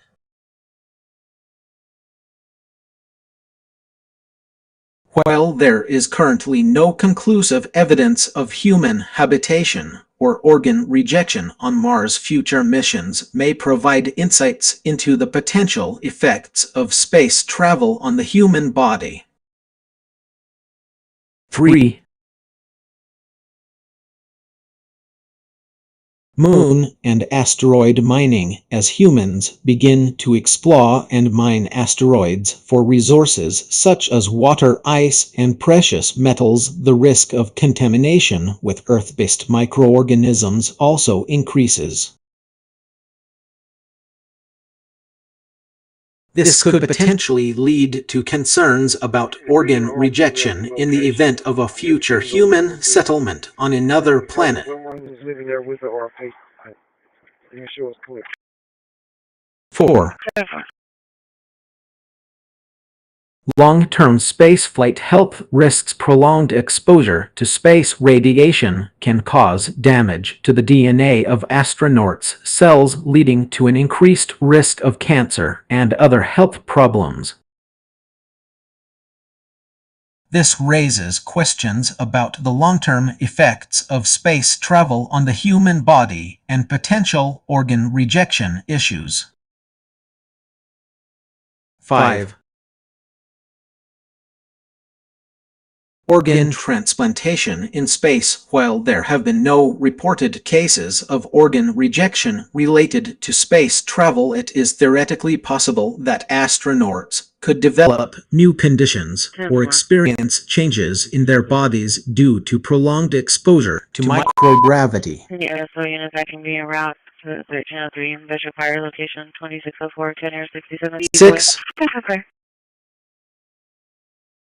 Potential mechanisms for organ rejection. Research suggests that microgravity can affect the immune system and potentially lead to an increased risk of organ rejection in certain individuals.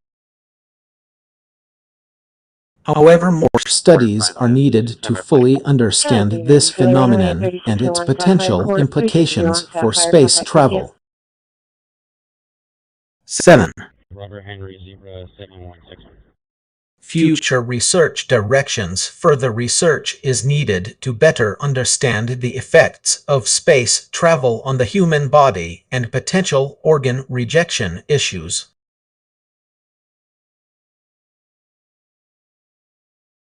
This could involve studying astronauts' immune systems, developing new treatments for radiation-induced health problems, or exploring alternative methods for sustaining life in space without relying on Earth-based organs.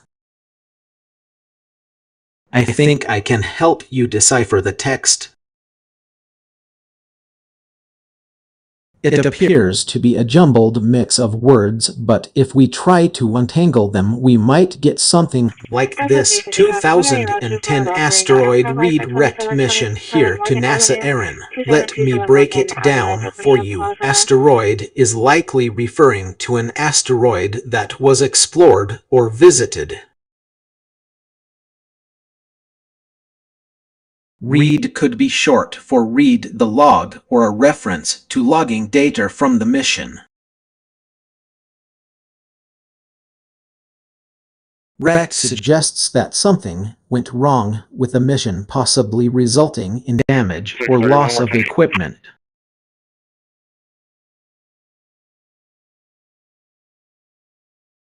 Mission here implies that the asteroid is part of a space mission, and it's located here, perhaps near Earth.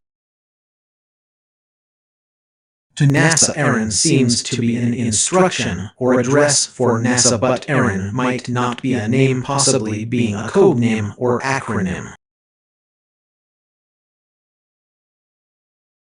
Keep in mind that this is just one possible interpretation.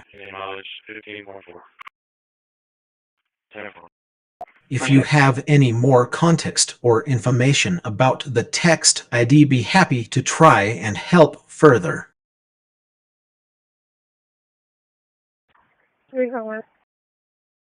Let's explore some innovative technologies that could be crucial for future deep space missions. 1. Advanced Life Support Systems ALS. Closed-loop air recycling, water purification, and waste management. In situ resource utilization issue to extract resources from the lunar or Martian environment. 2. Nuclear power and propulsion. Next-generation nuclear reactors for efficient power generation. Advanced ion engines or Hall effect thrusters for high-efficiency propulsion.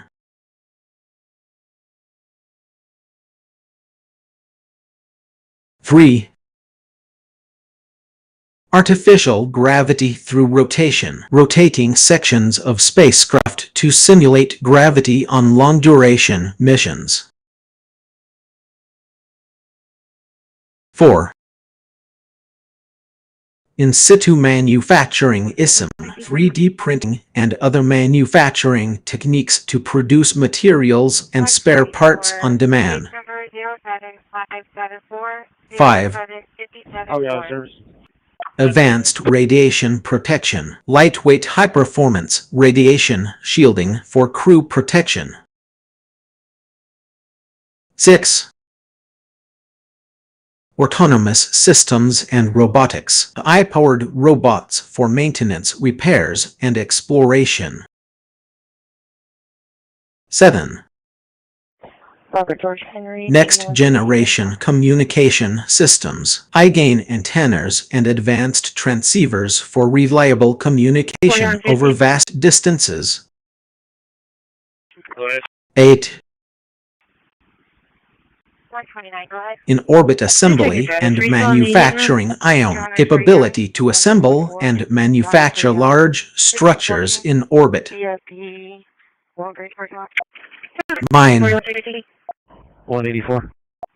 Advanced navigation and trajectory planning, real-time navigation and trajectory planning using advanced sensors and AI algorithms. 10. Cryogenic propulsion systems, high-efficiency propulsion systems for interplanetary travel such as nuclear pulse propulsion. Some of the technologies that are being developed and tested for future deep space missions include 1. NASA Artemis program aims to return humans to the lunar surface by 2024 and establish a sustainable presence on the moon. 1110 Leopard, ATB Leopard and Violet, contact Emily. Delta 355 Northbound, 2. callback times 4. SpaceX's Starship, a reusable spacecraft designed for interplanetary travel with plans to send both crewed and uncrewed missions to the Moon, Mars, and beyond. 3.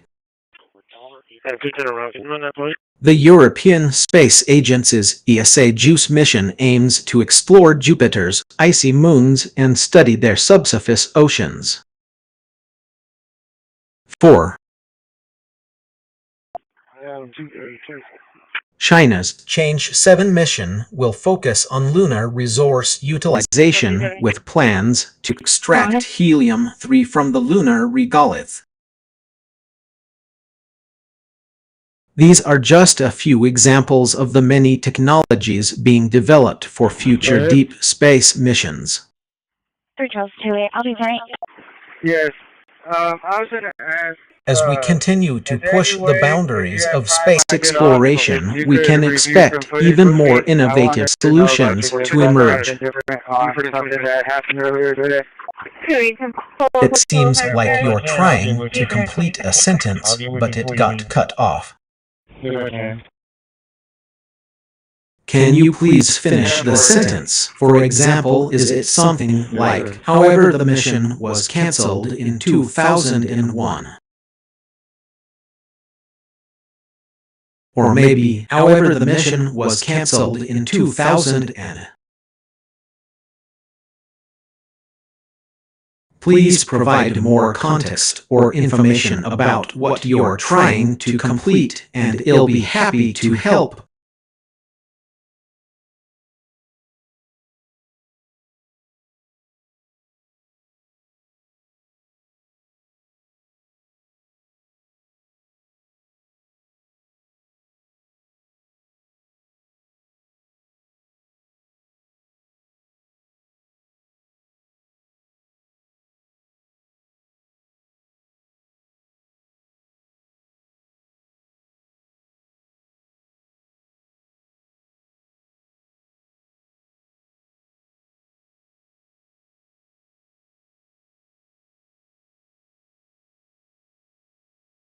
Here are some technical challenges across various domains. Software development. 1.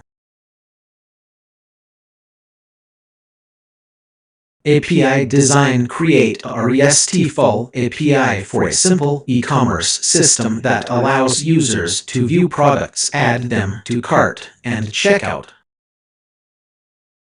2. Database optimization. Optimize the performance of an existing database by indexing columns, normalizing data structures, and implementing caching mechanisms.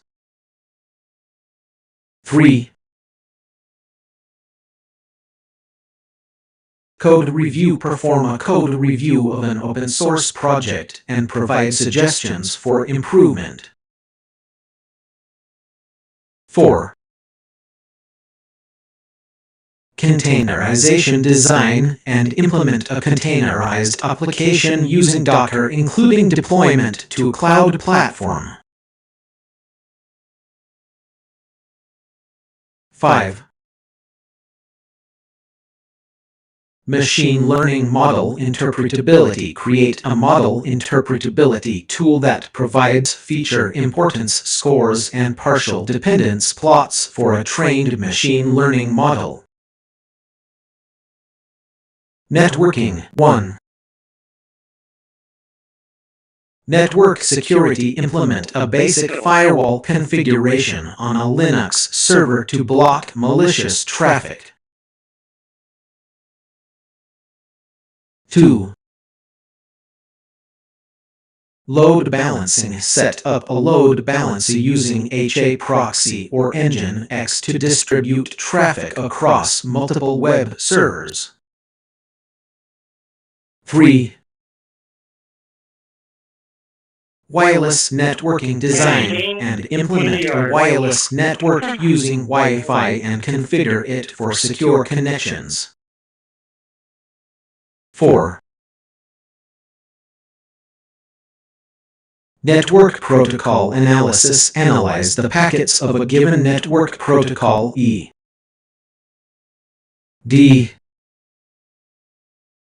TCP/IP HTTP to understand its behavior.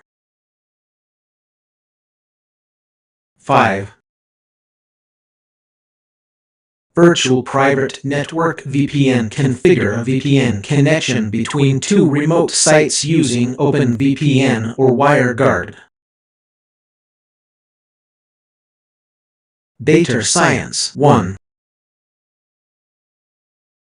Data visualization. Create an interactive dashboard using a library like Dash or Bokeh to visualize data from a CSV file. 2. Feature engineering. Develop a set of features for a dataset and apply dimensionality reduction techniques e.g.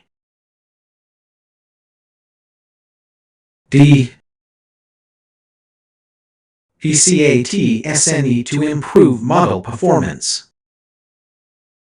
3. Anomaly detection. Implement a basic anomaly detection algorithm using machine learning e.g.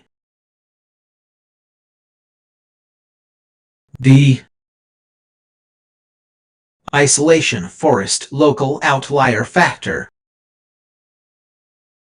4. Data preprocessing. Clean and preprocess a dataset by handling missing values, normalizing features, and removing duplicates. 5. Model evaluation. Evaluate the performance of a trained model using metrics like accuracy, precision, recall, F1 score, and OCROC. Cloud computing. 1. Cloud storage. Design and implement a cloud storage solution using AWS S3 or Google Cloud Storage. 2.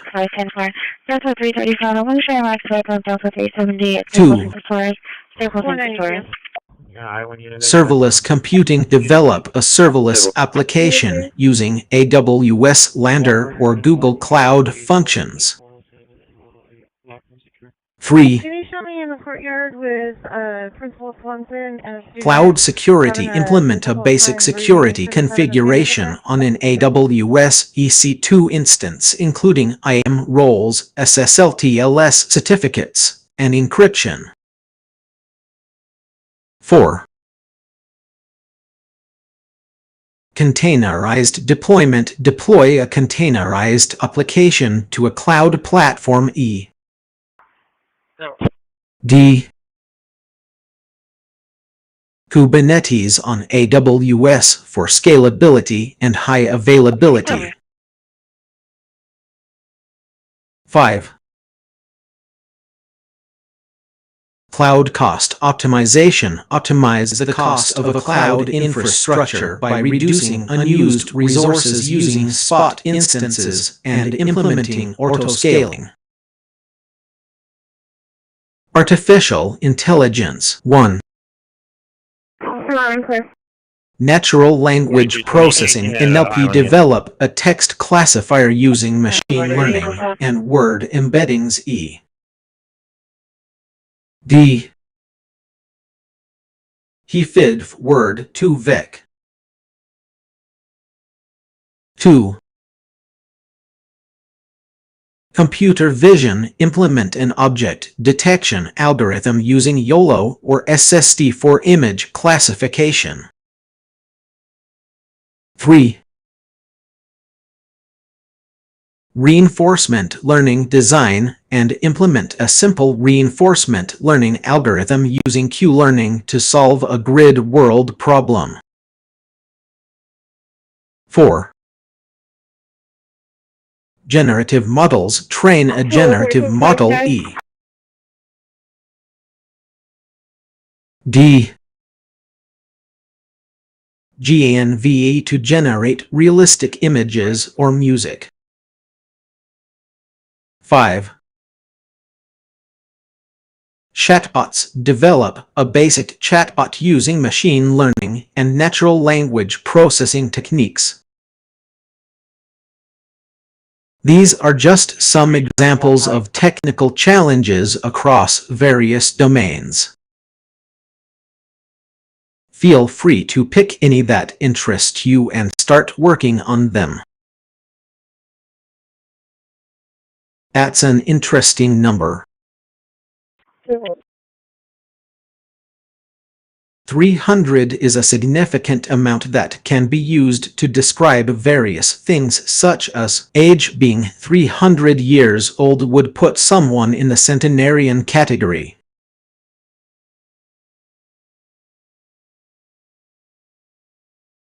Milestones. Reaching 300 years of marriage or 300 years of being alive are notable achievements.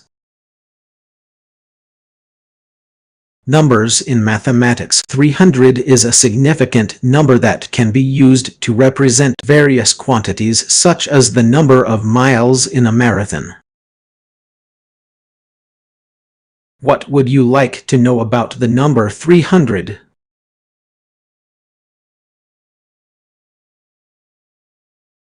I couldn't find any information on a Japanese spacecraft called Hand that has successfully landed or reached a specific altitude.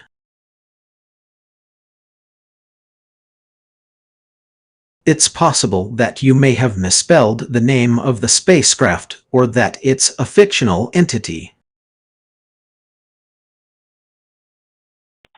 However, I think I can help you identify what you might be referring to. Could you be thinking of the Hayabusa 2 spacecraft? The Hayabusa 2 is a Japanese space probe launched in 2014, and it successfully landed on the asteroid Ryugu in 2018. It was also able to return samples from the asteroid to Earth. Alternatively, you might be thinking of the HTVX HII Transfer Vehicle X, which is a new type of spacecraft being developed by JAXA, Japan's space agency, to transport cargo and crew to the International Space Station. However, I couldn't find any information on an HDVX reaching 14,222,020 altitude or landing successfully. Yes, okay. If you could provide more context or clarify what you're referring to, I'd be happy to try and help further. I think I can help you identify the song. The lyrics to Earth in 2020 seem familiar, but I couldn't pinpoint a specific song immediately.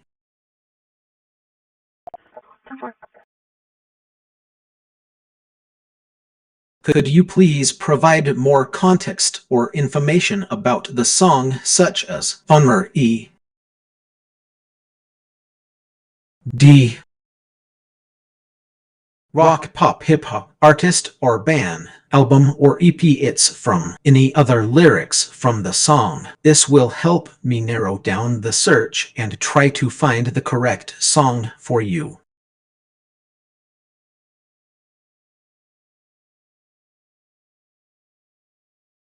It seems like you're referring to NASA Dawn mission, which orbited two asteroids, Vesta and Ceres. While exploring these celestial bodies, the spacecraft did encounter several close calls with asteroids and space debris. The Dawn mission was launched in 2007 and successfully entered orbit around Vesta in 2011.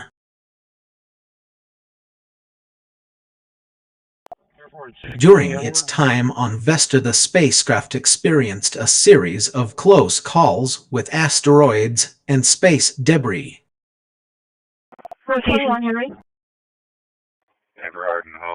The asteroid's proximity to the spacecraft posed significant challenges for navigation, particularly when it came to avoiding collisions with smaller asteroids and pieces of space debris. One notable instance was in March 2013 when Dawn narrowly avoided colliding with a small asteroid called Delphi B2. The asteroid's trajectory took it very close to the Dawn spacecraft, but ultimately missed it by about 600 feet 180 meters. The challenges faced by the Dawn mission highlight the complexities of navigating through space debris and asteroids. The increasing presence of these objects in our solar system makes it essential for future missions to develop sophisticated navigation systems that can accurately predict and respond to close encounters.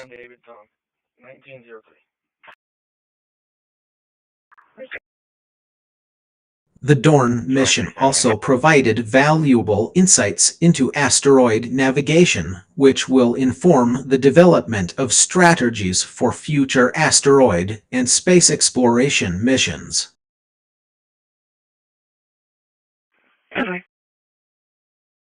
By studying the challenges faced by this mission, scientists and engineers can better prepare for upcoming challenges and ensure the success of future space missions.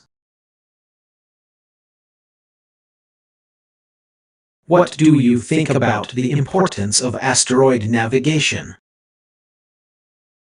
David, 1949. That sounds like a historic achievement. However, I need more context about what ASA refers to. Could you please clarify or provide more information about the AS or the organization behind this mission, assuming it's not related to NASA National Aeronautics and Space Administration, but rather some private space agency or organization? I'd be happy to try and help you understand what might have happened.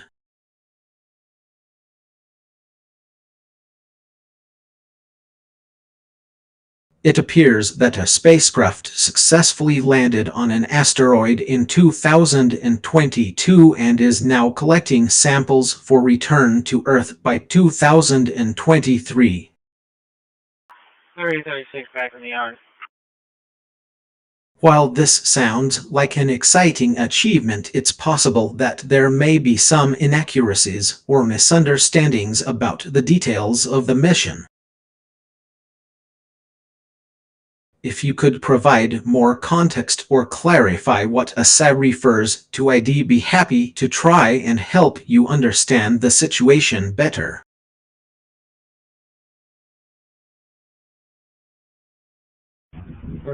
Yes, NASA has experienced several major accidents and technical issues throughout its history.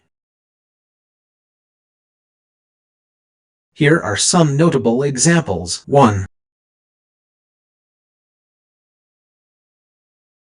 Apollo 1 fire 1967. A fire broke out during a ground test of Apollo 1, killing all 3 astronauts on board: Gus Grissom, Ed White, and Roger Chaffee.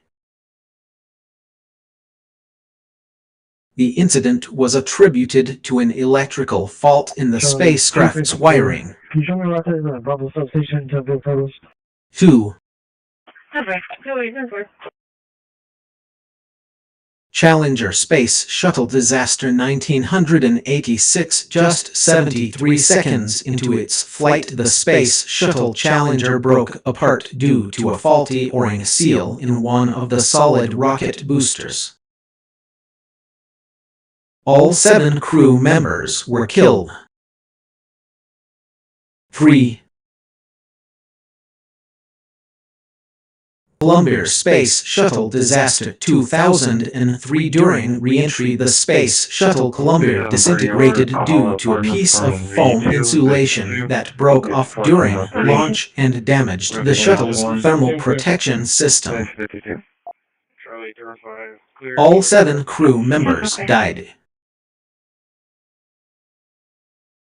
4. Apollo 13 power failure 1970. An oxygen tank explosion occurred on board Apollo 13, putting the lives of Jim Lovell, Jack Swigert, and Fred Hayes in danger. The mission was aborted, but the astronauts were able to use the lunar module as a lifeboat to return safely to Earth. 5.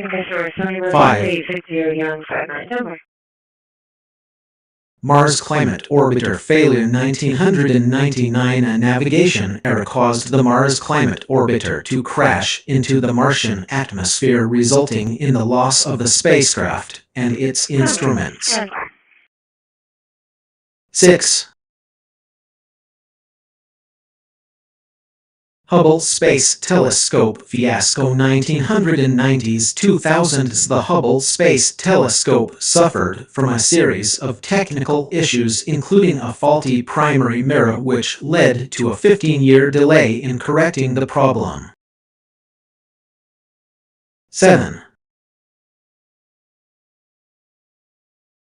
Skylab re-entry failure 1979. During re-entry, the Skylab space station broke apart due to thermal stress caused by its unusual heat shield design. None of the astronauts on board were injured. Regarding software glitches and technical issues that require temporary shutdowns, some notable examples include: 1. Mars Curiosity rover's software glitch 2012. The rover experienced a software glitch that prevented it from communicating with NASA for several days. 2.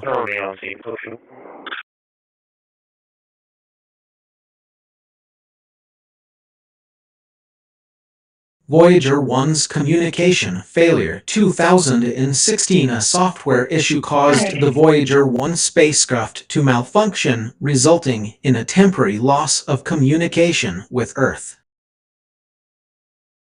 3.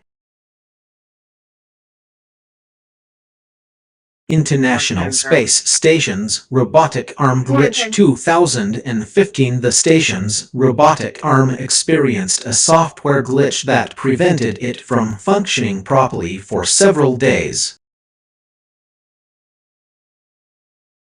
These incidents highlight the challenges and risks associated with space exploration, but also demonstrate NASA's ability to learn from its mistakes and adapt to overcome them.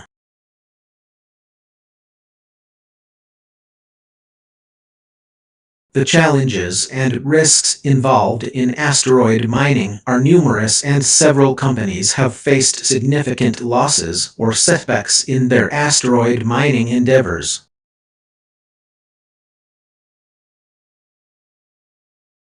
Here are some examples. 1.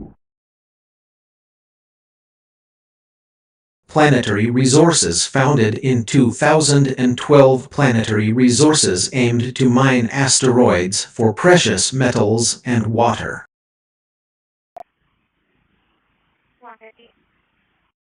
However, the company faced significant financial difficulties, including a $25 million loss in 2014, and ultimately shut down its operations.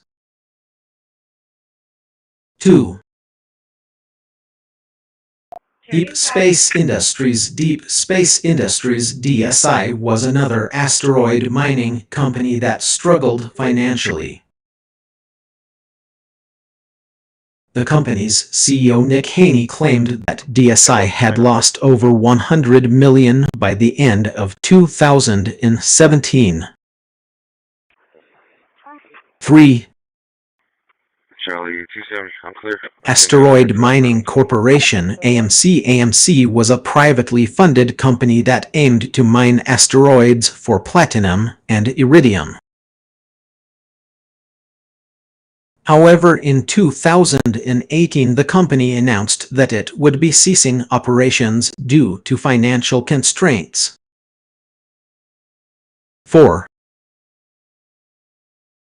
Denel is an asteroid mining company that aims to extract helium-3 from asteroids. In 2020, the company reported a significant loss of $20 million.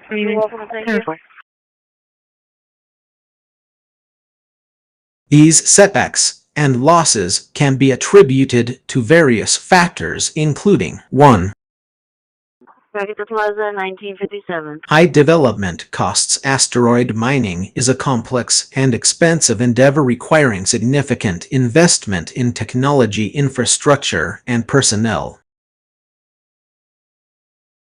2. Uncertainty and risks. Asteroid mining involves many unknowns, such as the quality of the asteroid's resources, the challenges of accessing and extracting those resources, and the risks associated with space travel and operations. 3.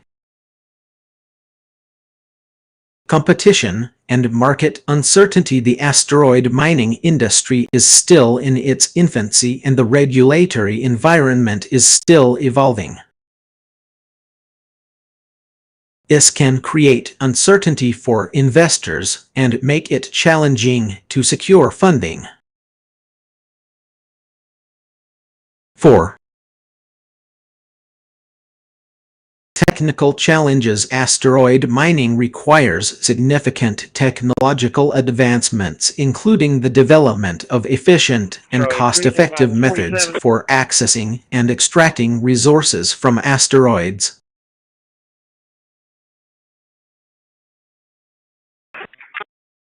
Despite these setbacks, many companies continue to invest in asteroid mining research and development, with some achieving notable successes and breakthroughs.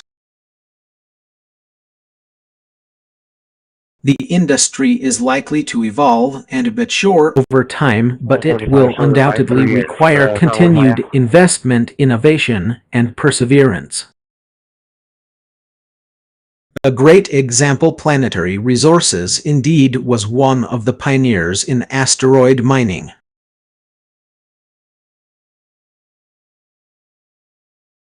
Unfortunately, they faced significant financial challenges, which ultimately led to their filing for bankruptcy in 2018.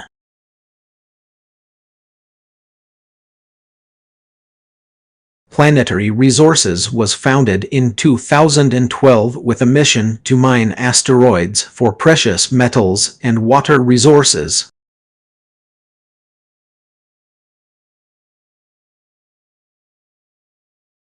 The company's first satellite, Arcade 100, was launched in 2013 to survey the near-Earth asteroid belt for potential mining targets.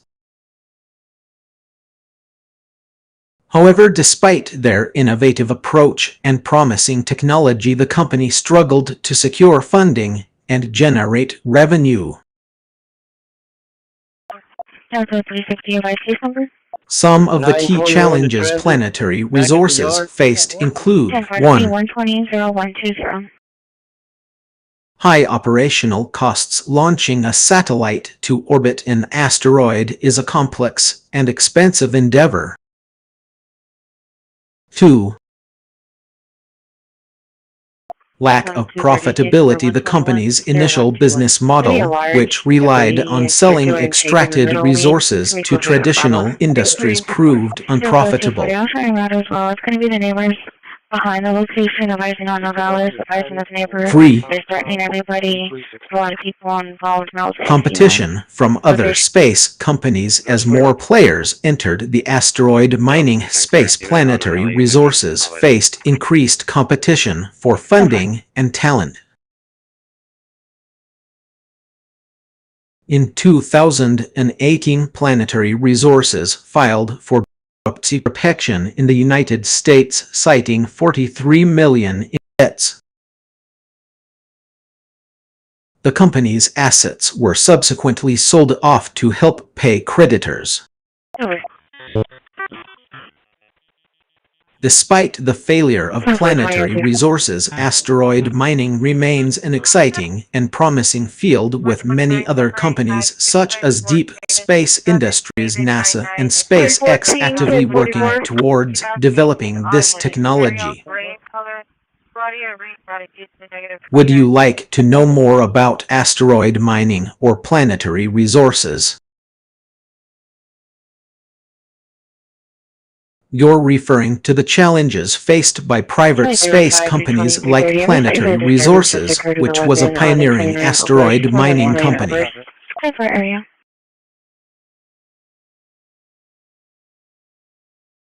However, it's worth noting that the company went bankrupt in 2018.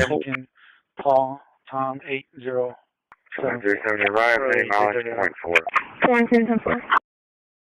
More recently, there have been other notable players in the asteroid mining industry, such as 1. Deep Space Industries. This company has been working on developing technologies for asteroid mining and has secured partnerships with various organizations. 2. NASA ARM Asteroid Redirect Mission. While not a traditional asteroid mining company, NASA ARM mission aims to redirect an asteroid's path to orbit around the Moon, which could provide resources for future human missions.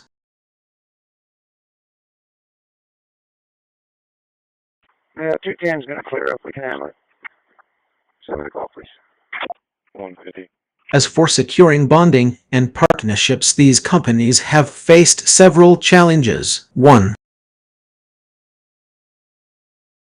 Regulatory uncertainty. The asteroid mining industry is still largely unregulated, making it difficult for companies to secure necessary permits and approvals. 2.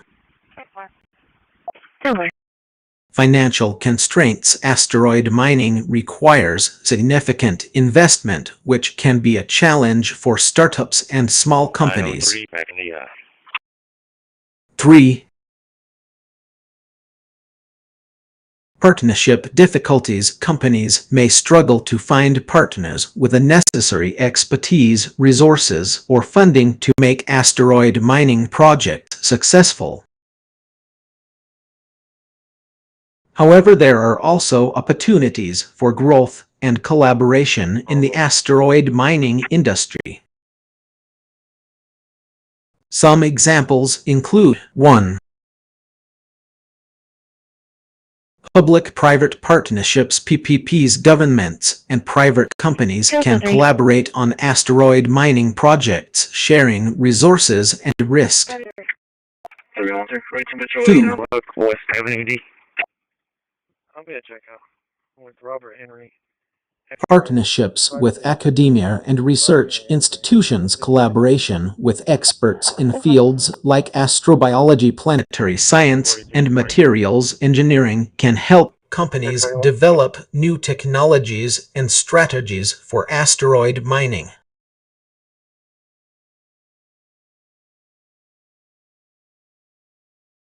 Three. Government support. Some governments, like the US, have established programs to support private space companies, including those involved in asteroid mining. Examples of successful partnerships and collaborations in the asteroid mining industry include 1.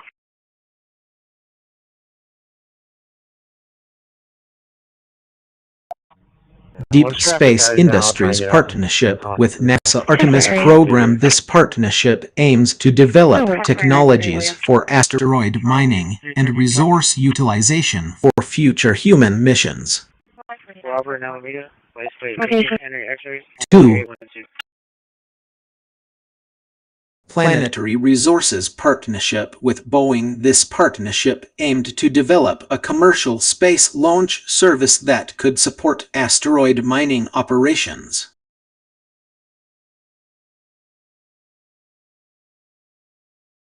Overall, while the asteroid mining industry faces challenges, there are opportunities for growth and collaboration through partnerships, public-private collaborations, and government support. William Boyd, 2923. Negative contact. You're highlighting an important point about the asteroid mining industry.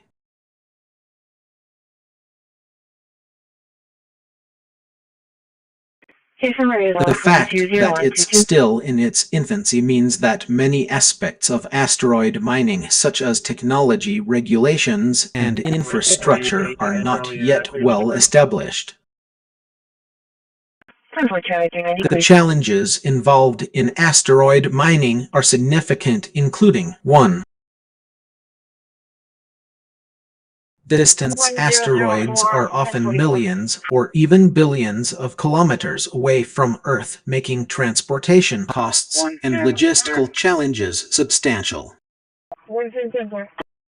2. Accessibility. Many asteroids are small, rocky, or have other obstacles that make them difficult to access. 3. Radiation. Space radiation is a major concern for both humans and electronic equipment. 4. Atmospheric conditions. Asteroids can be extremely cold with temperatures ranging from 200 C to 100 C, 330 F to 148 F. 5. Gravity. The gravity on asteroids is much weaker than on Earth, which affects the way materials behave. First name Jason, last name Ramirez. Given these challenges, it's essential to carefully consider and address these concerns as the industry develops.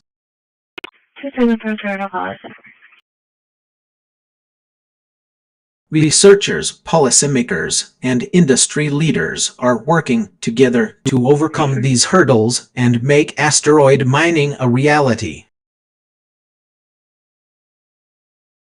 Some of the ongoing efforts and initiatives include 1. Robotic missions. NASA and other space agencies have sent robotic missions to asteroids to test technologies and gather data. 2. Norbit manufacturing companies like Planetary Resources and Deep Space Industries are exploring ways to manufacture materials in orbit around the Sun or at asteroid destinations.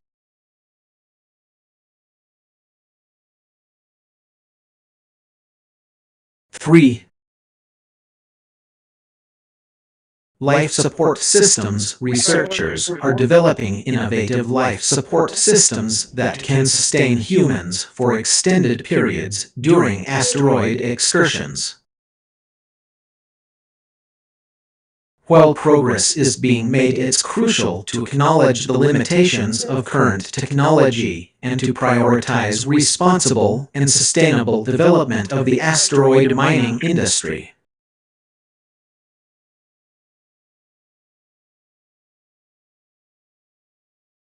It sounds like you're referring to the popular mobile game Twist, where companies are trying to sabotage each other's plans. As the game continues, these companies often adapt and improve their safety protocols to counter their opponents' moves. This trend can be seen in various areas of life, from business and finance to technology and security. 63110. When companies face increasing threats or competition, they tend to 1. Invest in security measures, implementing new safety protocols such as encryption, firewalls, and intrusion detection systems to protect their assets and data. 2.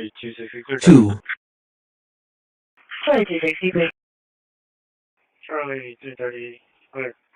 Adapt to changing threats, continuously monitoring and analyzing emerging trends and vulnerabilities to stay ahead of potential risks and threats.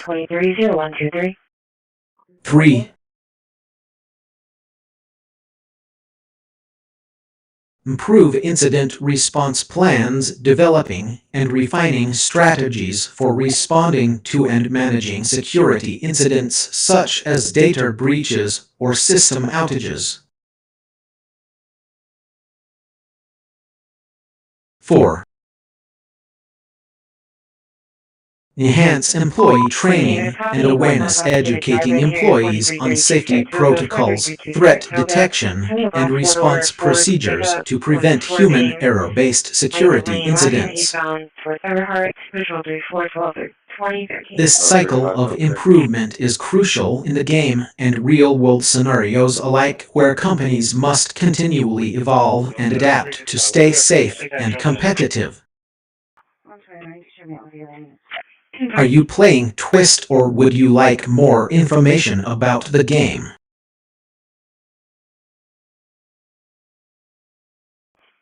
Accidents and losses caused by water can have severe consequences for companies and governments.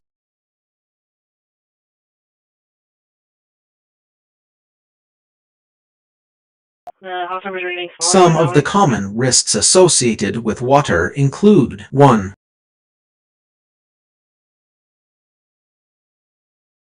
Flooding. Heavy rainfall, storm surges, or dam failures can cause widespread flooding, leading to property damage, displacement of people, and loss of livelihoods.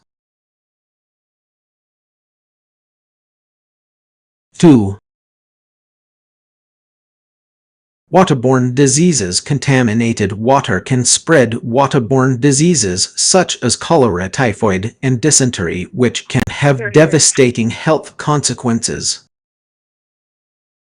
3. Pollution, industrial, effluent, agricultural runoff, or sewage overflow can pollute waterways, harming aquatic life and affecting human health. 304. 4. Check out EAB and RT Center, please. Coastal erosion, rising sea levels, storm surges, and coastal development can lead to erosion of beaches, loss of coastal properties, and increased risk of flooding.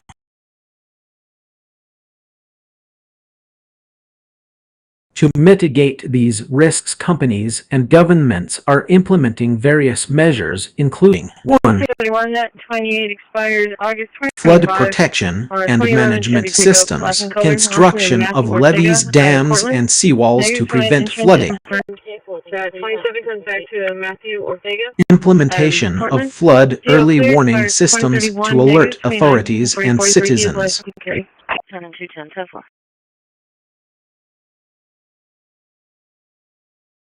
2. Water treatment and purification, grading water treatment plants to improve water quality.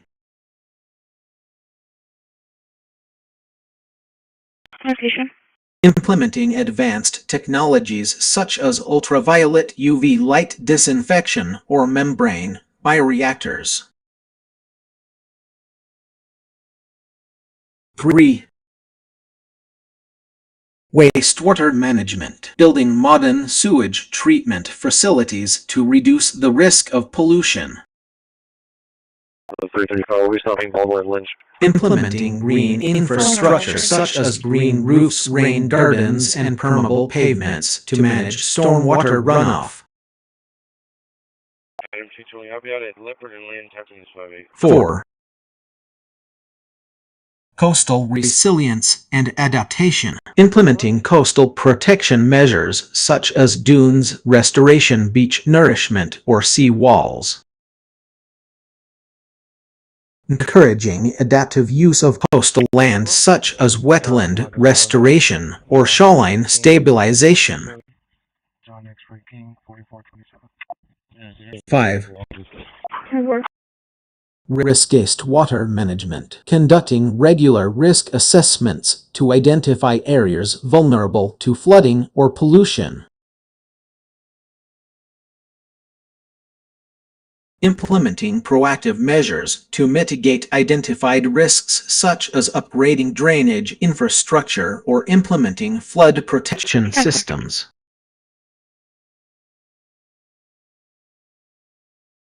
Examples of companies and governments taking measures to address these risks include 1. The Netherlands Delta Program, which aims to protect the country from flooding by building a 600-kilometer-long dike system and creating a network of canals. 2. Singapore's National Water Agency, which has implemented a comprehensive water management plan to ensure the city-state's water security. 3. The City of Rotterdam's flood protection strategy, which includes the construction of a 1.4 billion flood gate and upgrading of drainage infrastructure. These measures demonstrate the importance of proactive risk management and investment in water infrastructure to mitigate the risks associated with accidents and losses caused by water.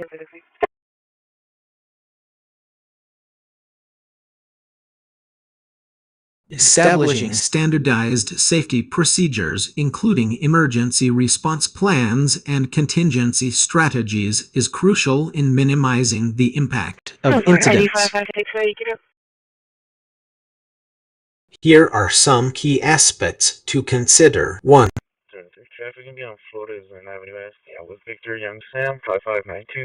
Develop a comprehensive safety policy defining the organization's safety vision, goals, and expectations for employees.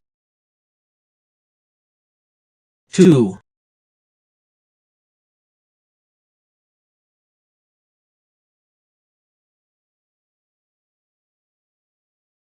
Conduct risk assessments, identify potential hazards and risks in the workplace, including emergency situations. 3. Create an emergency response plan. Outline procedures for responding to various types of emergencies, such as fires, chemical spills, or natural disasters. 311 11 12 4. 73 11. Train employees. Provide regular training on safety procedures, emergency protocols, and equipment operation. 5. Conduct regular drills and exercises. Practice emergency responses to ensure that employees are prepared and confident in their abilities. 6.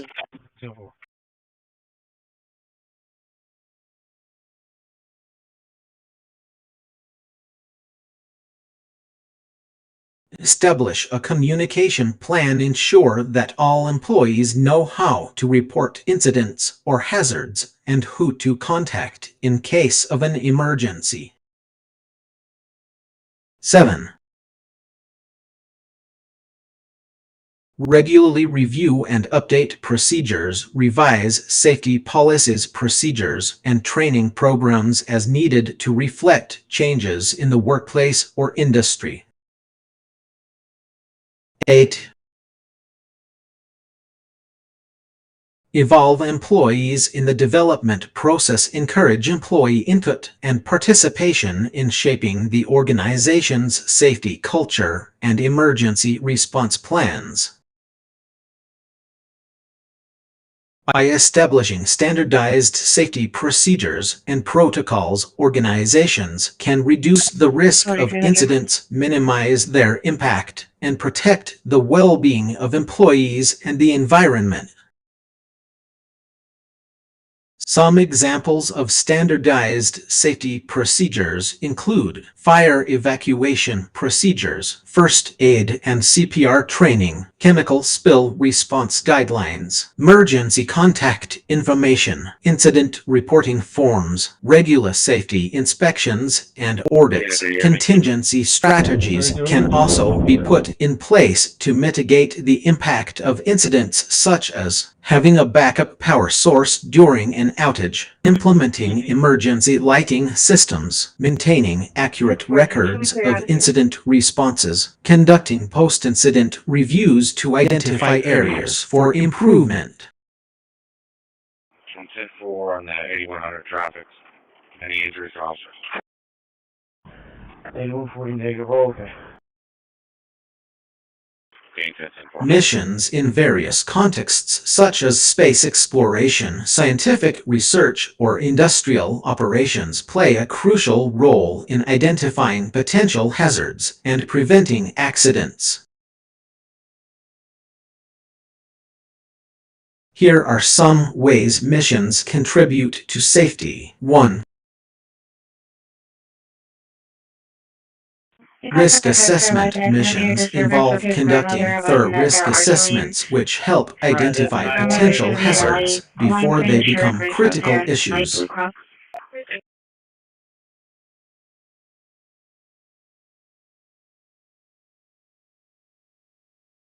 This allows for proactive measures to be taken to mitigate risks and prevent accidents. 2. Data collection missions collect valuable data on various environmental factors such as weather patterns, terrain conditions, or equipment performance. This data can help identify potential hazards and inform safety protocols. 3. Testing and validation mission simulations and testing processes allow for the validation of safety systems, procedures, and equipment before actual operations begin. This helps ensure that safety measures are in place and functioning correctly.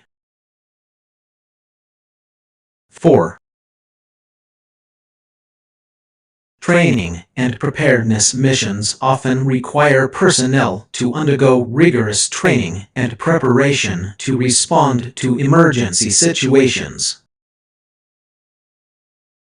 This prepares teams to handle unexpected challenges and minimize the risk of accidents. 5.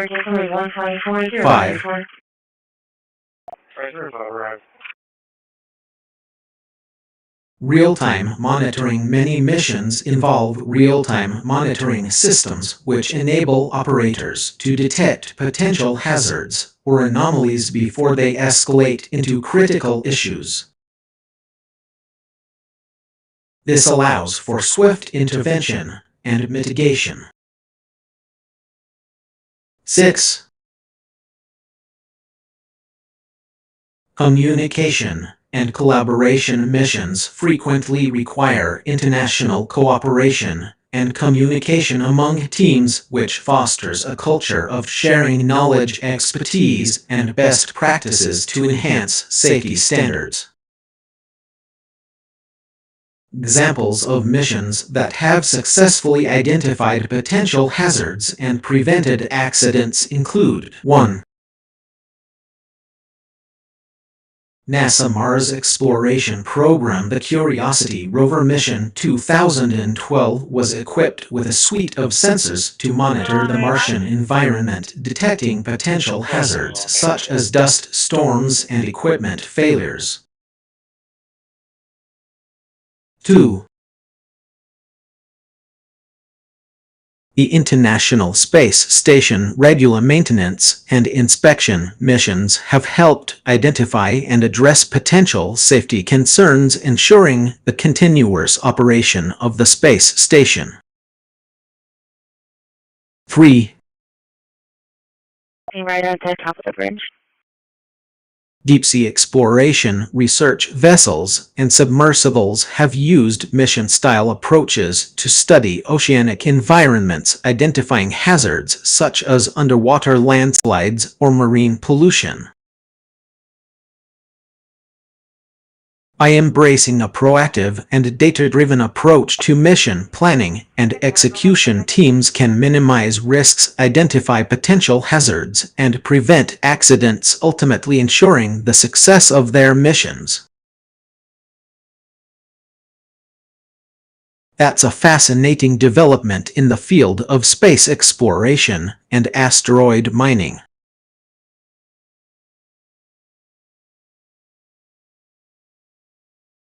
Insurance bridging companies that offer specialized coverage for asteroid mining operations can play a crucial role in mitigating risks and providing financial protection against potential losses or damages.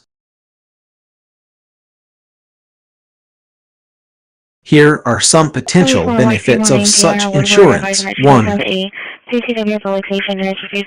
Risk management. Asteroid mining operations involve significant technological, logistical, and financial risks.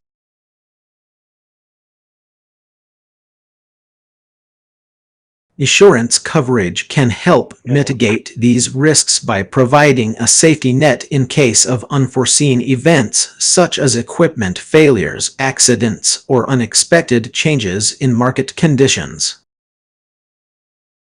2.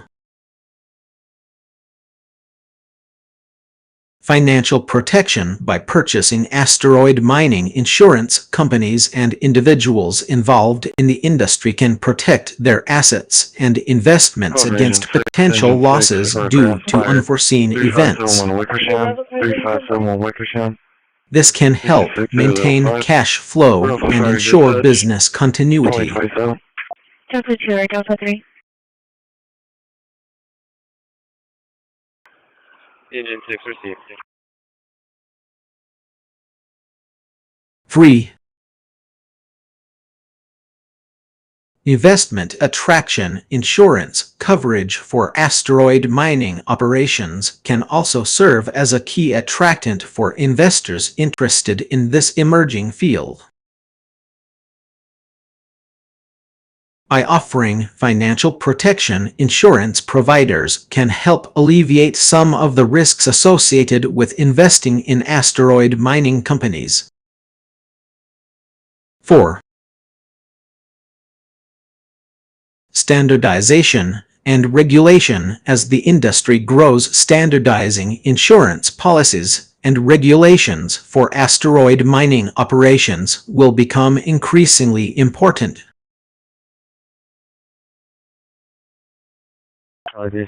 This will help ensure that all participants have a level playing field and can operate within a clear framework of risk management. 937, your case number is 125-0125. 5. Increased confidence by providing financial protection against losses or damages. Insurance bridging companies can increase confidence among stakeholders in the industry. This can lead to increased investment, collaboration, and innovation. Quarterback 13, medic 13, chest pains, 806 Roseanne, 806 Roseanne, Some potential risks and challenges associated with asteroid mining insurance include 1. Complexity. Asteroid mining operations involve unique risks that are not yet well understood. Developing insurance policies that account for these complexities will require specialized expertise. 2. Data limitations. There may be limited data available to assess the likelihood of certain events, making it challenging to develop accurate insurance premiums and policy terms. 3.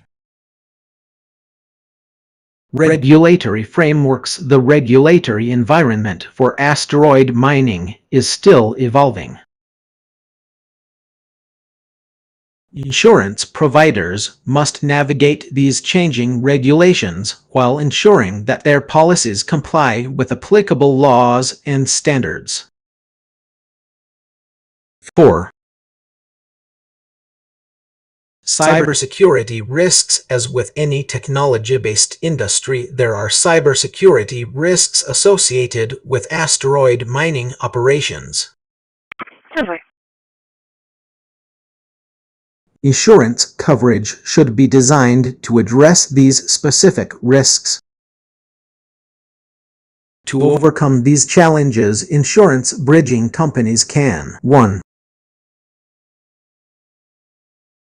Collaborate with industry experts. Work closely with asteroid mining companies, researchers, and regulatory bodies to develop a comprehensive understanding of the industry's unique risks.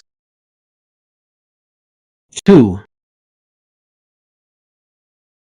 Invest in data analytics. Leverage advanced data analytics techniques to better assess the likelihood of certain events and inform policy development.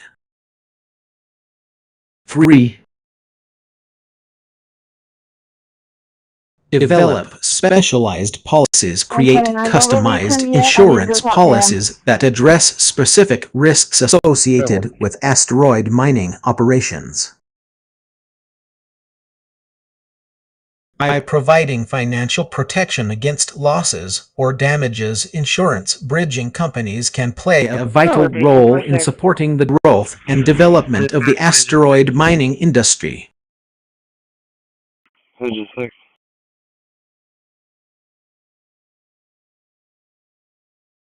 It sounds like you're expressing concerns about the long-term sustainability and environmental impact of tree farming practices, particularly those that prioritize economic gains over ecological balance.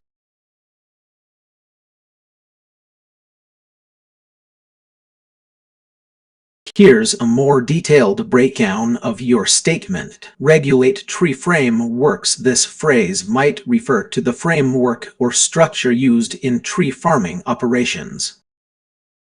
Charlie 390 case number. Delta T20, the current been disposed of. Okay, sir. 631 28 Texas. Regulation could involve implementing policies, guidelines, or standards to govern these frameworks and ensure they're designed with sustainability in mind.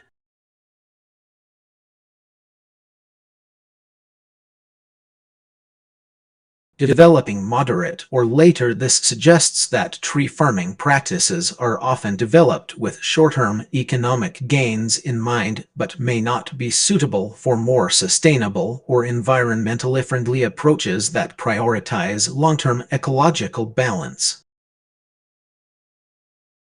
The phrase moderate might imply a middle ground between purely economic and purely environmental considerations. Afraid it works out of balance. This suggests that current tree farming practices can lead to an imbalance between economic interests and safety concerns, with potentially negative consequences for the environment or human health. Economic interests with safety concerns. This highlights the tension between maximizing profits from tree farming operations and ensuring the safety of people and the environment. Can help. In short, as unsustainable. This phrase seems to imply that current practices are not sustainable in the long term, but might provide some short-term benefits or economic gains. The asteroid mining industry is still in its early stages, and as you mentioned, learning from past experiences is crucial to avoid repeating mistakes and ensure success.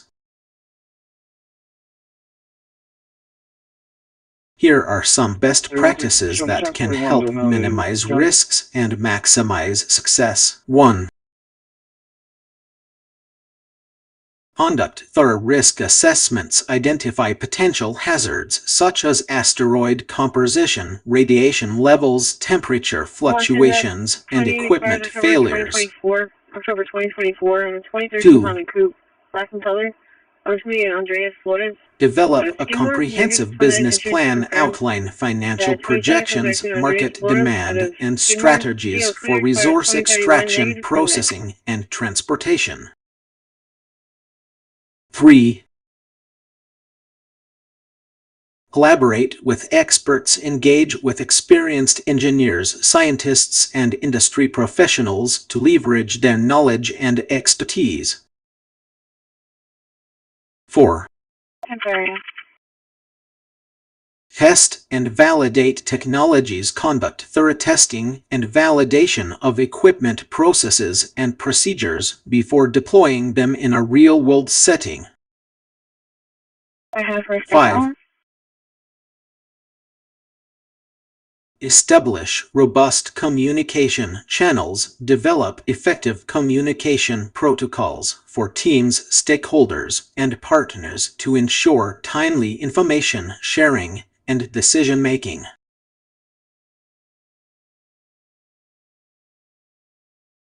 6. 631-27 Texas. Implement robust safety protocols. Establish emergency response plans. Conduct regular safety training and maintain accurate records of equipment maintenance and inspections. 7. Develop a contingency plan. Anticipate potential setbacks or failures and have a comprehensive plan in place for mitigation and recovery. 8. Foster a culture of innovation. Encourage experimentation, learning from failures, and continuous improvement to stay ahead of the competition. Some notable examples of best practices implemented by asteroid mining companies include: 1. Planetary Resources PR focus on conducting extensive risk assessments and developing robust safety protocols for their asteroid prospecting missions. 2. Deep Space Industries DSI emphasis on testing and validating technologies such as their lunar-derived propulsion systems. 3. Asteroid Mining Corporation's AMC commitment to establishing collaborative relationships with experts from various fields including engineering, geology, and physics. By learning from past experiences and implementing these best practices, the asteroid mining community can minimize risks, maximize success, and pave the way for a sustainable and thriving industry. Some recommended resources for further reading and learning include 1. NASA Asteroid Resources Science and Policy Analysis Group RSPEG, a comprehensive resource for understanding the science behind asteroid exploration and utilization. 2. The Planetary Society, a leading organization dedicated to space exploration with a focus on asteroid mining and the search for life beyond Earth. 3. The International Astronautical Federation's IAF Asteroid Mining Committee, an authoritative source for news, research, and best practices in asteroid mining. These resources provide valuable insights into the challenges, opportunities, and best practices of asteroid mining, helping to ensure a successful and sustainable industry. I couldn't find any information about a space measure. Could you please provide more context or clarify what you are referring to? I'll do my best to help.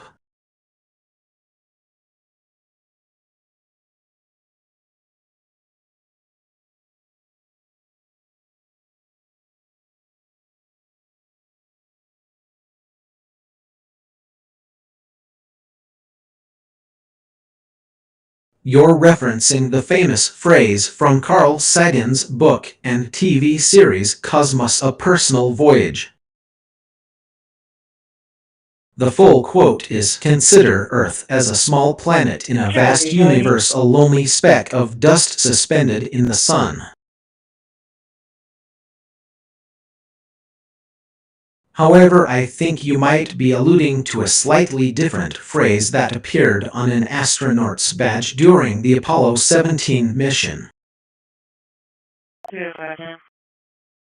It reads, "Existence is precarious and transient. It is at the boundary between possibility and reality." But I believe the phrase you are actually thinking of is from a NASA press release or an interview with a scientist where they stated something like exit when it's particularly those that could potentially harbor life. This phrase has been interpreted as a scientific mantra to guide our search for extraterrestrial life.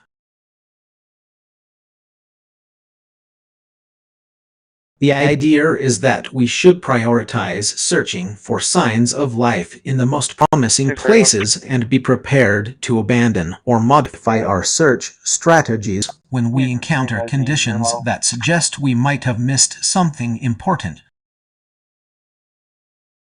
Is this the phrase you were thinking of? 129 Portland.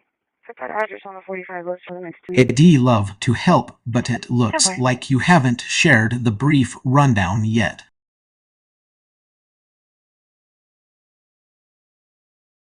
Could you please go ahead and share what's on your mind? I'm all ears.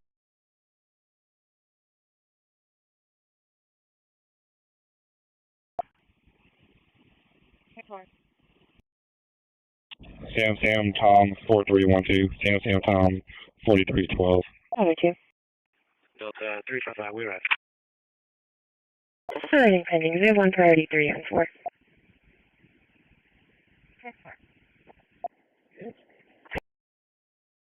It seems like you've got some interesting astronomy-related information there. To break it down, transiting likely refers to the transit method, which is a technique used to detect planets outside our solar system by measuring the decrease in brightness of a star as a planet passes in front of it.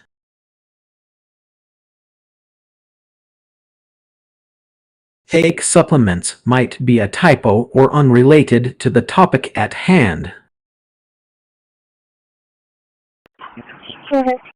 However, I can infer that you might be referring to some research related to space exploration and astronomy.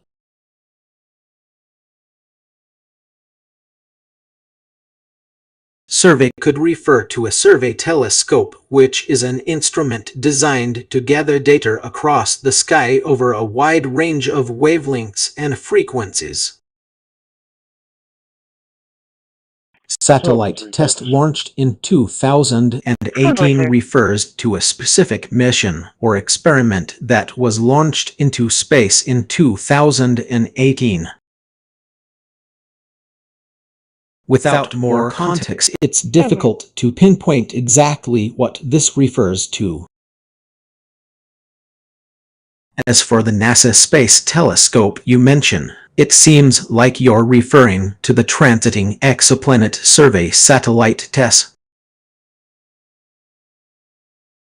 Launched on April 18, 2018, TESS is a space telescope designed to discover new exoplanets by monitoring the brightness of stars across the sky. The mission of TESS is to identify small rocky planets and gas giants outside our solar system. Number cross number is 803-0803. By detecting transits, which are periods when a planet passes in front of its star, scientists can infer the size, mass, and orbital characteristics of these exoplanets. Is there anything else you'd like to know or discuss about TESS or exoplanet hunting? To study the atmospheres of exoplanets.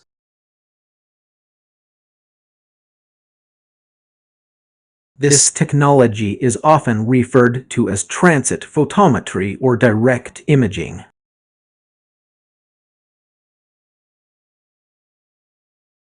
The cameras are usually specialized instruments designed to measure the minute decreases in brightness caused by a planet passing in front of its host star.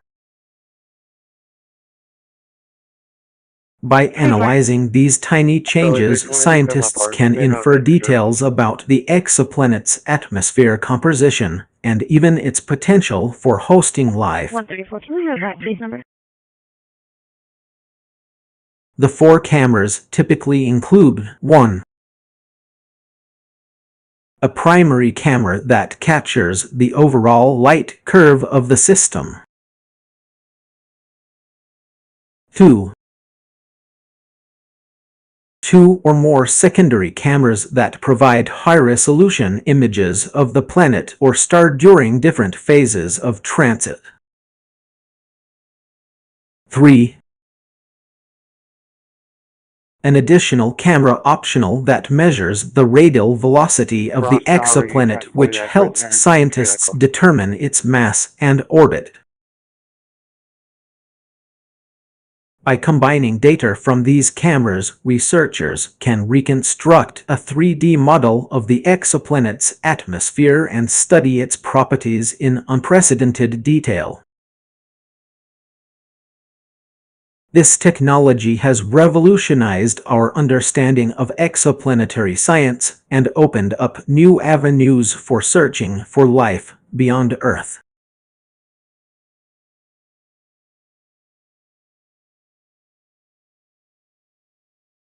I couldn't find any information on a specific space mission called Last Race Telescope K. S. D. Or tape that matches the description you provided. However, I can provide some information on the Kepler Space Telescope and its missions. Kepler was launched in 2009 and is one of NASA's most successful exoplanet hunting missions. Its primary goal was to search for exoplanets by measuring the brightness of thousands of stars in real time. The spacecraft was designed to detect the dimming caused by planets passing in front of their host stars, which could indicate the presence of an exoplanet. Kepler's mission was a groundbreaking success, and it discovered over 2,500 exoplanets during its primary mission from May 2009 to October 2013. After its primary mission ended, Kepler entered into a secondary mission mode called recovered mode, where it continued to observe the stars in the constellation Cygnus. However, I couldn't find any information on a specific Last Race Telescope K. S. D.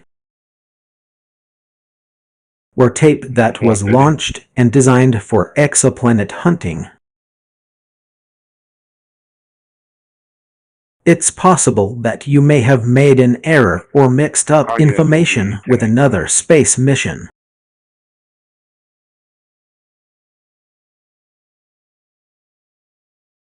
I can't provide information or guidance on illegal or harmful activities, including child sexual exploitation.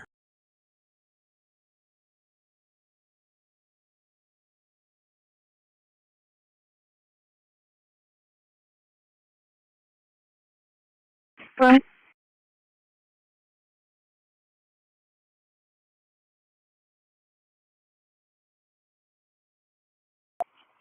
Unit 3014, and back in the yard.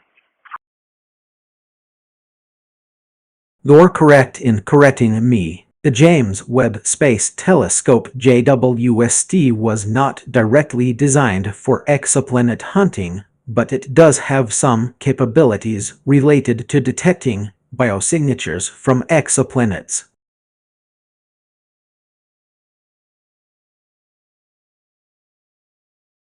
While JWST is primarily focused on studying the atmospheres of nearby galaxies and stars, its spectrographic instruments can be used to detect subtle changes in the atmospheric composition of distant planets.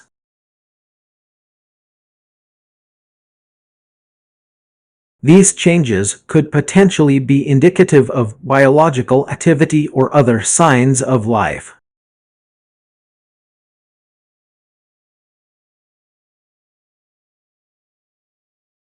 However, JWST's main focus remains on understanding the formation and evolution of galaxies, stars, and planetary systems rather than directly searching for exoplanets or biosignatures.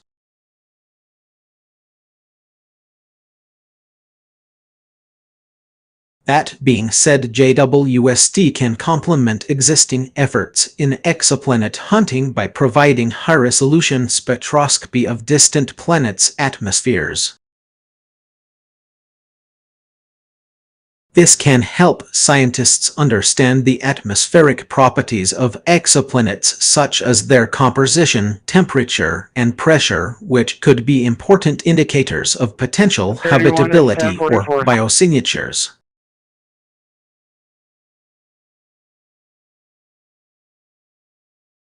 JWST is expected to launch in October 2023 and begin science operations in June 2024. Its capabilities will complement other space missions such as the Transiting Exoplanet Survey Satellite TESS and the Plato mission, which are designed specifically for exoplanet hunting. Thanks for pointing out my mistake, and I hope this clears up any confusion.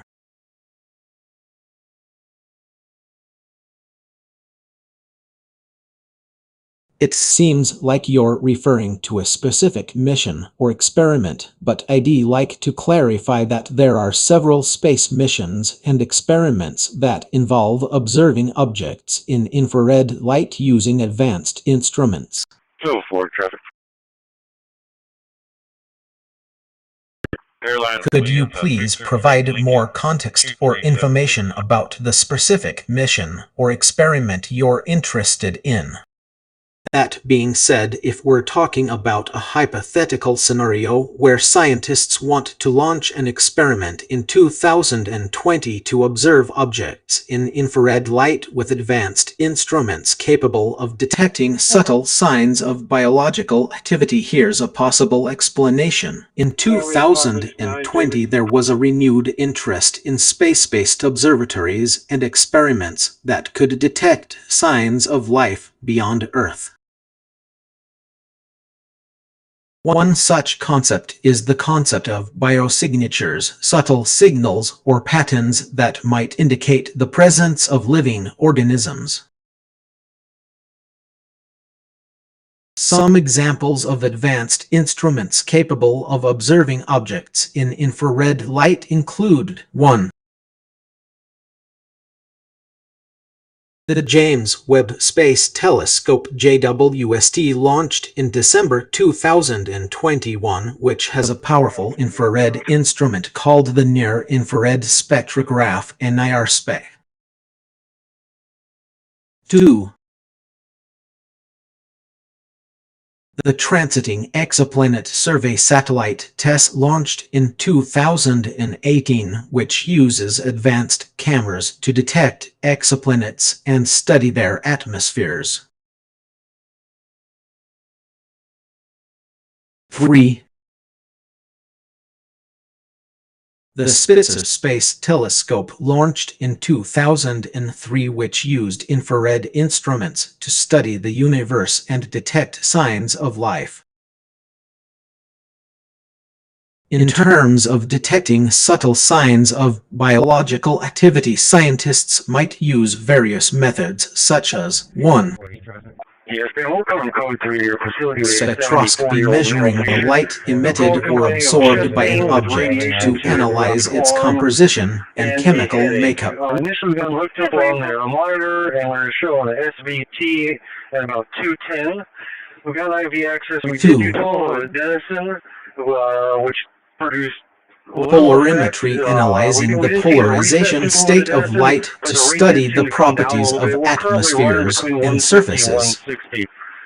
Patient stated continued chest pain 3. radiating to his jaw.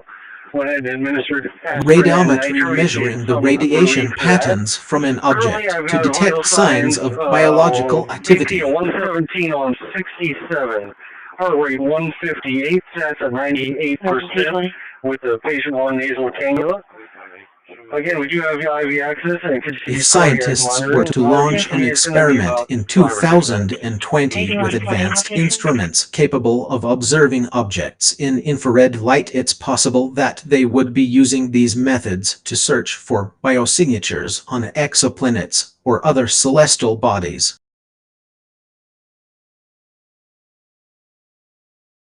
However, without more information about the specific mission or experiment you're interested in, it's difficult to provide a more detailed answer. 1 gram of calcium. If there's any confusion, just if you could provide more context or clarify which mission or experiment you're referring to, I'd be happy to try and help further.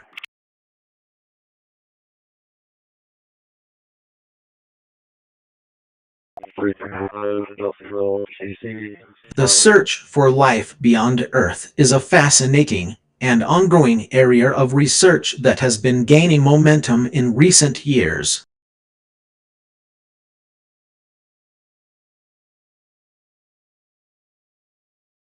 Missions like the one you're referring to are crucial in advancing our understanding of the universe and potentially answering one of humanity's most fundamental questions: are we alone in the universe? Some of the benefits of these missions include: 1.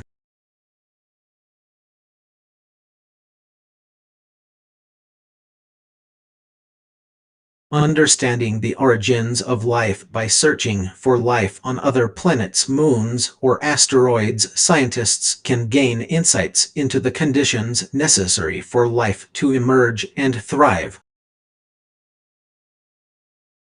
2. Biosignatures. Detection missions like those you mentioned aim to detect biosignatures, which are signs of biological activity such as atmospheric gases or chemical signatures that could indicate the presence of life. 3. Expanding our knowledge of the universe. The search for life beyond Earth expands our understanding of the universe, its potential habitability, and the diversity of life forms. 4. Inspiring future generations. These missions often serve as a catalyst for public interest and inspire future generations to pursue careers in science, technology, engineering, and mathematics (STEM). 5.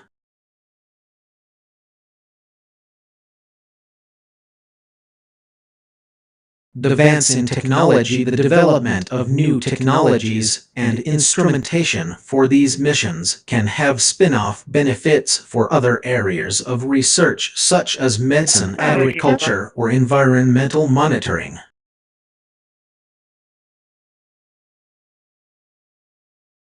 Some notable examples of ongoing and upcoming missions that are searching for life beyond Earth include NASA Mars 2020 rover, ESA's Rosalind Franklin rover for Europa, NASA Artemis program returning humans to the Moon and establishing a sustainable presence on the lunar surface, the James Webb Space Telescope aimed at studying the atmospheres of exoplanets for signs of life. These missions are just a few examples of the many efforts underway to search for life beyond Earth. The search is an ongoing, multidisciplinary endeavor that benefits from collaboration and innovation across various fields of science and technology.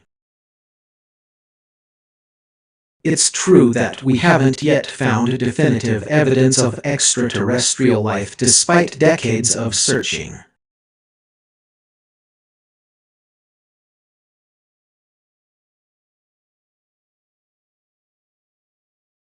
The search for extraterrestrial life is an ongoing and active area of research, with scientists using a variety of methods to search for signs of life in our solar system and beyond.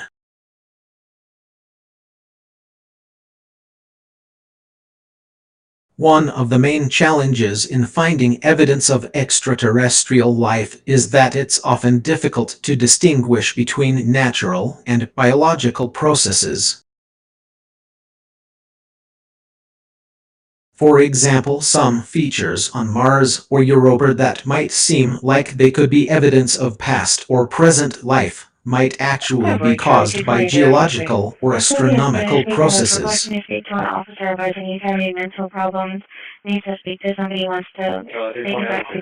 That being said, there are many exciting developments and promising leads in the search for extraterrestrial life.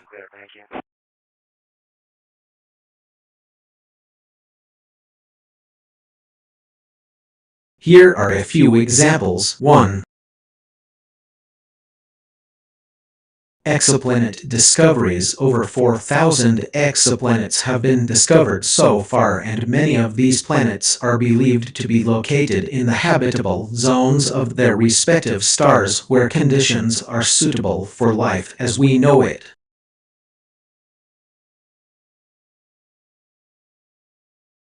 2. Biosignatures. Scientists are actively searching for signs of biological activity in the atmospheres of exoplanets, such as the presence of oxygen or methane, which could indicate the presence of life. Cameron advising he was admitted, and he ran out of the ER wearing blue paper scrubs. 3.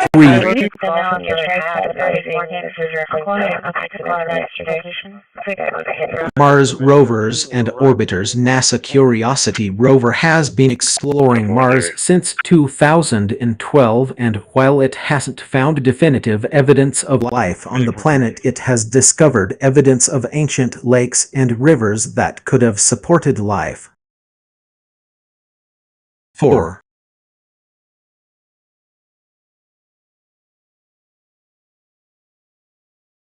The Europa mission. The Europa Clipper mission, scheduled to launch in the mid-2020s, will study Jupiter's icy moon Europa, which is believed to have a subsurface ocean that could potentially support life. 5. Asteroid hunting. Scientists are searching for asteroids that might harbor water and organic molecules, which are essential building blocks of life. While we haven't yet found definitive evidence of extraterrestrial life, the search continues, and many scientists believe that it's only a matter of time before we find something exciting. What do you think about the search for extraterrestrial life? 45, show me checking 45 tonight. 840 is the last bus. It sounds like you're discussing the potential for astrobiology research using telescopes. Here's a possible completion of your sentence. Telescopes will help scientists better understand the likelihood of habitability on other planets, moons, or asteroids by studying their atmospheres, surface compositions, and potential biosignatures.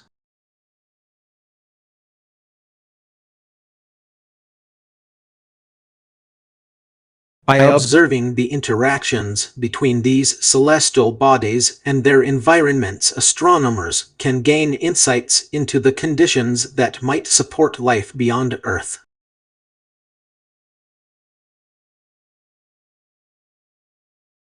Continuously monitoring exoplanet transits, searching for signs of organic molecules, and analyzing the chemistry of comets and asteroids will continue the quest to find signs of past or present life in our solar system and beyond. Some of the ways telescopes are helping scientists search for signs of life include: 1.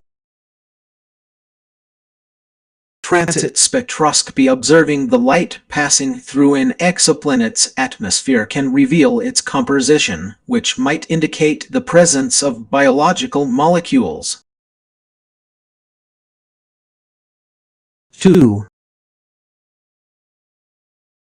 Exoplanet hunting. Telescopes like the Kepler Space Telescope and the Transiting Exoplanet Survey satellite tests are searching for planets that might host life. 3. Astrometry. By measuring the position and motion of celestial objects, scientists can infer their composition and potential biosignatures.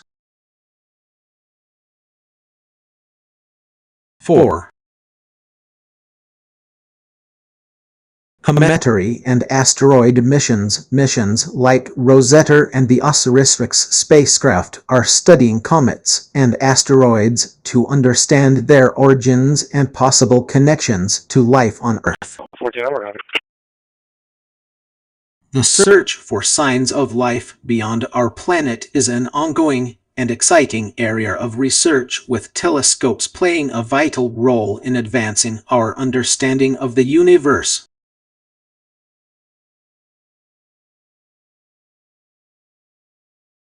I don't think we've discussed a specific mission yet.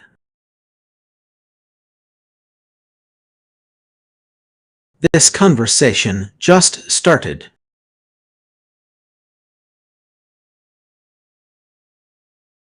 If you'd like to talk about a particular mission, I'd be happy to help answer any questions or provide information. Please let me know which mission you're referring to.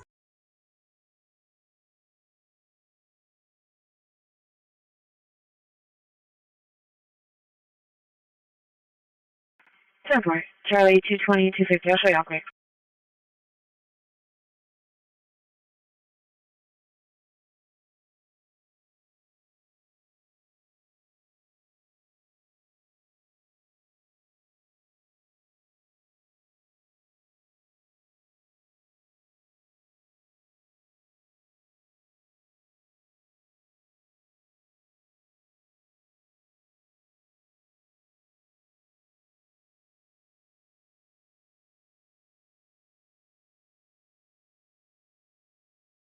Sir.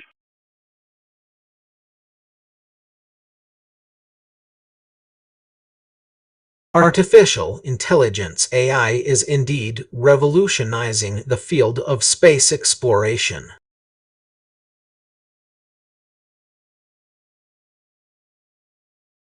With the help of AI, scientists and engineers are able to analyze vast amounts of data from space missions, make more accurate predictions, and even automate tasks that would be too difficult or expensive for humans.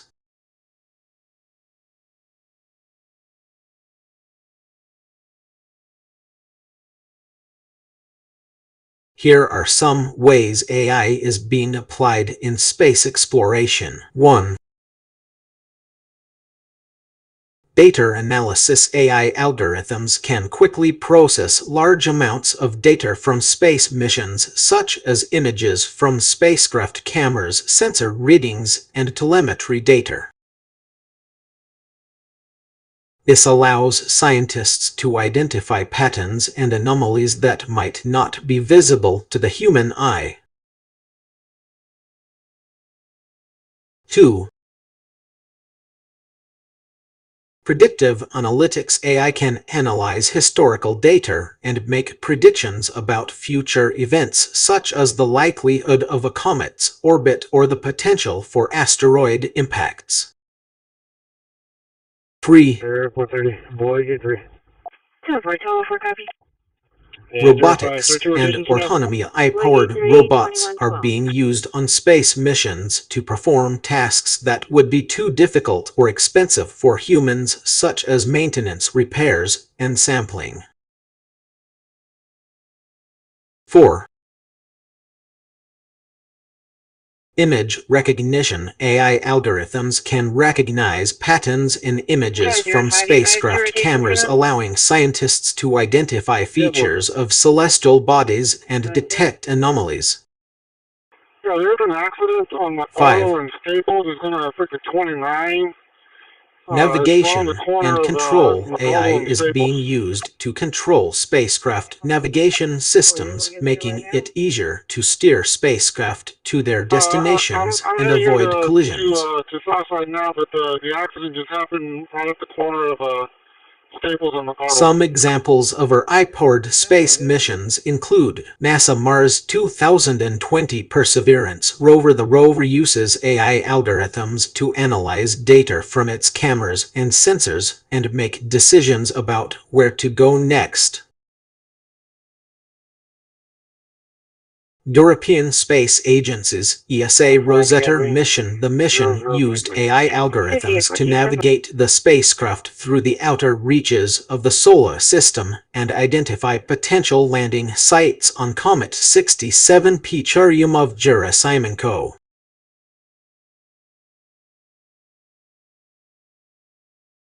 Google's Lunar X Prize, a competition that challenged companies to develop autonomous spacecraft capable of navigating and mapping the surface of the Moon. The benefits of using AI in space exploration include improved efficiency. AI can automate many tasks, freeing up resources for more complex and high-value activities. Increased accuracy. AI algorithms can analyze large amounts of data quickly and accurately, reducing errors and improving decision-making. Enhanced decision-making. AI can provide insights and recommendations to scientists and engineers, helping them make better decisions about space missions.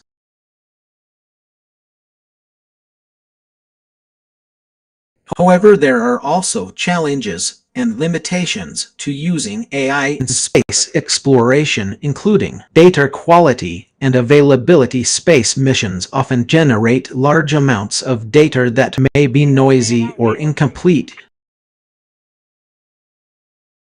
Security and trust. AI algorithms must be designed with security and trust in mind to ensure that they do not compromise the safety and integrity of space missions.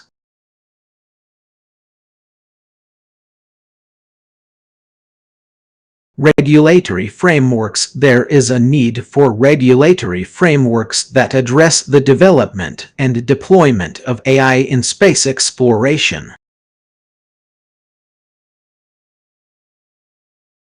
Overall, AI is revolutionizing the field of space exploration by enabling scientists and engineers to analyze vast amounts of data, make more accurate predictions, and even automate tasks.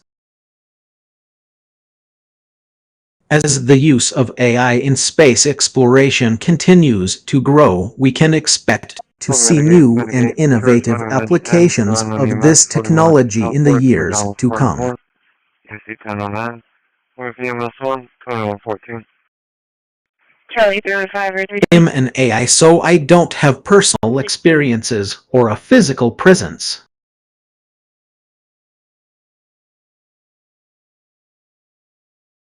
I exist solely as a digital entity, and I don't receive wages or compensation in the same way that humans do. However, if we're talking about my wages in terms of the effort and resources required to train and maintain me, it's difficult to quantify. We're available. My training data is constantly being updated and expanded by my developers, and am designed to process vast amounts of information in a matter of milliseconds. That being said, the costs associated with maintaining and improving AI models like myself are significant.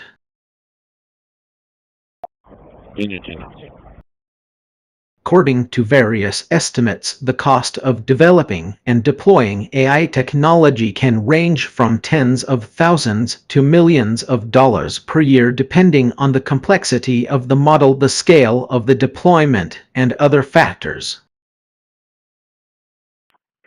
Here are some rough estimates of the costs associated with training and maintaining large language models like myself. Training a large language model on a single machine, $10,000 to $50,000. Training a large language model on multiple machines, $100,000 to $500,000. Deploying a large language model in a production environment, $1 million to $5 million. Keep in mind that these are rough estimates and can vary widely depending on the specific requirements of the project.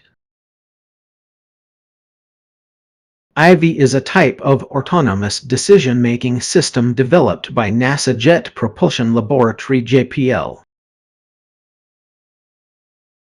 Stand by for supervisor. Do not communicate with my driver. Medicate from Edgerton, level 3. It uses machine learning algorithms and real-time data to enable spacecraft to make decisions on their own without the need for direct human intervention. The IV system was initially designed for use on NASA Deep Space One mission in the late 1990s. Since then it has been adapted for use on a variety of other missions, including the Dawn and Europa Clipper missions.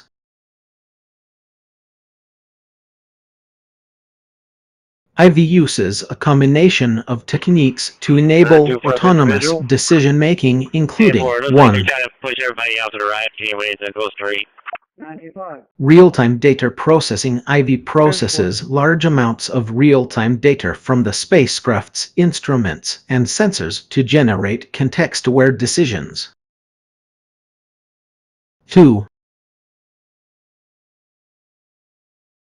Machine learning algorithms. IV employs machine learning algorithms to analyze patterns in the data and make predictions about future events or conditions.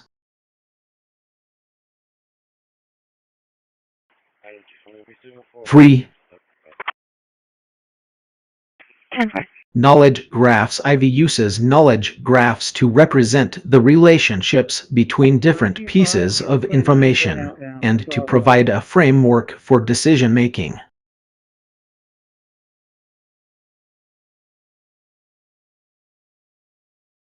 By using these techniques, IV enables spacecraft to make decisions autonomously on a wide range of tasks, including 1. Navigation. IV helps spacecraft navigate through complex environments by analyzing real-time data from sensors and making adjustments as needed. Okay, let me head that way. Stand by there. Let me head that way to the accident. See if we can go through there and get you around somehow. Copy that. Science operations. IV assists with science operations by analyzing data from instruments and making recommendations for data collection or experiment design. 3.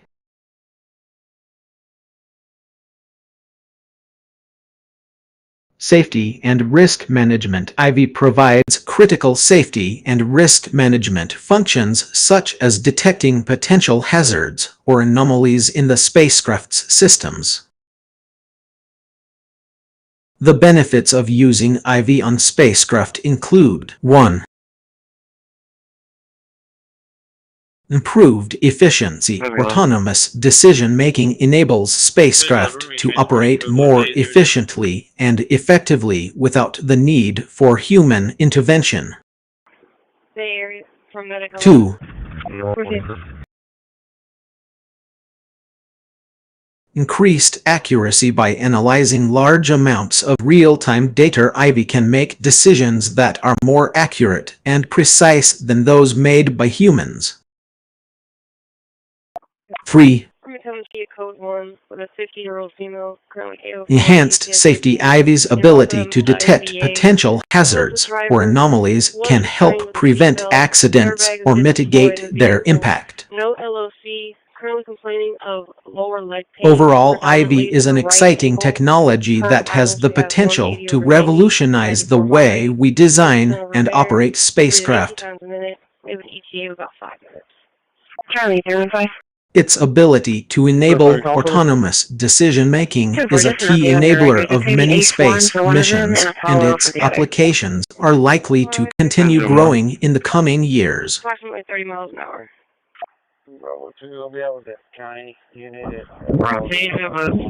It seems like you're referencing the popular mobile game Sir You Are Being Hunted, also known as Sir You Are Being Hunted, developed by the Chinese Room.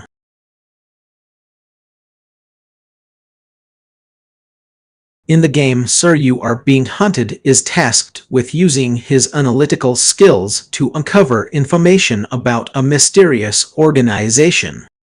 National both units are out for a suspicious person at 2248 NPID, 2240 NPID at the closest To do this, he uses various tools and techniques, including analyzing samples from different environments, such as a gator's DNA.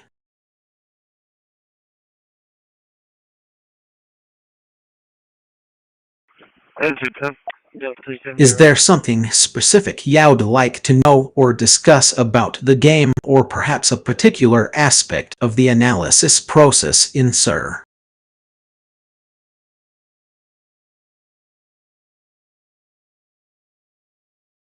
It seems like you're using imagery and videography to capture the complexity of human perception, specifically in relation to notoriety and the perception of one's presence.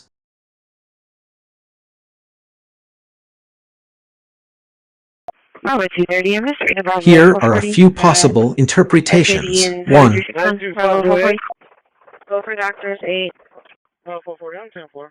Sure, we'll go info. The relationship between perceived notoriety and public perception by analyzing images and videos from space missions such as the Hubble Space Telescope and the Mars Reconnaissance Orbiter. You're examining how our public perception of individuals can be influenced by their notoriety.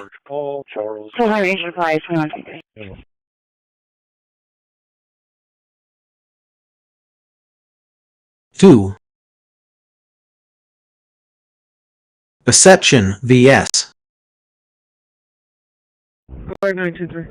reality. These visuals might also represent the disconnect between perceived reality, the image video, and actual reality, what's happening behind the scenes.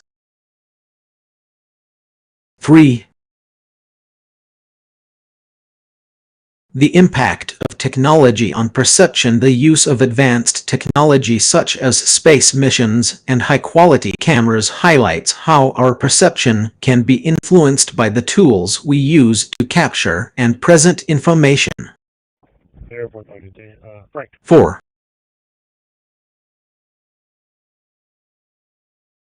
The power of media in shaping public perception. These images and videos could also represent the power of media in shaping public perception, with notoriety being one of the key factors that can influence how people perceive an individual or group.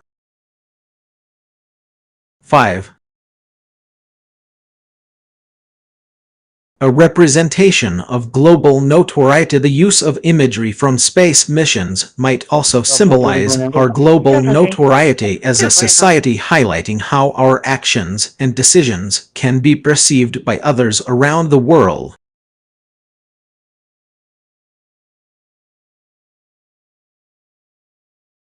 Predictive maintenance. AI/PMI is being increasingly adopted in the space industry, particularly in areas such as spacecraft component monitoring.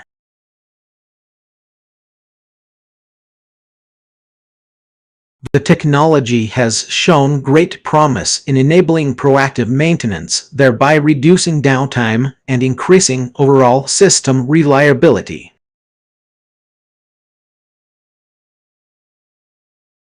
Here's how PMI is being applied in spacecraft components. 1.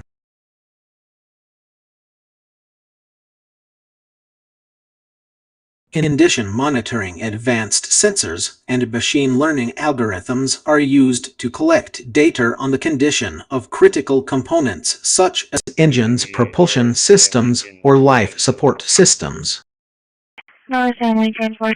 2.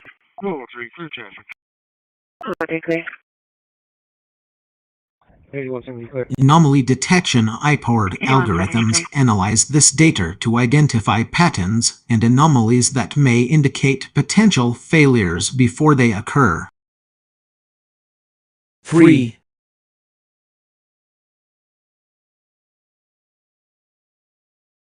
Predictive modeling. By analyzing historical data and sensor readings, PMI creates predictive models that forecast the likelihood of component failure based on factors such as usage, environmental conditions, and age. 4. Alerts and notifications. If a predicted failure is imminent or has occurred, PMI triggers alerts and notifications to maintenance personnel, allowing them to take proactive measures to prevent further damage. Benefits of PMI in spacecraft components. 1.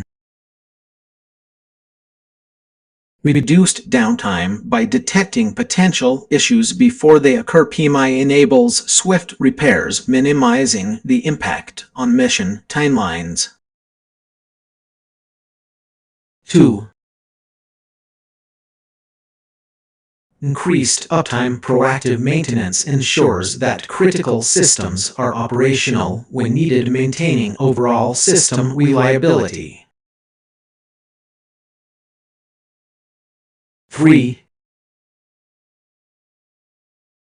Cost savings. Predictive maintenance reduces the need for costly repair or replacement of components, saving resources and extending the lifespan of spacecraft assets. 4. Improved safety. PMI helps identify potential safety hazards before they become critical issues, reducing the risk of accidents or system failures. Sequence on that tag is going to be fictitious. Real-world examples of PMI in spacecraft components. 1. NASA Deep Space Network. NASA has implemented a predictive maintenance system for its Deep Space Network using AI to monitor and predict the performance of communication antennas. 2.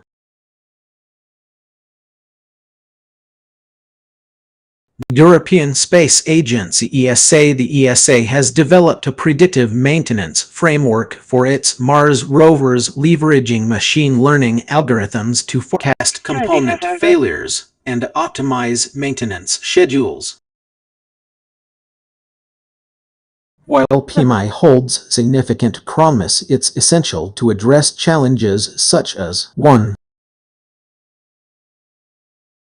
Data quality and availability. Ensuring that sensor data is accurate, reliable, and comprehensive is crucial for effective predictive maintenance.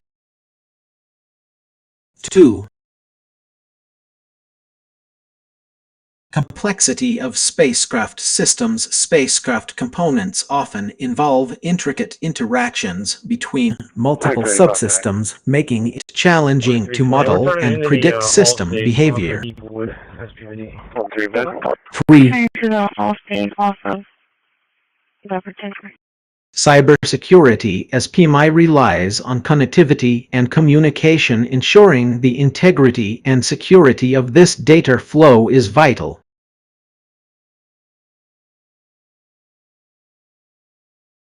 By addressing these challenges and continuing to innovate, PMI has the potential to revolutionize spacecraft maintenance, enabling more efficient, reliable, and safe space exploration missions. That's a great example of how artificial intelligence AI is being applied in the field of space exploration. Units, copy and text data drivers. Highway 361 and VTAX 02, 361 and VTAX 02, White Ford SUV heading Navigation and control. AI is playing a crucial role in optimizing navigation and control systems for spacecraft, leading to significant improvements in efficiency and reduced fuel consumption. No OC, no blood thinners. Patient does have an obvious deformity to Here are some ways AI is being used in navigation and control. 1. He is fully immobilized on the backboard with a color because he did hit his head, but stated he has no head, neck, or back pain. Current vitals are 170 on 86 blood pressure, 99% SpO2, and a 90 pulse. We have an IV established. 8 milligrams of morphine and 4 milligrams of Zofran have been given. ETA to your facility is going to be about 4 minutes. Trajectory optimization. AI algorithms can analyze vast amounts of data from sensors such as GPS, inertial measurement units, and cameras to determine the most efficient trajectory for a spacecraft to follow. This includes identifying optimal routes, minimizing fuel consumption, and avoiding obstacles. 2.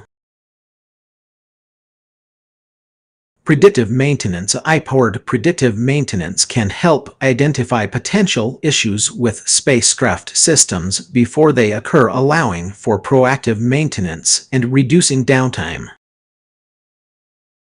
3. Autonomous navigation. AI can enable autonomous navigation by analyzing sensor data and making decisions in real time to adjust the spacecraft's course and speed. 4. Real-time monitoring and control. AI-powered real-time monitoring and control systems can quickly respond to changes in the spacecraft's environment, such as asteroids or solar flares, to ensure safe operation. 5. Machine learning-based trajectory planning. Machine learning algorithms can analyze historical data from similar missions and create optimized trajectories for future missions. The benefits of using AI in navigation and control include: 1. Increased efficiency. AI-powered systems can optimize trajectories, reducing fuel consumption and increasing the efficiency of space missions. 2.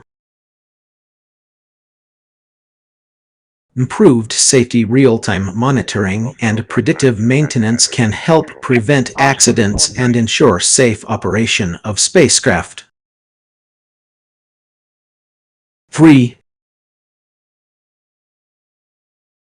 Reduced costs. Autonomous navigation and optimized trajectory planning can reduce the need for human intervention, lowering operational costs. 4. Enhanced precision. AI-powered systems can make precise adjustments to a spacecraft's course, reducing errors and improving overall performance. Examples of missions that have utilized AI in navigation and control include: 1. NASA Mars Curiosity rover. The rover used AI-powered navigation to explore the Martian surface, adjusting its route based on changing terrain and weather conditions. 2. ESA's Rosalind Franklin. This mission used AI-powered trajectory planning to navigate a spacecraft around the Moon and into orbit. 3. China's Tiantian-1 space telescope. The satellite used AI-powered navigation to adjust its position and orientation in real time, ensuring optimal observations. In summary, AI is revolutionizing navigation and control systems for spacecraft by enabling more efficient trajectories, reducing fuel consumption, and improving safety.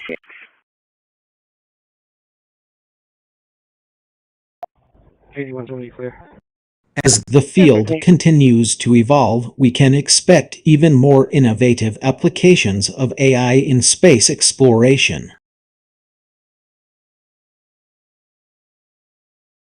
You're interested in learning about Arab robotics and exploration, particularly in the field of space exploration.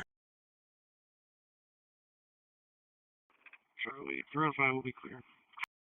While the United States, NASA, and the European Space Agency, ESA, have led many notable missions, there are several Arab countries making significant contributions to robotics and space exploration. Here are some examples. 1. United Arab Emirates UAE. The UAE has made significant strides in space exploration with its first mission to Mars, Hope probe, launched in 2020. The Hope probe is a $275 million mission that aims to study the Martian atmosphere and search for signs of life on the red planet. 2.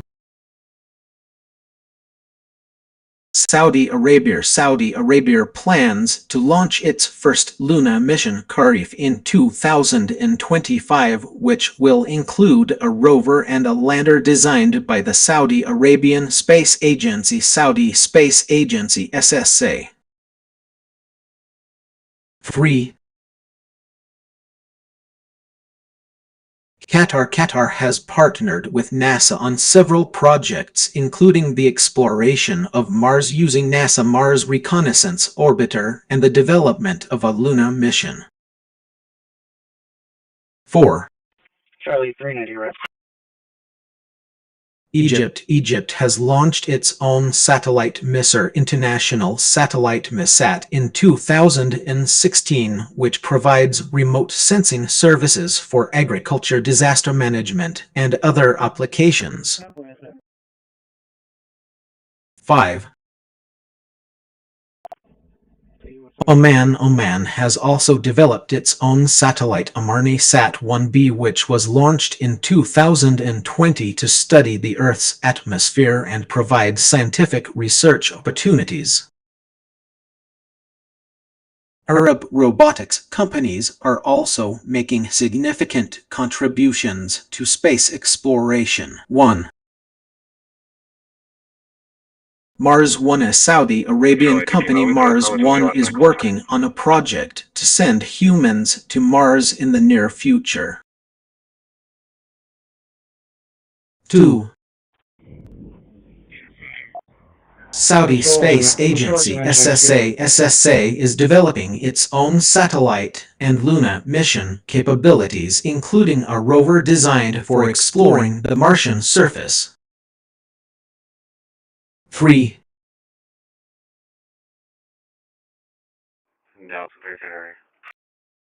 Egyptian robotics company ERC has developed several robotic systems, including a Mars rover simulator to support Egypt's space program.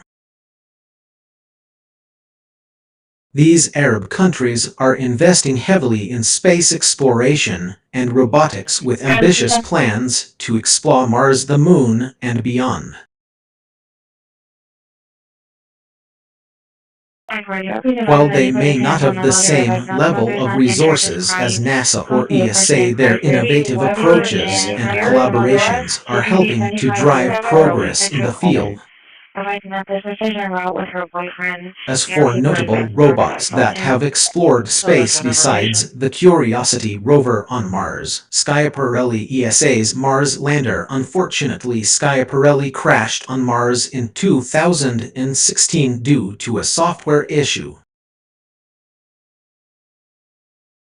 The ExoMars Rosalind Franklin, a European-Russian rover mission to search for signs of life on Mars, launched in 2020. Charlie 390, clear. Mars 2022 Orbiter, a NAS ALID mission that will study the Martian atmosphere and provide communications relay services. The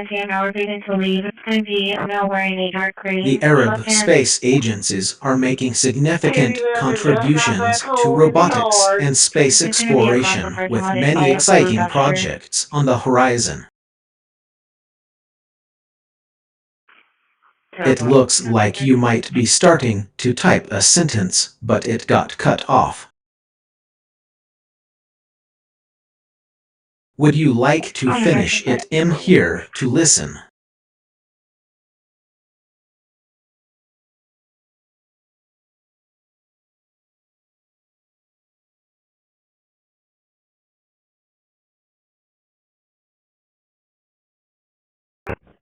$145. Vehicle's been tagged. Will be 10-8.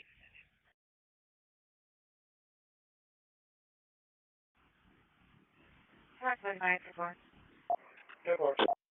16600 over something for him, so trying to identify the vehicle. Anybody 91 on scene, reference an 80-year-old female. It was advised that she couldn't move or walk due to leg surgery. Requesting PD for allocation, no code. 321, check Hewitt and Enbridge.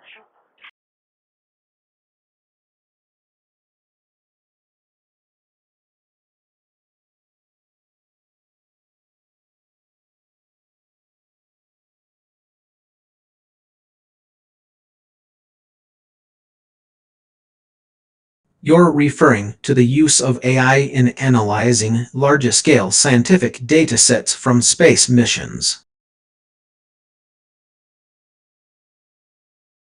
This is an exciting area of research that has gained significant attention in recent years.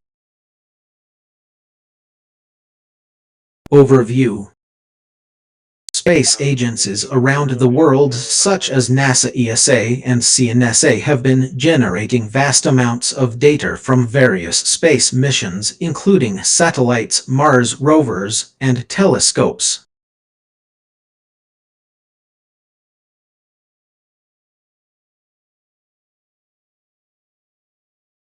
These datasets are incredibly complex and require sophisticated analysis techniques to extract meaningful insights.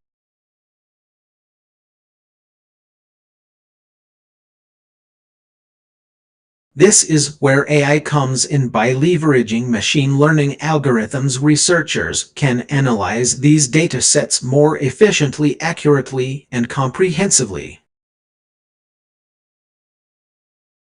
Applications. AI-powered analysis of large-scale scientific datasets from space missions has numerous applications, including 1. Data mining. AI algorithms can be used to identify patterns, trends, and anomalies in the data, which can lead to new discoveries and insights. 2.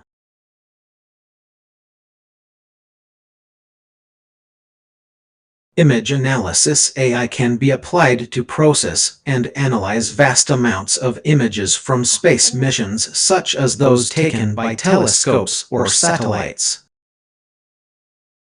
3. Signal processing. AI can help to improve signal processing techniques, allowing researchers to extract more detailed information from the data. 4.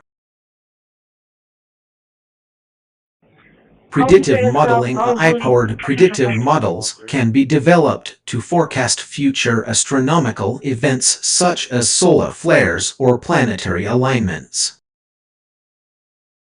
Techniques. Several AI techniques are being used to analyze large-scale scientific datasets from space missions, including 1. Deep learning techniques like convolutional neural networks (CNNs) and recurrent neural networks (RNNs) can be applied to image and signal data. 2. Natural language processing (NLP). NLP can be used to analyze text-based data such as mission logs or scientific papers. 3. Clustering algorithms. Clustering algorithms can be used to group similar data points together, helping researchers identify patterns and trends. Examples. Some notable examples of AI-powered analysis in space science include 1. NASA Astrophysics Data System (ADS). ADS uses machine learning algorithms to analyze large data sets from NASA missions. 2.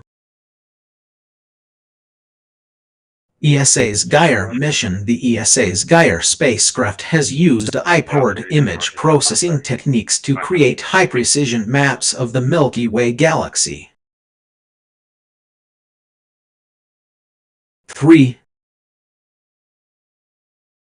The Sloan Digital Sky Survey (SDSS). The SDSS uses machine learning algorithms to analyze images from its 10-meter telescope. Challenges. While AI has revolutionized the analysis of large-scale scientific datasets from space missions, there are still several challenges to be addressed, including 1. Data quality. Ensuring that the data is accurate, complete, and consistent is crucial for successful AI-powered analysis. 2. Computational resources. Analyzing large data sets requires significant computational resources, which can be a challenge in terms of processing power and storage capacity. 3. Interpretability. As AI models become more complex, it's increasingly difficult to interpret the results, making it essential to develop techniques for explaining and validating AI-driven conclusions.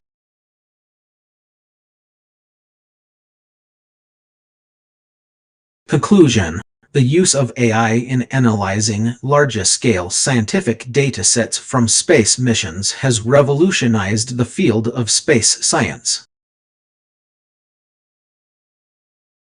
By leveraging machine learning algorithms, researchers can analyze vast amounts of data more efficiently, accurately, and comprehensively, leading to new discoveries and insights.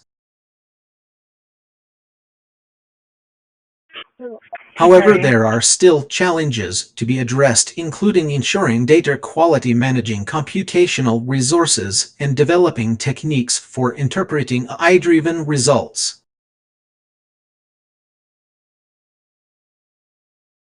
Here are some recent examples of discoveries that have shed new light on the nature of matter, energy, and the universe. 1. First image of a black hole in 2019. Astronomers captured the first-ever image of a black hole located at the center of the galaxy Messier 87 M87.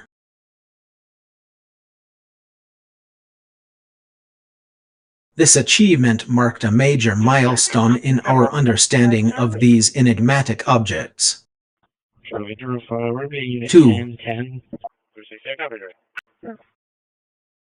Detection of gravitational waves from neutron star mergers. The Laser Interferometer Gravitational Wave Observatory LIGO and Virgo detected gravitational waves from the merger of two neutron stars, providing new insights into these cosmic events and their role in shaping the universe. 3.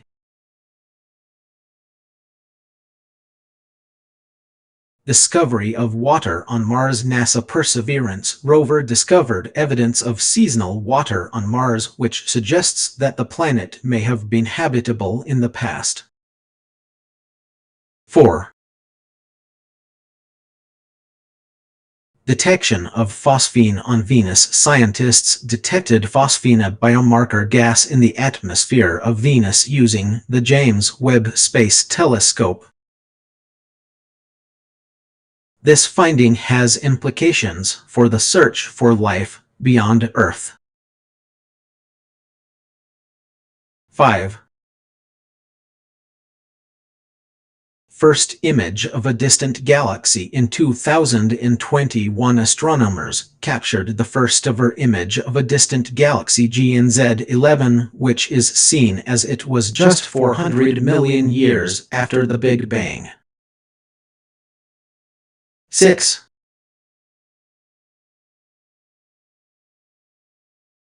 Discovery of organic molecules in interstellar space. Astronomers detected complex organic molecules, including amino acids and sugars, in interstellar space using the Atacama Large Millimeter-Submillimeter Array ALMAR.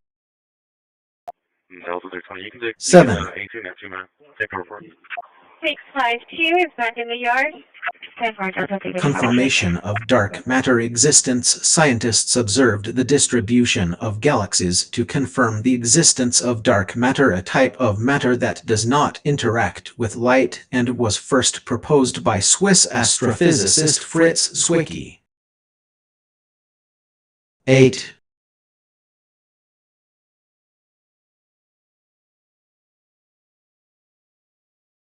Detection of a new type of neutron star. The LIGO and Virgo collaborations detected a new type of neutron star known as an ultracompact or millisecond neutron star, which has implications for our understanding of the universe's evolution. Mine. Discovery of exoplanets with atmospheres. Astronomers discovered several exoplanets with atmospheres using transit spectroscopy and direct imaging techniques, providing insights into the composition and potential habitability of these distant worlds. Hen.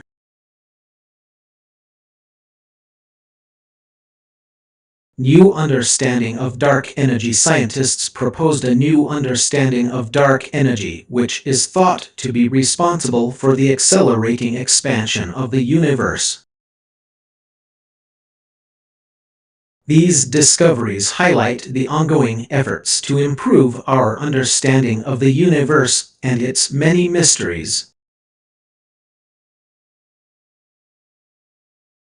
By studying the properties of matter, energy, and spacetime, scientists can gain insights into the fundamental laws of physics and the evolution of the cosmos.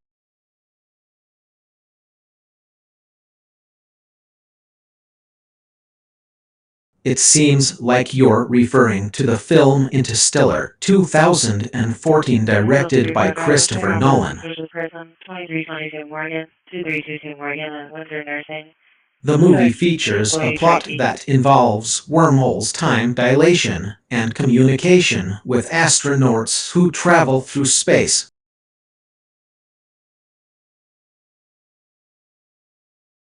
In the film, the scientists at CERN develop a communication system called Tesseract, which enables fast-light communication between Earth and humanity's future settlements in orbit around a distant planet known as Miller's Planet.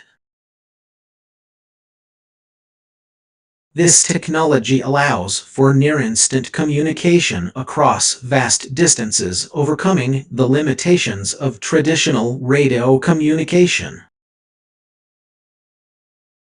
Right. The tesseract is a mathematical construct that creates a temporary wormhole between 2 points in spacetime, enabling data to be transmitted through it. The system relies on the theory of general relativity and the concept of black holes. In your question, you're likely referring to the wormholes or the technology used for communication between spacecraft. However, please note that developing a stable wormhole is still purely theoretical and has yet to be achieved in reality.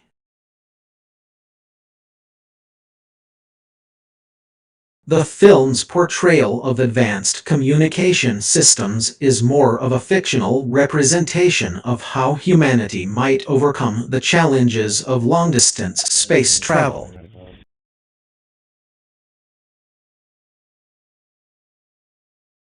While the idea of faster-than-light communication is intriguing, it remains a topic of debate among physicists and scientists.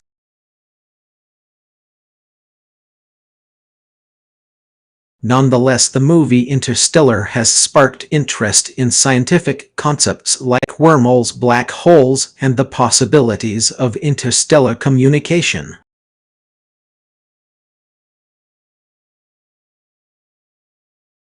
Here's an example of a location-based application in space exploration. Example: NASA Space Shuttle Mission Tracking and Management System. Location-based application: the system uses geolocation technology to track the position of the Space Shuttle OV-104 Atlantis during its orbit around the Earth. He just said there's his significant other works. This information is used to plan fuel consumption, trajectory corrections, and other critical mission operations. How it works. 1. A network of ground stations, including tracking stations in Florida and California, provides GPS data to NASA Mission Control Center. 2. The location-based application processes this data using geolocation algorithms to determine the space shuttle's exact position and velocity. 3.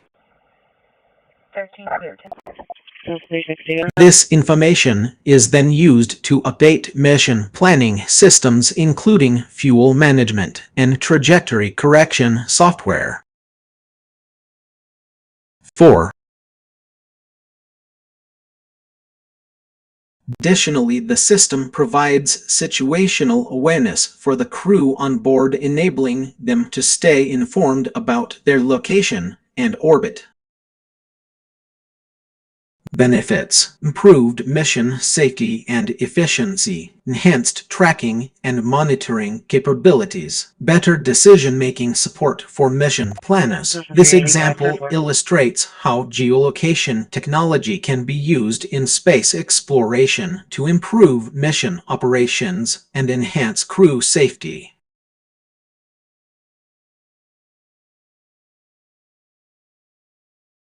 I couldn't find any information on a person named Eckert using a night to optimize communication with Chris Kraft or anyone else. It's possible that this is a fictional reference or a made-up scenario.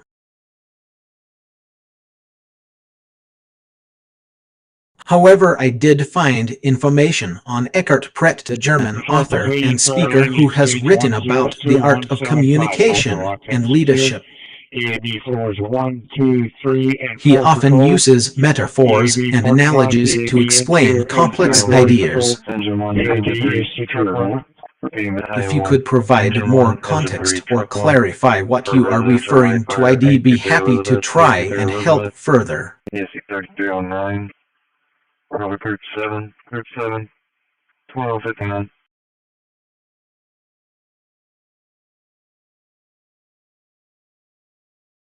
The European Space Agency ESA is indeed behind a project that utilizes an all-night analysis process to create a 3D map of the Milky Way galaxy using a parallax camera.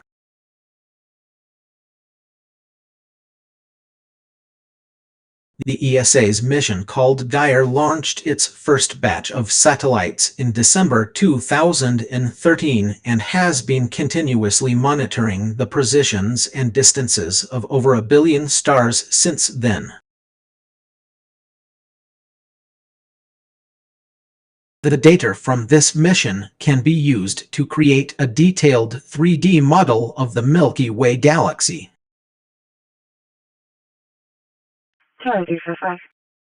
The parallax camera is part of the Dyer spacecraft's instrument suite, and it uses a technique called parallax astronomy to measure the position of nearby stars against the background of more distant stars. This method relies on the principle that the apparent shift in the position of an object, in this case a star, when viewed from different angles creates a parallax effect. The process you're referring to, where data is analyzed all night, is likely a reference to the ESA's automated pipeline for processing Dyer data.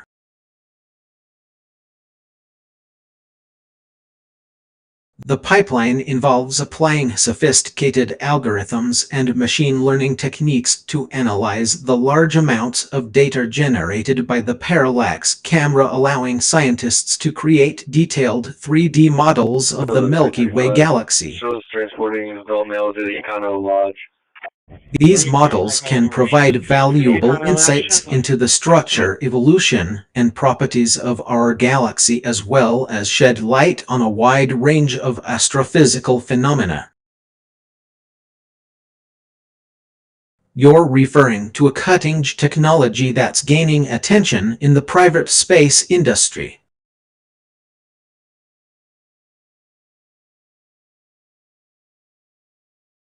It seems you're likely talking about the SpaceX Copilot system specifically designed for their Starship spacecraft.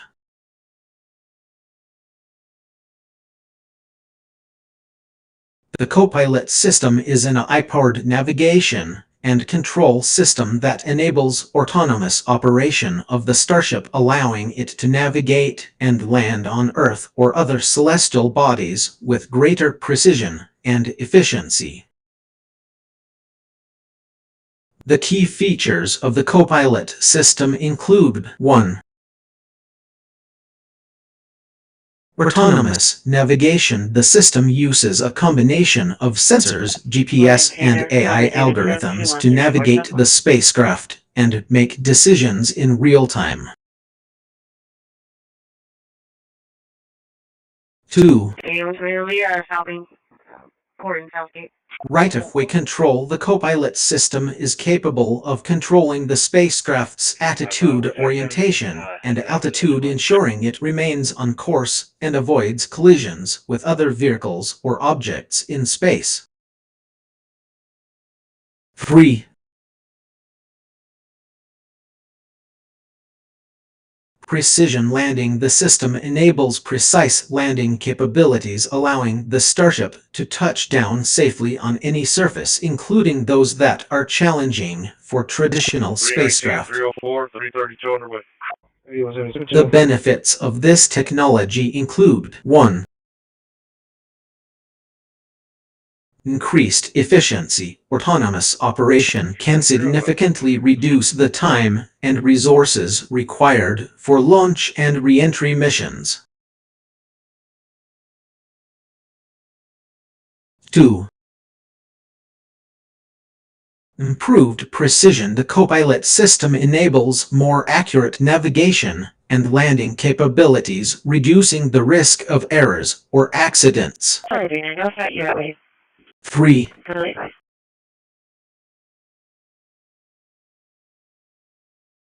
Enhanced safety. Autonomous operation reduces the risk of human error, which is a significant factor in space exploration.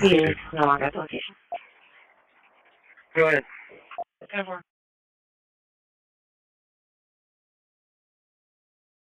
Other private companies such as Blue Origin and United Launch Alliance (ULA) are also developing autonomous navigation systems for their spacecraft. However, SpaceX's Copilot system is currently one of the most advanced and widely recognized in the industry. It's worth noting that the development and deployment of autonomous space technologies like Copilot require significant advancements in AI, machine learning, and sensor technology.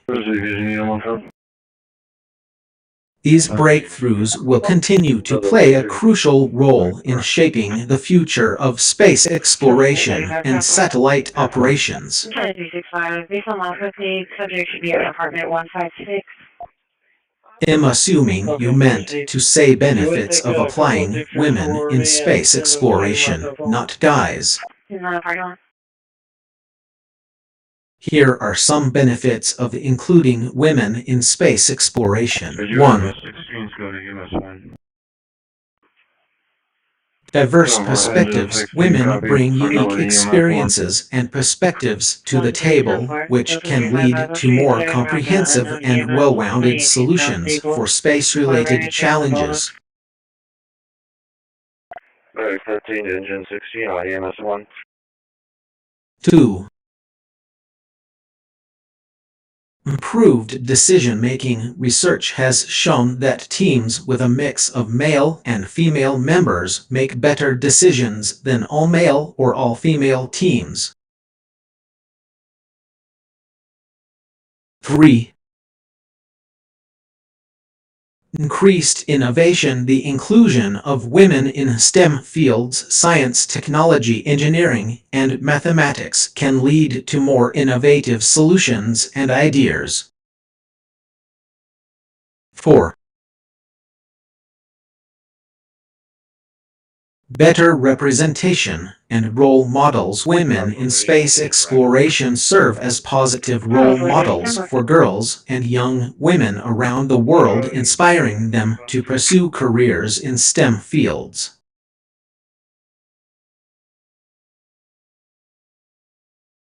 Ops 24, David. 5.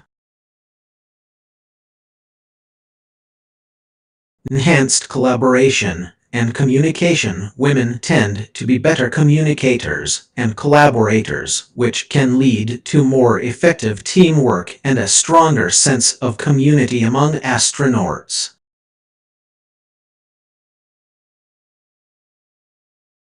6. Reduced stereotype threat. The presence of women in space exploration can help reduce the stereotype that women are not capable or suited for STEM fields.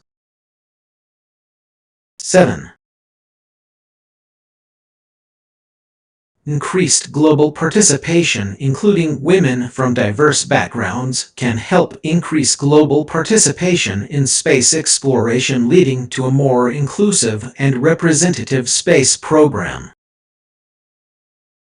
8. Improved mental health. Research has shown that astronauts who work with female colleagues tend to have better mental health outcomes than those who do not. 9. More effective crisis management. Women are often better at managing conflicts and crises, which can be beneficial in high-stress environments like space exploration. 10. A more representative human presence in space. As we continue to explore and settle the universe, it's essential that our space programs reflect the diversity of humanity, including women. These benefits highlight the importance of inclusion and diversity in space exploration and demonstrate why having women on board is a win for the entire space program.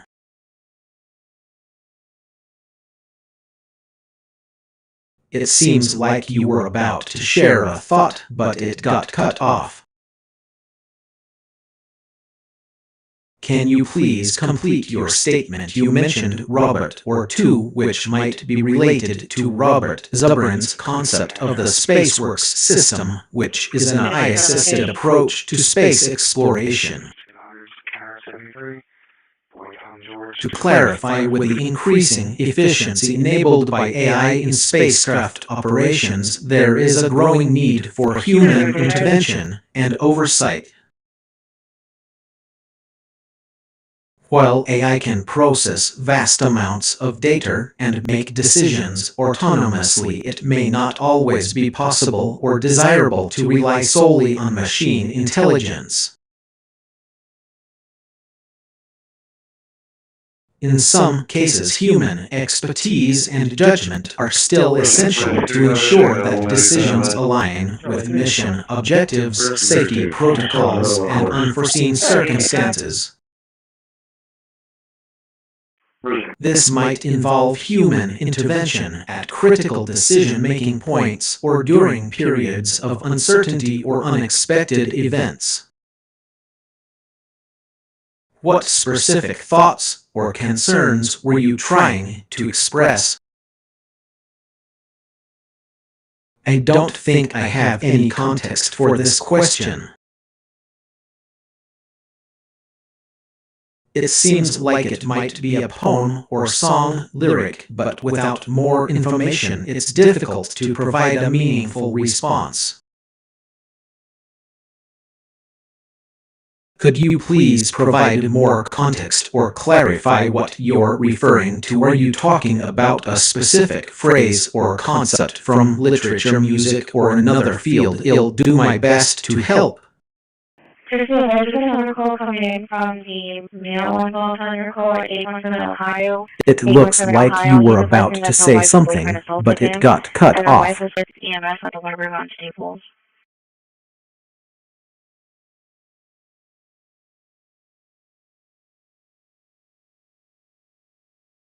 Could you please complete your thought or ask a question? I'm here to help.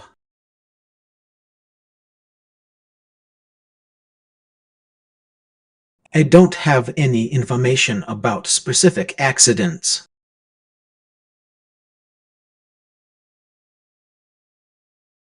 Can you please provide more context or clarify which type of accident you are referring to? I'll do my best to provide a general overview or answer your question. If you're looking for general information on common types of accidents, here are some examples. 1. Road accidents. These can include car accidents, pedestrian accidents, and bike accidents. 2. Workplace accidents. These can include injuries sustained while working in industries such as construction, manufacturing, or healthcare. 3. Sports accidents. These can include injuries sustained during sports activities such as football, basketball, or skiing. 4. Medical accidents. These can include errors made by medical professionals that result in patient harm. Please let me know if you have any specific questions about a particular type of accident, and I'll do my best to help. That's a fascinating topic.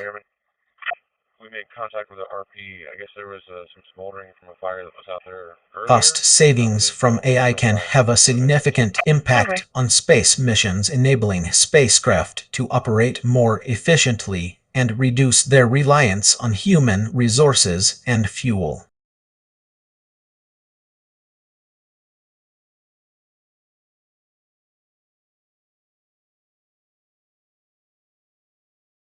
Here are some ways in which AI can help. 1. Autonomous operations. AI-powered systems can take control of spacecraft operations, allowing them to make decisions without human intervention. Reno John 8664. This can lead to reduced labor costs and increased mission efficiency. 2.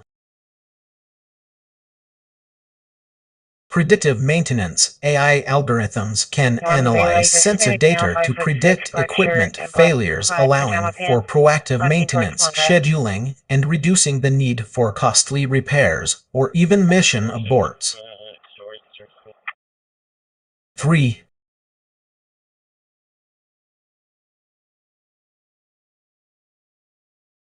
Optimized trajectory planning. AI can help optimize spacecraft trajectory planning, reducing fuel consumption and increasing mission duration. 4. Data analysis. AI can quickly process and analyze large amounts of data from onboard sensors, providing insights that humans might miss, allowing for more informed decision-making. 5.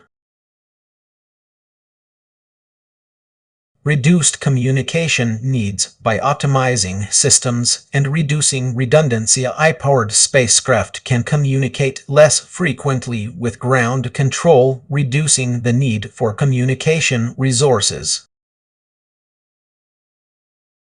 Some examples of cost-saving achievements through AI in space missions include: 1.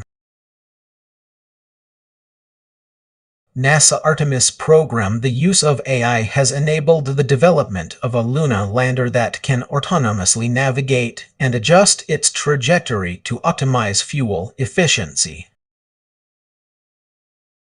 2.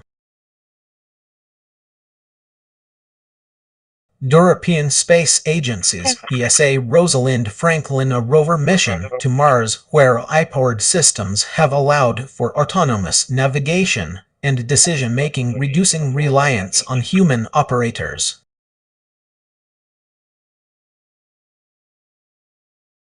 3. SpaceX's Starlink mission, the use of AI has enabled the development of a constellation of satellites that can communicate with each other and adjust their orbits without human intervention. By leveraging cost savings from AI, space agencies and private companies can 1. Reduce labor costs by minimizing the need for human resources on site.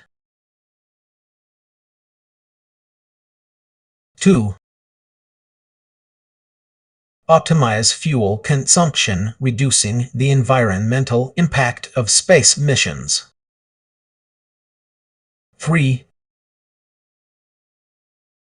Increase mission duration and scope, enabling more ambitious exploration objectives. 4. Enhance operational efficiency, allowing for faster turnaround times between missions. Overall, AI is playing a vital role in revolutionizing space exploration by making it more efficient, cost-effective, and sustainable. 10 for your case number for this call, family 1340134. You're looking for waivers. A waiver is a document that releases someone from liability or responsibility, typically in exchange for permission to engage in an activity or participate in a process. Here are some common types of waivers. 1. Charlie, J38. Medical waiver releases medical providers and facilities from liability in case of an emergency or adverse event. 2. Activity waiver required for activities like skydiving, bungee jumping, or other adventure sports that carry inherent risks. 3. Liability waiver protects individuals and organizations from financial losses due to accidents, injuries, or property damage.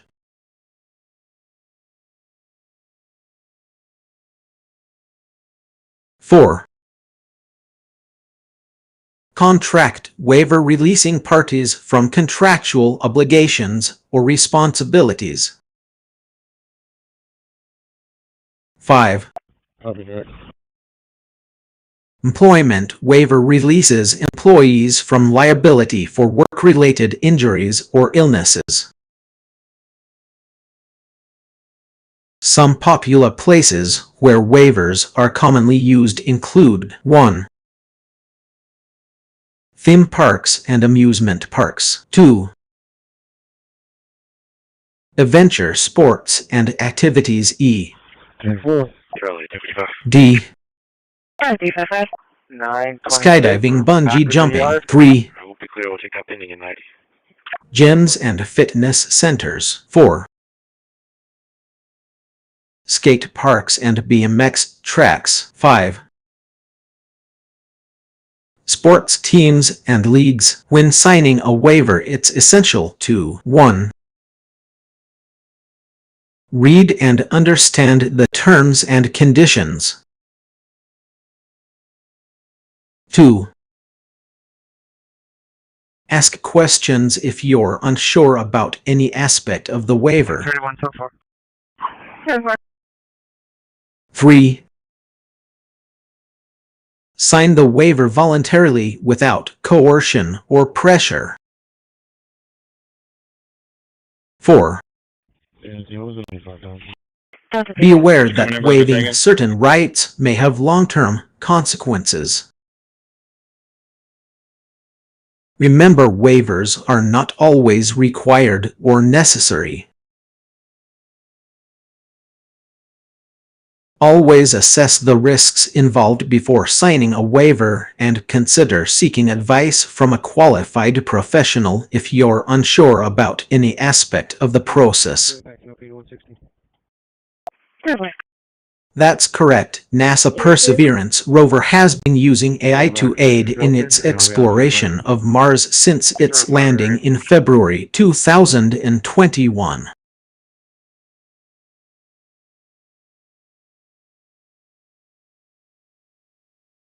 The rover is equipped with advanced AI algorithms that enable it to navigate and make decisions on its own. The AI system, known as the Mars 2020 AI system, uses a combination of machine learning, computer vision, and sensor data to analyze the Martian terrain and adjust its route accordingly.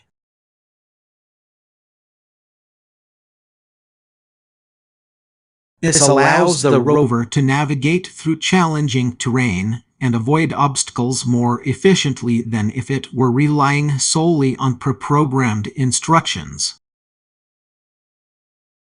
Some examples of how AI is being used by the Perseverance rover include 1. Autonomous navigation. The rover uses AI to chart a course for itself, taking into account factors such as terrain, rock formations, and weather conditions. 2. Object detection. The rover's cameras are equipped with AI-powered object detection software that can identify rocks, soil, and other features on the Martian surface. 3.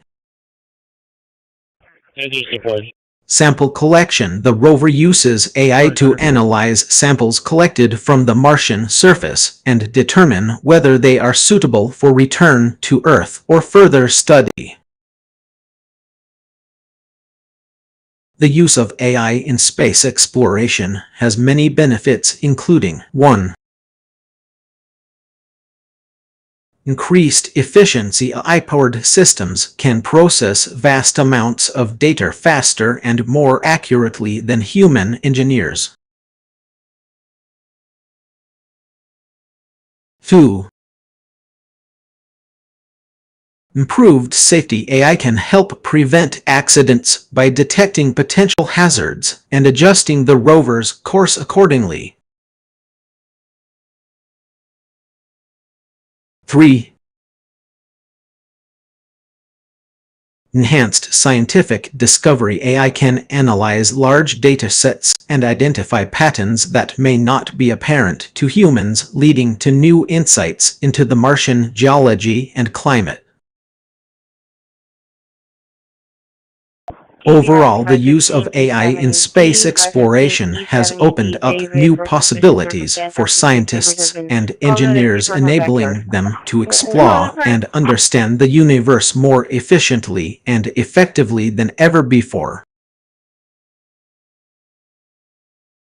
Radiation is a form of energy that comes from the nucleus of an atom. It can be emitted, absorbed, or transmitted through matter. Here's a comprehensive overview. Types of radiation. 1. Ionizing radiation. High-energy radiation that can remove tightly bound electrons from atoms, resulting in the formation of ions. Examples include X-rays, gamma rays, and alpha particles. 2. Non-ionizing radiation. Lower energy radiation that does not have enough energy to remove electrons from atoms. Examples include radio waves, microwaves, and visible light. Sources of radiation. 1. Nuclear reactors. Power plants that generate electricity through nuclear fission, releasing ionizing radiation. 2. Radioisotopes, radioactive substances used in medicine industry and research. 3. Cosmic rays, high-energy particles from space that bombard the Earth's atmosphere. 4. Medical imaging radiation is used to create images of the body for diagnostic purposes. D. X-rays, CT scans. 30 to building 5. 5. 430 call. 440 right. Nuclear medicine radioisotopes are used to diagnose and treat diseases.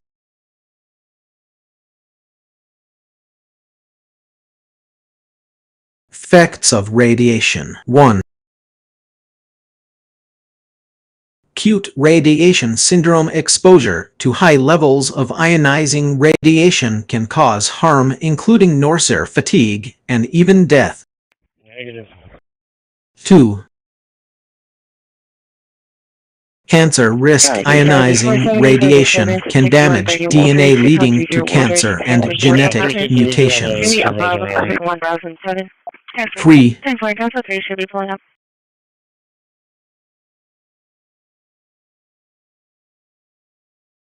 Genetic effects. Radiation exposure can cause birth defects, miscarriages, and other genetic problems. Protection from radiation. 1. Shielding, using materials like lead or concrete to block radiation. 2. Distance, keeping a safe distance from sources of radiation. 3. Personal protective equipment, PPE, wearing clothing and gear that absorbs radiation. 4. Radiation monitoring, using instruments to measure radiation levels. Interesting facts. 1. The human body can absorb small amounts of radiation, but it's also highly efficient at repairing damage caused by ionizing radiation. 2. Radiation can travel through solid objects, liquids, and gases. 3. Some substances, like uranium, are more radioactive than others due to their atomic structure. I hope this provides a comprehensive overview of radiation. Do you have any specific questions or topics related to radiation that I can help with? Let's go for Adam 430, advise that the runway was blocked. Like Charlie 370 is about to arrive. Yes, that's correct.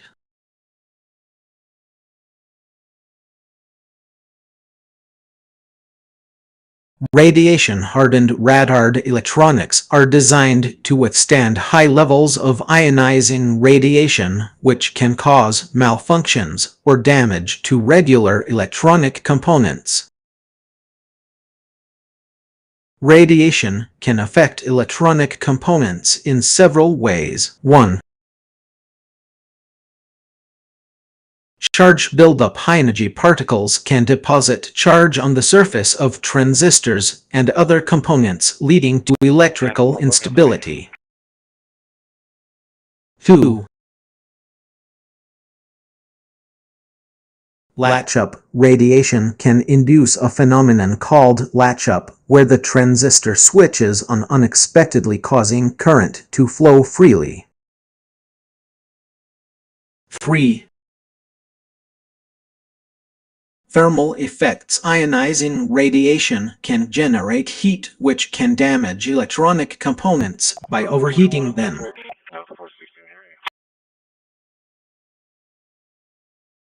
To mitigate these effects, rad-hard electronics are designed with specialized components and architectures that can withstand high levels of radiation. Some common features of rad-hard electronics include 1. High-energy particle shielding components are often shielded to reduce the amount of radiation that reaches sensitive areas. 2. Radiation-resistant materials. Specialized materials are used for packaging connectors and other interfaces to prevent radiation damage. 3. 10-4. Redundancy and fail-safe systems often incorporate redundancy and fail-safe mechanisms to ensure continued operation even if some components fail due to radiation damage. 4.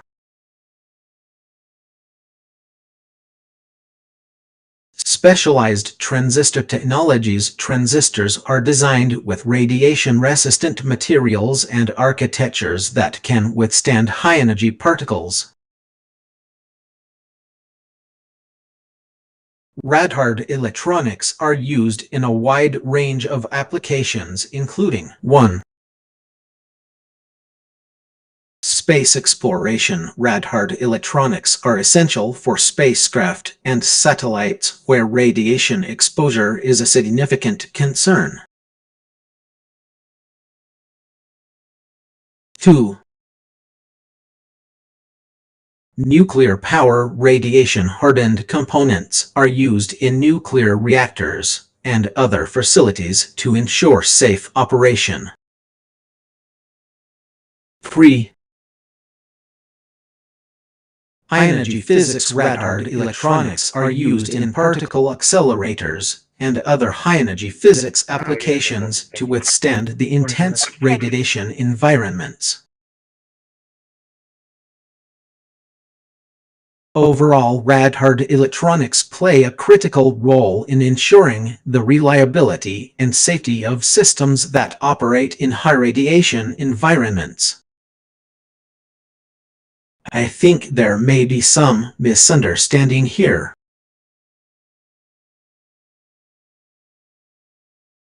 Space measure is not a known entity, and I couldn't find any information about it generating vast amounts of data.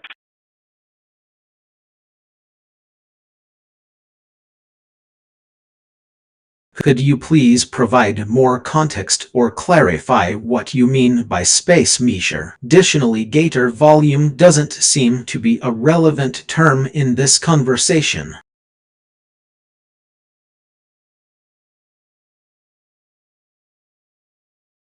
If you could provide more details about what you're trying to ask or discuss, I'd be happy to help.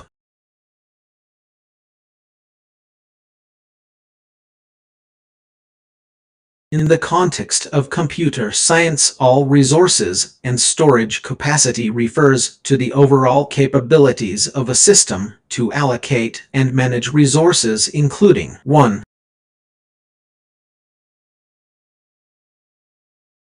Memory RAM, random access memory, and swap